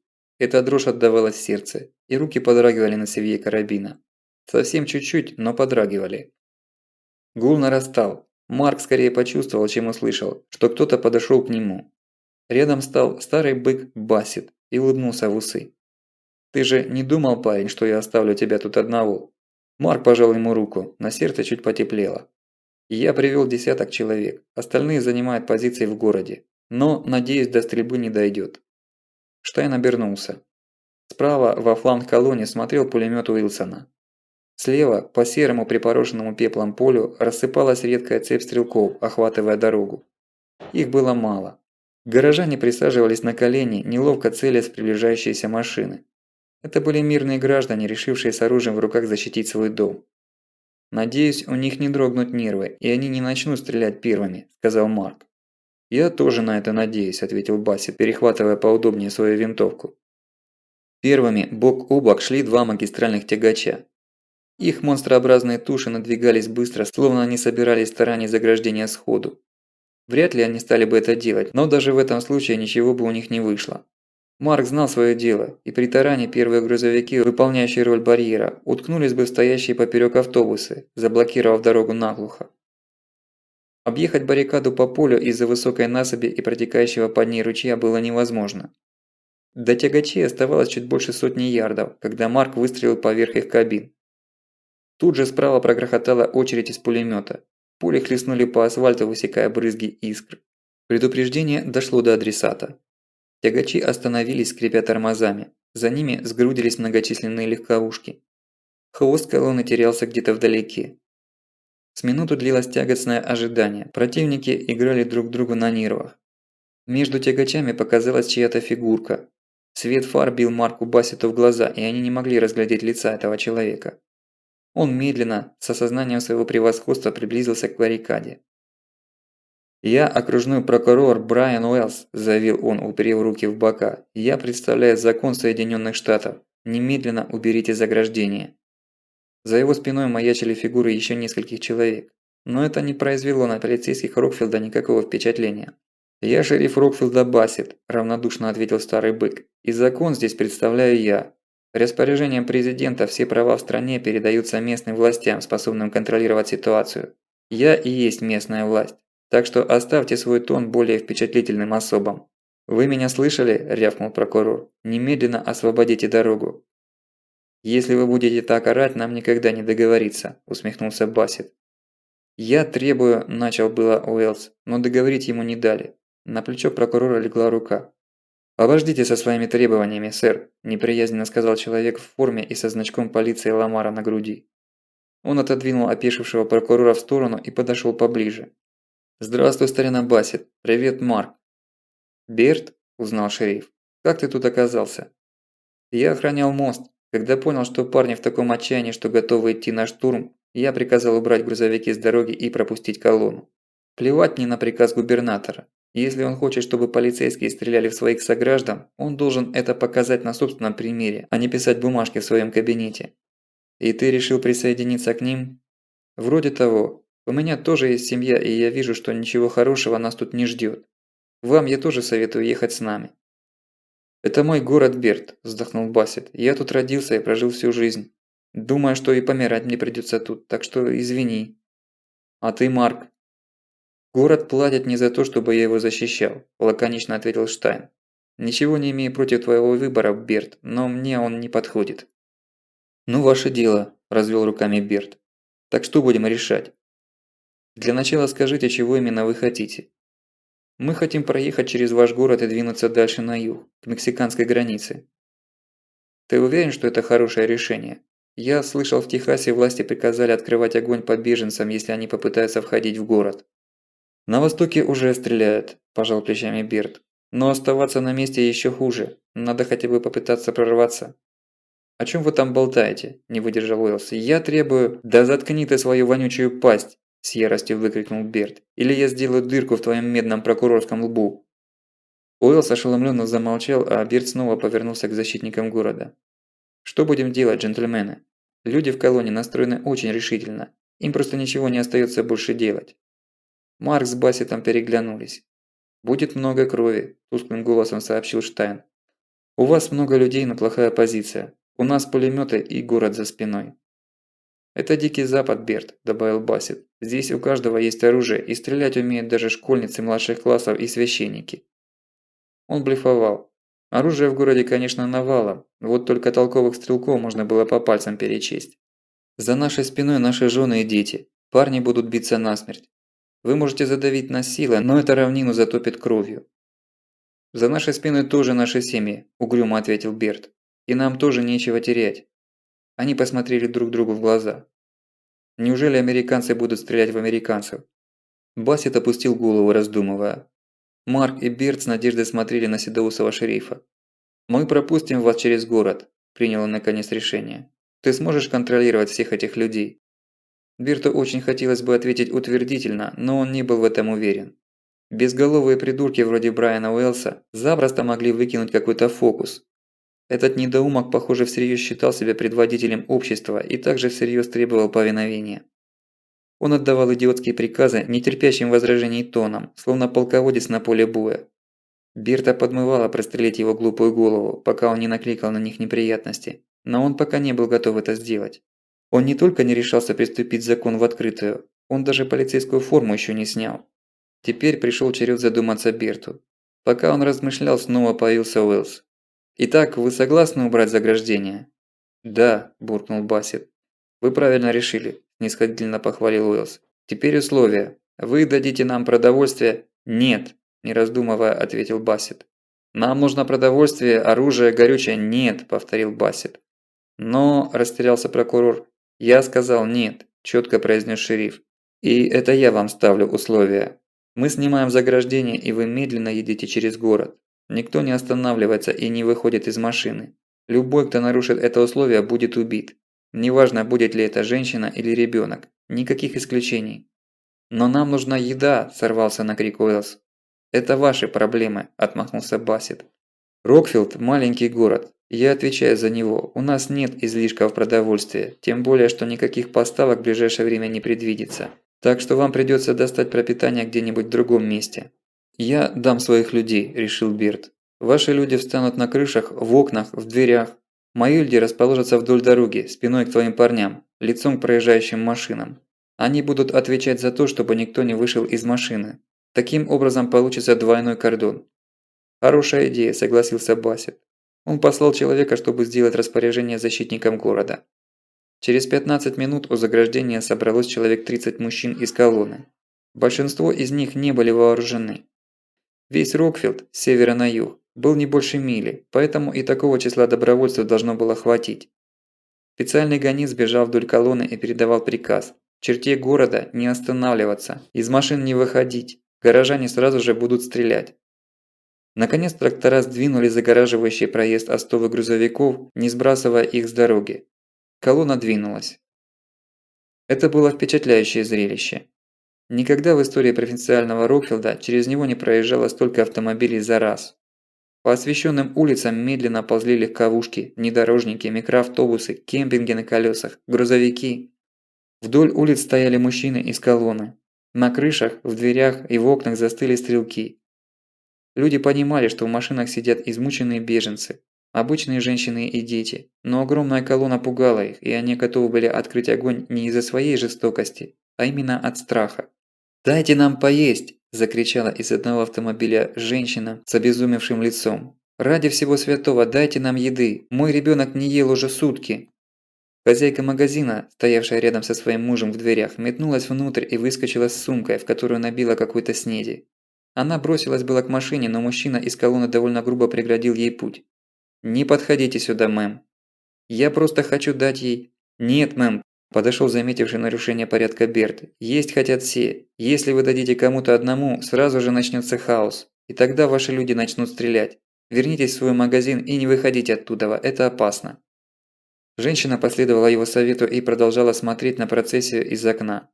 Она истово крестилась, по её щекам текли слезы. Издалека продолжали доноситься крики: «Дайте нам поесть!».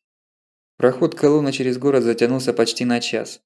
За последними машинами пешком вышли люди Берта, контролировавшие процесс. «Повезло», – сказал Бассет, глядя вслед удаляющимся машинам. В голосе его не было облегчения. «Выставить посты на юге?» – спросил Марк. «Они могут вернуться». «Эти не вернутся», – покачал головой Бассет. «Но пост выставь, дело хорошее». «Вас что-то гнетёт, шеф?» Бассет вздохнул. «Хаос только начинается, Марк. Эти люди ещё живут по закону, хотя и приступили его. Они еще не привыкли к мысли, что закона больше нет. Те, кто придет за ними, будет совсем другим. Нас ждут тяжелые времена, Марк, так что вытаскивайте грузовики обратно на дорогу и получше оборудуйте позицию для пуль. Дорога в 25 миль от Рокфилда до границы с Оклахомой по пустынной трассе заняла каких-то 20 минут. Питер гнал машину сосредоточенно, остервенело. Кожа на его лице натянулась в злой гримасе. Марти не решался лезть к нему с расспросами, хотя они до сих пор не решили главного – куда конкретно они направляются и каковы будут их дальнейшие действия. Линда тоже помалкивала, но по другой причине. По всей видимости, ей было глубоко плевать, что будет дальше. Вопросы планирования и стратегии она оставляла своему дружку, сама же интересовалась исключительно сиюминутными вещами. Только один раз она ошеломленно воскликнула, вытянув руку в сторону поля с ветряными электростанциями. Зрелище действительно было впечатляющее. Несколько десятков огромных ветряков на тонких ногах-опорах невозмутимо и величественно рассекали воздух своими гигантскими лопастями. Сейчас под черным непроницаемым небом, в темно-серых сумерках конца света, освещенные только фарами автомобиля и брошенные своими хозяевами, они казались осколками чужого разума, случайно заброшенными на погибающую землю. Линда смотрела на эту картину восторженно, но на Марте она подействовала удручающе. Бренность существования их якобы великой цивилизации воплотилась в этих ветряках, изящных, могучих и никому не нужных. Сколько еще лет они будут вот так бесполезно и настойчиво рубить воздух над вымершей степью, пока износ механизмом не остановит само собой их бессмысленное вращение. Благополучно миновав каньоны вокруг русла реки, они вырвались на просторы прерий Оклахомы. Где-то далеко справа, невидимые в темноте, высились хребты Сан-Хуан и Сангре-де-Кристо. Горы были смертельной ловушкой, от них следовало держаться подальше. Великие равнины, по которым сейчас они катили, вот это то, что нужно. Масса ответвлений, проселков и грунтовок давали простор для маневра, а в случае чего можно и вовсе свернуть прямо в прерии, чтобы объехать препятствия. Впереди блеснули огни города. Это был Бойсе, городок даже поменьше Рокфилда, но он стоял на важном перекрестке в северо-западном аппендиксе Оклахомы. Отсюда можно было двинуть в любую сторону, на запад Нью-Мексико, двумя путями на юг, Техас, а можно на восток, Канзас или Оклахому. Пришла пора выбирать. «Питер», – позвал Марти, – «куда мы направляемся после Бойса?» «Что?» – оторвался от дороги и от самобичевания Симмонс. «Куда мы поедем после Бойса?» Питер пожал плечами. «С какого вокзала отправляются поезда в Африку?» «Ты хочешь в Африку, котик?» – спросил он Линду. Та неопределенно пожала плечами. «Я хочу в Индию или в Таиланд». «В Индии слишком людно», – засмеялся Питер. «И там люди пьют из реки, в которой топят трупы своих предков. Там тебе не понравится». «Фи», – сморщилась Линда. «Тогда поедем в Африку. Кто там живет? Негры». «Ну прям как у нас». «Я думаю, нам надо пробиться к портовым городам», – предложил Марти. «Новый Орлеан, например. Пасадена, Фрипорт». «Через весь Техас?» – скептически хмыкнул Питер. «Ты же сам говорил, что власти Техаса перекрыли все въезды в штат. А там парни горячие, палить начнут раньше, чем спросят, кто идет. «Ну, все-то въезды перекрыть невозможно», – не слишком уверенно сказал Марти. «Второстепенные дороги и грунтовки никакой полиции не хватит перекрыть. Хотя, если все техасцы этим займутся, да Национальная гвардия с армией...» «Вот именно. Есть другой вариант. У меня имеются знакомые в Сьюдад-Хуаресе». «Только не спрашивай, что это за знакомые», – усмехнулся Питер. «Мы с ними имели как-то дела. У них есть свои несколько самолетов. В основном, конечно, мелочь для близких перелетов через границу. Но есть и пара птичек поприличней. Если навесить дополнительные баки, можно попробовать и через океан махнуть». «Хуарес», – в ужасе воскликнул Марти, – «это с мексиканской стороны границы с Эль-Пасо? Там без малого 2 миллиона жителей. Да в Эль-Пасо миллион. И наверняка все беженцы сейчас пытаются прорваться туда. Ты представляешь, что там сейчас творится?» «Зато это Нью-Мексико. Там границы не перекрывали. Но это сплошные горы. Ты предпочитаешь пулю от техасского рейнджера?» «А может, полетим на самолете?» – встряла Линда. «Что?» – повернулись к ней сразу оба спорщика. «Ну вот же и аэропорт». Слева от дороги действительно стояло приземистое одноэтажное здание с вывеской «Муниципальный аэропорт Бойсе-Сити». Питер резко вывернул руль, поворачивая на асфальтовую площадку перед аэровокзалом. Задерживаться перед темным зданием аэропорта он не стал, сразу объехав его, и выехал на грунтовую взлетно-посадочную полосу. Самолет стоял ярдов в 300 впереди. Одна стойка шасси была подломлена. Самолет упирался крылом в землю и напоминал подбитую охотником птицу. То, что полет не состоится, они поняли сразу, как подъехали к самолету. И не потому, что самолет был двухместным. Он был весь изрешечен пулями и картечью, а из переоткрытой дверцы свешивалась чья-то безжизненная рука. Его винт был безнадежно погнут. «Что здесь произошло?» – удивился Марти. «Думаю, кто-то пытался угнать самолет, и его за это расстреляли», – предположил Питер. «Ни себе, ни людям». «Ну что, едем дальше?» – разочарованно спросил Марти. «Подожди, у меня есть одна идея». Питер посмотрел на стрелку уровня топлива, которая показывала половину бака. «На этом мы до Эль-Паса не доедем, а на заправке я бы не рассчитывал». Он подъехал к хозяйственным постройкам на краю лётного поля. В одном из сараев, как он и предполагал, нашлось несколько бочек чистейшего авиационного топлива и десяток пустых канистр. «Ты хочешь залить это в бак?» – с сомнением спросил Марти. «Но я слышал, что самолеты летают на керосине, а не на бензине». «Реактивные», – пояснил Питер. «А такие стрекозочки кушают вполне подходящее горючее». Он откупорил бочку, с помощью шланга подсосал бензин и наполнил все канистры. «Воняет», – пожаловалась Линда, когда они загрузили их в салон. «Ничего, претерпимся», – отмахнулся Питер. «Сейчас нужно очень сильно ценить топливо и продукты. На магазины нет никакой надежды. Боюсь, их разграбили в первые же дни катастрофы. Народ очень быстро дичает. Я бы всю бочку забрал, да не влезет в машину». «А на крышу привязать», – пошутил Марти. Но Питер шутки не понял, а серьезно задумался, прикидывая, можно ли это сделать. В итоге он решил, что это слишком опасно, и отказался от затеи. В самом здании аэропорта ничем поживиться не удалось. Похоже, там уже побывали желающие помародерствовать. Даже автомат для продажи шоколадок был раскурочен и вычищен. Ничего не оставалось, как продолжить свой путь. «Так куда двинем?» – снова пристал с расспросами Марти, когда машина приблизилась к окраине Бойса. Ответить Питер не успел. Из-за ближайших строений слева от дороги хлестко, как удар бича, хлобыснул сдвоенный выстрел. По борту машины, словно изо всей силы, врезали здоровенным молотом. Питер машинально дернул рулем вправо. Машина слетела с асфальтового покрытия в шоссе в кукурузное поле. У него хватило хладнокровия не тормозить, иначе они тут же зарылись бы в мягкий грунт и стали идеальной мишенью. Вместо этого Симмонс вдавил педаль газа до упора. Джип взревел, выбрасывая из-под колес комья земли, и бизоном рванулся по полю, давя обреченные всходы. Вслед грохнул еще один выстрел. По задней двери снова ударило. «Вот дают!» – заорал восхищенный Питер с бешеной скоростью, вращая рулем. «Метко бьют, ублюдки!» Линда пропищала что-то неразборчивое, стараясь не врезаться носом в лобовое стекло. Марти вовсе было не до разговоров. Питер с Линдой сидели пристегнутыми в своих креслах, а его мотыляло по всему грузовому отсеку, как горошину в 3-литровой банке. Кукурузное поле неожиданно кончилось, и они вылетели на темно неосвещенный проселок вдоль околицы Бойса. До ближайших домов было ярдов 100, но желание попасть в негостеприимный городок у них не возникло. Тем более, что от строений снова загрохотали выстрелы. И по боковому стеклу дробно, как град, сыпанул заряд картечи, оставив белые отметины. Питер снова был вынужден изменить направление движения, чтобы выйти из зоны обстрела. Здесь грунтовки пересекали поля под прямыми углами, деля их на ровные квадраты. По одной из дорог они ушли в восточном направлении, все больше удаляясь от города, а потом свернули на юг, чтобы выбраться на трассу. «Веселый народ живет в Бойсе», – немного нервно засмеялся Питер, когда огни города остались далеко позади. «Не знаю, как Бассет справится с колонной беженцев в Рокфилде, но тут их встретят без оркестра».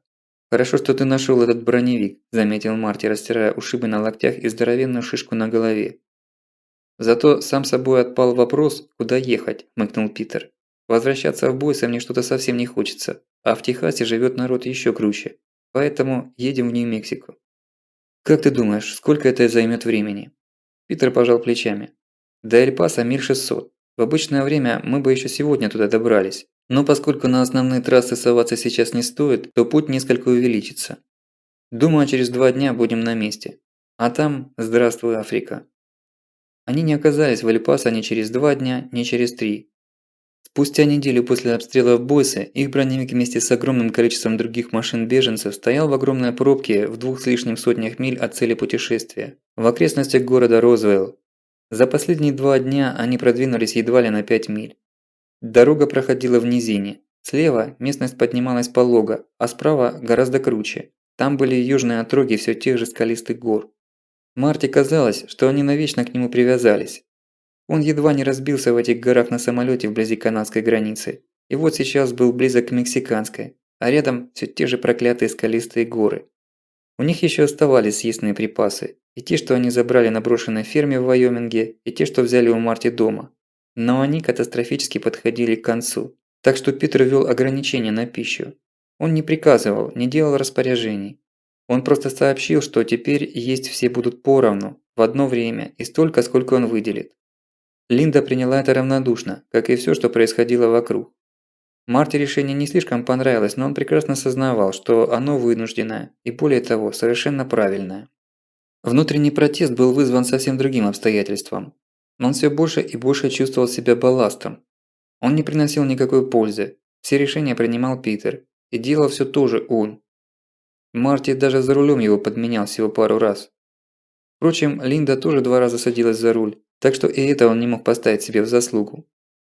Сколько еще может продлиться такое положение? Когда эта шизанутая парочка решит, что он лишний, и просто выбросить его из машины? И главное, как он тогда сможет осуществить свои планы? Постоянные сомнения и нервозность подтачивали его изнутри, а 2 суток вынужденного бездействия и вовсе выводили из себя. Его просто трясло от бессилия и беспомощности. Он с ненавистью смотрел на бесконечную вереницу автомобилей, уходящую вперед и назад, насколько хватало глаз. Их красные задние фонари казались зловещими глазами несметная стая злобных зверей, глядящих на свою добычу из мрака ночи. Еще большую ненависть вызывали те, из-за кого они тут стояли. На самом деле близость гор не могла бы им помешать свернуть с трассы, на которой они застряли как в тоннеле. Местность была не слишком изрезана оврагами и возвышенностями, а на востоке, со стороны Техаса, и вовсе была плоской, как гигантское футбольное поле. Но параллельно широкой асфальтовой дороге с обеих сторон шла наезженная грунтовка-дублер, и по ней постоянно сновали патрули Национальной гвардии. На бронемашинах, армейских хаммерах, на обычных пикапах с пулеметом в кузове, на грузовиках, на мотоциклах, пешком. Но это патрулирование было постоянным. Именно части гвардейцев удерживали многотысячные скопления беженцев в трубе шоссе и не давали им расползтись по всему штату. Очередной бронетранспортер Брэдли пропылил по грунтовке слева от дороги. Его крупнокалиберный пулемет был недвусмысленно развернут в стороны колонны. Временная администрация города Розвилл в лице полковника Чепмена, уполномоченная губернатором штата Нью-Мексико на время чрезвычайного положения, предупреждает, прогремел из усилителя металлический голос. Соблюдайте порядок, не покидайте своих автомобилей, не пытайтесь съехать с шоссе. При попытках нарушить установленный порядок войскам отдан приказ открывать огонь на поражение. Соблюдайте спокойствие. В 12 часов вам будет доставлено продовольствие и вода. Гвардейцы не шутили. О серьезности их слов красноречиво говорили несколько изрешеченных пулями остова в автомобиле в стороне от дороги. Прорваться сквозь кордон никому еще не удалось. Раздача пайков тоже не была пустым трёпом. Вояки держали свое слово. Но и возиться с беженцами они тоже не собирались. 2 раза в день в устроенный через каждую милю пункты выдачи подъезжал грузовик, с которого на землю сбрасывались несколько ящиков с консервами и несколько пластиковых емкостей с водой. Дальше распределение переходило в руки самих беженцев. И выливалось это в безобразные схватки, почище, чем у волков над убитым оленем. Естественно, пища и вода доставались не тем, кому было тяжелее всего, а как раз наоборот, тому, кто сохранил достаточно сил, чтобы отбить свою добычу. Пока была возможность держаться на собственных запасах, лучше было не соваться в эту драку. В прошлый раз на ближайшем пункте раздачи даже случилась стрельба. Это было в полумиле, поэтому самому происшествия они не видели, но мужчина из машины, что стояла сзади, сказал, что там кого-то застрелили. А потом гвардейцы пришили того, кто стрелял. При этом сделали это скорее из развлечения, чем в качестве наказания. Потому что с самого начала наблюдали за процессом, но даже не пытались вмешаться. Неподалеку виднелись стены бывшего придорожного кафе, разрисованного зелеными человечками. Окна и двери были выбиты. Поначалу женщины из колонны использовали его в качестве туалета. Но потом гвардейцы схватили там 2 девушек, изнасиловали их и убили. Крики несчастных были слышны далеко, но никто даже не попытался за них вступиться. С того момента все, даже женщины, справляли нужду прямо рядом с машинами, пересиливая стыд. Линда делала это с самого начала, её никакие условности совершенно не беспокоили.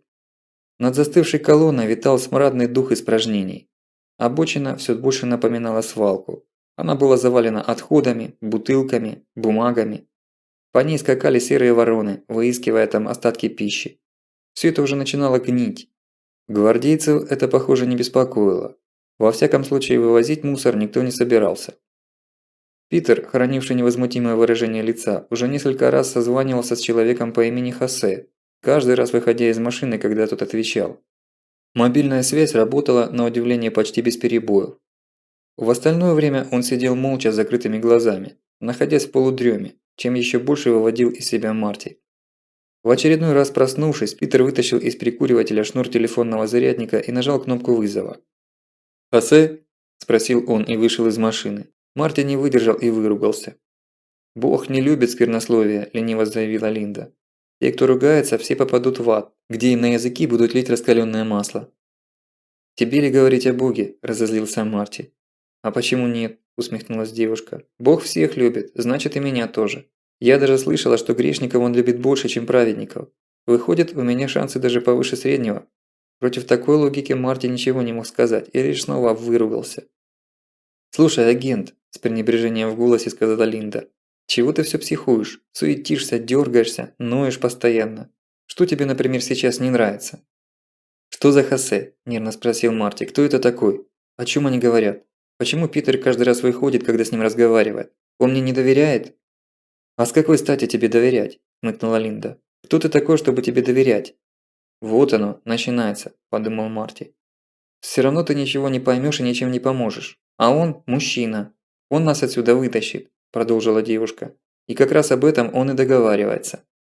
«Для начала он нас сюда затащил», – разъярился Марти. «Я говорил, что нужно двигать Мексиканскому заливу через Техас. Нет, ему надо было сюда переться.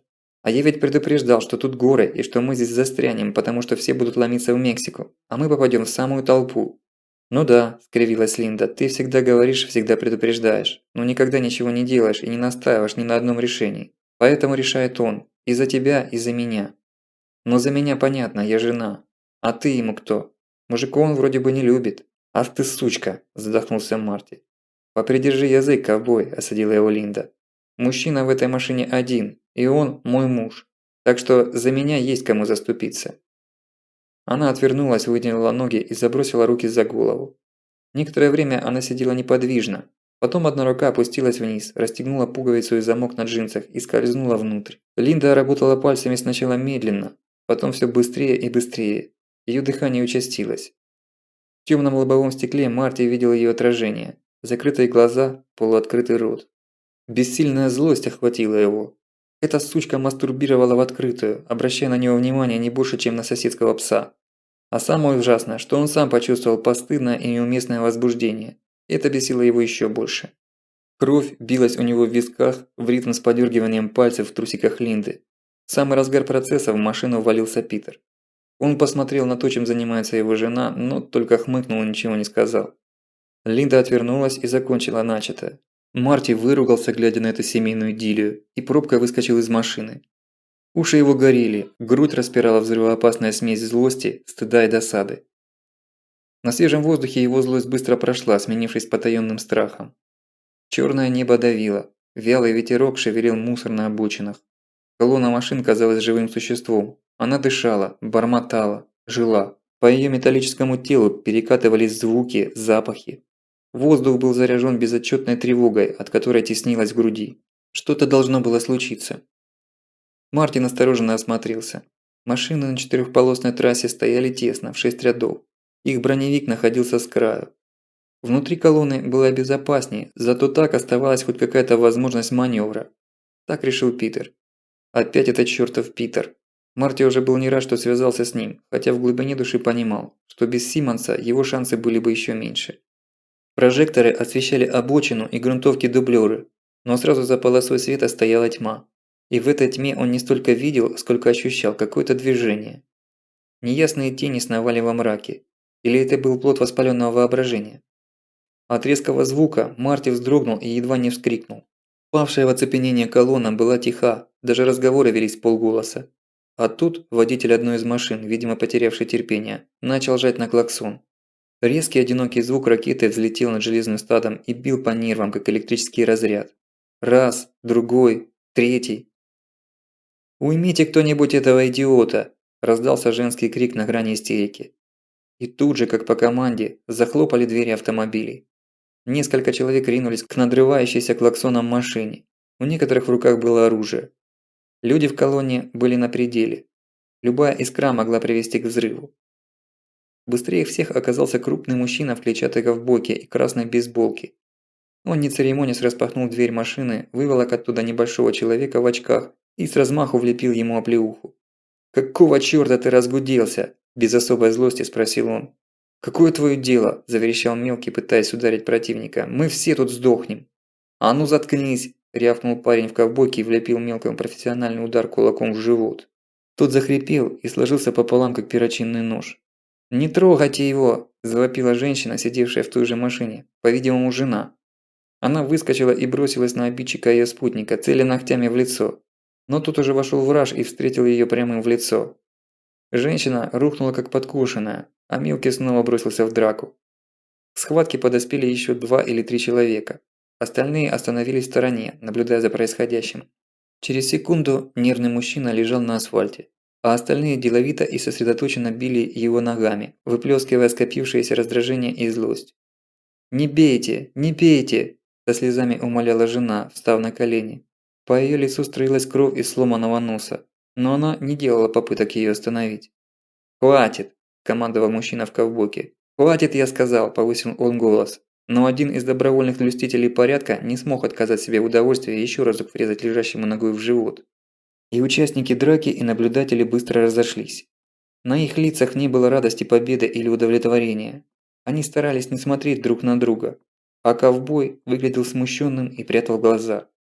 Женщина, подвывая, приподняла своего мужа и посадила его в машины, оперев спиной о двери. Тот постепенно приходил в себя. Он не слишком пострадал, его жена с разбитым лицом выглядела хуже.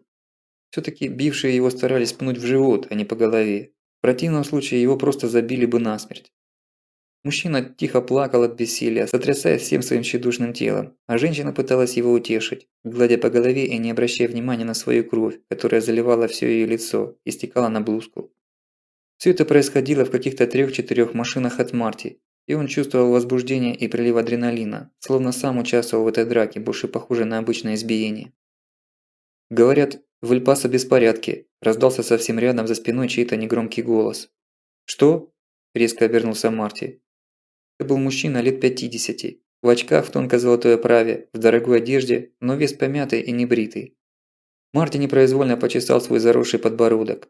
За неделю у него отросла приличная черная щетина, грозившая в скором времени превратиться в полноценную бороду. Мужчина неуверенно улыбнулся, будто извиняясь за что-то. «Говорят, в Эль-Пасо беспорядки», – повторил он. «Огромное количество беженцев, поэтому перекрыты все дороги, ведущие туда. Говорят, мексиканцы закрыли свою границу и подтянули туда не только полицию, но и войска». «Откуда вы это знаете?» – недоверчиво спросил Марти. «У меня хороший приемник в машине», – пожал плечами собеседник. «Меня зовут Том. Том Круз, как актера». «Вас назвали в его честь?» – улыбнулся Марти. «Нет», – серьезно ответил тот. «Я старше на 5 лет». «Извините», – смутился Марти. «Наверное, вам уже надоело слушать шутки по этому поводу». «Ничего, я давно привык». Марти так вымотался за последние дни и физически, и морально, что давно уже не слушал свой приемник. Он совсем упустил ход событий. «А что еще говорят?» – поинтересовался он. «Что федеральные власти во главе с президентом и большинство сенаторов исчезли из страны. Что большинство государственных компаний, учреждений и министерств по той же причине остались без руководства и основных специалистов. То же касается и крупных частных фирм. Из-за этого в стране полный бардак и неразбериха. Войска блокировали все морские порты, и там полным ходом идет погрузка океанских судов и их отправка в неизвестном направлении». Марти знал, в каком направлении следует сюда. «А что слышно про вулкан?» «Извержение продолжается», – вздохнул Том. «Оно снизило интенсивность, но заканчиваться вроде бы пока не собирается». «Спасибо», – сказал Марти, отворачиваясь. Ему почему-то было неловко смотреть на Тома, на его растерянную улыбку и на то, как он пытается заглянуть Марти в глаза.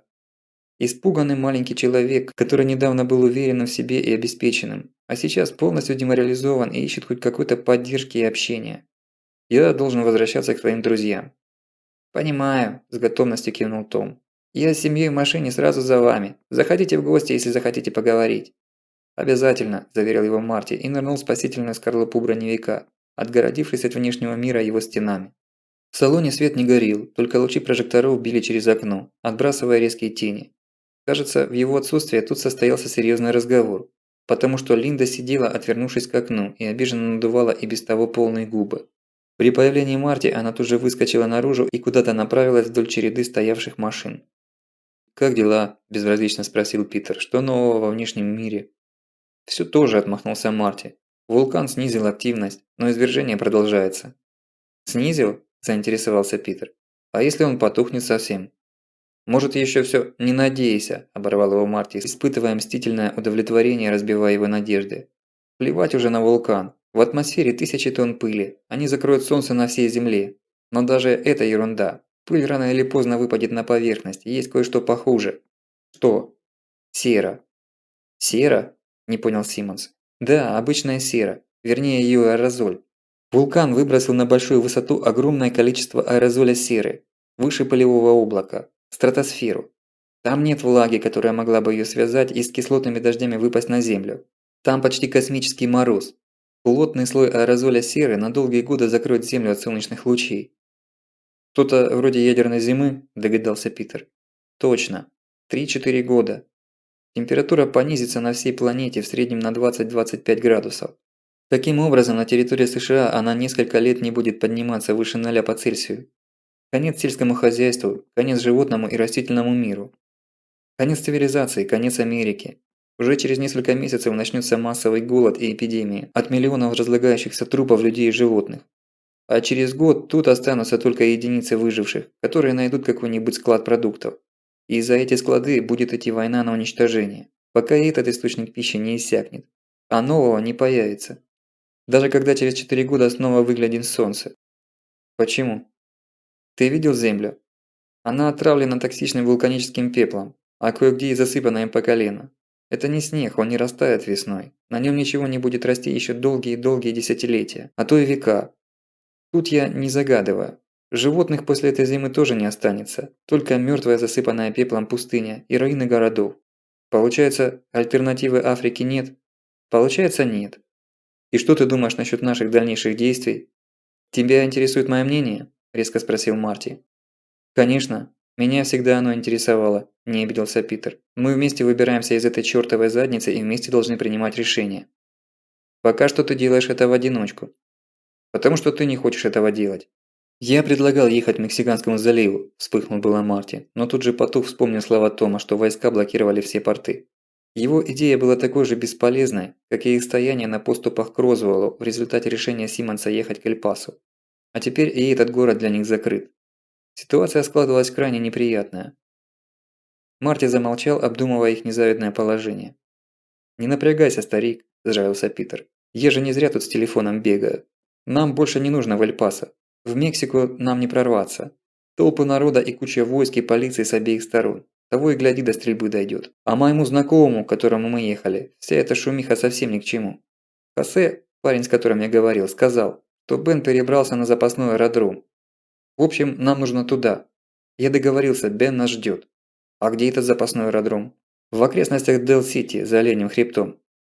Мне эти слова ни о чем не говорят. Недалеко от южной границы Нью-Мексико и Техаса. Хорошее местечко, я там бывал, когда имел дело с Беном. Частный аэродром возле подножья гор, а чуть дальше, в лощине, между гор, еще одна взлетно-посадочная полоса, о которой лишние люди не знают. Очень удобно. Контрабанда? Ну, вроде того, уклончиво ответил Питер. На самом деле он занимался частным извозом. Эдакое воздушное такси для людей, у которых не было желания проезжать через контрольные пункты на границе или идти через таможенные барьеры в международных аэропортах. Официально компания Бена организовывала чартерные рейсы, а попутно имела и такой вот деликатный бизнес. Среди их клиентов случались и нелегальные иммигранты, но их процент был невелик. Им проще пробраться через дырявую границу пешком или на автобусе, чем нанимать самолет. Большей частью их услугами пользовались люди посолидней, но имевшие некоторые разногласия с законом или властями. «Это все здорово», – с досадой заметил Марти, – «но какой смысл в этих идеях, если мы намертво застряли в этой чёртовой пробке? Нам не выехать из нее ни вперед, ни назад, ни вбок». Питер задумался, покусывая ноготь большого пальца. «Погоняй-ка свой навигатор», – попросил он. «Нам нужно для начала прикинуть маршрут. есть ли здесь поблизости съезды в сторону. Марти поколдовал с планшетником GPS. Спутники ловились отлично, потому что местность была ровная, а Марти к тому же подсоединил навигатор к внешней антенне броневика, закрепленной на крыше. Плотная завеса вулканической пыли в небе не была помехой для мощного прибора. Через полмили есть дорога налево, которая срезает угол между 285-м шоссе, на котором мы застряли, и 70-м. 70-я ведет на северо-восток. «Нормальный вариант», – кивнул Питер. «Нам важно вырваться из этой толпы, а там уж разберемся, как ехать». Марти загорелся идеей. Его измученное ожиданием сознание снова начинало обретать уверенность и надежду на благополучный исход отчаянного мероприятия. «Когда рванем?» – с горящими глазами спросил он у Питера. «Давай сразу, как патруль проедет». «Ты с ума сошел?» – удивился Питер. «Нас же изрешетят, как рыбацкую сеть». «Но ведь у нас броневик». «Марти», – тоном учителя, растолковывающего первоклашке озвученные истины, терпеливо и строго сказал Симмонс. «У нас не танк и не бронетранспортер. Это инкассаторская машина. Ее броня выдержит заряд картечи, пистолетную пулю в упор. Но у гвардейцев пулеметы. Они наделают в нас дыр, как в голландском сыре». «Что же делать?» – помрачнел Марти. «Ждать», – отрезал Питер, – «ловить момент и быть всегда наготове.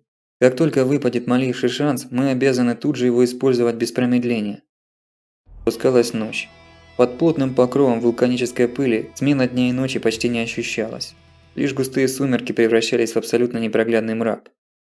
За дни катастрофы многие потеряли чувство времени, но биологические часы, настроенные за многие годы жизни на определенный ритм, продолжали двигать свои невидимые стрелки, и люди ощущали потребность во сне в привычное для себя время.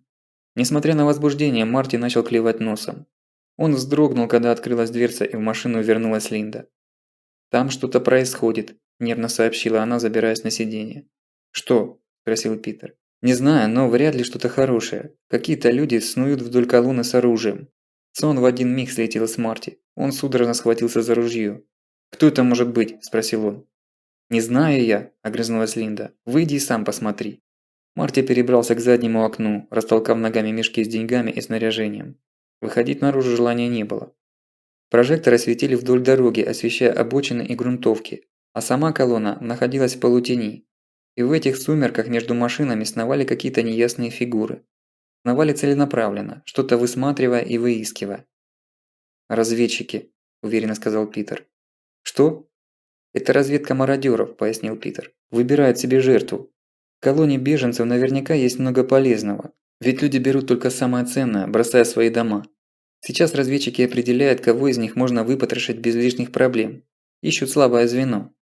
Колонна словно присела и затаилась. Не слышно было хлопания дверей, разговоров и сотен других звуков, характерных для большого скопления людей. Все оцепенели от страха. В каждой машине молились, чтобы выбор мародеров и на этот раз миновал их. По колонне уже ходили легенды о жестокости и беспощадности ночных хищников. Некоторые из остова автомобилей на обочине были делом рук не патрулей, а мародеров. Но на этом участке колонны они еще не появлялись. И вот теперь это случилось. «Они тебя видели?» – встревоженно спросил Питер у Линды. «Не знаю, скорее всего, да». «Чёрт!» – выругался Симмонс. «Думаешь, я самое ценное, что есть в нашей машине?» – хмыкнула девушка. «Зато точно самое доступное», – не удержался Марти. «Что ты себе позволяешь?» – скинулась была Линда. Но Питер тут же осадил обоих. «Тихо! Никаких звуков! Сидите как мыши и помалкивайте!» С чёрного неба, как морозные снежинки, падали редкие частички пепла, сверкая в лучах прожекторов.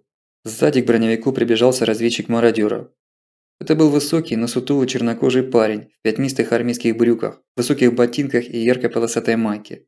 Он шел расслабленно, вихляющей походкой гарлемского гангста-нигера, абсолютно уверенный в собственных силах и безнаказанности. На шее у него болталась штурмовая винтовка М16. Марти напряженно наблюдал за ним в заднее окно. Разведчик подошел к машине Тома Круза, нагнулся к боковому стеклу и стал рассматривать в нем себя, как в зеркале. Поправил цветастую растаманскую шапочку на голове, поковырял пальцем прищик и постучал согнутым пальцем в стекло. «Не открывай», – прошептал Марти. Но Том сразу опустил стекло, будто к нему подошел не бандит, а полицейский офицер. Марти не слышал, о чем они говорили. Разведчик забрался в открытое окно чуть не по пояс. Потом выбрался обратно, легонько ударил внутрь рукой, то ли пощечина, то ли оплеуха. Засмеялся, похлопал рукой по крыше и пошел дальше, к их броневику. «Он подходит», – негромко предупредил Марти. «Окей», – сказал Питер, – «сидите спокойно, я с ним поговорю». Стекла броневика были начерно тонированы, и мародер не мог видеть, что находится и происходит внутри машины.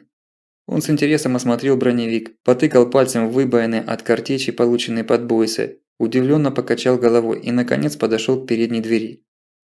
Марти замер, лихорадочно вспоминая, есть ли патрон в патроннике его ружья или потребуется досыл. Питер опустил стекло, не дожидаясь, пока разведчик в него постучит. Тот сразу засунул внутрь свой любопытный нос. «Привет, брат», – спокойно сказал Питер.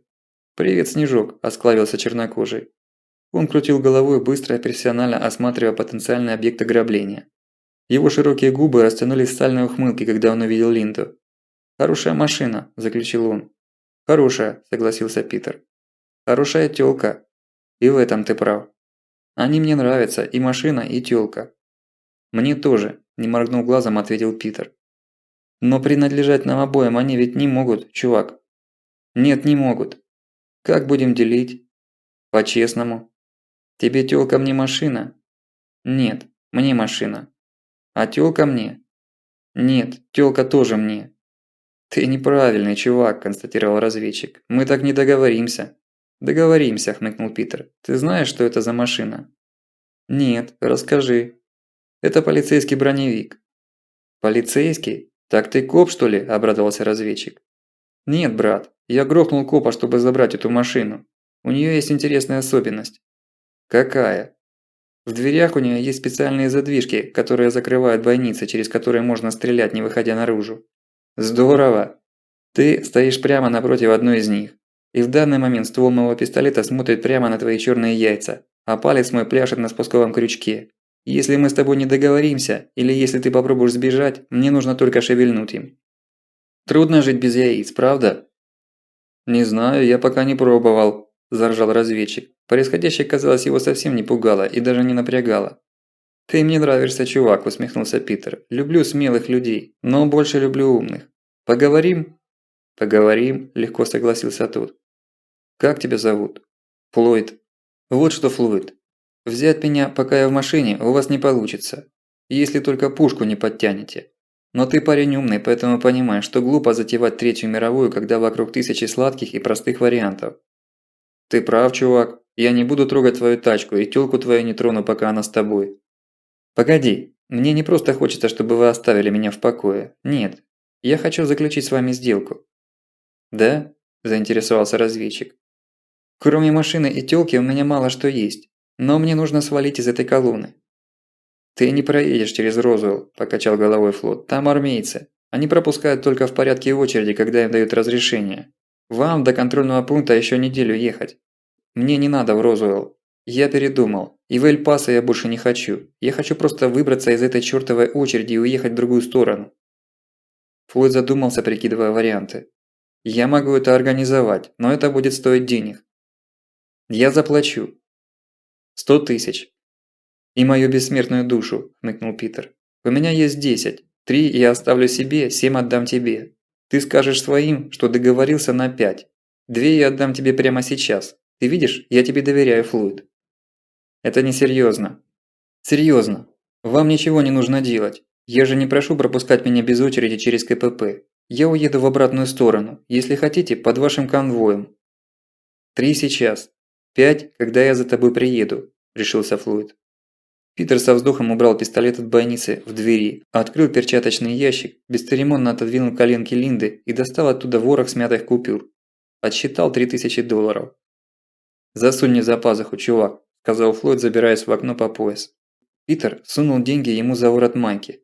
«Ты правильный чувак, чувак», – заявил Флойд, отходя от машины. «Оставайся с края колонны, я приду».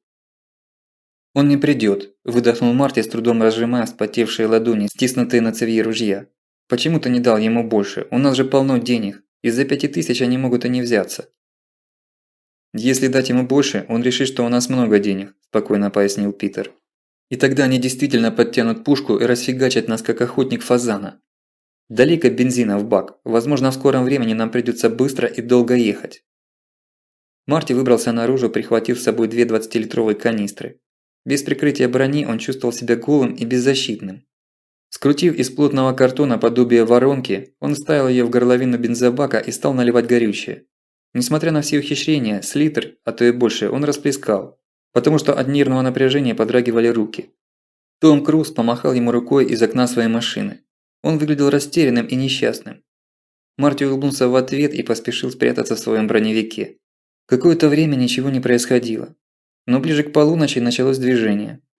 По грунтовкам на большой скорости проносились мотоциклы и раздолбанные легковушки со снятыми глушителями, явно с каких-то автосвалок. Они ревели моторами, поднимали клубы пыли. Седаки орали что-то неразборчивое, улюлюкали и время от времени палили в воздух из пистолетов и автоматов. Все это действие очень напоминало дикие скачки индейцев перед нападением на обоз из старых вестернов. «На нервы давят, ублюдки», – зло сказал Питер, – «запугивают». По самой обочине дороги пронесся по пояс голый мотоциклист с маской на лице. Он держал в руках бейсбольную биту и молотил ею по крышам автомобилей, как по длинному ряду жестяных барабанов. Никто даже носу не высунул из машины.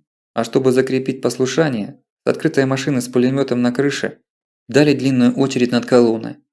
Марти непроизвольно пригнулся, так низко прошли пули. Как загнанные зверьки, люди молча сидели в железных коробках, затаив дыхание, и с трепетом ждали своей участи. И мародеры не заставили себя ждать. Вдоволь покуражившись и насладившись деморализацией жертв, они приступили к делу. Несколько групп кинулись к заранее намеченным целям, как волки кидаются на стадо бизонов, чтобы выхватить оттуда самого слабого. Выстрелы загрохотали у самого броневика. Марти подскочил как укушенный и бросился к заднему борту. Несколько мародеров подбежали к машине Тома Круза, на ходу открыв огонь из автоматов поверх машины. Так при штурме всегда поступают спецподразделения антитеррора, огнем и грохотом подавляя волю противника. Прикладами они вышибли боковые стекла, вытащили наружу упирающегося Тома и начали избивать его ногами. Истошно завизжала женщина в машине, видимо жена. Марти схватил ружье и ринулся к двери. «Стоять!» – рявкнул Питер. «Но там... Стоять, я сказал!» В руках Симмонса появился пистолет, направленный на Марти. Марти беспомощно посмотрел назад, где его нового знакомого размазывали по асфальту. Том не сопротивлялся, только пытался прикрыть голову руками. Двое налетчиков оставили Тома, распахнули двери машины и начали выбрасывать оттуда вещи.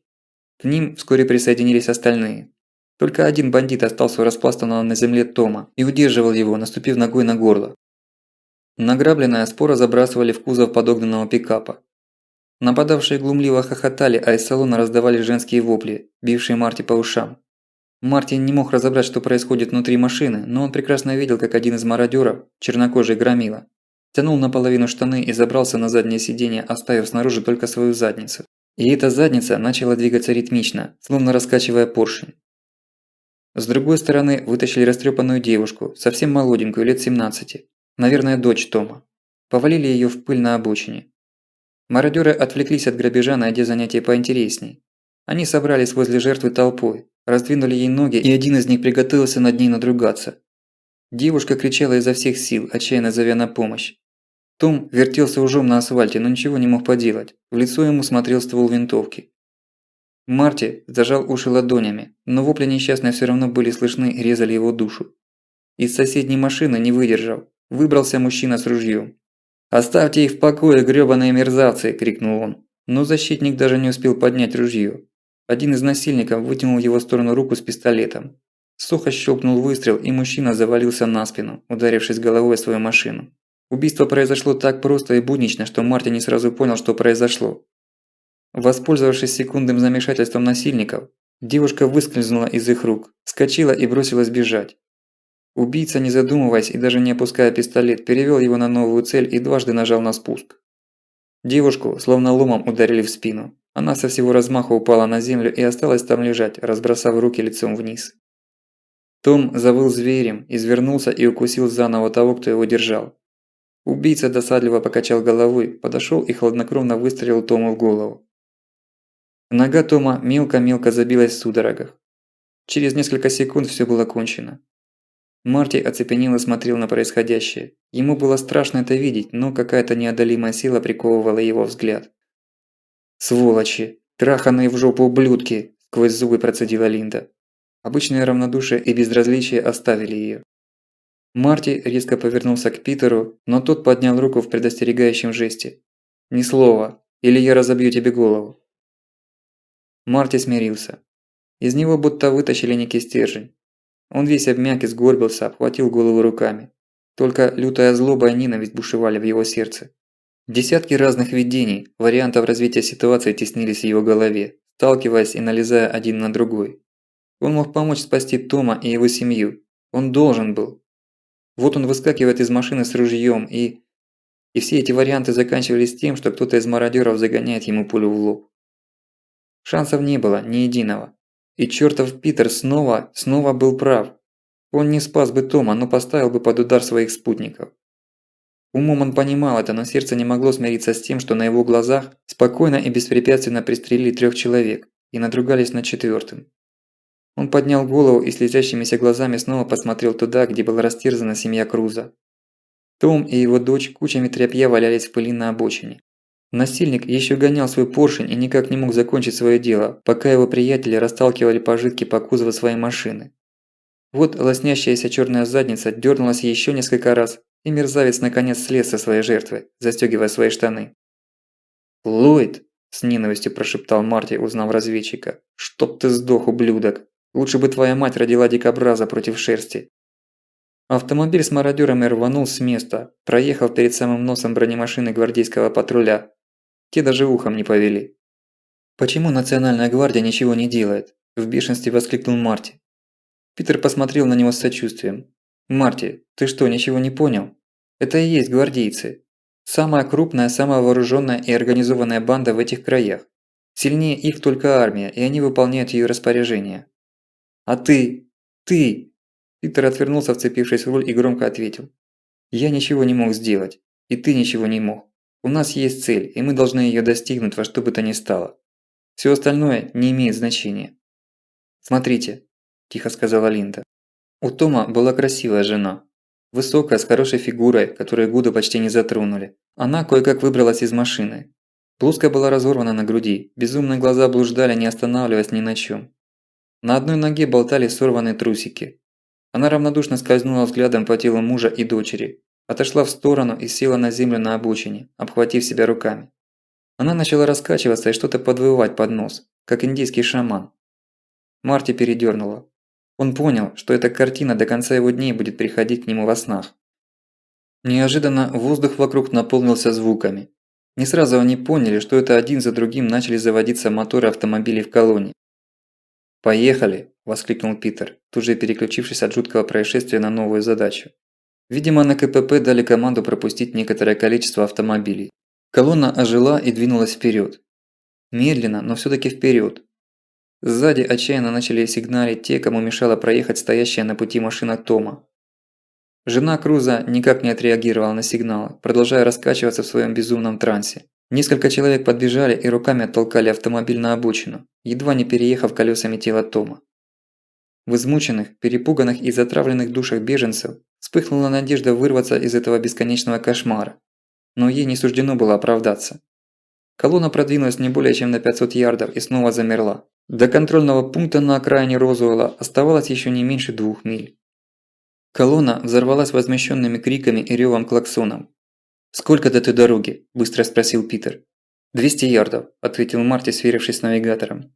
«Она сразу вон за теми машинами. Видишь там шлагбаум? Он перегораживает въезд с грунтовки на шоссе, и на самом перекрестке стоит бронетранспортер». «Окей», – кивнул Питер. «Всем приготовиться». Никто не переспрашивал, что он задумал. Это было и так очевидно. Такими темпами они доберутся до КПП только через неделю. За это время у всех кончатся и припасы, и терпение. Что тогда произойдет, не подскажет никто. На Флойда надежды было мало, да и дело с ним после произошедшего иметь не хотелось. Марти не был уверен в себе и боялся, что размажет пулей голову этого ублюдка, как только он появится поблизости. Линда пристегнулась ремнем безопасности. Марти вцепился в ружье и присмотрел себе разные петли и рукоятки, за которые можно было бы держаться при тряске. Психоз в колонии нарастал лавинообразно. Машины патруля и пехшие гвардейцы бросились к колонне со всех сторон, как овчарки к взбесившемуся стаду. В ответ прозвучали первые выстрелы. Разъяренные беженцы били на поражение, и среди гвардейцев несколько человек упали, схлопотав пули в грудь. Гвардейцы не ожидали отпора и на мгновение замешались. Это послужило сигналом остальным беженцам. Едва ли не из каждой второй машины по обнаглевшим от безнаказанности солдатам был открыт огонь. Полили из ружей, винтовок, пистолетов и даже автоматов. Деморализованные шквалом огня гвардейцы отхлынули назад, оставляя в пыли трупы и раненых. «Пора!» – крикнул Питер и вдавил педаль газа в пол. Тяжелый броневик, подстегнутый могучим мотором, взревел как бизон и рванулся вперед на обочину. Питер понимал, что шансы у них минимальны. Полминуты, может минута, и гвардейцы придут в себя. А против тяжелых пулеметов и бронемашин у колонны нет никаких шансов. В эти короткие мгновения нужно успеть проскочить освещенную полосу и уйти в прерии, а потом уже выбраться на шоссе, уводящее на восток. Участвовать в самоубийственной перестрелке с частями Национальной гвардии он не собирался. Броневик, подскочив, переехал труп гвардейца. Марти ударился локтем обо что-то железное и заорал, цепляясь за что только можно. Машина слишком медленно набирала скорость. Она была слишком тяжелой для гонок, несмотря на мощный двигатель. Но какой-то мотоциклист, улепетывающий из-под обстрела, все равно не смог от них увернуться. Питер с наслаждением долбанул его защитной решеткой кенгурятником, отправив в свободный полет. Прорезать освещенный участок поперек не удалось, потому что сразу за линией света оказались несколько бронетранспортеров. Реакция летчика помогла Питеру увернуться сразу от 3 струй пулеметных трассеров, метнувшихся ему навстречу. Он вывернул руль и погнал вдоль колонны по грунтовке. Броневик был отличной мишенью, но их спасло то, что гвардейцы сосредоточили огонь на стреляющих в них беженцах. Они быстро пришли в себя, и пулеметы обрушили свою мощь на беззащитные автомобили, которые даже не могли маневрировать. Пули вырывали из обшивки куски жести, кромсали тела тех, кто был внутри. Бриллиантовым дождем искрились в лучах прожекторов осколки стекла. Надсадно кричали раненые и умирающие, гремели выстрелы. Колонну методично и хладнокровно уничтожали с безопасного расстояния. Каждый по отдельности мужчины были, может, и хорошими бойцами, но им сейчас противостояла гораздо лучше вооруженная и, главное, организованная сила. В ближайшее время проблема беженцев на этом участке перестанет существовать. Столбики пыли возникли прямо по курсу броневика. «Мы под огнем!» – выкрикнул Питер, выкручивая руль. «За нами хвост!» Марти обернулся, цепляясь за поручни, чтобы не разбиться в этой болтанке. Их преследовал облегченный автомобиль типа багги с пулеметом, закрепленным на металлической дуге над кузовом. Очередь стеганула чуть левее. Питер снова бросил машину в вираж. «Берегись!» Броневик снес опору вышки, на которой был закреплен прожектор и пулемет. Медленно, как в кино, вышка завалилась на бок. Из гнезда с отчаянным воплем вылетел пулеметчик и расшибся о землю. Фейерверком искр разлетелся прожектор, погрузив свой участок во тьму. Снова газ в пол. Питер залился таким знакомым, восторженным хохотом, вращая рулем со скоростью пропеллера. Часовой на шлагбауме дал неприцельную очередь и отскочил, едва вывернувшись из-под колес джипа. С треском разлетелся на щепки шлагбаум. Питер попытался рвануть по шоссе, но багги преследователей тут же выскочил на дорогу вслед за ними. На прямой ровной дороге слишком легко было стать беззащитной мишенью, и Питер снова вывернул в поле. Треск пулеметной очереди. Опять мимо. Багги легче броневика, его сильнее колбасило на кочках, но и скорость у него больше. Лучи фар, как обезумевшие, метались по темной прерии. Основной бой остался далеко позади, лишь настырный загонщик не желал отцепиться от своей цели. Багги настигал. Питер дергал джип в разные стороны, сжал педали газа и тормоза в непредсказуемом ритме. Пули ложились все гуще и ближе. Багги зашел слева. Питер резко рванул руль вправо, одновременно дав по тормозам, и тут же на газ. Очередь врезала землю в считанных сантиметрах от них. Одна пуля вскользь ударила по капоту и с визгом срикошетила в небо. Марти громко матерился, летая в кузове от борта к борту. Лишь чудом он еще не разбил себе голову. Свет фар преследователей ослепил его через заднее окно. Они были в считанных шагах.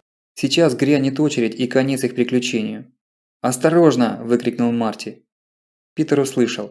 Он бросил джип в сумасшедший вираж, и багги, не успев притормозить, пролетел мимо. Питер перебросил рычаг передач на пару ступеней вниз и выжал газ до упора, вытягивая из машины все, на что она была способна. Оскорбленный таким обращением, броневик надсадно взвыл и ринулся вперед, в атаку. Багги мародеров-гвардейцев тоже начал было разворачиваться, встав на два колеса и подставив броневику борт. Водитель слишком поздно сообразил, что из загонщика превратился в жертву. Ствол пулемета в этот момент смотрел в небо и ничем не мог помочь. «Держись!» Тяжелый броневик с хрустом врезался в ажурную обвеску багги, опрокинув его на бок и искорёжив корпус. Питер выскочил из кабины с пистолетом в руке и бросился к поверженным врагам. Марти с ружьем в руке бросился за ним. В свете чудом уцелевших фар броневика со свистом вертелось задранное вверх колесо. Водитель багги был мертв. Его так скрутило и изломало, что никаких сомнений в этом быть не могло. Второй, пулемётчик, копошился, пытаясь выбраться из обломков багги. «Пулемёт нам очень пригодится», – удовлетворенно сказал Питер, откручивая с турели армейский М-60 с ленточным питанием. «Поищи патроны». Марти быстро нашел 2 коробки с запасными пулемётными лентами. «Ты смотри, Марти, кого нам Бог послал?» – рассмеялся Питер. Но в смехе его не было веселья. От него кровь стыла в жилах. «Старина Флойд», – удивился Марти, – «это награда за наши страдания». «У нас договор», – заверещал Флойд, стоя на коленях. «Вы не можете, вы не должны». От его самоуверенности не осталось и следа. Лицо Питера одеревенело. «Я прощаю тебе то, что ты пытался нас убить», – промолвил он бесцветным голосом. «Но зря ты тронул этих женщин». Он посмотрел на Марти. В груди Хайсмита бушевал ледяной огонь, вымораживая душу. Марти медленно поднял дробовик. «Не стреляйте!» – завыл Флойд. «Я разрываю контракт», – уведомил Питер. «Деньги оставь себе, как неустойку». 2 выстрела грохнули одновременно. Пистолетная пуля пробила голову мародёра и насильника. Заряд картечи разворотил его грудную клетку. К трупу, еще дрыгающему ногой, подошла Линда и от души пнула его в промежность.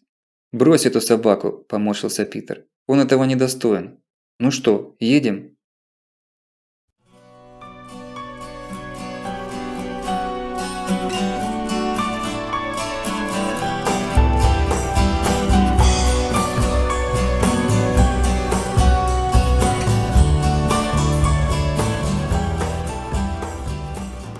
Дорога была открыта. Попасть в Техас оказалось не так сложно, как это оказалось на первый взгляд. Наученные горьким опытом, они тщательно избегали больших дорог и крупных населенных пунктов. Впрочем, в тех местах, куда они направлялись, их было немного. Только однажды, почти у самой границы штата, они нарвались на патруль. 3 джипа выросли на их пути, словно из ниоткуда. Они встали в ряд, перегородив им дорогу. 3 пары фар светили прямо в лицо, заливая дорогу желтым светом. «Я договорюсь», – решительно заявил Питер, выбираясь наружу. Демонстративно положил его на капот броневика и пошел навстречу джипам с поднятыми руками. Патрульные выбрались из машины, но остались в тени. Питер смог их разглядеть только когда подошел вплотную. 5 мужчин в джинсах и традиционных для Техаса стетсонах. У каждого в руках автоматическая винтовка, а на груди звезды техасских рейнджеров. Они молча смотрели на Питера, и в их молчании не было ничего хорошего.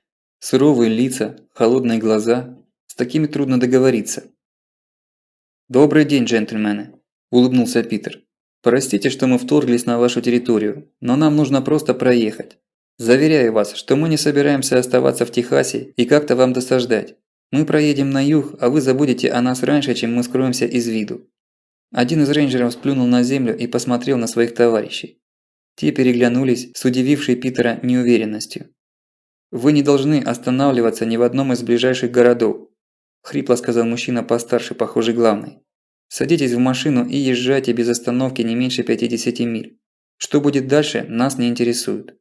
Если вы остановитесь, пеняйте на себя». «Окей, джентльмены», – легко согласился Питер. «Приятно иметь дело с умными людьми». Он вернулся в машину, чувствуя на своей спине недобрые взгляды, и перевел дух только когда проехал мимо отдавших ему дорогу джипов. «Кто говорил, что с техасцами нельзя иметь дело?» – нервно рассмеялся он, когда опасность миновала. Линда захихикала. «Что с тобой?» – не понял Питер. «С техасцами можно иметь дело», – все еще смеясь сказала она, – «когда за тобой есть какая-то сила». «Со мной была сила убеждения». Тут Линда рассмеялась уже в голос. «За тобой возле машины во время всего разговора стоял Марти с пулемётом наперевес». «Правда?» – с сомнением спросил Питер. Марти кивнул, подтверждая слова Линды. «Ну надо же!» – расхохотался Питер. «Вы меня уели!» Дейл-Сити представлял собой маленький городок возле подножья гор, почти на самой границе Техаса и Нью-Мексико. Его расположение в стороне от больших путей, диковатая гористая местность и близость мексиканской границы наложили свой отпечаток. И в обычные времена он притягивал к себе контрабандистов, нелегальных мигрантов и много разных людей с темным прошлым. Нравы тут всегда были простые и суровые. При новых обстоятельствах здесь почти ничего не изменилось. Только на окраинах города появились палаточные городки беженцев. Они не задерживались тут, пытаясь прорваться в Мексику, да и оставаться в Дейл-Сити было себе дороже. Почти все здесь ходили при оружии, даже не пытаясь его прятать. Полицейское управление города и 2 рейнджера по поручению постоянных местных обитателей осуществляли надзор за порядком в самом городке. Что творилось за его пределами, их не интересовало. На каждого чужака здесь смотрели настороженно и с подозрением, но не пытались им воспрепятствовать. Городок во многом жил за счет именно пришлых и не собирался быстро меняться под влиянием какого-то катаклизма. Питер не стал задерживаться на южной окраине, через которую они прибыли в город, и уверенно проехал всю центральную часть в его северную конечность. «Приехали», – сообщил он, притормозив возле бара с нечитаемым мексиканским названием. Эти простые слова подействовали на Марти неожиданно. Конец пути вызвал бурный приступ надежды и одновременно страх. «Всё?» – дрожащим голосом спросил он.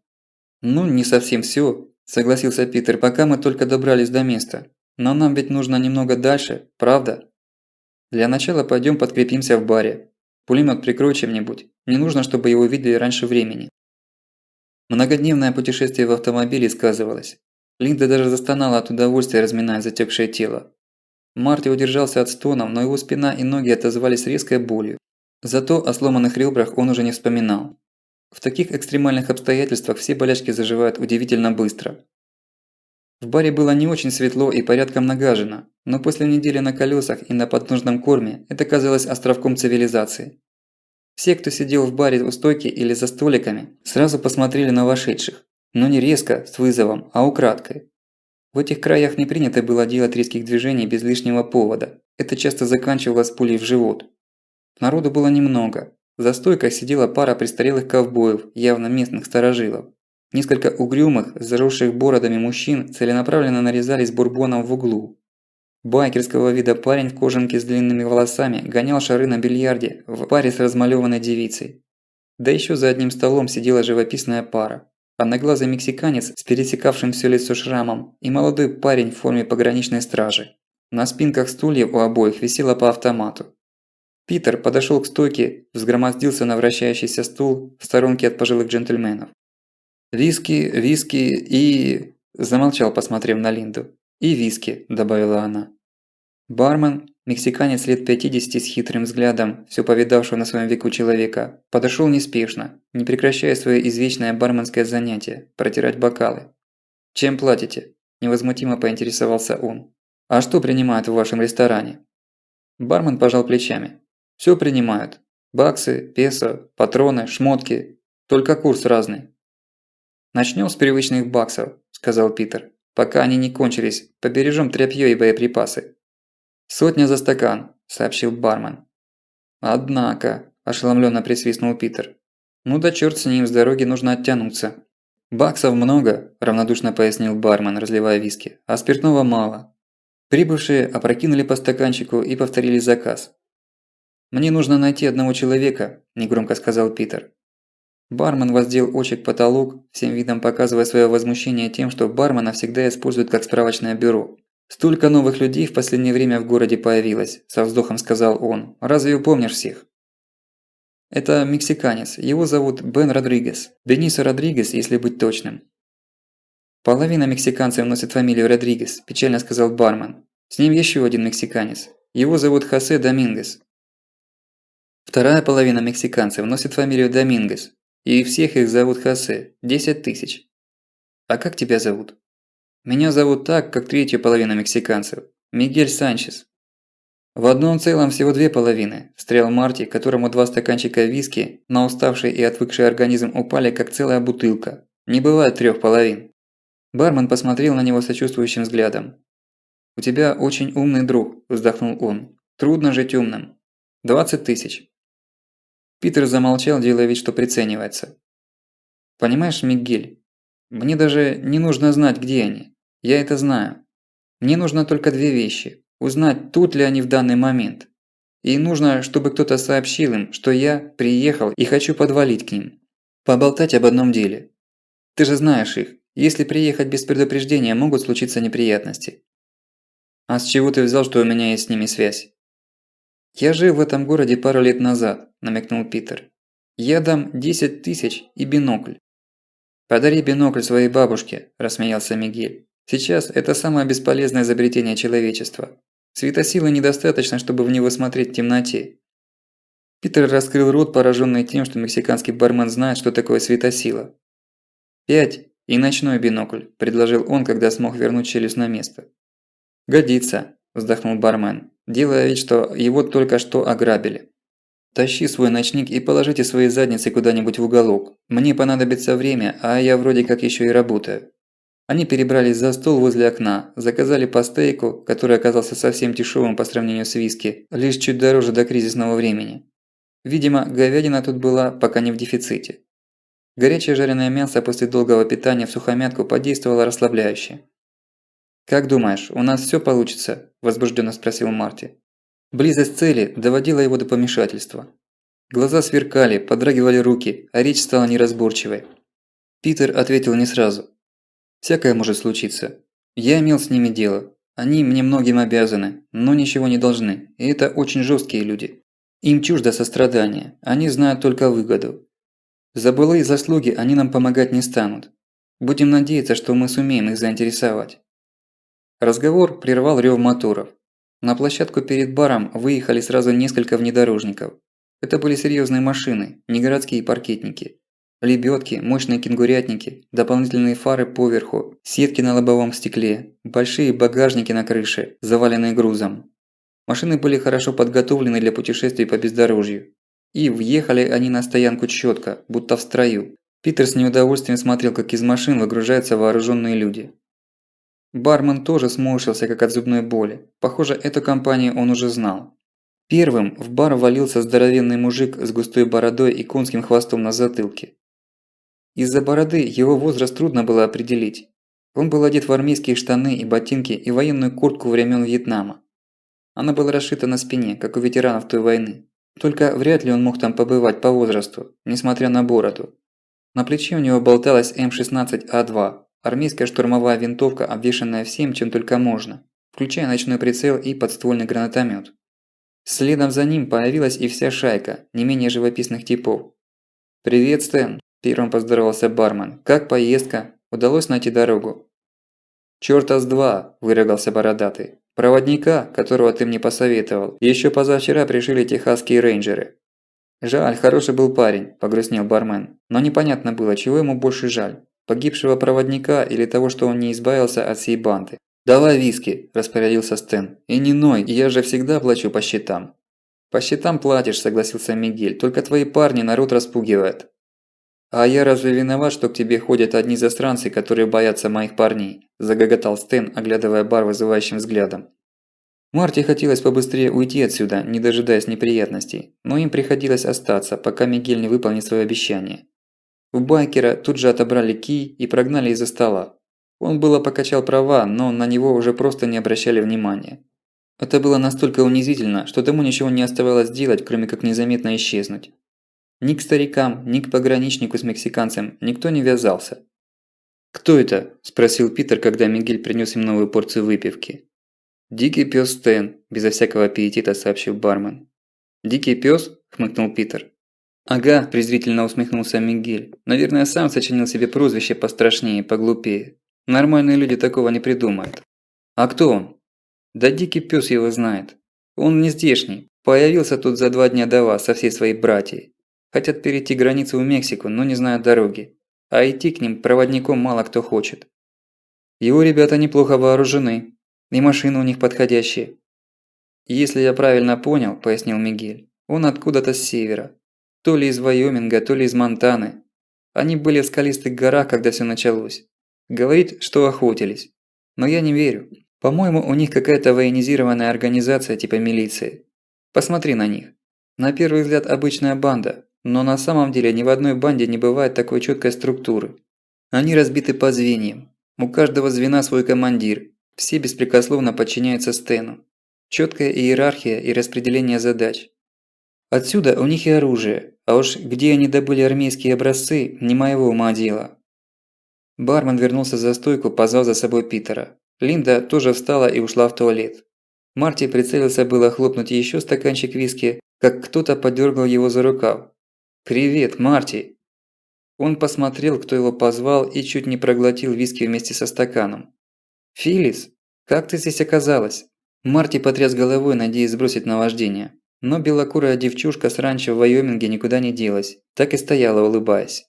«А мы с мамой и дядей Стэном сюда приехали», – сказала девочка. «Только дядя Стэн не разрешает никуда от него отходить. Ругается очень».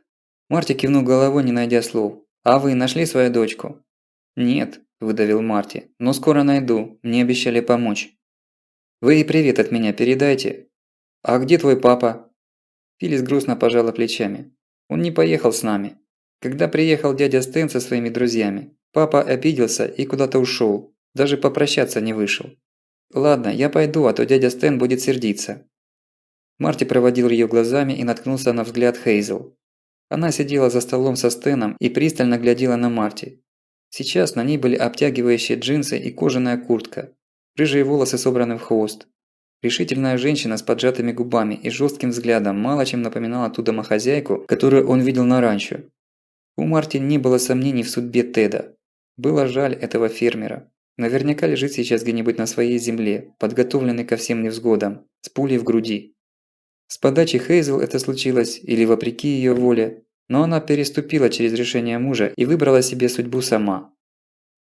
«Пойдем, через 40 минут нас ждут». Питер похлопал Марти по плечу.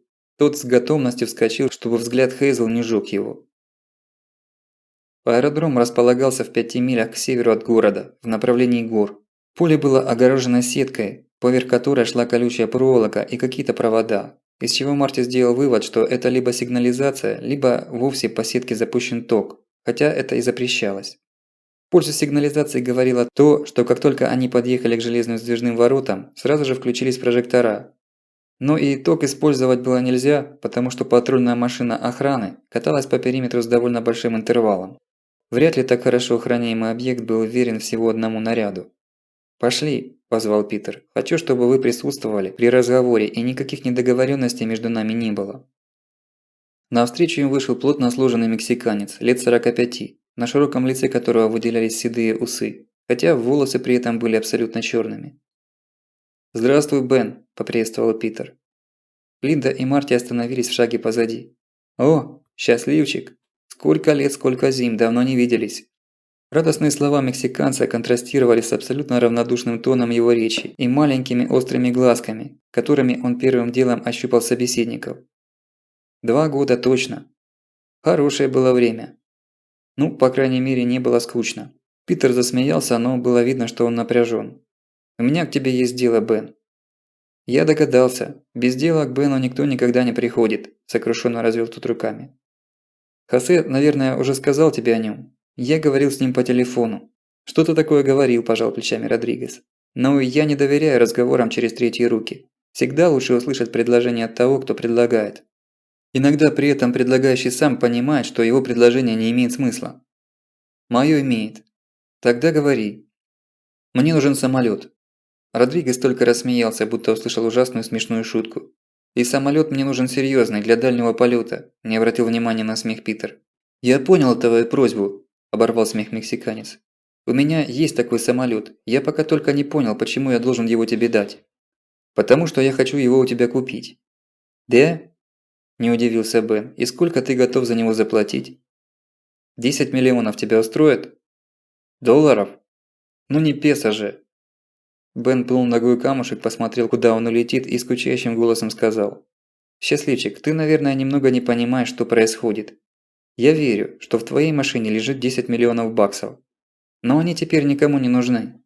По стране стоят десятки банков, оставшихся без охраны и без владельцев, сотни магазинов. Деньги лежат под ногами, их никто не берет. Ваши доллары – очень плохая валюта, они плохо горят, ими даже костер не разожжешь. Мне жаль, Питер, но мне не нужны твои доллары». «А что тебе нужно?» «Мне?» – пожал плечами Бен. «Да ничего, у меня есть всё. На моем поле стоят 2 заправленных Хоукера с подвесными дополнительными баками. Завтра я улетаю. Я могу взять тебя с собой, одного. Ты меня знаешь, я не люблю обманывать. Я возьму тебя не потому, что мы с тобой когда-то работали вместе, а потому, что ты хороший пилот и можешь мне пригодиться. А твоя жена и твой друг мне не нужны. У тебя есть время подумать, до завтра. А куда ты летишь?» «В Рио. Топливо как раз на 5500 миль. Махнем без посадки, подумай. Я скажу охране, чтобы тебя пропустили, если ты придешь один». Бен развернулся и пошел к воротам, ясно дав понять, что разговор закончен. Марти в ярости сжимал кулаки. Исполнение желаний ускальзывало прямо из-под носа. К тому же он был взбешен тем, что о нем говорили при нем же, как при неодушевленном предмете. «Вот ублюдок!» – прохрипел он, пытаясь совладать с чувствами. «Вот ублюдок!» – прохрипел он, пытаясь совладать с чувствами. «Я предупреждал», – выдохнул Питер. «Договориться с ним будет непросто. Обидно, что Бен отказался от денег. Это сильно усложняет задачу. Но кое-какие мысли у меня есть». Вместо того, чтобы вернуться в Дел-Сити, Питер направил машину в горы. По узкой разбитой дороге он поднялся вверх по хребту, обходящему аэродром справа. «Прежде чем предпринимать какие-то действия, нужно провести разведку», – пояснил свои маневры. «Я тут бывал, места знаю». Забравшись повыше, он загнал броневик в расщелину у дороги и привалил кустами. Линда осталась в машине охранять ее. Питер с Марти вооружились биноклями и приборами ночного видения и пошли на разведку. Сначала Марти натянул ПНВ на лоб, но чуть не убился и не разбил драгоценный прибор. Среди нагромождения давно остывших камней толку от него было мало. Ежеминутно рискуя расшибить лоб, сломать ногу, а то и вовсе сверзиться с верхотуры, они пробирались в темноте с четверть часа, пока внизу не засверкали огни аэродрома. Питер спрятался за камень, разглядывая местность. «Смотри», – вытянул он руку вперед. «Видишь, на поле стоят 4 Сесны. Это местная авиация ближнего радиуса. А вон полоса, которая идет поперек основной и уходит в горную лощину. На ней, почти у самых склонов, стоят 2 Хоукера. Отлично». Питер, по сути, разговаривал сам с собой, складывая у себя в голове намётки будущей операции. «Это Хоукеры тысячной модели», – продолжал Питер, вглядевшись в самолеты. «Не самые свежие, но вполне еще рабочие машины. С подвесными баками и без полной загрузки до Африки должно хватить. Лишь бы приборы работали нормально. Но у Бена с этим обычно полный порядок. Так, пускачи рядом стоят, это очень хорошо. Патрульная машина только одна. Часовых вижу возле главных ворот. А вот запасные ворота похожи только на сигнализации. Ох, расслабился ты, Бен. Ну что, поехали обратно в город, обдумаем, как нам делать дальше». Линда попыталась было настоять на том, что сначала нужно поспать, но Питер наотрез отказал ей в такой милости. «Либо мы свалим из этой дыры прямо сегодня, либо останемся тут навсегда», – заявил он и этим пресек все возражения. Оставаться тут никому не хотелось. Они снова вернулись в бар Мигеля Санчеса и заняли прежнее место в углу. Линда тут же привалилась к стене и бессовестно засопела. Банда дикого пса Стена полностью оккупировала бар. Даже старики и пограничник с одноглазым мексиканцем покинули заведение. Мигель с кислым лицом подносил заказы, изнемогая от желания достать из-под стойки дробовик и перестрелять чужаков к чертовой матери. «Итак, что мы имеем?» – задумался Питер. «Продать самолет нам не хотят. Пустить на борт тоже. Остается одно – забрать Хокер самостоятельно. Теоретически можно попробовать спуститься со склонов горы и попытаться его угнать. Но это из разряда фантастики. Линда нипочём не сможет там спуститься, да и мы с тобой скорее всего сломаем шеи. Не зря с той стороны аэродром даже не охраняется. Это задача для подразделения Дельта, а не для лохов вроде нас с тобой. Но даже если мы таки спустимся, как только мы начнем запускать двигатели, сразу примчится охрана. И даже если случится чудо, и ты с пулеметом отобьешь их атаку, они просто перегородят взлетную полосу и все, полет закончен. Вот такая безрадостная картина. Нам нужно найти выход. «Слушай, Питер», – перебил друг Марти, – «Бен звал тебя одного. Почему ты не согласился?» Симмонс вытаращился на него, как на человека, издавшего неприличные звуки в опере. «Мы вместе проехали полстраны. Мы в боях участвовали. Как я могу просто плюнуть на всё? А Линда? Она моя жена». Для Питера эти объяснения были исчерпывающими и полностью достаточными. «А зачем я тебе нужен? Я ведь уже всё тебе рассказал, что знал. Зачем ты меня за собой тащишь?» Питер задумался на мгновение, а потом серьёзно ответил. «Я это делаю для себя, а не для тебя. Понимаешь, человек не может выжить один. Если он ни за что и ни за кого не отвечает, у него нет силы. Одиночки быстро становятся животными, которые могут укусить, но скорее всего просто сбегут. Они просто слабые, а когда за твоей спиной кто-то есть, кто-то, кого ты тянешь, кого защищаешь, за кого ты в ответе, это придаёт тебе сил.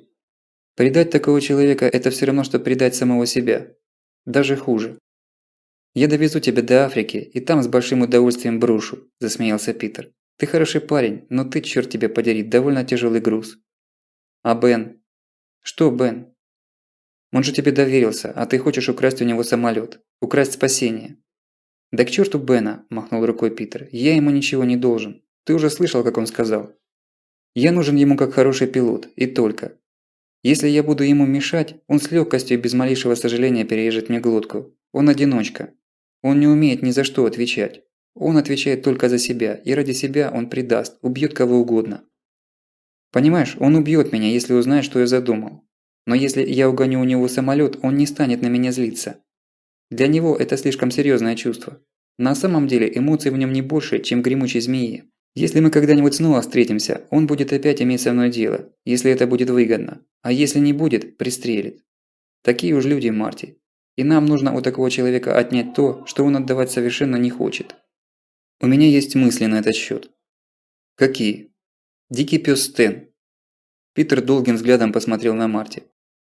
А что, в этом есть рациональное зерно. Это такая сумасшедшая идея, что из нее может что-то получиться. Когда Питер принимал решение, он уже не сомневался и приступал к его реализации немедленно. Не успел Марти ничего сказать, как Питер встал, подошел к столу, где целенаправленно накачивался пивом Стэн, и уселся на свободное место. Бородач медленно опустил кружку, обтер ладонью бороду и тяжелым взглядом уставился на наглеца. «Привет, пёс», – сказал Симмонс. «Меня зовут Пит Счастливчик. Я здесь, чтобы помочь тебе. А ты за это поможешь мне». «Выкладывай», – сказал Стэн. «И лучше бы твое предложение было толковым. Потому что у меня очень хреновое настроение, и если ты мне его ухудшишь, тебе конец». Питер покачал головой, показывая Марти, что сам справится. «Я слышал, вы хотите покинуть земли США. Но вы выбрали неправильную цель путешествия. У меня есть правильная цель, и я знаю, как туда добраться. Единственное, чего мне не хватает, это крепких парней с автоматами, которые знают свое дело». Стэн отодвинул кружку с пивом. «Ты меня заинтересовал, поговорим». Пока Питер толковал с диким псом, Марти отошел к стойке бара пропустить кружечку пива. Не прошло и пары минут, как рядом с ним присела Хейзел. Она жестом заказала виски и сидела рядом, не произнося ни слова. «Неожиданная встреча», – не выдержал Марти. Хейзел промолчала, нервно покручивая стакан на стойке. «Надеюсь, Тед умер легко?» – жестоко ударил Марти. Девушка вздрогнула, будто её ткнули раскалённой спицей. Непонятно, чего она хотела достичь своим молчанием, но достигла прямо противоположного. Она уставилась на Марти злыми глазами, превратившимися в щелочки. Огненный румянец полыхнул на её щеках. «Что ты понимаешь?» – прошипела она. «Это из-за тебя его убили». «Да ну!» – обалдел Марти от такого поворота. «Если бы ты забрал тогда Филлис, ничего бы этого не случилось. Мне нужно было увезти её оттуда любой ценой, а Тед никогда бы на это не согласился». Марти вспомнил схватку под Розуэллом и разозлился. «Любой ценой? При этом цену должен был заплатить кто-то другой.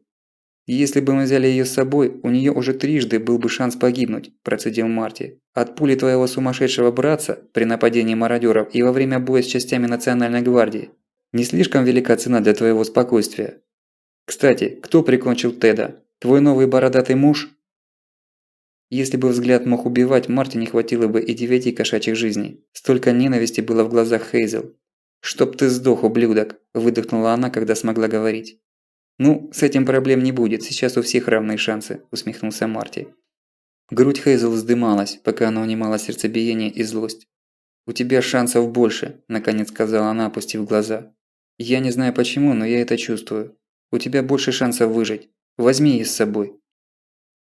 «Да ты совсем с ума сошла, сучка!» – брезгливо отстранился Марти. «Пытаешься навязать девочку первому встречному, обрекаешь мужа на смерть, лишь бы сбежать из его дома. Пристраиваешься в подстилке к грязному бандиту, снова стараешься избавиться от дочери. Ты змея, а не человек». Хейзел медленно поднялась, окатила Марти волной ярости и вышла из бара. Дочку её уложили спать у меня на 2-м этаже. Мигель подошёл тихо, поставив перед Марти новую порцию пива. Хорошая девочка, сущий ангел. Страшно видеть, что она попала в этот вертеп зверья. Марти хмыкнул, оценивая мысль мексиканца. В его баре, похоже, и до банды дикого пса с интеллигентной публикой было неважно. Уж если даже он счёл пришлых зверьем, то это чего-то дозначило. «Слышал, что в Эль-Пасо произошло?» – понизил голос до заговорщического шепота Мигель. «Нет. Говорят, беженцы решили прорваться через контрольные пункты на границе с Мексикой. Мексиканцы в ответ открыли огонь из пулемётов. Была мясорубка, больше сотни погибших. Американцы подтянули танки. Похоже, назревает война. «Чёртовы идиоты!» – выругался Марти. «Мир рушится, а людям больше нечем заняться, кроме как убивать друг друга. А что говорят про Розуэлл? А что про него должны говорить? Слышал, что там были какие-то беспорядки, но Национальная гвардия их ликвидировала». Марти горько усмехнулся, раздумывая, рассказать ли бармену о том, что там произошло на самом деле. Но его прервал Питер. «Выходим. Через 2 часа встречаемся на северной окраине города. Даже если им удастся сходу прорвать оборону, они не должны углубляться на территорию аэродрома. В их задачу входило поднять максимальный шум и по возможности ликвидировать побольше охранников. Питер со своим экипажем и еще 2 бойца Стена в это время должны пройти запасные ворота, стремительно проскочить к заправленным Хоукерам, приготовить их к запуску. Как только все будет готово, они должны дать сигнал, по которому нападающие приступают к решительному штурму, уже не скрывая своих сил. Самолеты к тому времени запущены и движутся по взлетной полосе навстречу атакующим. Там остановка, все запрыгивают в самолеты и взлетают. План выглядел сумасшедшим по своей простоте, но именно это Питер разрекламировал как залог удачи. Чем проще, тем лучше. Среди парней Стена оказались 2 с правами пилотов малой авиации. Питер убедил их, что Хоукер управляется точно так же, с поправкой на скорость и размер. То есть это то же самое, как водить машину. Если ты справляешься с легковушкой, то и грузовиком сможешь управлять, если, конечно, будешь делать это аккуратно. Броневик и джип медленно катили по дорожке среди зарослей невысоких колючих кустов. Они двигались с выключенными фарами и почти на холостом ходу, чтобы звук мотора был не слышен. Вот и последний поворот перед запасными воротами. Команда спешилась, только Линда осталась в машине. Ничто не нарушало тишину. Даже привычные для этих мест цикады пропали. «Что-то прохладно», – поежился Кайл, один из летчиков Стена. Температура действительно стремительно падала и соответствовала скорее ноябрьской для этих мест. То ли еще ждет впереди тех, кто останется. У Марти ясно дрожали руки и даже заклацали зубы. Он думал, что ему холодно, но на самом деле его бил предбоевой мандраж. Еще ни разу в жизни он не готовился к бою сознательно. До сих пор все схватки происходили неожиданно. Лётное поле было погружено во тьму, только периметр ограды освещался прожектором. Открытый джип патрульных протарахтел мимо, и всё снова стало тихо. До главных ворот было больше полумили. «Приготовьтесь», – прошептал Питер. Марти и Кайл взяли в руки концы лебёдок с крюками и начали растягивать трос. «Стэн!» – вполголоса сказал в рацию Рони, второй лётчик. «Ты готов?» «Готов», – прохрипел динамик. «Начинай». Несколько долгих секунд ничего не происходило, и вдруг тишину прорезали автоматные очереди, и почти тут же в ответ гулко ударил пулемёт охраны. Раздалось несколько взрывов, это пошли в ход гранаты. Заревела сирена сигнализации. Высоко в небо метнулись яркие черточки трассеров. «Пора!» Марти с Кайлом подбежали к воротам, уже не беспокоясь за сигнализацию. Она и без них орала так, что слышно было, наверное, в Мексике. Крюки зацепились за верхнюю перекладину ворот с первого раза. Тут же взревели моторы, машины дали задний ход, и ворота слетели с направляющих. Марти с Кайлом едва успели отпрыгнуть в стороны, чтобы их не прибило. Теперь быстро сдёрнуть крюки и забросить их на капот и крышу. Сматывать лебёдки не было времени. Машины незамеченными проскочили освещенное пространство и рванулись к взлетной полосе у подножья, где стояли Хоукеры. У главных ворот разгорался бой. Стэн выполнил свою часть уговора, обстреливая КПП, домик охраны и здание диспетчерской со всех стволов, пока не переходя в наступление. Отраженное горами эхо пальбы металось над аэродромом. 1000 ярдов взлетной полосы тянулось, как трансконтинентальное шоссе. Но вот, наконец, и долгожданные самолеты. Они стояли рядом, как машины на парковке. Рядом с каждым был пускач. Аэродромный агрегат, похожий на бытовой дизель, от которого запитывается энергосистема самолета перед запуском. Двери возле кабины пилотов, служащие трапами, были откинуты. Питер с визгом и дымом из-под колес притормозил, выпрыгнул из машин и влетел в салон одного из самолетов. «Всё отлично!» – крикнул он, выскакивая обратно. Он откинул какой-то лючок на фюзеляже Хоукера, присоединил к нему кабель пускача. Кайл, наблюдавший за ним, бросился ко второму самолету и продублировал действие. С негромким визгом открылся задний багажный люк. Питер вернулся в кабину, подготавливая самолет к запуску. Линда забралась внутрь принимать грузы, а Марти начал лихорадочно перекидывать вещи из броневика в самолет. Перед этим он настаивал, чтобы деньги оставить на земле, но Питер категорически отказался с ними расставаться. Засвистели турбины второго Хоукера. Парни Стена не стали дожидаться, пока Питер со своей командой закончит приготовление. «Чёрт!» – вырвался Симмонс в приоткрытое пилотское окошко. «Они всё испортят! Жми, Марти!» Марти забросил очередной мешочек поклажи, подскочил к пускачу, осветил его своим фонарем, нашел нужные тумблеры и кнопки, о которых ему сказал Питер, и нажал их, молясь про себя, чтобы не перепутать последовательность. При свете заработавших турбин у него отлегло от сердца, но лишь на мгновение. «Нас заметили!» – крикнула Линда из дверей, вытянув руку в направлении боя.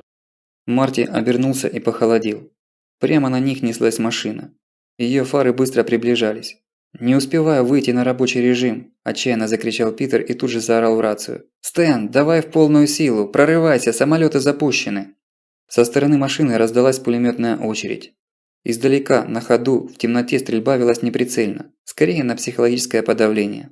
Марти инстинктивно присел. «Если они повредят обшивку, нам конец. Мы не долетим на низкой высоте». Марти отчаянно посмотрел на самолет, на призывно отброшенный трап, вздохнул, подошел к нему, отсоединил кабель, закрыл лючок розетки, забросил в багажный отсек последнюю сумку. Повернулся к приближающейся машине охраны, за которой вспухали огненными шарами разрывы, сносящие к черту главные ворота. Разочарованно усмехнулся и поднял пулемет. Питер тащил его через всю страну, пришла пора платить по счетам. Первая очередь с руки, в стиле Рэмбо, ушла куда-то то ли в горы, то ли в Мексику и едва не вырвала М-60 из его рук. Марти сердито фыркнул. Лёг на пыльный бетон взлётки, прижал приклад второй рукой, как полагается по наставлению, тщательно прицелился. «Ну давай, родной». До цели было ярдов 200-250. Марти выдохнул воздух и нажал на спуск. Длинная очередь с трассерами через каждые 2 патрона ровной строчкой протянулась к ярким огням фар, потушив и раскрошив их в фейерверк огненных брызг. Разом наступила темнота, только где-то взревел в последний раз невидимый мотор и раздался скрежет металла по бетону. Несколько секунд Марти просто лежал, не в состоянии поверить, что у него получилось. Из обалдевшего состояния его выдернул яркий свет. Вырубив посадочные огни, мимо ехал самолет. У Марти перехватило дыхание и сердце дало сбой. Трап был поднят. Его бросили. «Марти, бегом!» Он обернулся, и у него чуть не подкосились ноги от облегчения. Мимо ехал самолет под управлением парней Стена, а их Хоукер дожидался его, и Линда свирепо орала на него, стоя у трапа, как стюардесса. Марти подхватил выручивший его пулемет и резво поднялся в салон. «Занять места!» – скомандовал через открытую дверь пилотской кабины Питер. Марти прыгнул в кресло второго пилота, опередив Линду. Питер хлопнул его по плечу. «Отличная работа, старина! А ты говоришь, зачем я тебя тащу за собой? Кстати, парни, похоже, решили кинуть Стена. Они убрали трап и закрыли двери».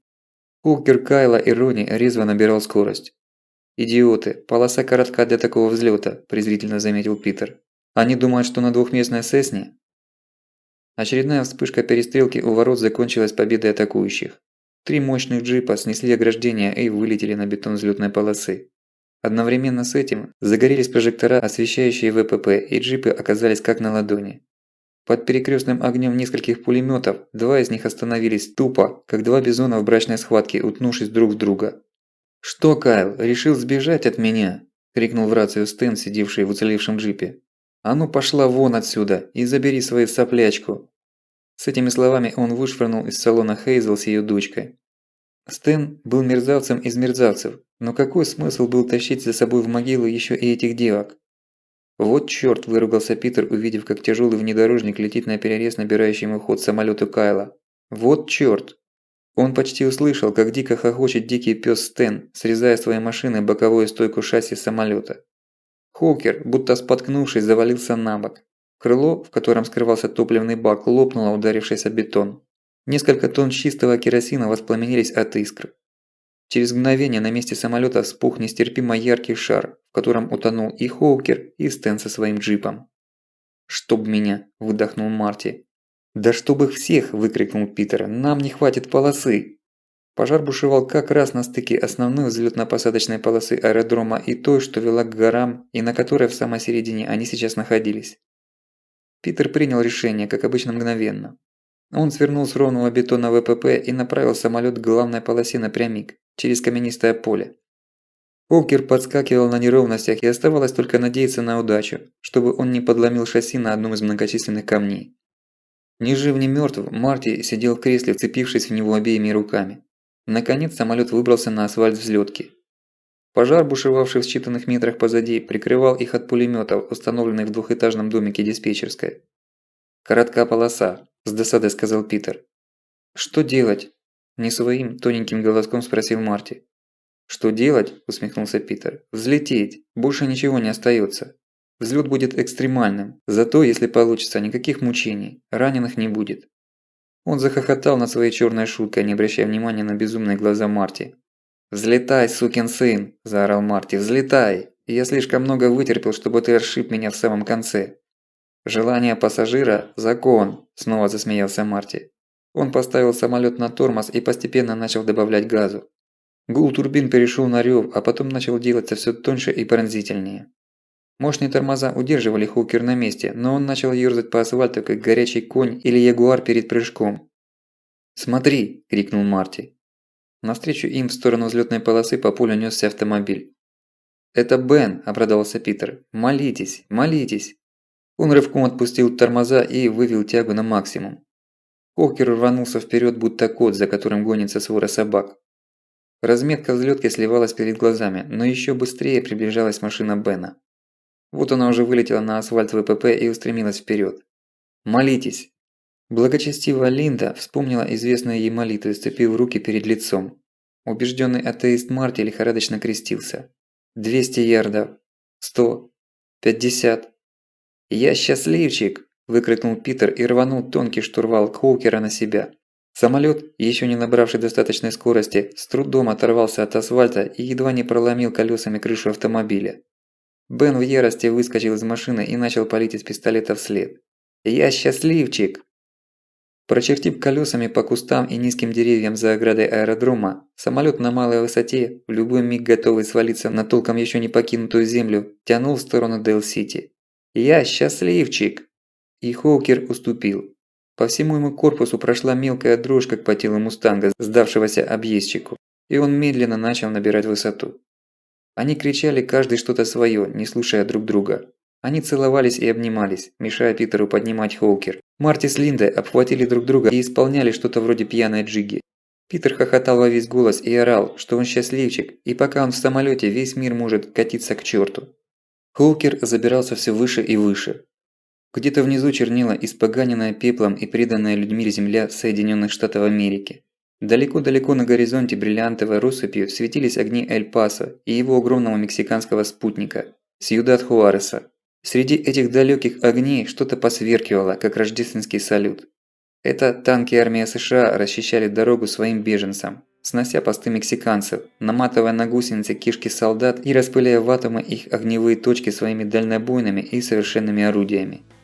А мексиканские бойцы поджаривали абрамсы один за другим из гранатометов и птуров, заодно поливая толпы беженцев из пулеметов. Люди увлеченно и самозабвенно убивали друг друга. Как всегда, как во все времена. Но Марти, Питеру и Линде было плевать на то, что происходит где-то там, в недосягаемом далеке от них.